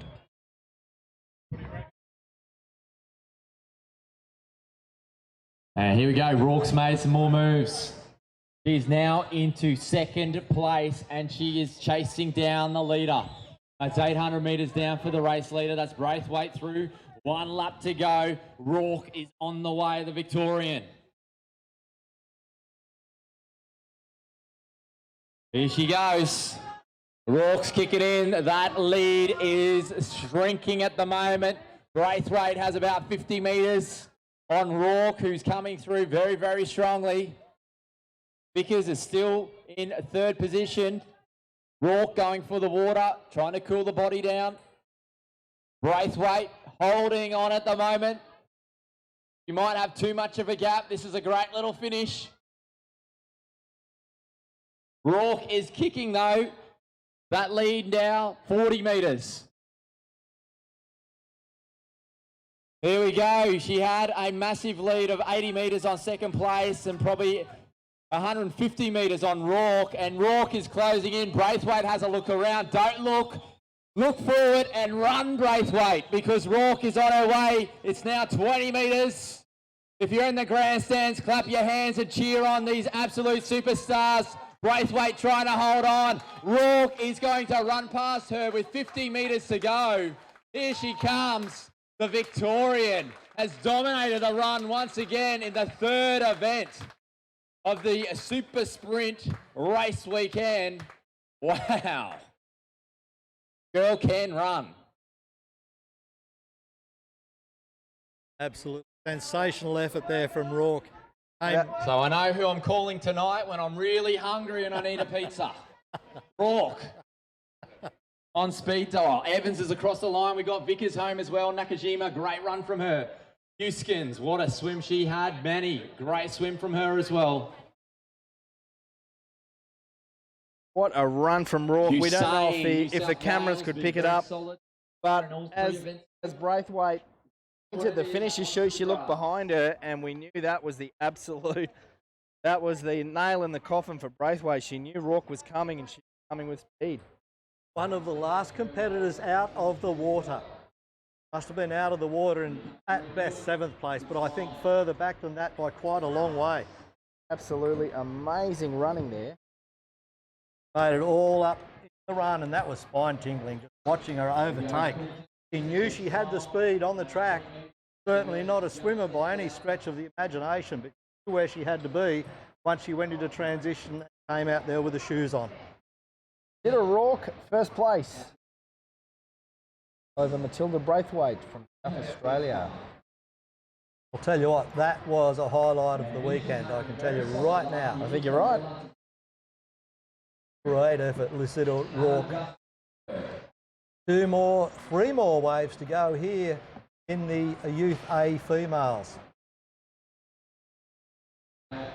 As we see our next wave just standing by the blocks, we've got Molly Matthews, Caitlin Harrington, Matisse Gamlin, Madison Tooby, Freya Robinson Mills, Tara Szynski, Charlotte Thompson, Grace Kellis, Brianna Moe, Emily Maloney, Roger Fredericks, Abby Royce, Annie Pinto and Emma Huxley as they start their race.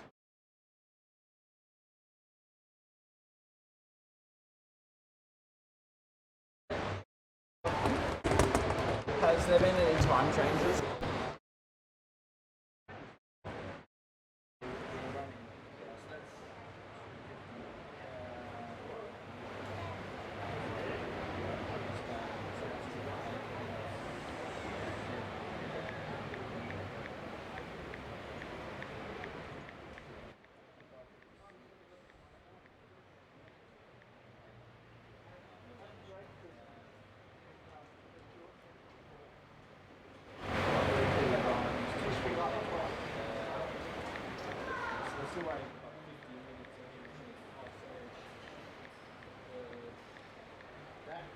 That's the second heat of the UK team.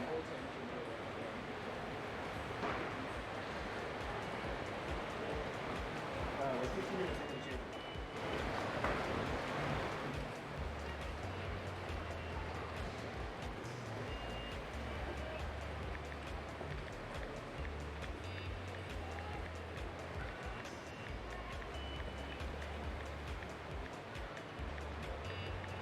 So we see lane 4, which is coming out in front at the moment. That is Tara Szynski of Queensland, followed by her lane mate, Charlotte Thompson of Western Australia. And just next to her, Grace Kells from New South Wales. And then all the way over in lane 1, we've got lane 1, lane 6, lane 7, all very, very close. Not much in it at this stage, it's a bit too early to tell. 400 metres is their swim. Again, just like last time. 400 metre swim, 1.2 kilometre run. And Szynski has pulled out quite a good lead this early on.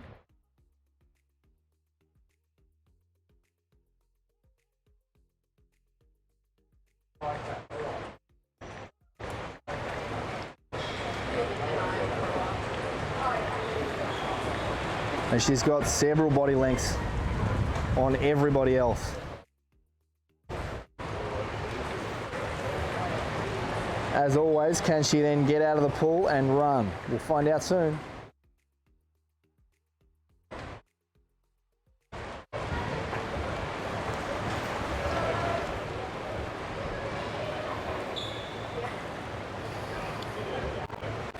So Sazinski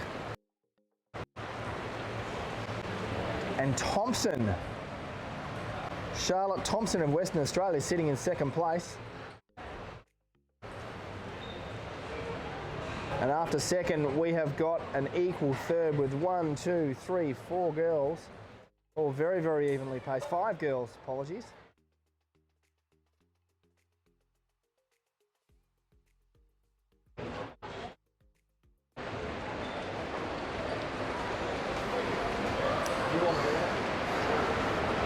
A big lead there in first place, a long gap back to second. As we see a great poolside clip there right now. Kudos to our mobile cameras. Just capturing the tumble turn, very, very smooth.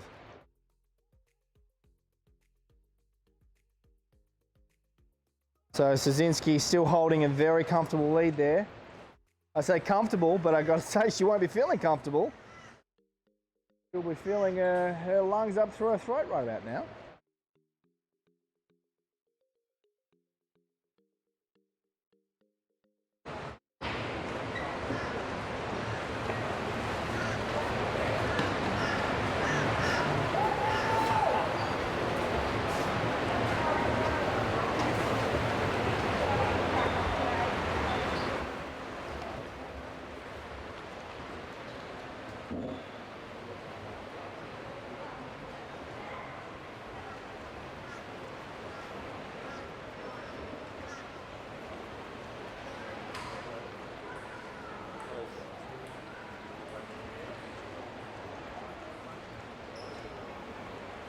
So Tara Sazinski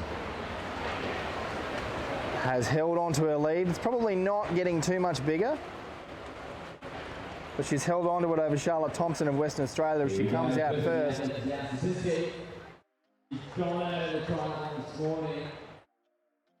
As we see Thompson stick her head out of the water and just looking for her opposition as she exits the water next.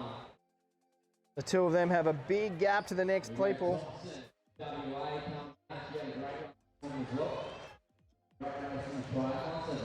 Wow, this field is really broken apart. It has. It's got splintered very early on.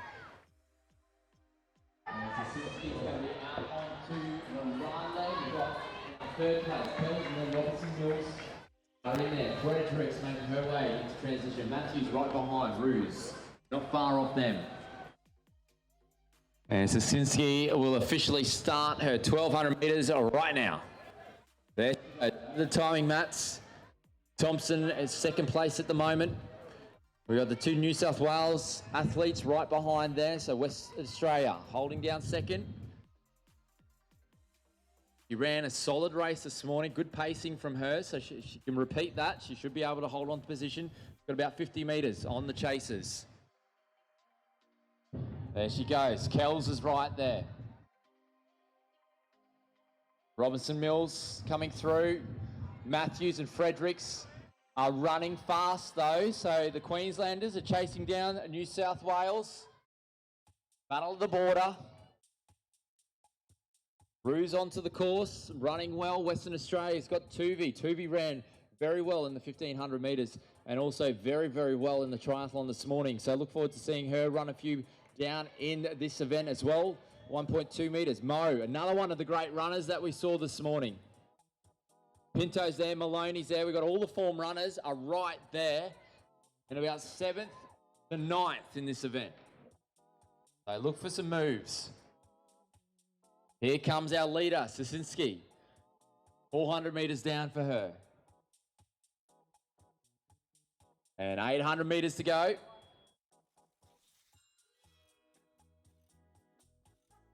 And she's looking comfortable still, the leader. She's extended that lead. Thompson still holding on to second.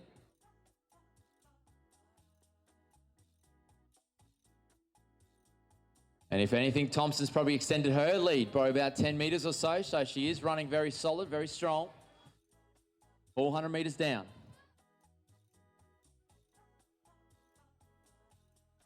Matthews is running through the pack though. She is the informed runner. She's run away from Fredericks. She's had a great 400 metres. She's running up onto Kells. So now those New South Wales pair have been split and overtaken by the Queenslanders. Fredericks also coming through. Robertson Mills trying to hold on. Here come the runners though. Tuvi and Mo running through the pack. And here's the next one of our runners, number 113. Here's Maloney.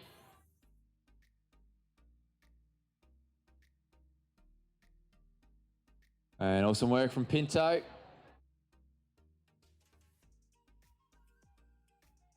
Sasinski now 2 laps down, so that's 800 metres of her run, done and dusted. 400 metres to go. There she goes. She's lengthening out, relaxing the shoulders. She's got about 150 metre lead or more, almost 200 metres on second place, which is Thompson, still holding on. Matthews in third is starting to move her way up, but Thompson, don't look around, just keep your pace. You've still got 40 metres. Got plenty of space, back yourself. Third place is Kells, so she's holding on to third, looking very strong.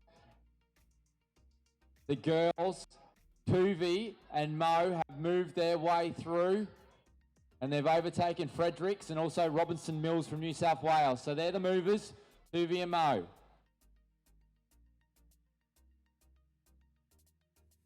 We got Thompson is holding on to second. She's got 50 metres and holding on. She's running very strong. She should save that. Sasinski, though, into the chute. So this will be the first of our finishes.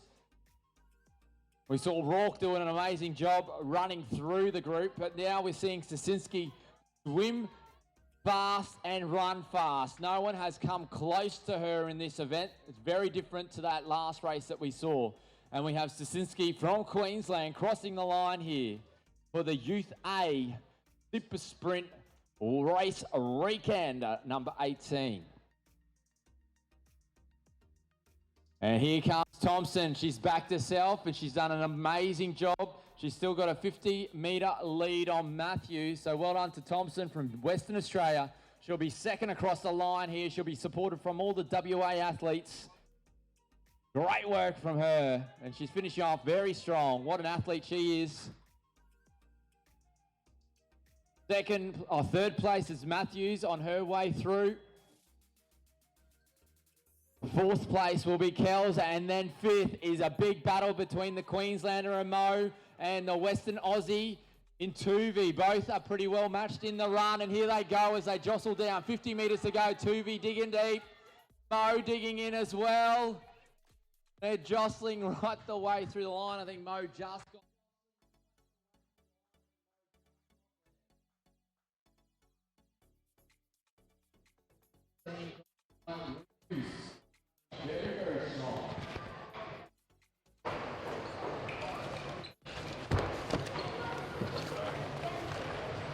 Matisse Gamblin is 113, crossing the line. Well done to Gamblin. She's got an outstanding run as well. Maloney just getting across the line as well.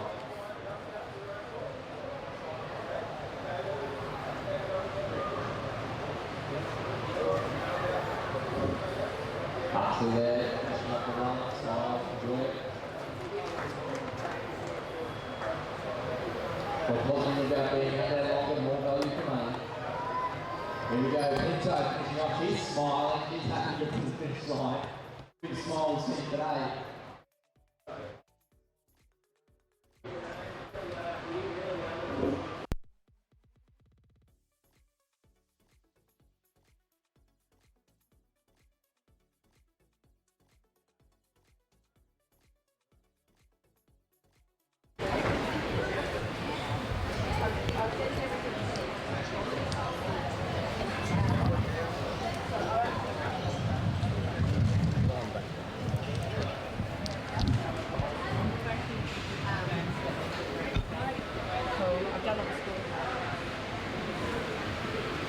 So what a great effort by Sasinski there to lead from start to finish of that race. That was absolutely amazing.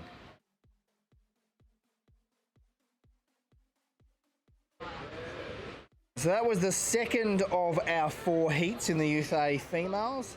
Heat wave number 3. Marley Quigley, Geordie Matthews, Sasha Brooks, Jordan Router, Ella Walscott, Emma Olsen Keating, Ellen Thomas, Paige Cranage, Harriet Irving, Kaylee Foster, Emily Fortunesco Clocker, Ella Lane, Harriet Richards, Kelsey Mitchell, and Jade Cochran. Had their briefing, they've been spoken to by our officials, and they are ready to go.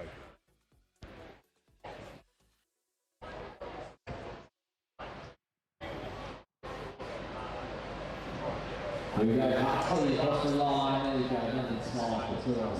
Hashtag says RW. And the ladies. Athletes just waiting for the starters.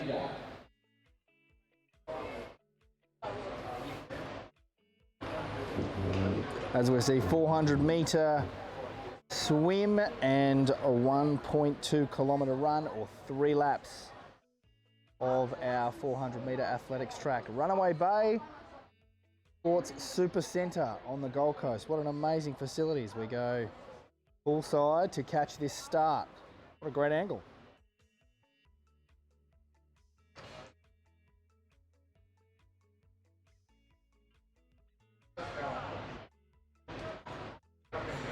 In the starter's hands.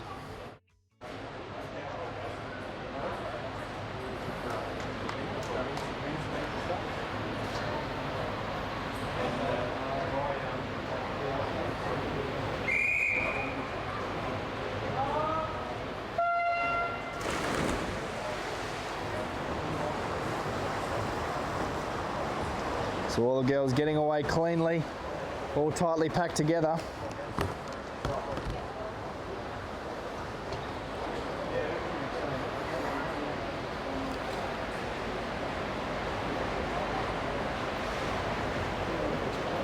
About halfway down the pool, there seems to be no clear leaders just yet. Oh, possibly lane 2. Sasha Brooks, Jordan Router doing pretty well as they lap in 33 seconds. So they're going pretty quickly. Now it is Jordan Router from the ACT who's taken an early lead here. And Ellen Thomas of Queensland. And a stack, lane 5, Kaylee Foster from Queensland. We'll certainly wait until the more clear leaders emerge at this stage. Line 2 out in front of the moment.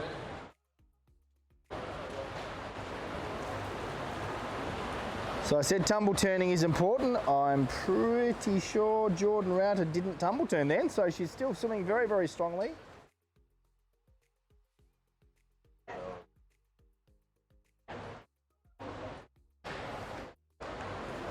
And Kaylee Foster, Queensland, now emerging in our second place.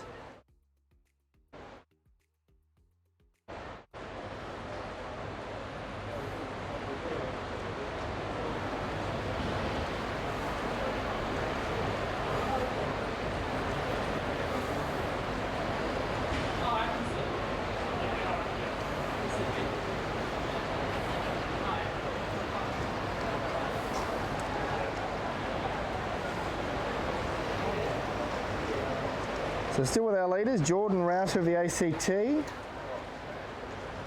and Kaylee Foster of Queensland.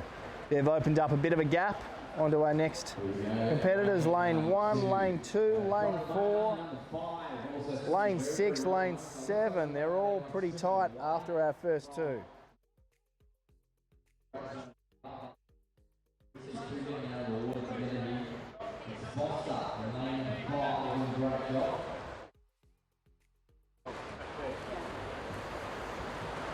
So they went through 200 metres in about 2 minutes 30, so they're holding pretty good pace. 1:15 per 100 metres, that's pretty swift.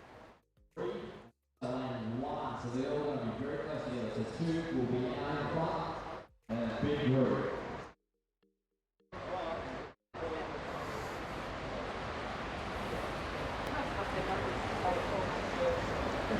We've had a chase group of about 8 athletes.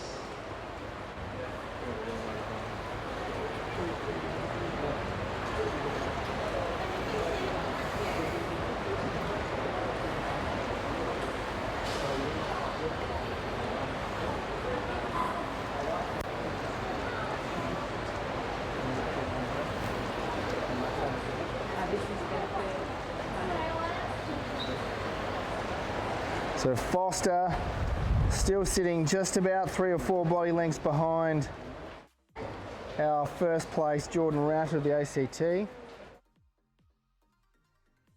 300 down, 1 minute, 100 to go. Gone through in 3:52 for 300 metres.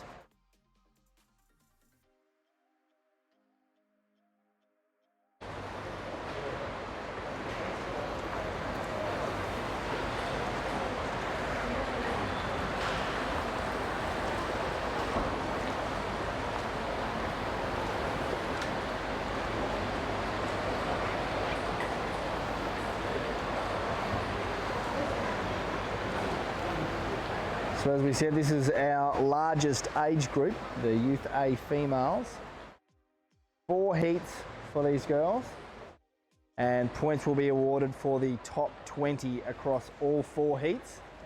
So you may do well in your heat, but you may not necessarily get top points. So it's not necessarily racing the people next to you, it is racing all out total time trial.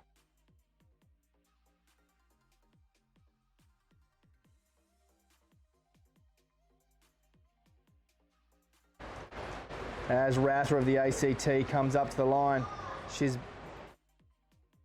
got about a 3 to 4 body length lead over second place. There we are, Router out of the water first. Cap and goggles off, into the bag. Oh, Foster, second out of the water, apologies. That is Kaylee Foster of Queensland.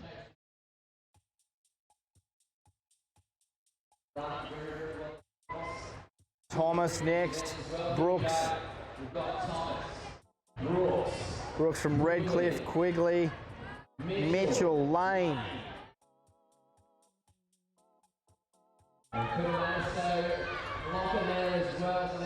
Olsen Keating out next from New South Wales. Matthews, Queensland, and Richards from Queensland. Richards right there. Roared around front. She's extending her lead as the girls are getting their shoes on. And here they go. So the girls are coming out. So Brooks will lead that group out. Great transition from her. And Rorder is about 200 metres ahead. So this is the chase group. Foster's holding on to second at the moment.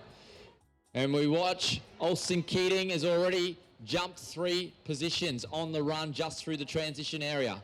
Here comes Brooks. Thomas is running strong. Quigley, Olsen Keating there from New South Wales. Mitchell there as well as Lane. And Futanosa, Clocker there.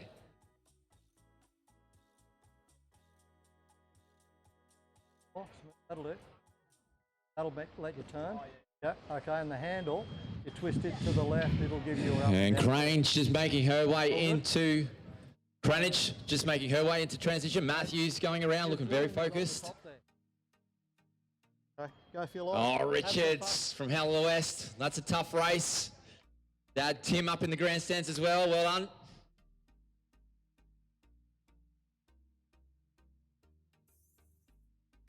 Here comes our race leader. So Rorder about to clock up her 400 metres. 800 metres to go. Foster's still got a great lead. She's having a look around. She needs to back herself. You can do very, very well in this. The girls have got a lot of work to catch up. Walscott is out onto the run course. We've also got Cochrane out there. Baranage from South Australia out onto the run course. Here comes Foster. She's holding second on the course at the moment. We've got in third place though, Olsen Keating. Can run. We've seen it last night, also today as well. And Foster will be holding on with 800 metres to go. She's still got 50 metres. On the chasers, there's Olsen Keating looking ahead. Thomas is just sitting on her shoulder. Those girls are extending their little break on the chasers. Irving, Brooks, Quigley and Mitchell. Lane looking pretty comfortable as she comes around. She can maybe work herself up to that group. And Futanosa Clocker there. Now we're starting to see the groups break up. Rorder is out in front at the moment. Olsen Keating and Thomas are going together. They're catching up a little bit on Foster, but Foster still has about a 40-metre lead.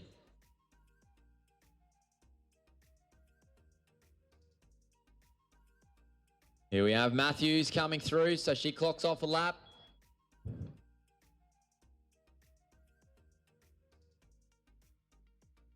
Here comes our leader. We'll clock down one more lap. We've got Richards coming through as well. Bit of a smile from Richards. There we go. One more lap for the leader.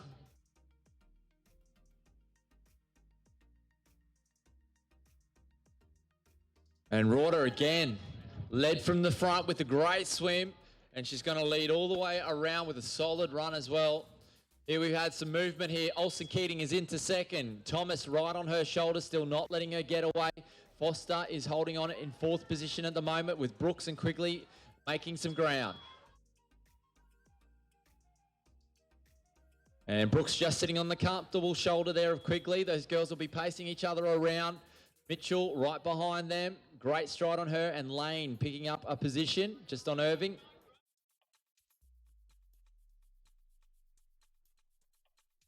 And Fortinosa Clocker there from New South Wales going through. She racks up another lap onto the final lap for her. Here we go. We've got our leader, though, is into the chute. So making her way onto the beautiful grass that we have here at Runaway Bay. And she is striding away. She has held her lead all the way through. There really hasn't been too much catching up. There's probably only lost 30 metres maybe. But she's finished off with over 120 metres to second place. Olsen Keating, though, is kicking strong. And Thomas right on her shoulder now. But look at little Olsen Keating as she streaks away at the moment. She's got the cadence going. She's extended her lead to about 20 metres. So she'll be safe with second place. Now she's just chasing those seconds for those points. Make sure. There we go. Big smile. She loves it.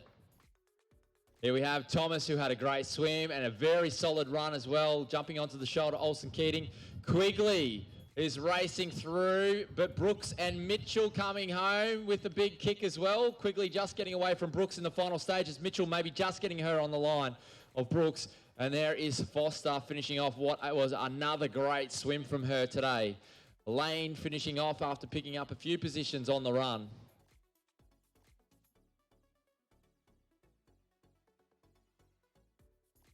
Oh, it's nice when that cloud cover comes over. It cools it down a little bit in the centre of the field because it's getting warm down here.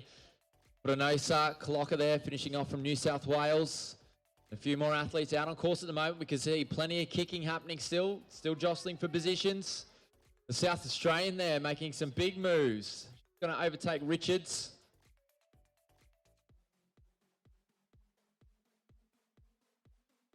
As Matthews makes her turn and she's making her way in onto the grass.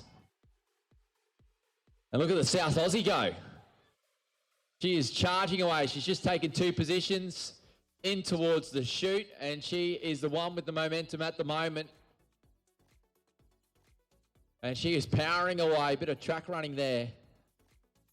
We've got Matthews should be safe with her position, but Cranage has had an outstanding run. She's put it all out there. Wow. Walscott right behind her. Here comes Richards. All the way from Gundy. Tough little place to train. So great work from her. Great to see so many regional athletes racing here for the Super Sprint race weekend as well. Not just from the built-up city centres.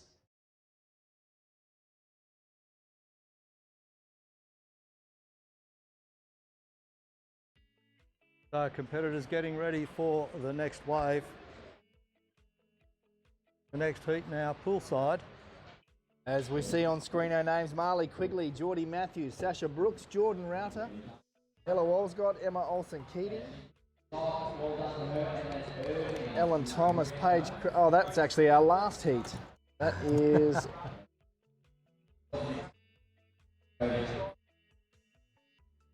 So we've got Grace Otto, Emily Lingard, Abby Vickers, Grace Haywood, Brianna Finch, Jessica Pike, Lani Bennett, Chloe Bater, Paris Tier, Erin Wooldridge, Mira Larkin, Torrin Squires, Olivia Bushby, Abby Waddington and Chantel McCarthy as they're all away nice and cleanly. That's them in the hands of the starters and they've hit the water already. No mucking around here, straight in, and these girls in the final wave of this event. as they head down the pool for the first time. And we'll just track those into the turn, see who gets the best tumble turn in early. See if that can create a little bit of a lead as we see them coming around now. Lane 4 gets in early, lane 3 as well. Let's see how they come out of the turn. 2 in 3, 1 in 4, 1 in 5. 4 of them vying for the lead, but don't ignore lane 1A. Certainly up there as well. 4 or 5 of them battling for first place. Too close to call at the moment. There's only a body length between all of them.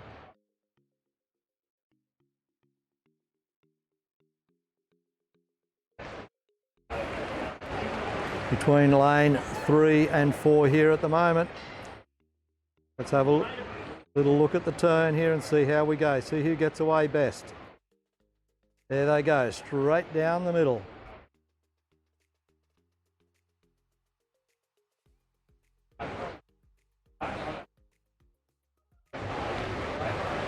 Lane 3 and 4, stroke for stroke.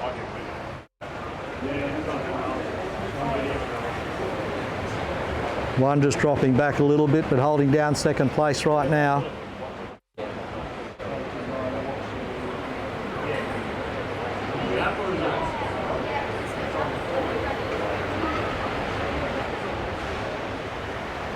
Lanes 4 and 3. 4 and 3B are in there now. And that is Chloe Baitup and Jessica Pike battling it out. Jessica Pike and Baitup. Heading down the pool again, shoulder to shoulder, stroke for stroke. Baitup of the ACT doing very, very nicely. Over in lane 1, we've got the Smoky. Grace Otto. Yep, there she is. Hanging in at her own pace, quietly slipping down the side of the pool, right on the pool edge. Just under the radar of her other two competitors. She'd do just as well in camouflage. That's right. As we see 4 and 3 turning pretty much stroke for stroke. I think it's Pike and Baitup. Pike from Queensland, Baitup from the ACT, training under Corey Bacon. There's Grace gliding away in lane 1 quietly, making her ground.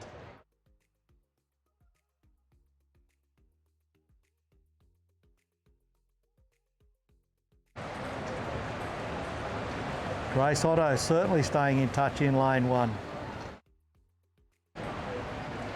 Lane 3 as well, Brianna Finch, holding down 4th place at the moment.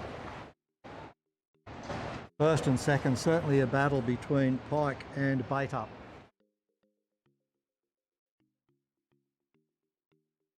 Here they are heading down the pool now, still stroke for stroke. You can't split the two of them.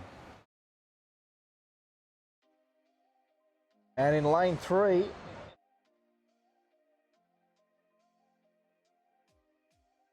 Brianna Finch also doing nicely in 4th place.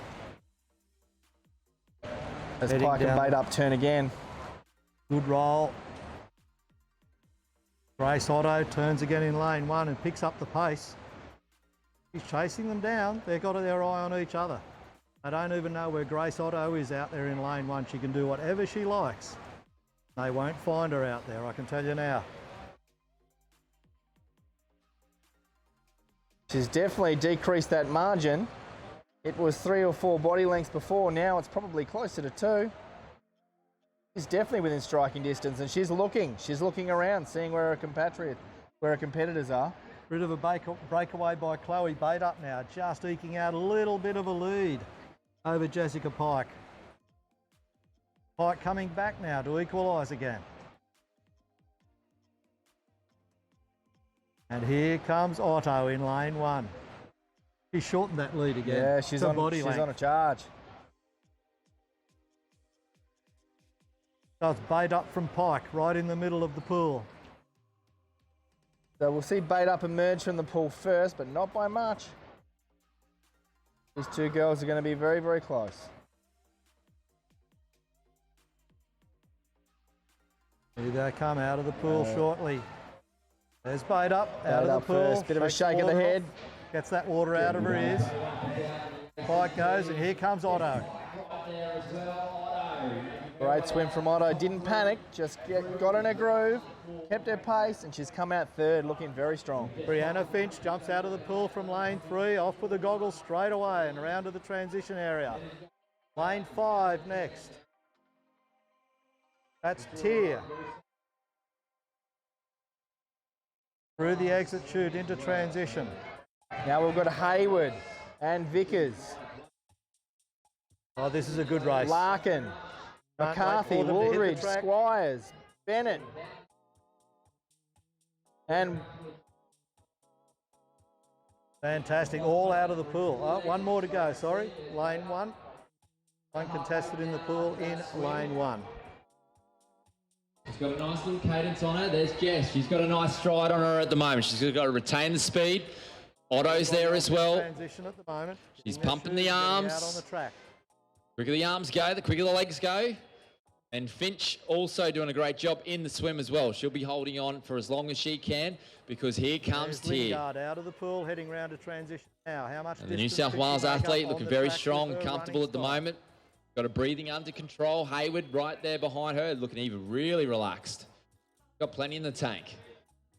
Here comes Vickers, Squires, McCarthy. Watch out for this runner. Wooldridge making her way through. We saw little Mia do a fantastic job. All the Wooldridge girls can run. Here comes Larkin, Waddington and Bennett. But we got Bait Up in control at the moment. Jess Pike holding on. The lead not extending too much over the first 400 metres.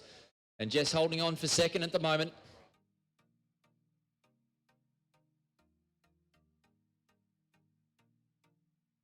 Got Lingard making her way out onto the run course as well, showing plenty of respect for the girls as they complete 400 metres. So ACT athlete, Bait Up, out in front. Pike holding on to second. Ground commentary. Joel Murray. Lingard has joined in now. Otto is third place. So Pike is putting distance into third place at the moment. Fastest moving runner out there at the moment, probably Tier from the back markers. And Wooldridge is the other one that's moving very, very quickly. So keeping an eye on them. They could make some movements, but at the moment they're very spread out. Not going to be too many changes. Bait Up is out there, but Pike is not letting her get away too much at all. The lead only probably another 10 metres so far, halfway through their run. Vickers, Squires, Wooldridge making a move on Squires. And she's going to chase a few more down as well. Here we go, Bennett from New South Wales, Waddington from the RTC club, just north of Brizzy, McCarthy there as well. I believe McCarthy's from the Harvey Bay region. Here comes Larkin. Bait Up's about to clock up her second lap, which means 400 metres to go for her. She's breathing deep, she's putting in, she's tasting those times on the clock. She's seen what the times of the girls in the previous races are. And here comes Jess Pike. She's got second all comfortably wrapped up at the moment. She's just got to hold her speed as much as she can, relax through the shoulders. Here we have Otto is coming through. Lingard, the lap behind the girls at the moment.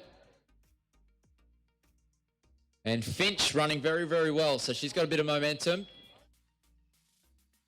And Otto is not getting away from Finch. Finch is right there. So the girls, there's really no distance being put in over the 800 metres. So 400 metres to go. Tier from New South Wales. Running solid. Looks like she's got a bit of a kick in her and she's kicking away at the moment. She could be the mover in the final 400. Hayward there, losing ground. And Wooldridge has taken a place. And can she take another one in the final 400 metres? Vickers chasing her down. Squires is there. Waddington and Bennett are running side by side. 400 metres to go for them. And Bait Up is about to cross the finish line. She's got 20 metres to go. And Bait Up led it from the swim all the way through and then ran a very solid race. We've got Jess Pike making her way through into the chute as well. Well done to Jess. She's sealed the deal on second place there in this wave number 4 of the Youth A Super Sprint Race Weekend Aquathon. It's their third event of the weekend, big weekend for the girls. And look at this, this is what we saw. We've got the girls, we've got a sprint on our hands with about 60 metres to go. She's bridged the gap.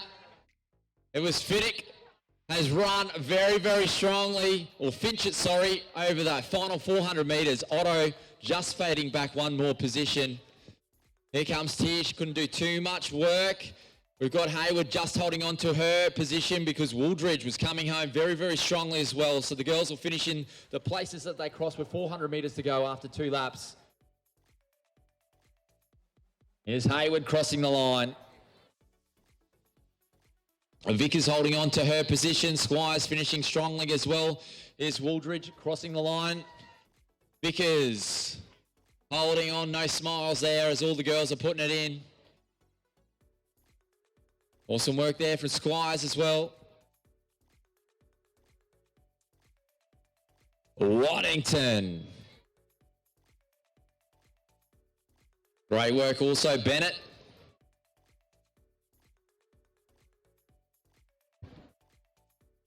And 115, if you could come over towards me, please. Athlete number 115, over towards me, please.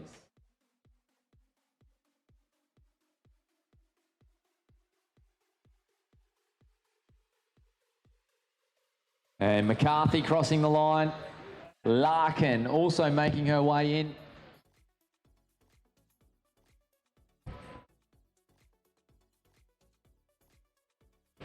And athlete 115, Finch, when you're ready, if you can come over towards me. Larkin is in. So that was the last of our Youth A females. Double check, athletes, please do not start your race unless you have your youth timing chip females. around your We are left now ankle. onto our Please Youth double A check your males. ankles, We are just please. taking starting blocks. Timing chips have to be on. Cameras over to pool. Oh, they've been told to just wait a second. The Youth A males, Heat 1. We've got Riley Denham, Brodie Williams, Thomas Hamilton, Tim Gears, Cooper Giles, Tristan Price, Darcy Williams, Ethan Duffy, William Cooper, Jackson Medway, Thomas Gray, Harrison King, Kyle Farrier, Ryan Marsh, Luke Callahan, Riley Mudge. The cameras are just on the finish of the last race. And poolside we have got the start of Youth A Males Wave 1. There we go, okay. So again, 400 metre swim and 1.2 kilometre run.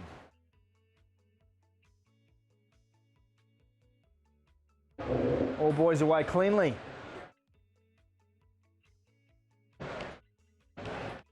And all very tightly packed together. There's no clear winner, no clear leader at this stage.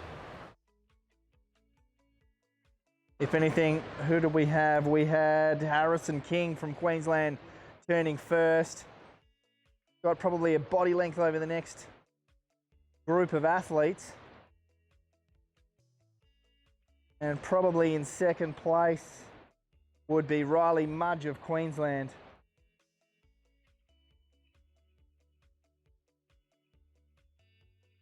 So lane 6, lane 8, got a slight lead over the duo in fourth of Darcy Williams and Ethan Duffy for Western Australia. First 100 down.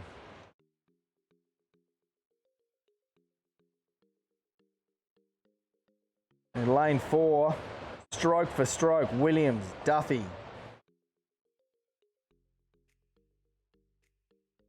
So early leader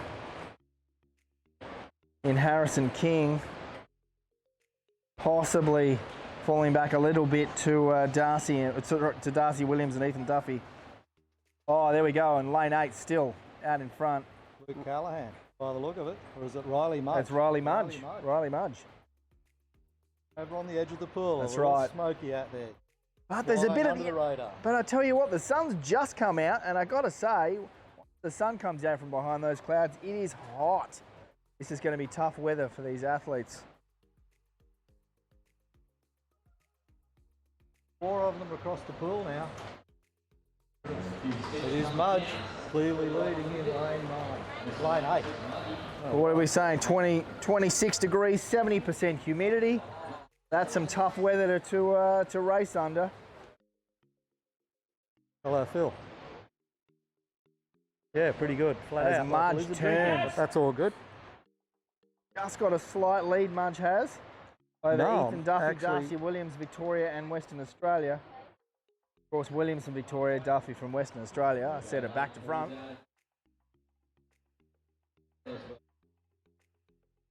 And Harrison King from Queensland. Also neck and neck second. So we've got really 4 athletes. You could throw a blanket over them. Not sure that they can see each other. Of course, Williams and Duffy can see each other. They're right next to each other, but they couldn't be able to see all the way over to 8.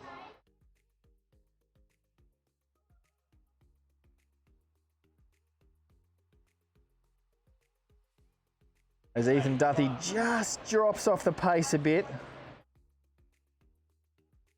Darcy Williams surging ahead, matching stroke for stroke over with Riley Mudge in lane 8.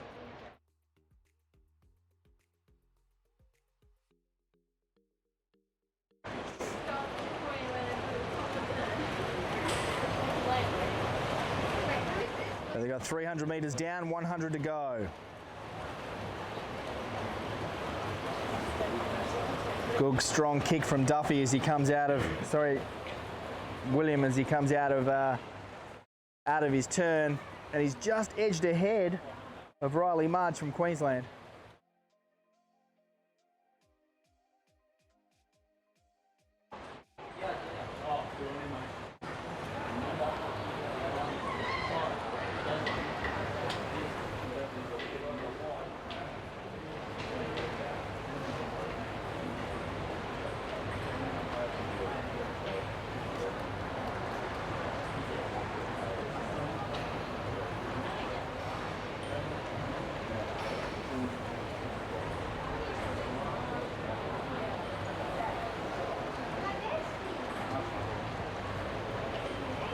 As they come through for the final 25 metres of their 400-metre swim.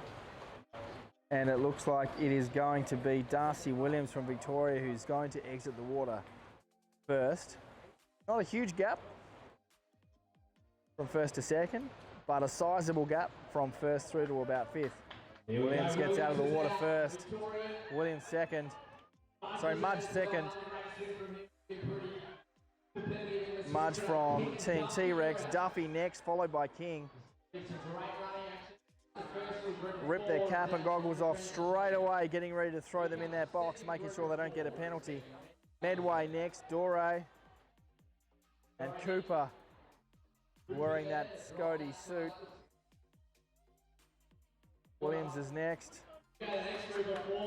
Price, Marsh, Giles from South Australia. Farrier from Kyle Farrier, New South Wales out next. And Denham. We've got most of the athletes out there. Williams is out in front at the moment. He's got about a 30 to 40 metre lead on Duffy, who's followed by Mudge, our local athlete from Team T-Rex. Harry King there is looking very comfortable. He's in 4th position on the track at the moment. Medway, he is striding out and probably looking the best we've seen him run so far this weekend. Cooper's running well, Dorohey there, and then we've got a group of 4. So Marsh did a great little effort in the transition area, but it didn't really pay off. He's still with the same guys he got out of the pool with. So there's Price, Gears, Williams, but Marsh making the move. He's wanting to jump up on barrier there. And here comes Denham. I believe we're still... And we got the last of our athletes into the transition area now. First of our athletes making his way around the straight, and Could be pretty close. Harry King looking pretty comfortable in third place at the moment, but it looks like the best stride and the fastest moving runner out there is Medway, who is making some big grounds. He's going to move himself up into fourth position onto the track. He's the one to watch. He's around the back bend. Here we have Williams, our leader, who's about to make his way over. So he'll clock up 400 metres. Duffy is there from Western Australia, so he's only probably 30 metres behind him, so the distance has not changed from the first 400 metres with Harry King sitting there in third place at the moment. Here comes Medway, who's one of our quickest moving ones at the moment. He's catching up on King. There we have a Williams on the outside at the moment, but we've got our lapped runner just getting unlapped. So they're holding form at the moment as they go around. Price is there, Dorahy there, Marsh and Gears. So that group is still together. Williams just dropping off those athletes. Cooper's also there. Giles from South Australia still battling. He'll try and work his way back up onto Williams. Got Varia and also Denham onto the straight.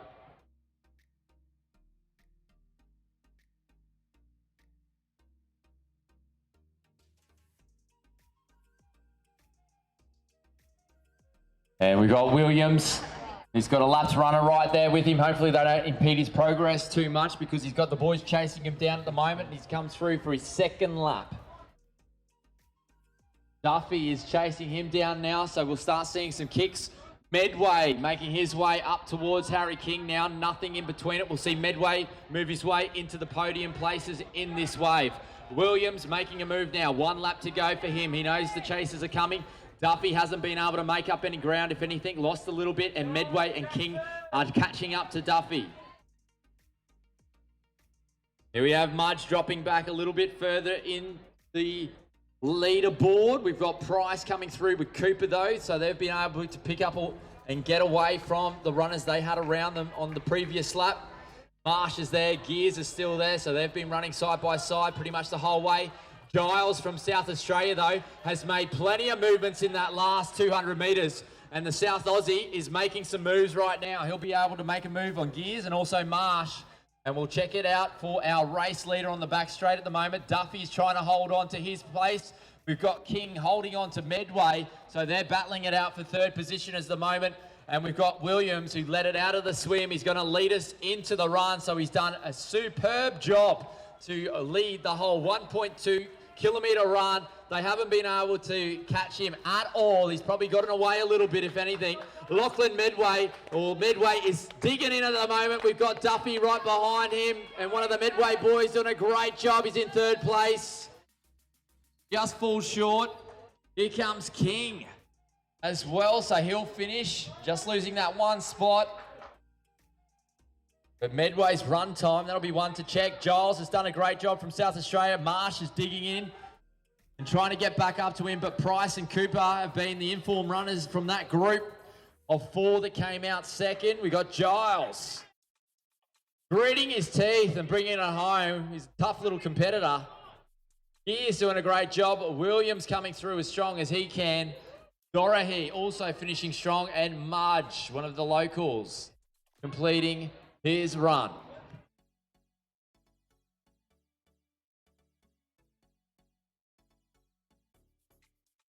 Great camera work there, no doubt about it. Nick gets up there and does his own camera work. Sensational stuff.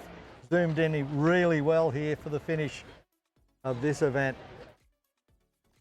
Joel will bring these final few competitors home across the finish line in just a moment. And Ferrier there completing his event, so congratulations to him. We're not sure if males. We're not sure if our cameras can pick this up, but it's just starting to spit at the moment. So the humidity, 100%. Our final finishes coming in for wave number 1. We don't know if that's going to be make it harder or actually a little bit refreshing. What do you think, Harrow? 3 more across the line. I don't think it'll be refreshing whatsoever. It is a sprinkle. It's just a shower of rain, and it's going to get extra humid. Yeah, I think you're right. I thought it was sticky before. Try this lot on. The guys about to get in the pool won't mind if it's raining or not. So our next group of youth, of Youth A athletes getting their briefing.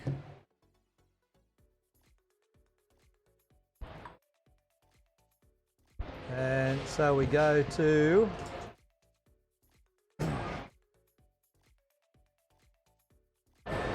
back to the top of the list.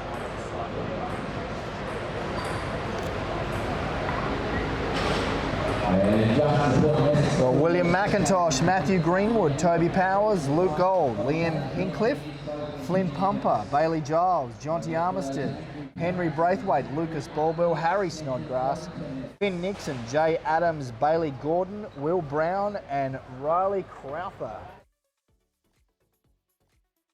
And here they go, heading for the blocks now. As we see the names up on screen, that is and a full accurate. 16, full complement at the pool side, 16 competitors. On the pool deck now, about to make their start. Starters' hands. In the starters' hands. And they're away. Let's follow them down the pool for the first leg. Here they go, the first 50 metres in the pool, just settling. The next one is who comes out of the turn best. And when they come downhill, as I call it, towards the camera, we'll soon find out who tries to get just a body length in front, stretching out in lane 4 at the moment. Nothing in it really, we'll wait until they turn and come back. That light shower just getting a little bit stronger now. So lane 4, Bailey Giles, Jonty Armistead. Jonty having an absolutely fantastic triathlon earlier on today to take first place. So he's clearly feeling good to be able to back it up. And then over in lane 8, we've got Will Brown from Queensland, sitting basically neck and neck with... Looks like Bailey Giles that's broken That's away right. here. Bailey's broken away from Jonty. And Will Brown matching stroke for stroke with our Tasmanian Jonty Armistead.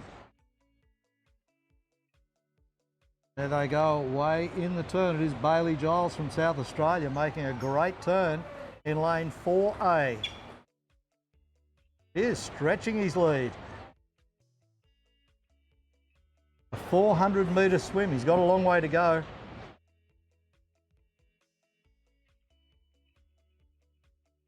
Certainly going to make his mark if he can use his strongest leg as the swim leg, get out there for the run and hang on. That's what his plan would be.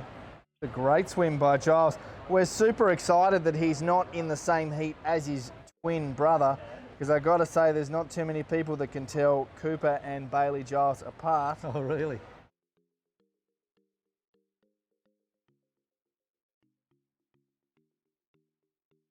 Seems to be building on that lead. So Giles from South Australia in first. Armistead dropped from second to third by the looks of it. And in second place is now Will Brown of Queensland. And then just a little further back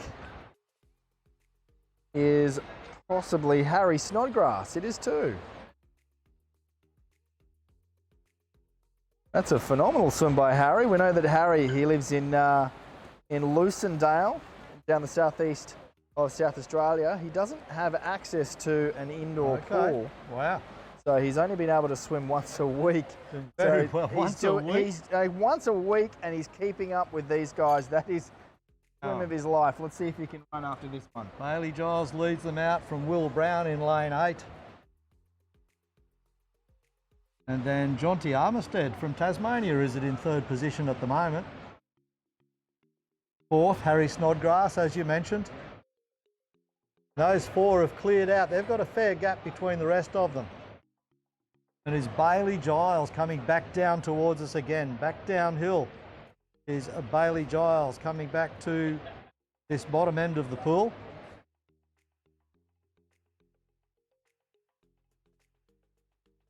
And let's see, I think this is his 300, isn't he? He's got to go up and back one more time. Yep, that's right. This will be the end of his 300. Giving himself a fair crack and a good gap over those. Behind him, closest one to him is Will Brown over in lane 8A. And his lane partner in lane 4B, Jonty Armistead from Tassie, He's hanging in there as well with Brown. Armistead could pick up the pace here, you know, and make up some ground on Brown. Those three really giving it some. And then in fourth place, Harry Snodgrass. As Jesse mentioned, the four of them, they've cleared out. There's a pack behind them, but a decent gap between those and the following group. As I just look over into the crowd and I see the coach of both Bailey Giles and Harry Snodgrass, Ross Young of Tempo Systems, look cool as a cucumber. So what does that tell me? Tells me everything's going to race plan. That's what that says. They're organised. They don't need coaching now. It's all too late. That's right. The coaching's done. It's up to the athlete themselves to implement what they've been taught. Here's Giles with a good lead coming down to lane 4A. He should be able to get into the transition area. That's a great lead. The question is, will it have taken its toll on him? See, there he goes. He's got the legs pumping already. A good lead for Giles out of the pool. Brown gets out of lane 8. Turns the corner into transition as well. Armistead first in his mini triathlon earlier is now coming out of the water third. We know he can run. Can he bridge the gap? Snodgrass out in fourth. That is the swim of his life. He's swimming out of his skin today. He's doing a sensational job. Let's hope he can keep it going in the run. The four of them around in transition. They won't be in transition long. Adams, Nixon follow out of the pool there. Last few competitors coming out. There's two in lane 1. They won't take very much longer to get out of the pool either. Gordon Braithwaite, All gold. heading around into But transition. Giles has a great lead on the chasers at the moment. Brown is there. He ran very well in the triathlon earlier today. Just didn't have it on the bike. He might be able to pick up second position. Armistead a little bit tight at the moment. Needs to pick the cadence up just that little bit to be able to compete with Brown. Greenwood heads for transition Snodgrass, as well. Snodgrass, sorry. Go straight to the track now. So in the top 4, we got 2 South Australians. So the South Australians doing very well. Gladwell is there. One of the Victorians, Adams, Pumper, Nixon, Hinchcliffe, Gordon, Braithwaite looking very comfortable as well. He's got a nice little cadence on him, light on his feet. Good work from Gold and Crowther. Watch out for Powers, ran well in the 1.5 yesterday, ran well also in the triathlon this morning. Harvey Bay product, the Powers is away. Here comes McIntosh. Greenwood, he ran well this morning as well.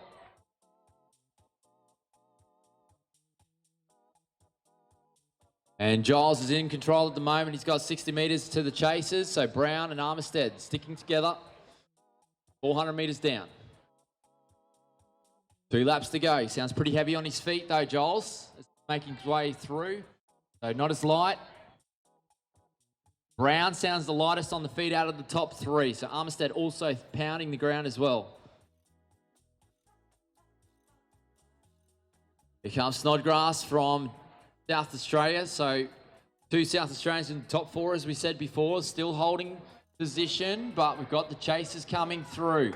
Pumper looking very comfortable, is coming through. He'll be up on the shoulder of Adams very shortly. Gladwell holding on as much as he can. Hinchcliffe is right there watching what's happening. And Braithwaite running very light on his feet, still looking good. And Powers is ticking over the positions. He is catching.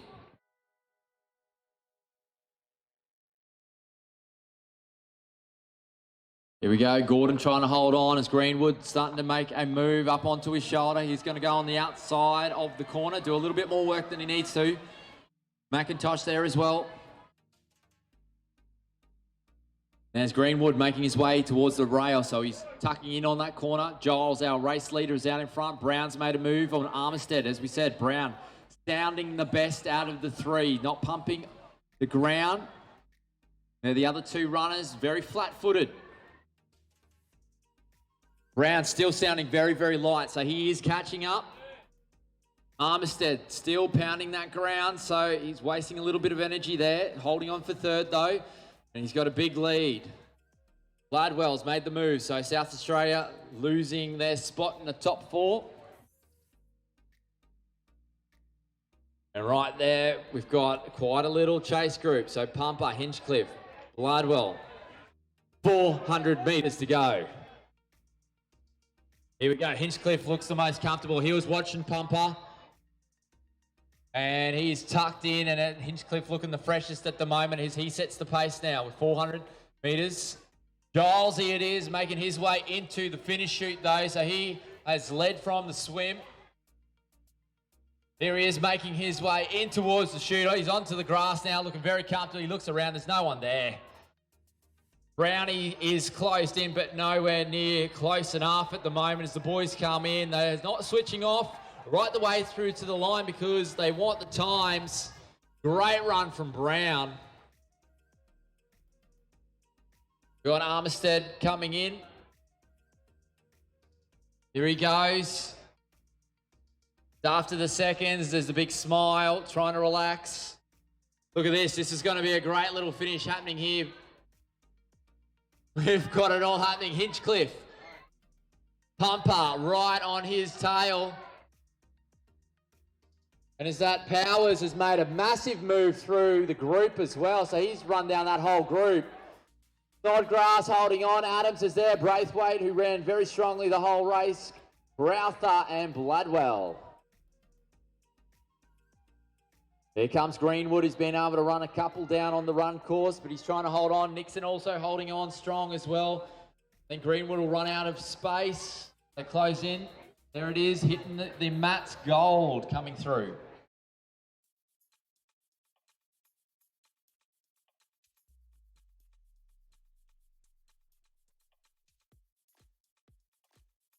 Two more heading down to the finish now in the finish chute. Here we go. McIntosh is going to finish off his event. And we've got the next wave ready to go on the pool deck. Gordon also coming in to complete the wave as well. The Super Sprint race weekend. There's the aquathon for the Youth A males. Got more of the Youth A male action about to get underway. Double check. Athletes, all please make sure you do have your timing chips on your ankles. Next heat about to come up now. It's wave 3 for the Youth A males in lane 1, starting from lane 1.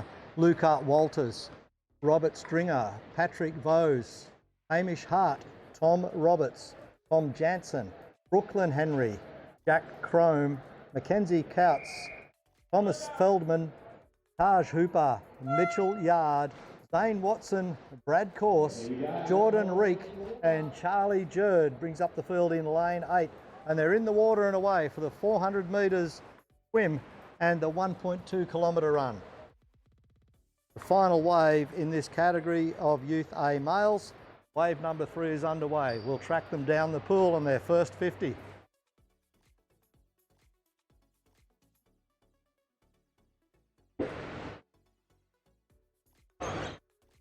And here's their first turn at the top end of the pool. They head back downhill again now. And again, lanes 3, 4 and 5, neck and neck, battling it out. In the B side of the lane, in each of them coincidentally, and it's only a coincidence. 3 swimmers leading. Neck and neck, stroke for stroke they go. We'll just let you watch this vision. And watch their second turn for the 3 of them. See who comes out of the tumble best. Could well come out shoulder to shoulder again. Lane 5 just leading slightly from 4 and 3.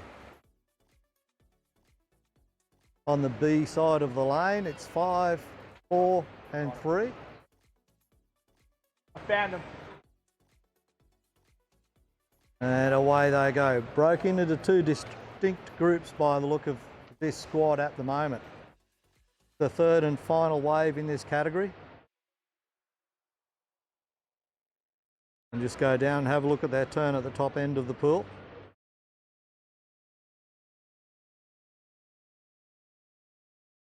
And they're certainly on their way back now.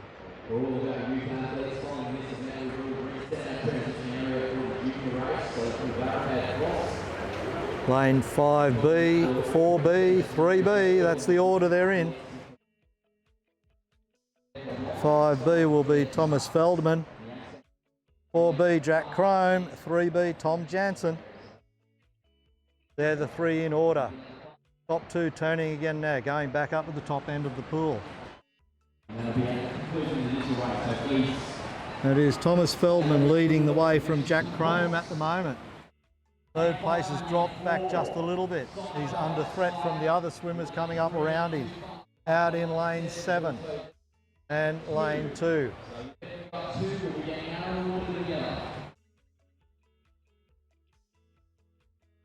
Let's track the two in lanes 4 and 5.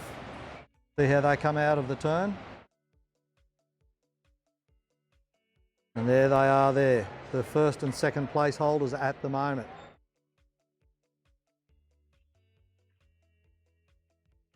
Heading back down after very smooth turns up at the top end.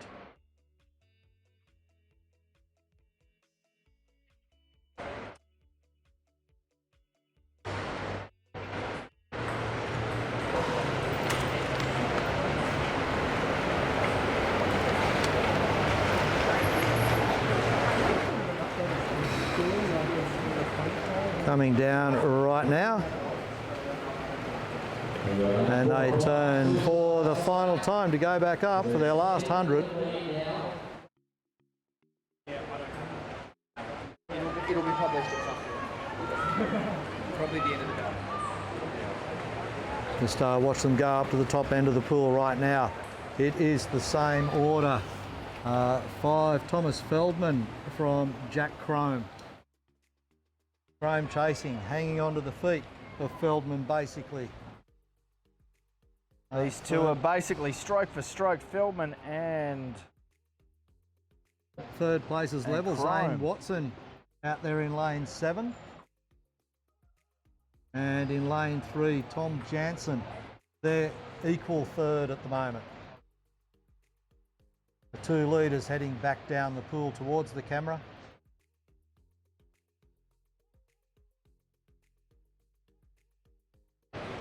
You'll see them come down now. And certainly it is Thomas Feldman getting a good lead there. He's got a body length and a half over Crome. Here we go. As they exit the water. Up over the wall and into the exit gate. Straight around into transition. So Feldman, then Crome, they're together. Definitely striking distance for Crome.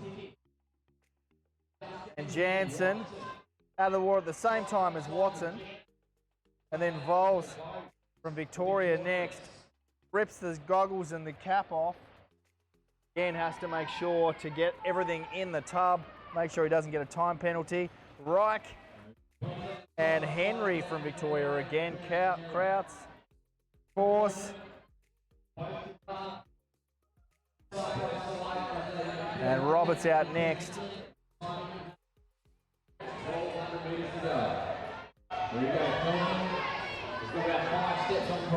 Another 3 out of the pool now. Jude gets out from lane 8. And one more swimmer in the pool, one more competitor still there. Here we go, Jansen from Victoria, running very well. Vos holding on behind him. And then Watson. Here we have Reek from T-Rex, had a great race this morning in the triathlon. Solid run. He'll be trying to get that replicated at the moment. Course also had a solid run this morning. He's got a high cadence as he goes through. Counts is there. Henry is there.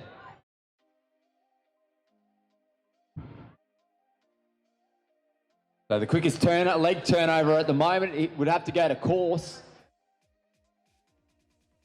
But the quickest moving would be our leaders, Feldman and Crome. There goes Mitchell Yard. We've also got Jerd going through. Stringers right there is Hooper and Walters. And we've got all of our athletes out onto the run course now with Hart. There we go. One of our New South Wales athletes heading their way through. We've got Feldman and Crome are right with each other at the moment. Got a comfortable lead of about 60 metres to the chaser, which is Jansen. And it goes to Bose.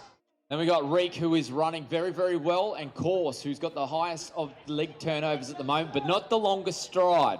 He's got a short shuffle. And Feldman and Crome still just pacing off each other. It'll be between the two. We'll come down to the kick. There goes Reek. Course has made up 2 positions. Reek getting left behind a little bit there.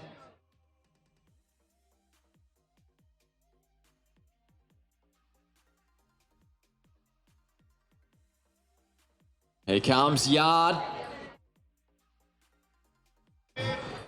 Staying relaxed. Sounds light on his feet today. Jerd also there as well. Robert Stringer. Walton and Hooper working together.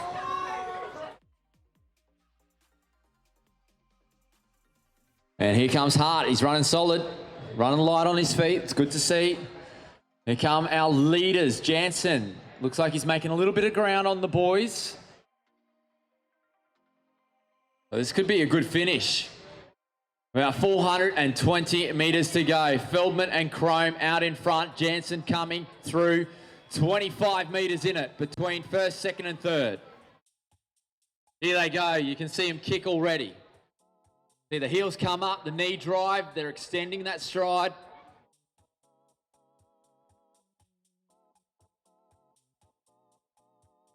Reek and Course battling it out. Reek's done some work on that last lap, but Course is coming back. Can Reek dig deep again? Can he surge again? Here we go. The move's happening on the back straight at the moment. And it looks like Crome has streaking away from Feldman, and Jansen is holding on. He's trying to kick as well.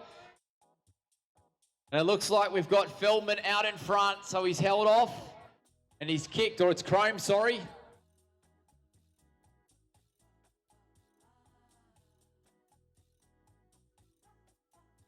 And Stringer making his way through. He's got 1 lap to go. Here we go. The race leader is on to the grass. So this will be Crome finishing it off. He's had a big kick with 250 metres to go. It's been the winning move as he makes his way in towards the finish line for this wave. And he's pretty happy with that effort. Feldman there has to be happy with his effort as well. And then Jansen, what a run he has done. He hasn't lost any ground on the boys. If anything, he's caught up. Here we have Course, who is making his way onto the grass. Reek trying to dig in one more time with one last effort. And Course, he's putting it all in. He's wearing the paint on his face. And here comes Reek finishing it off. Well done to one of our local athletes. Bose from Victoria. He's digging deep one last time. Counts is going to try and hang on as well. He doesn't know which side to look on. And there he goes. He finishes off, holds his position. Here comes Henry. He'll be followed by Watson, who had a blistering swim. Mitch Yard is trying to hold off Stringer. Stringer's coming home as hard as he can as well. So that's a great little finish between the gentlemen. They'll have to try and recover as quick as they can. Jerd coming through strong. Awesome work also from Hunt.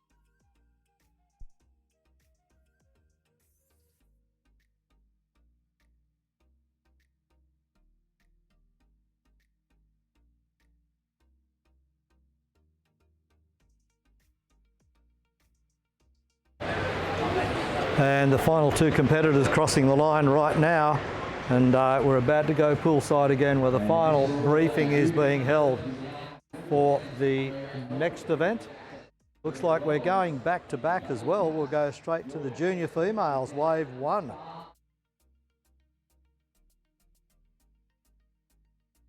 Junior females, 400 metre swim, 1.2 kilometre run as well. 400 and 1.2. Back to back in this aquathon event. Girls getting their final briefing from the officials.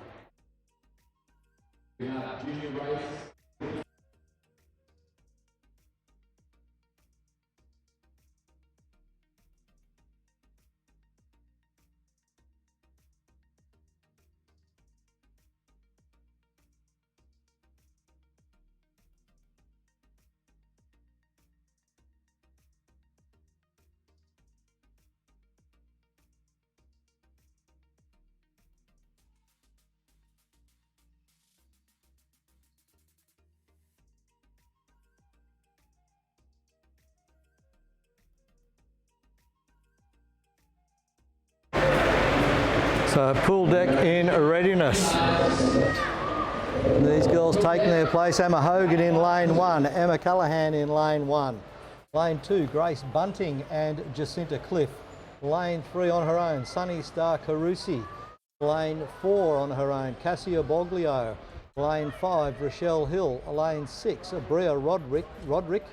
Lane 7, Chloe McLennan. Lane 8 is Kirsty Beattie and Carmen Tanica. So the girls getting ready for a start here, poolside.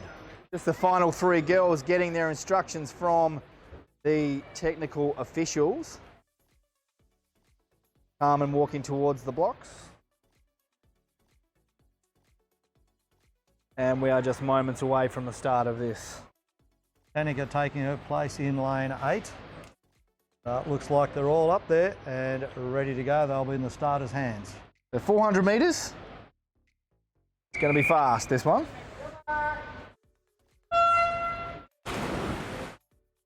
And away they go. We're heading up the pool for the first time. 50 metres to the other end and the tumble turn. They'll stay pretty close together for this first 50 and then we'll see what happens. Who makes a break early?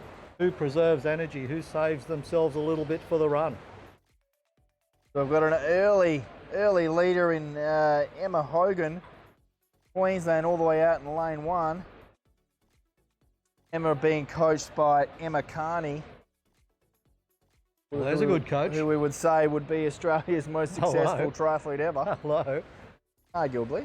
And here she goes down the outside of lane 1. Out there in the eastern side of the pool where nobody can see her. Like a stealth bomber, she's sneaking down the side of the pool. Great first 50, great first 100 metres as she comes back down to this bottom end.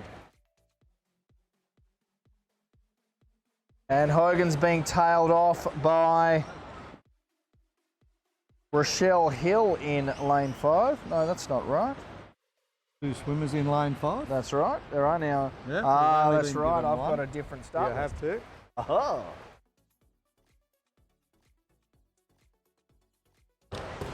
Let's see if we've got this lot now for the double up. We were looking on screen, but that has changed because there was a reschedule. So Hogan's still in the lead in lane 1. It's Rebecca Henderson we're talking about in lane 5.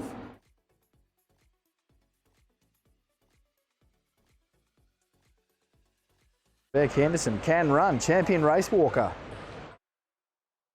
All right, we'll do a bit of zooming in here, I think, and see if we can pick up the breakaway Emma Hogan in lane 1.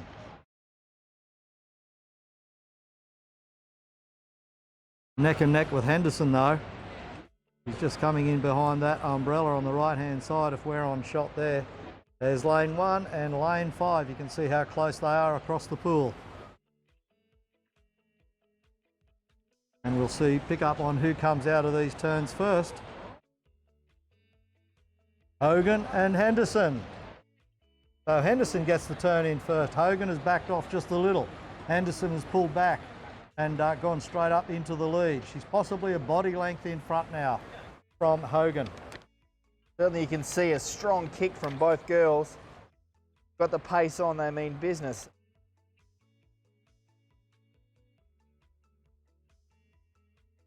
Rebecca Henderson from Victoria starting to clear out in lane 5B. Emma Hogan in second place, lane 1.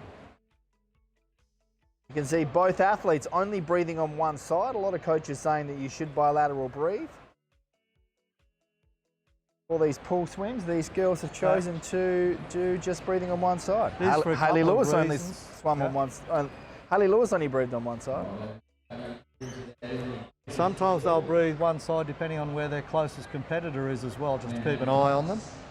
Right, as Henderson takes a good look over the other way to check out Hogan, see where she is. Yeah, she can see all the way over to lane 1, so she probably thinks she's in clear water. Yeah, exactly. That's all she can see is water. She'll do another turn here, get a good turn in, kick away off the wall and increase that lead by a fraction. Hogan hanging in there though. Now a couple of body lengths behind. And then coming out of lane 6 is Bria Roderick from New Zealand. Coming out of lane 6 in good position as well.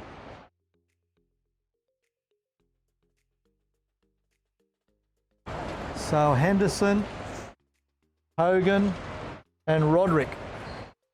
Bria Roderick in 3rd place. And pretty close for 4th place. There's 3 swimmers across the pool.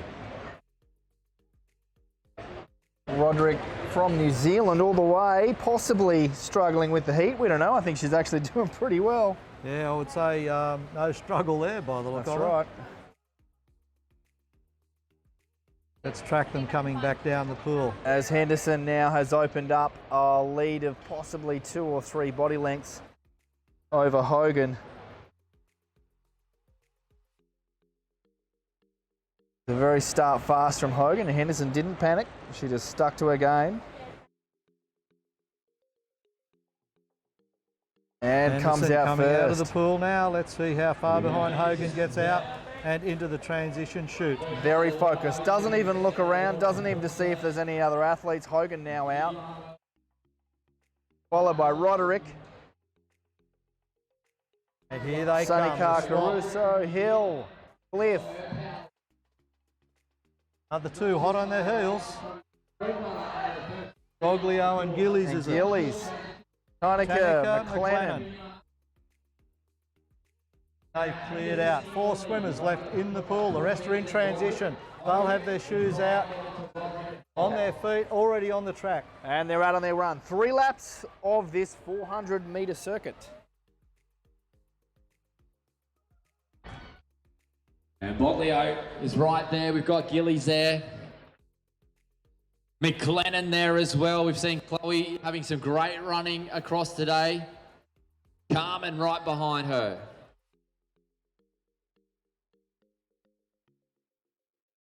Awesome work there. Beattie making her way out. We've seen some solid running from her as well, from New South Wales. Another one of our informed runners from Queensland, Wooldridge, making her way out onto the course. And she's being chased by Roberts.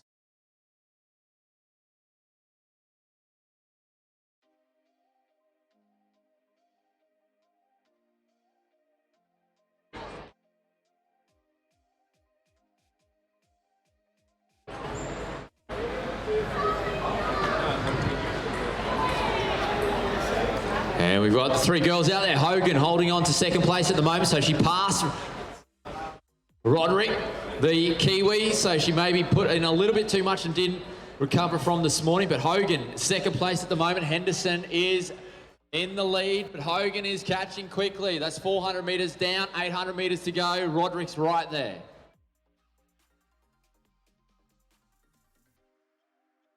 Right behind them, we've got Cliff, Hill, Boglio, Star, Carusi, McLennan starting to wind up with 800 metres to go. She's making a move. Gillies right behind.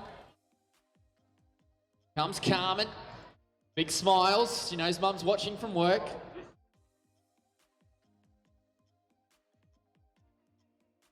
And there's the move. Hogan has moved into the lead.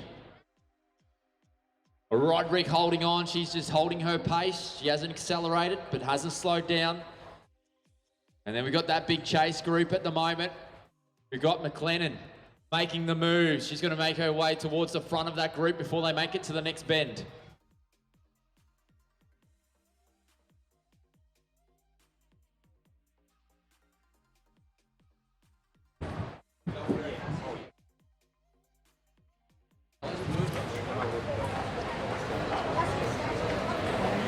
Here we go. Hogan's out in front at the moment.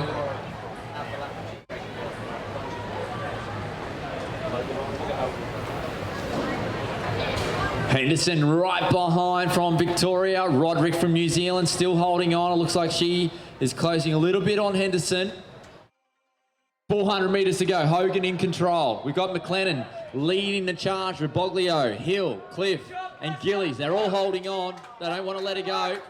The Western Aussie is toughing it out. I'm loving the grit on the face. He's not going to let Chloe get away this time. Henderson running strong. Roderick starting to move her way up into second place now, though, as she's closing that gap. Third is now only 2 metres.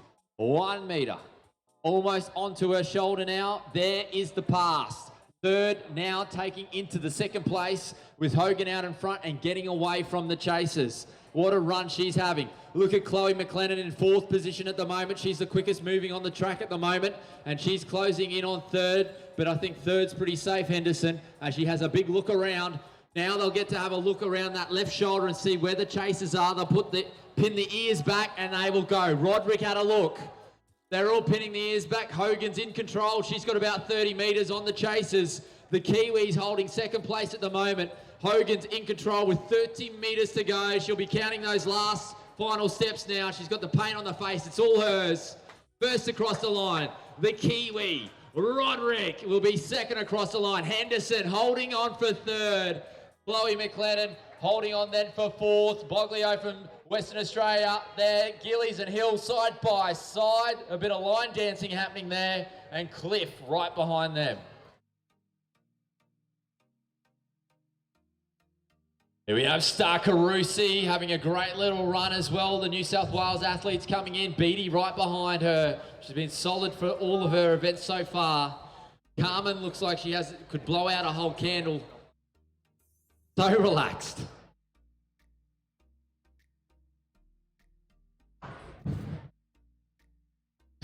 And of course, the conditions cooling down a little bit now. A little bit of a breeze out there. Thank God we're not on the bikes. And we can see blue sky, so no rain inside at the moment, which is what we want. Nice, cool conditions for these runners. Here we have Wooldridge making her way across the line. Roberts with another solid run as well, coming in.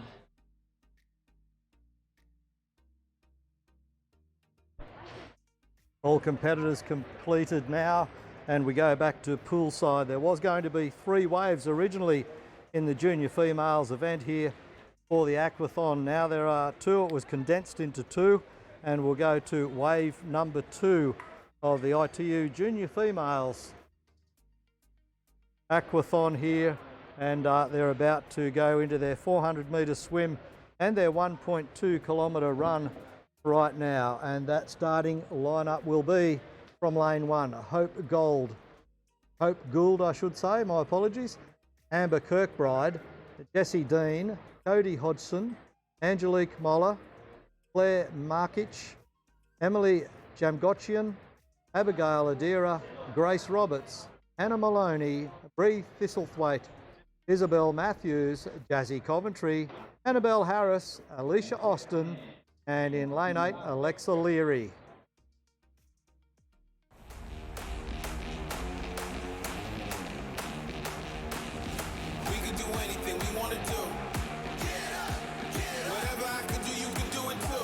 Nissan Intelligent Mobility. We can do anything we want to. Suspension tuned for tough Australian conditions. 3.5 tons of braked towing capacity and huge payload.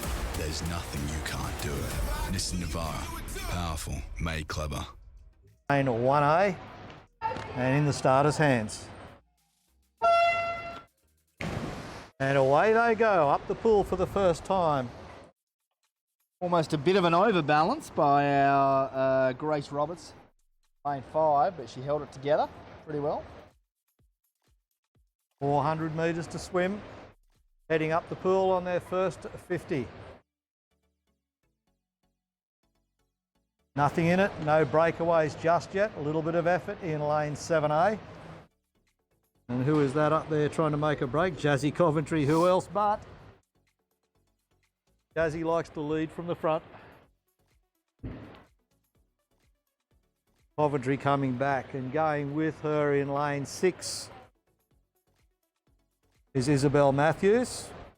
Queensland teammates, Isabel Matthews, Jazzy Coventry, stroke for stroke. Lane 6 and lane 7, side by side. Out in lane 8, Alexa Leary, also a Queenslander, keeping up with them as well.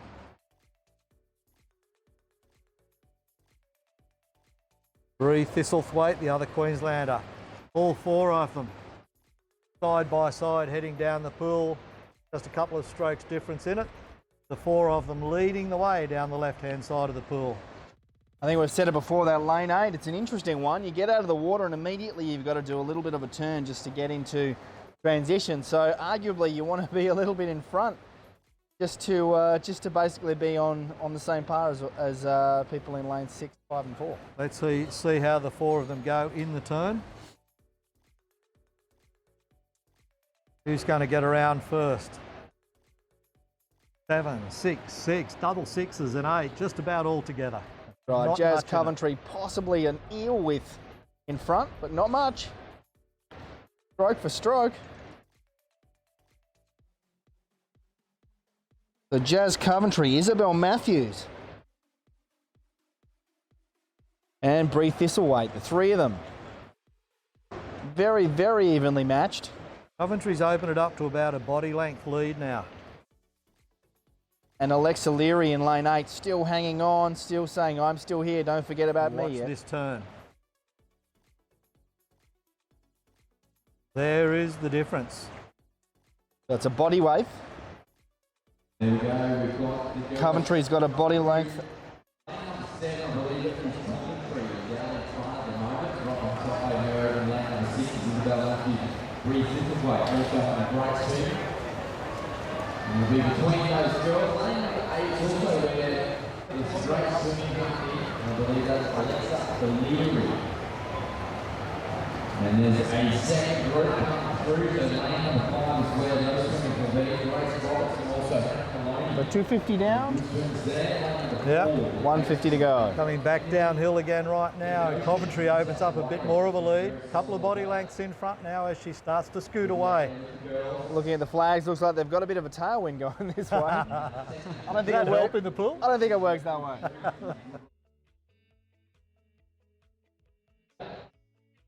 We go back to the wide shot, you can see where the other competitors are, and there's simply a bit of daylight between these groups now.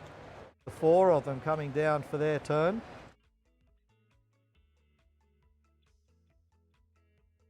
Coventry gets away a little bit slower that time. The kick off the wall not quite as strong. Still got a significant lead though. So it's lane 7A, lane 6A, lane 6B and over to lane 8. Over in lane 8 it's Alexa Leary just dropping back off the pace a little.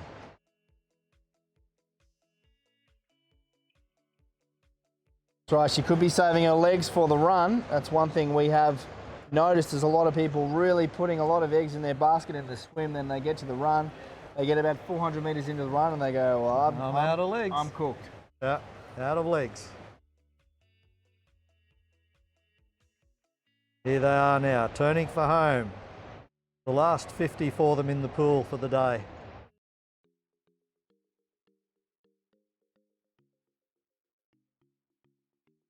So here we are, Coventry, looking like she's going to come out the water first.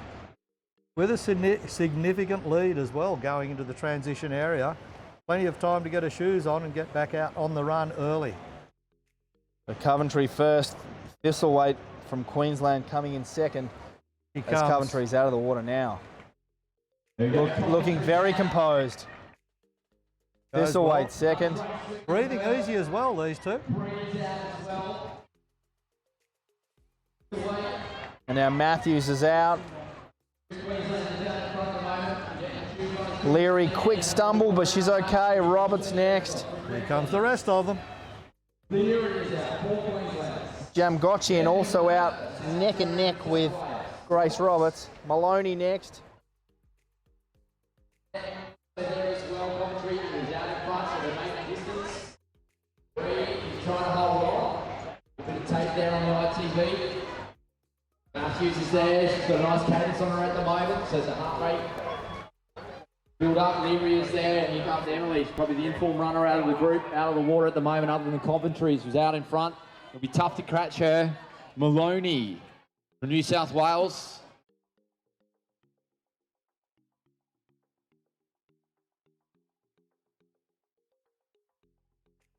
And here we go, a little chase group of 4 led by Harris. There's Dean Marset and Mola. Adira's there, Gould right behind her.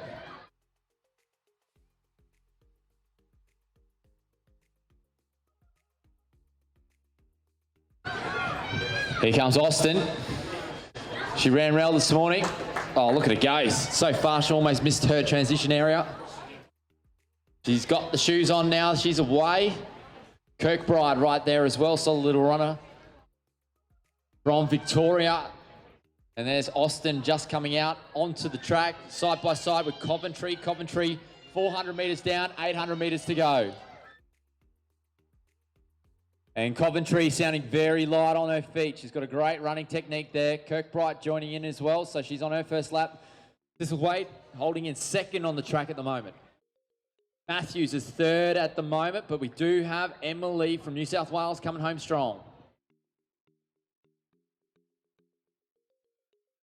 So Gemma Goshen right there. Roberts behind her from South Australia. Leary, Queensland, and Maloney from New South Wales.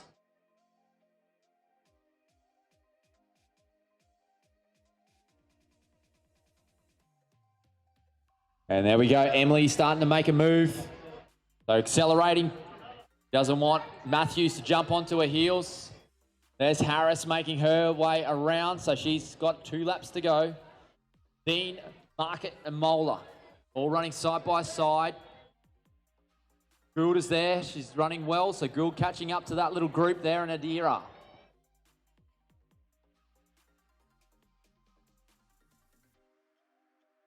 And here's Coventry. She's run away from them. She's got a big lead at the moment. Here comes Bree is onto the straight right now. So it's about a 60 to 70 metre lead. 400 metres to go for Coventry. It's all hers. Here comes Austin. She's going to rack up her first lap. Bree is going to try and hold on because Emily Goshen from New South Wales is coming strong. She's moved away up into third. So Bree, 400 metres to go for her, and Emily starting to kick. She's going to accelerate again. She's found the next gear. Up on her toes a little bit more. Matthews is there, holding 4th position on the track at the moment. Roberts is right there as well. And New South Wales athlete Maloney about to rack up another lap. This is Leary. We've got our eyes down onto the final bend, and we've got Coventry making the turn in between the bollards, and she is now heading her way in onto the grass. So this will be the race leader. She has extended her lead. First out of the water, and now first across the line. We're seeing her run away with it. Swim and bike is her strengths, and here she is showing us how it's done. No one else is even in the chute. So well done to Coventry finishing it off. Bree is into the chute as well. So Bree's got a little bit of daylight before the chasers in third. So well done to Bree if she can hold on to it now. She is 50 metres out with Emily's probably a little bit too far away. She's going to run out of space to catch up and take second. So Bree Thistlethwaite, congratulations on second place here for the Aquathon, a part of your Super Sprint race weekend. And here comes Emily Demogoshen crossing the line. Matthews trying to hold on to her place with Roberts from South Australia, trying to close in. But I think those girls will hold those positions. And there's Matthews crossing the line. Roberts crossing the line. Maloney from New South Wales is about to complete her run. Harris has had a great run though. She's caught up plenty of ground on those people in front of her. She led that little chase group and then splintered it. So well done to Harris. Leary bringing it home. Mola finishing off her race. A very solid run. Gould looking very comfortable. She's got the shades on. Looks like she's in the office. Easy day in the office.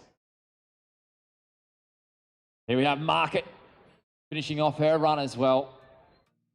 Right through the Victorian Adira from the ACT. Closing stages of her race, and Dean right behind her. A few more girls out on the track still. And the next event onto the pool deck will then be the junior males. Their wave number 1.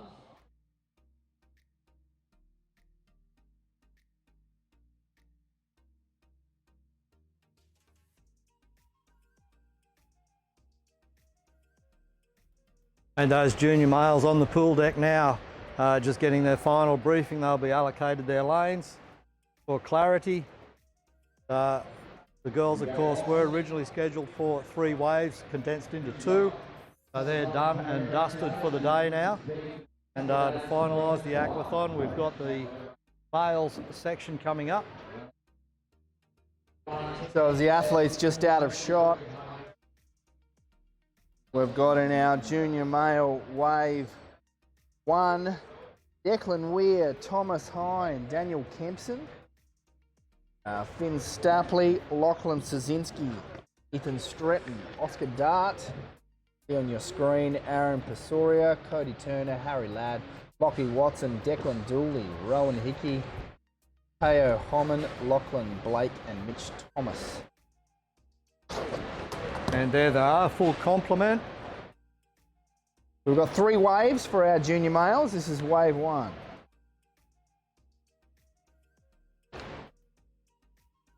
That rounds off day 2 of the Super Sprint Series. That's right, it's been a long day. It's 4:30 here in Queensland. They started at 7 a.m. It has been a long day of racing. And they've got to back it all up again tomorrow. Certainly do, back bright and early for the Super Sprint race weekend presented by Triathlon Australia and Triathlon Queensland hosting this round 1 event. As those boys go to the pool deck now and take their places. As we said, this is round 1 of the Australian Junior Series. Round 2 kicking off in Canberra on the 3rd weekend of January. Round 3, Devonport being the Australian Championships. That is in March. Round 2, of course, isn't just an insignificant event because that is the Australian Mixed Team Relay Champion. As our final starters take to the starting block, we'll be getting underway very shortly. The juniors are all being called to their blocks to finalise them across to lane 8. Lane 6 being filled right now with Watson and Dooley. The junior males, 17 to 19 years of age. I have a healthy snack meal, all organic of course. Bedtime stories in 3 languages. Family choir. Spring-free Sunday. I really listen. A little note in their lunchbox. Avoid white bread. Be the cool mum. Put your phone down when you speak to them. Present all the time. All the time. Mindfulness. Positive praise. Mindfulness. Worry less about what others around you are doing with intelligent cruise control that can slow down and speed up for you. The Nissan Pathfinder. Family driven. His timing chip on his ankle. Yeah. Down here, just putting it on now. He is also one to watch. Everyone was reminded of that earlier. As you can see, they've got them on their left ankle, which is one of the things we do in triathlon.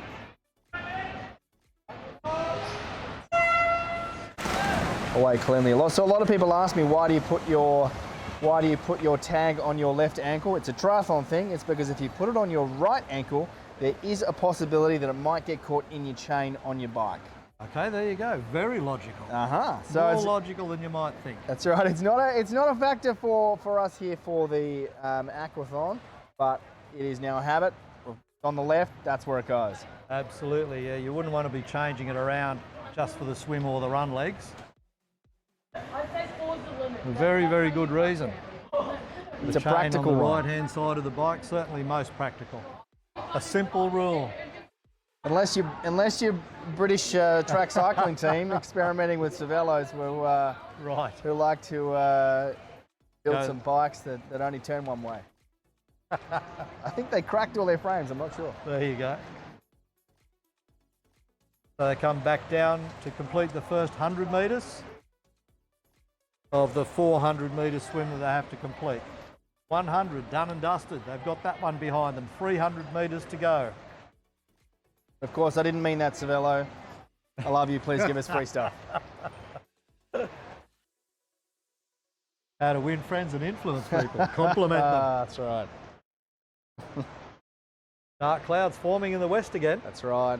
Yeah, that's right. I was looking on our radar earlier, and I tell you what we thought had gone, it hasn't. It's coming back around. It has. We might be out of here by then with a little bit of luck. Just sitting over South Stradbroke Island right now, giving them a dumping of rain. So we might cop a bit of that very, very shortly. So we've got, this is the first of 3 heats of our junior males, and then we are done for today. So there is a slight chance that we're going to beat the rain, but probably not. Lane 4 in the middle, lane 3 leading, lane 4 beside them, lane 3B in heat number 1 is Ethan Stratton from Tasmania. Tasmania punching well above their rate. They're doing well this We've got weekend. Ethan Stratton and one other doing absolutely fantastically this weekend. In lane 4, we've got Oscar Dart partnering Aaron Pasura. Jonty Armistead, that's who I was thinking of. Our other Tasmanian athlete in the Youth A category. Okay. So in lane 6A, we've got Lockie Watson as well from Victoria. So a good mix of competitors leading out the top 4 here this afternoon in wave number 1.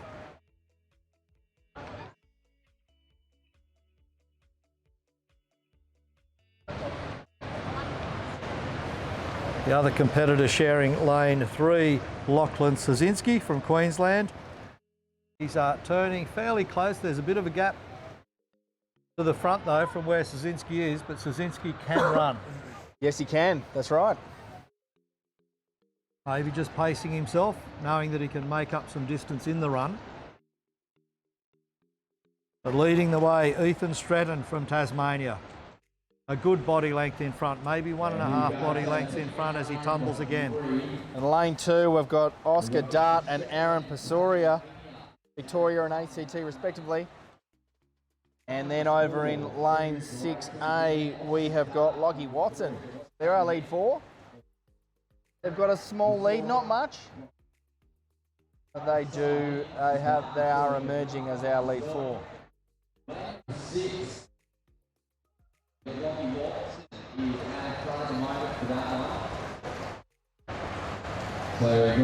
Let's see how they come out of the turn at the top of the pool this time around.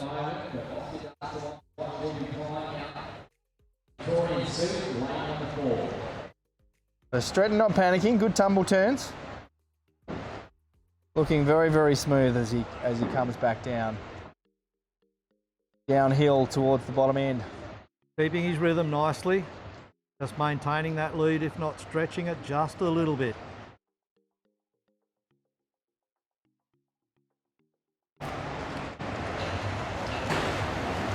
see him coming in there now. Possibly just backing off a little bit or tiring, but he's out of the water first. Great swim by Stratton. Second is Dart, Pasoria, and Watson. Watson just getting a little bit of an edge due to being closer to the barriers. Bit of a bumpity bump there That's as right. they went through the gate. That's all part of it. Szynski out of the water as well. Dapley's now out. Holman.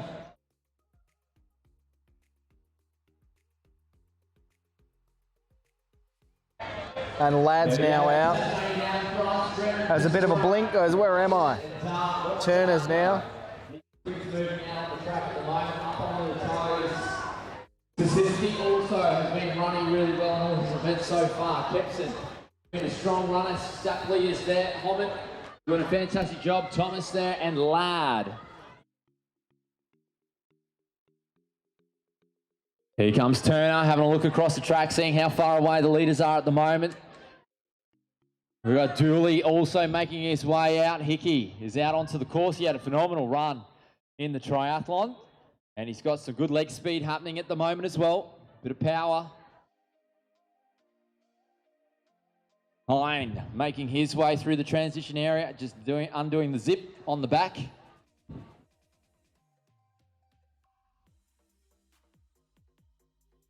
And here come our race leaders at the moment. So the lead has changed. Stretton fading back to third.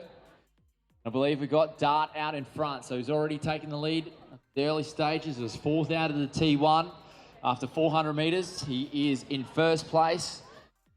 Visoria hanging on to him though. He's not going to give it to him easy. Stretton and Watson having a little battle there for third place. Jasinski is coming though. 800 metres to go. With the Queenslander, he wants to get himself into the podium place. Dapley there. Kempson, Weir just joining in. We got Ladd.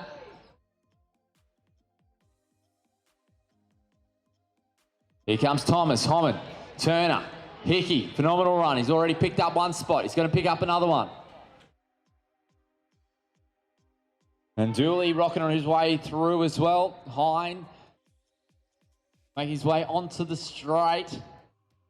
Dart extending that lead. It's out to 15 metres now. Stretton has faded back to fourth. Jasinski is going to work his way up close to the third and fourth athletes. It's not too far away. We should see another change for third position on the straight. Here comes Dart, looking very comfortable. So efficient, up nice and tall. Foot placement on the track, nice and light on his feet. Basura also coming through as well, looking great. Watson, there it goes. Jasinski's made the move, the Queenslander into third. Great running from him. Watson's going to stick to his heels though. And Stretton fading back one more position. Stapley and Kempson coming through. Here comes Ladd. Hickey doing a great job. He's passed about 5 athletes on the track so far. Let's see if he can get some more. He's moving a little bit quicker than the guys in front. Dooley going his way through. He's got the grimace on his face. And Weir will finish his first lap. Hine finishing his second lap. And there we go. We've got Oscar Dart making his way in towards the finish chute. So they're kicking now. It's on the final leg. With Oscar Dart, phenomenal swim, getting out of the water in about third place. He was fourth out of the transition area. Here he is finishing off with a phenomenal 1.2 kilometres to finish it off. It'll be a quick time. And Pisoria crossing line in second. Jasinski done a phenomenal run as well. He's run himself up into the bronze position for that wave. Watson there. Stretton coming across from Tassie with a phenomenal swim. Led all of them out of the water. Kempson digging in at the moment. He's going to run over the top of Stapley in the final stages after running together for most of the event. Here comes Ladd, one of the Queenslanders, finishing off his run. So a nice strong effort from him. Stops the watch. Hickey, what a run did he have. And some more sprint finishes happening. A lot of the boys side by side there, stopping the watches. Thomas is in. Here comes Dooley. He's worn the pain across his face for the last 3 laps.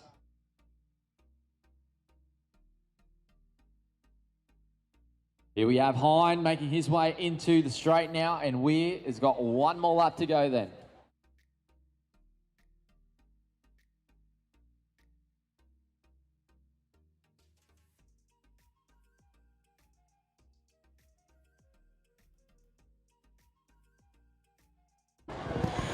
Here we go, Hine crossing the line.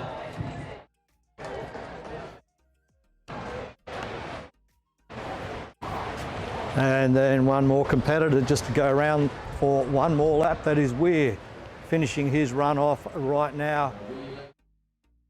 And we'll get ready poolside to go to the next wave of the aquathon. That will be wave number 2, and a big lineup there. 3 waves in the men's junior males or junior males event here. 2 events to go. There is the lineup, starting lineup for you on screen. A full complement. All lanes full with 2 swimmers, so 16 swimmers just getting their final briefing before they hit the pool.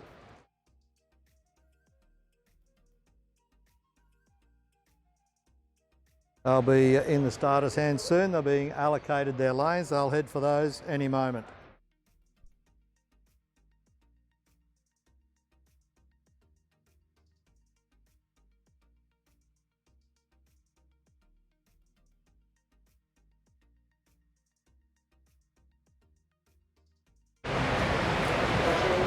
They've just received their final instructions on the starting procedure. Starting procedure just being explained to them one more time. Make sure they get it right.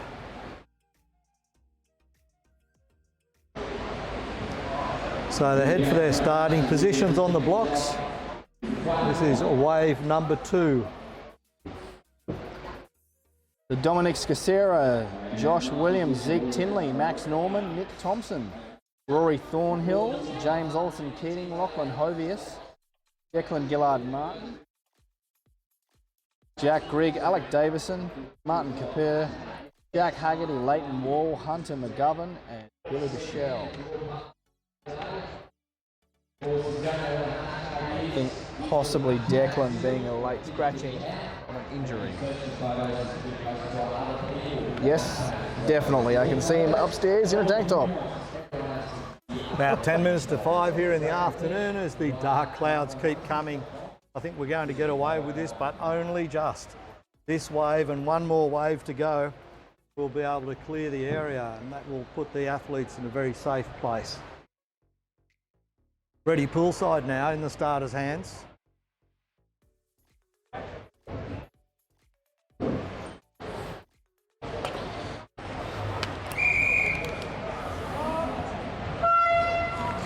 And away they go for this wave 2. And they head up the pool for the first time in their 400-metre swim.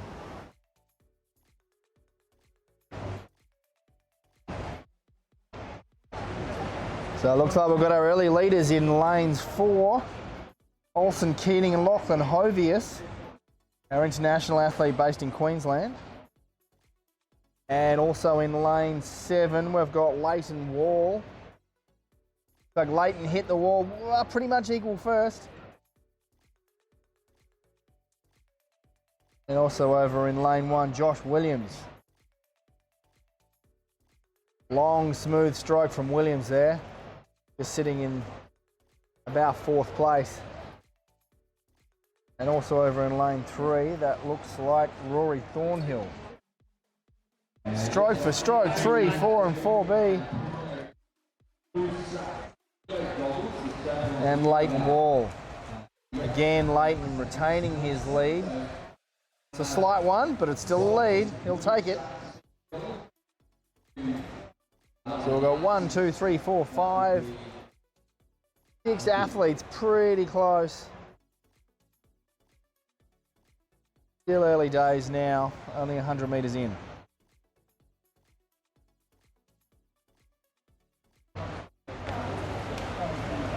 Leighton Wall from New South Wales clearing out a little bit in lane 7. He's gained a body length just in that 50 metres. Turns first, gets a good turn in.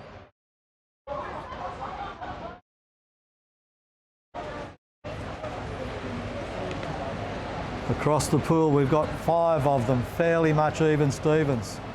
Certainly 4.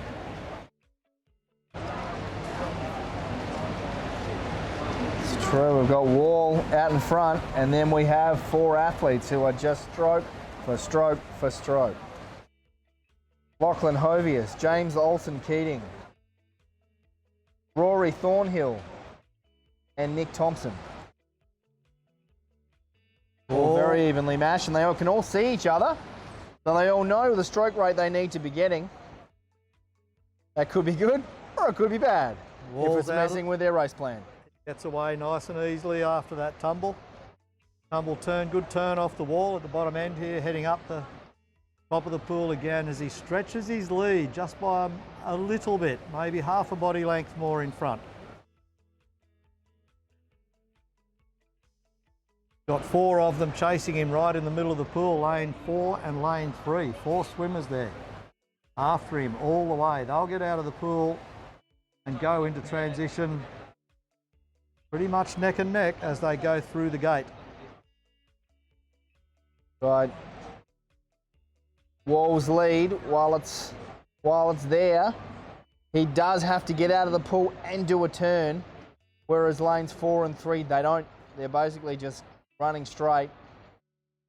So that could possibly nullify the small lead that Leighton Wall has. We're about to find out. One more lap. Can he finish this 100 strongly?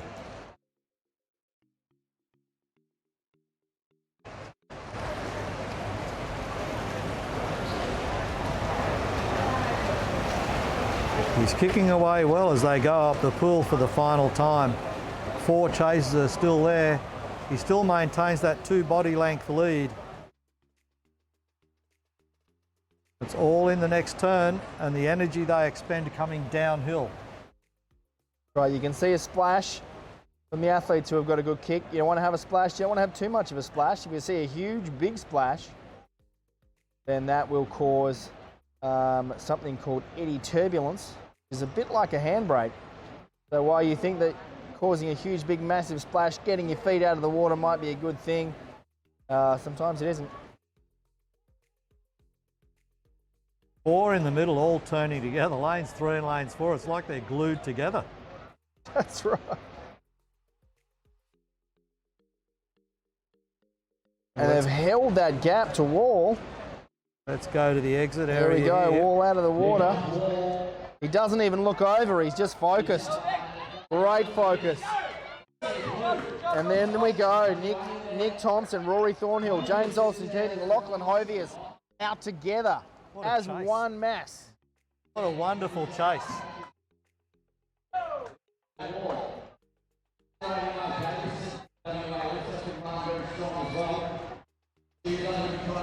And Tinley out of the water.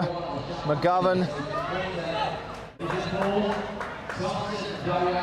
4 more still just coming out of the water right now, but they'll be close together. All right, they're out on the run as we cross over to Joel, who'll be taking us through trackside commentary. New South Wales boys putting the hammer to It doesn't. the medal. Like, look at them go. The first 2 are away. Tinley is there coming out. McGovern ran very well in the triathlon earlier today, one of the Queenslanders. He'll be trying to get up onto Tinley. Haggerty making his way out onto the course. Grigg is there. Norman and also Sachira.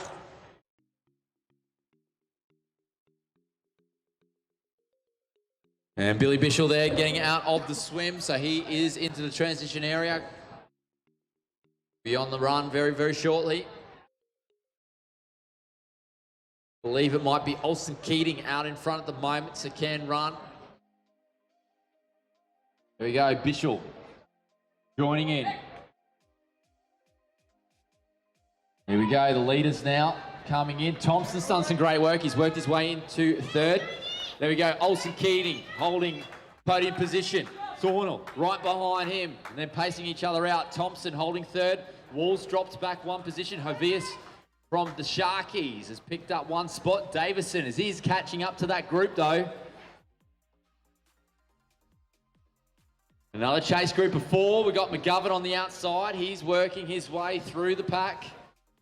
Kappa trying to hold his form. Will he try and get onto the heels of McGovern and pick his pace up a little bit? Williams there, Tinley working his way around. Haggerty also coming through. Skachira from the Sharkies. 1 more lap down for him. We're watching Olsen Keating set the pace at the moment. We're on the back. Thornhill also there as well. Greg, the Victorian, crossing over the timing mat. And Norman is right with us. Here we have a Bishop trying to work his way in front of the race leaders, so trying to keep himself on the lead lap. And this will be 800 metres then for our leaders. Thompson's found some form though. He has lifted his pace, his cadence. And leg turnover is looking great at the moment. Davison trying to chase down, but Thompson is in 3rd and looking very comfortable. He's found some form. Here we go. 800 metres down. They're digging in now. Davison also digging in. He'll try and see if he can get up to the other Western Australian. Mavesius and Wall. Wall trying to hold his form. Olsen Keating, though, streaking away on the back straight the last time down the straight. See the little guy in the green shirt holding on. He's getting the speed wobbles. It's so fast. There's Bishop. Thornhill is holding second on the track at the moment. Olsen Keating will make his way into the finish. He has a look around him. He's got a massive distance at the moment. They are chasing times, though, so they won't let up on the pace too much. Here we go with 70 metres to go as you can see Olsen Keating switching off a little bit. And they're wanting him to switch off a lot. They want him to stop so the clock can keep ticking out. But there we go. Olsen Keating coming across the line. Thornhill very comfortable. So he's crossed the line as well. Thompson has done an outstanding effort. He dropped to fifth, worked his way back up into third. So never giving up. Davison has brought himself into the race contention as well from about 7th position out of the swim. Obvious and also Wall doing a great job also to stick it out. And here we have some fast finishes with lots of kicking, nothing to the shoot, 80 metres to go, 3 athletes right there together, the sprint together, just falling off the back. As we just see a sprint finish here by some of our competitors. That is a fantastic run, really fast finish by all of our guys there.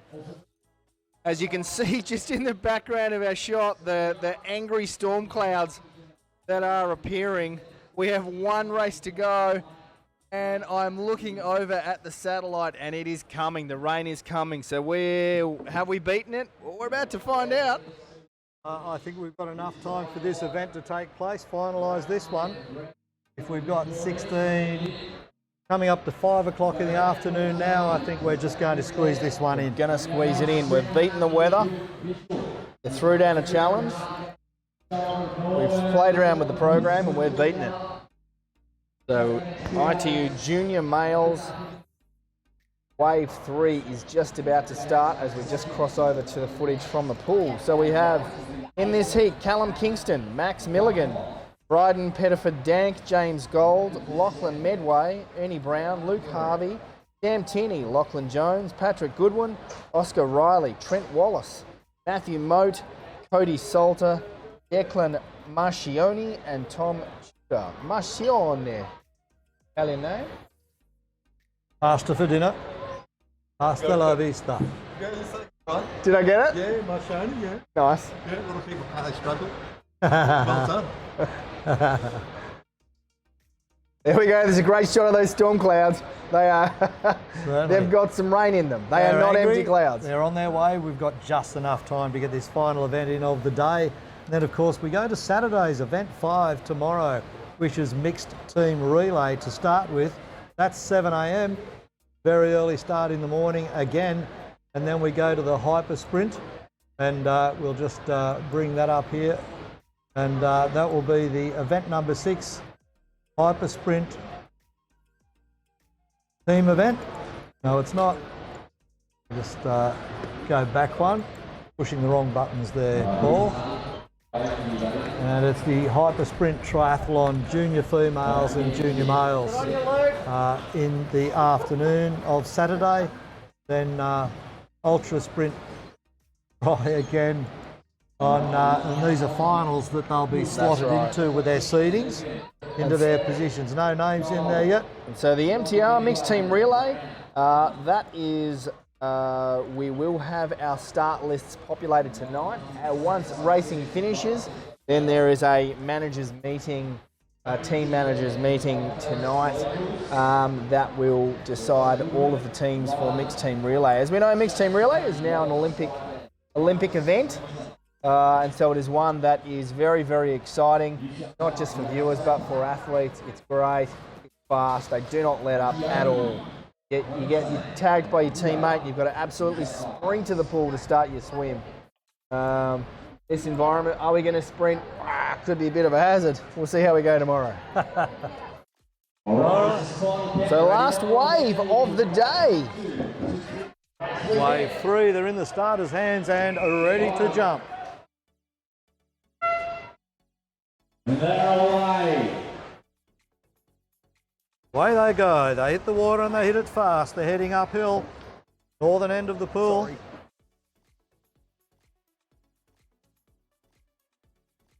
Let's see who puts in the bigger effort first and makes a break for it. Starting to clear out in lane 5 and lane 6 already. A couple of leaders Lane broken 6, away. Taj Hooper from New South Wales looks like he's getting a little bit of an early lead. Also Mackenzie Counts. Going for it in the first 50 metres. $350 to go as they come back down to the starting end of the pool.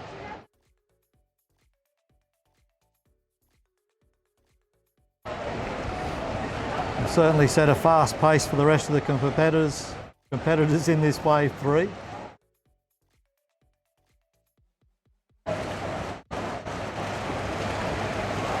The turn it So early first here. to the wall, Riley. Did I read that right? Taj Hooper, I think. Could have been. Lane 6A, Taj Hooper. Then 5A, close on his heels. There we are. Well, sorry, apologies. It was Oscar Riley. Oscar Riley. We'll be iPad right. fail there by Jess. I apologise to everyone. Yeah, Has Oscar been a Riley long day. turning first. Oscar Riley followed by Lachlan Jones. Yes, it is.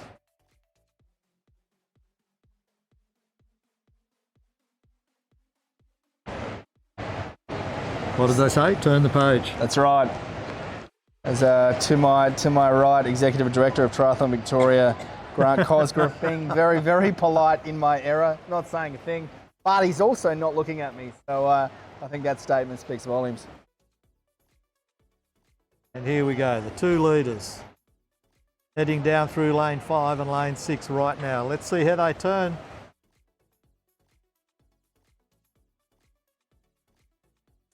And there's their main competition coming from lane 4.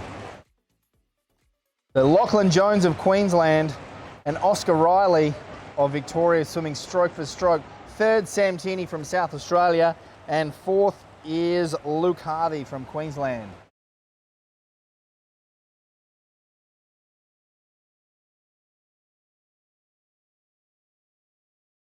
Let's see how well they roll out of the turn at the top of the pool.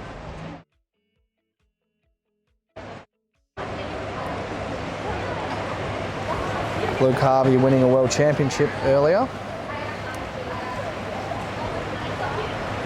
Almost completely level in 5 and 6.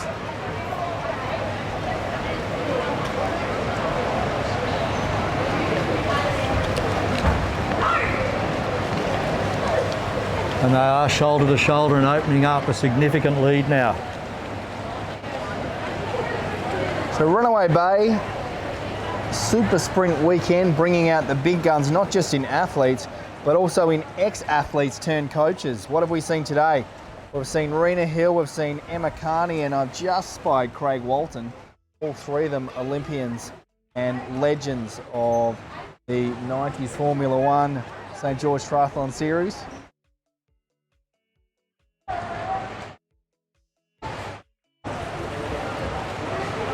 Look at these boys out in front ploughing through the water now.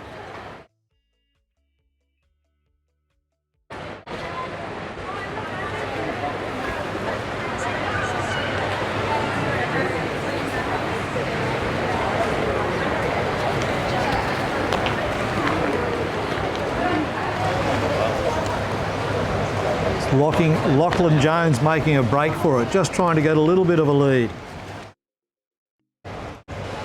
Over his lane mate Sam Tierney, I think it is. No, it's not. It's Patrick Goodwin. Lachlan Jones and Patrick Goodwin in there. Queenslander and South Australian. Patrick Goodwin, who also won his heat in his triathlon earlier, so he's been able to recover very, very well. Not easy to back it up. 2 races in a day. They've also got 2 races again tomorrow. There's the lead as they climb out of the pool. Here we go, Lachlan Jones saying, I'm a Queenslander, this is my house. Oscar Riley in second place. Sam Tierney. Harvey questioning, have I done enough laps? But he's all right. If the rest are going, he might as well go as well. That's right, Pettiford Dank also out. Brent Wallace. Marcioni. Still 6 swimmers left in the pool. And Moat's out next. And they're away on the And they're runway. away, so we're going to head over to Joel on trackside to take us through the run. Benefit Dank and Milligan. South Wales were behind. Lockie Medway right there. Wallace Macchioni right behind him from Queensland. Then we have Brown making his way into the transition area. Also Tudor and Gold making their way out of the swims. They'll chuck the things into the buckets, get the shoes on, and they'll join all of the other boys out onto the run course. Moat and Kingston, along with Goodwin, getting out there. Big strides. You can see their heel lift there, getting the knee drives happening. The boys are moving. Everyone's sounding pretty light on their feet when they make their way out onto the run course here. No one's pounding the ground. Here we go, Luke Harvey already making a move. So Luke's about to move his way up into second place. Tierney right with him. Jonesy in control at the moment. He has about 60 metres on the chasers. 400 metres down, 800 metres to go. 60 metres lead for him. Salter from New South Wales just joining in. He's a lap down. Harvey's working away. He's doing what he can. He's in that zone. He's in the office at the moment. He loves it. Sam Tierney just dropping off the heels of Luke Harvey. Luke's now got 10 metres on third place. Jonesy still holding a lead of over 60 metres. And if anything, looks like he's extending it a little bit. He's in great form today. Milligan, Lachlan Medway also going through for another lap is Wallace and Macchiini chasing down the South Australian. It looks like Goodwin here making his way down the straight.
There are 66,200 lawyers in Australia, and choosing one shouldn't be a game of chance. So if your life is turned upside down, who do you turn to? You turn to the lawyers other Aussies recommend. With Maurice Blackburn's help, over 40,000 Australians fought for fair and won. And so can you. And if you don't win your case, you won't have to pay their legal fees.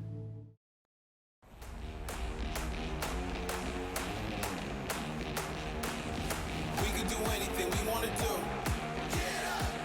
Whatever I can do, you can do it too. With Nissan Intelligent Mobility. We can do anything we want to do. Suspension tuned for tough Australian conditions. 3.5 tonnes of braked towing capacity and huge payload. There's nothing you can't do. Nissan Navara. Powerful, made clever.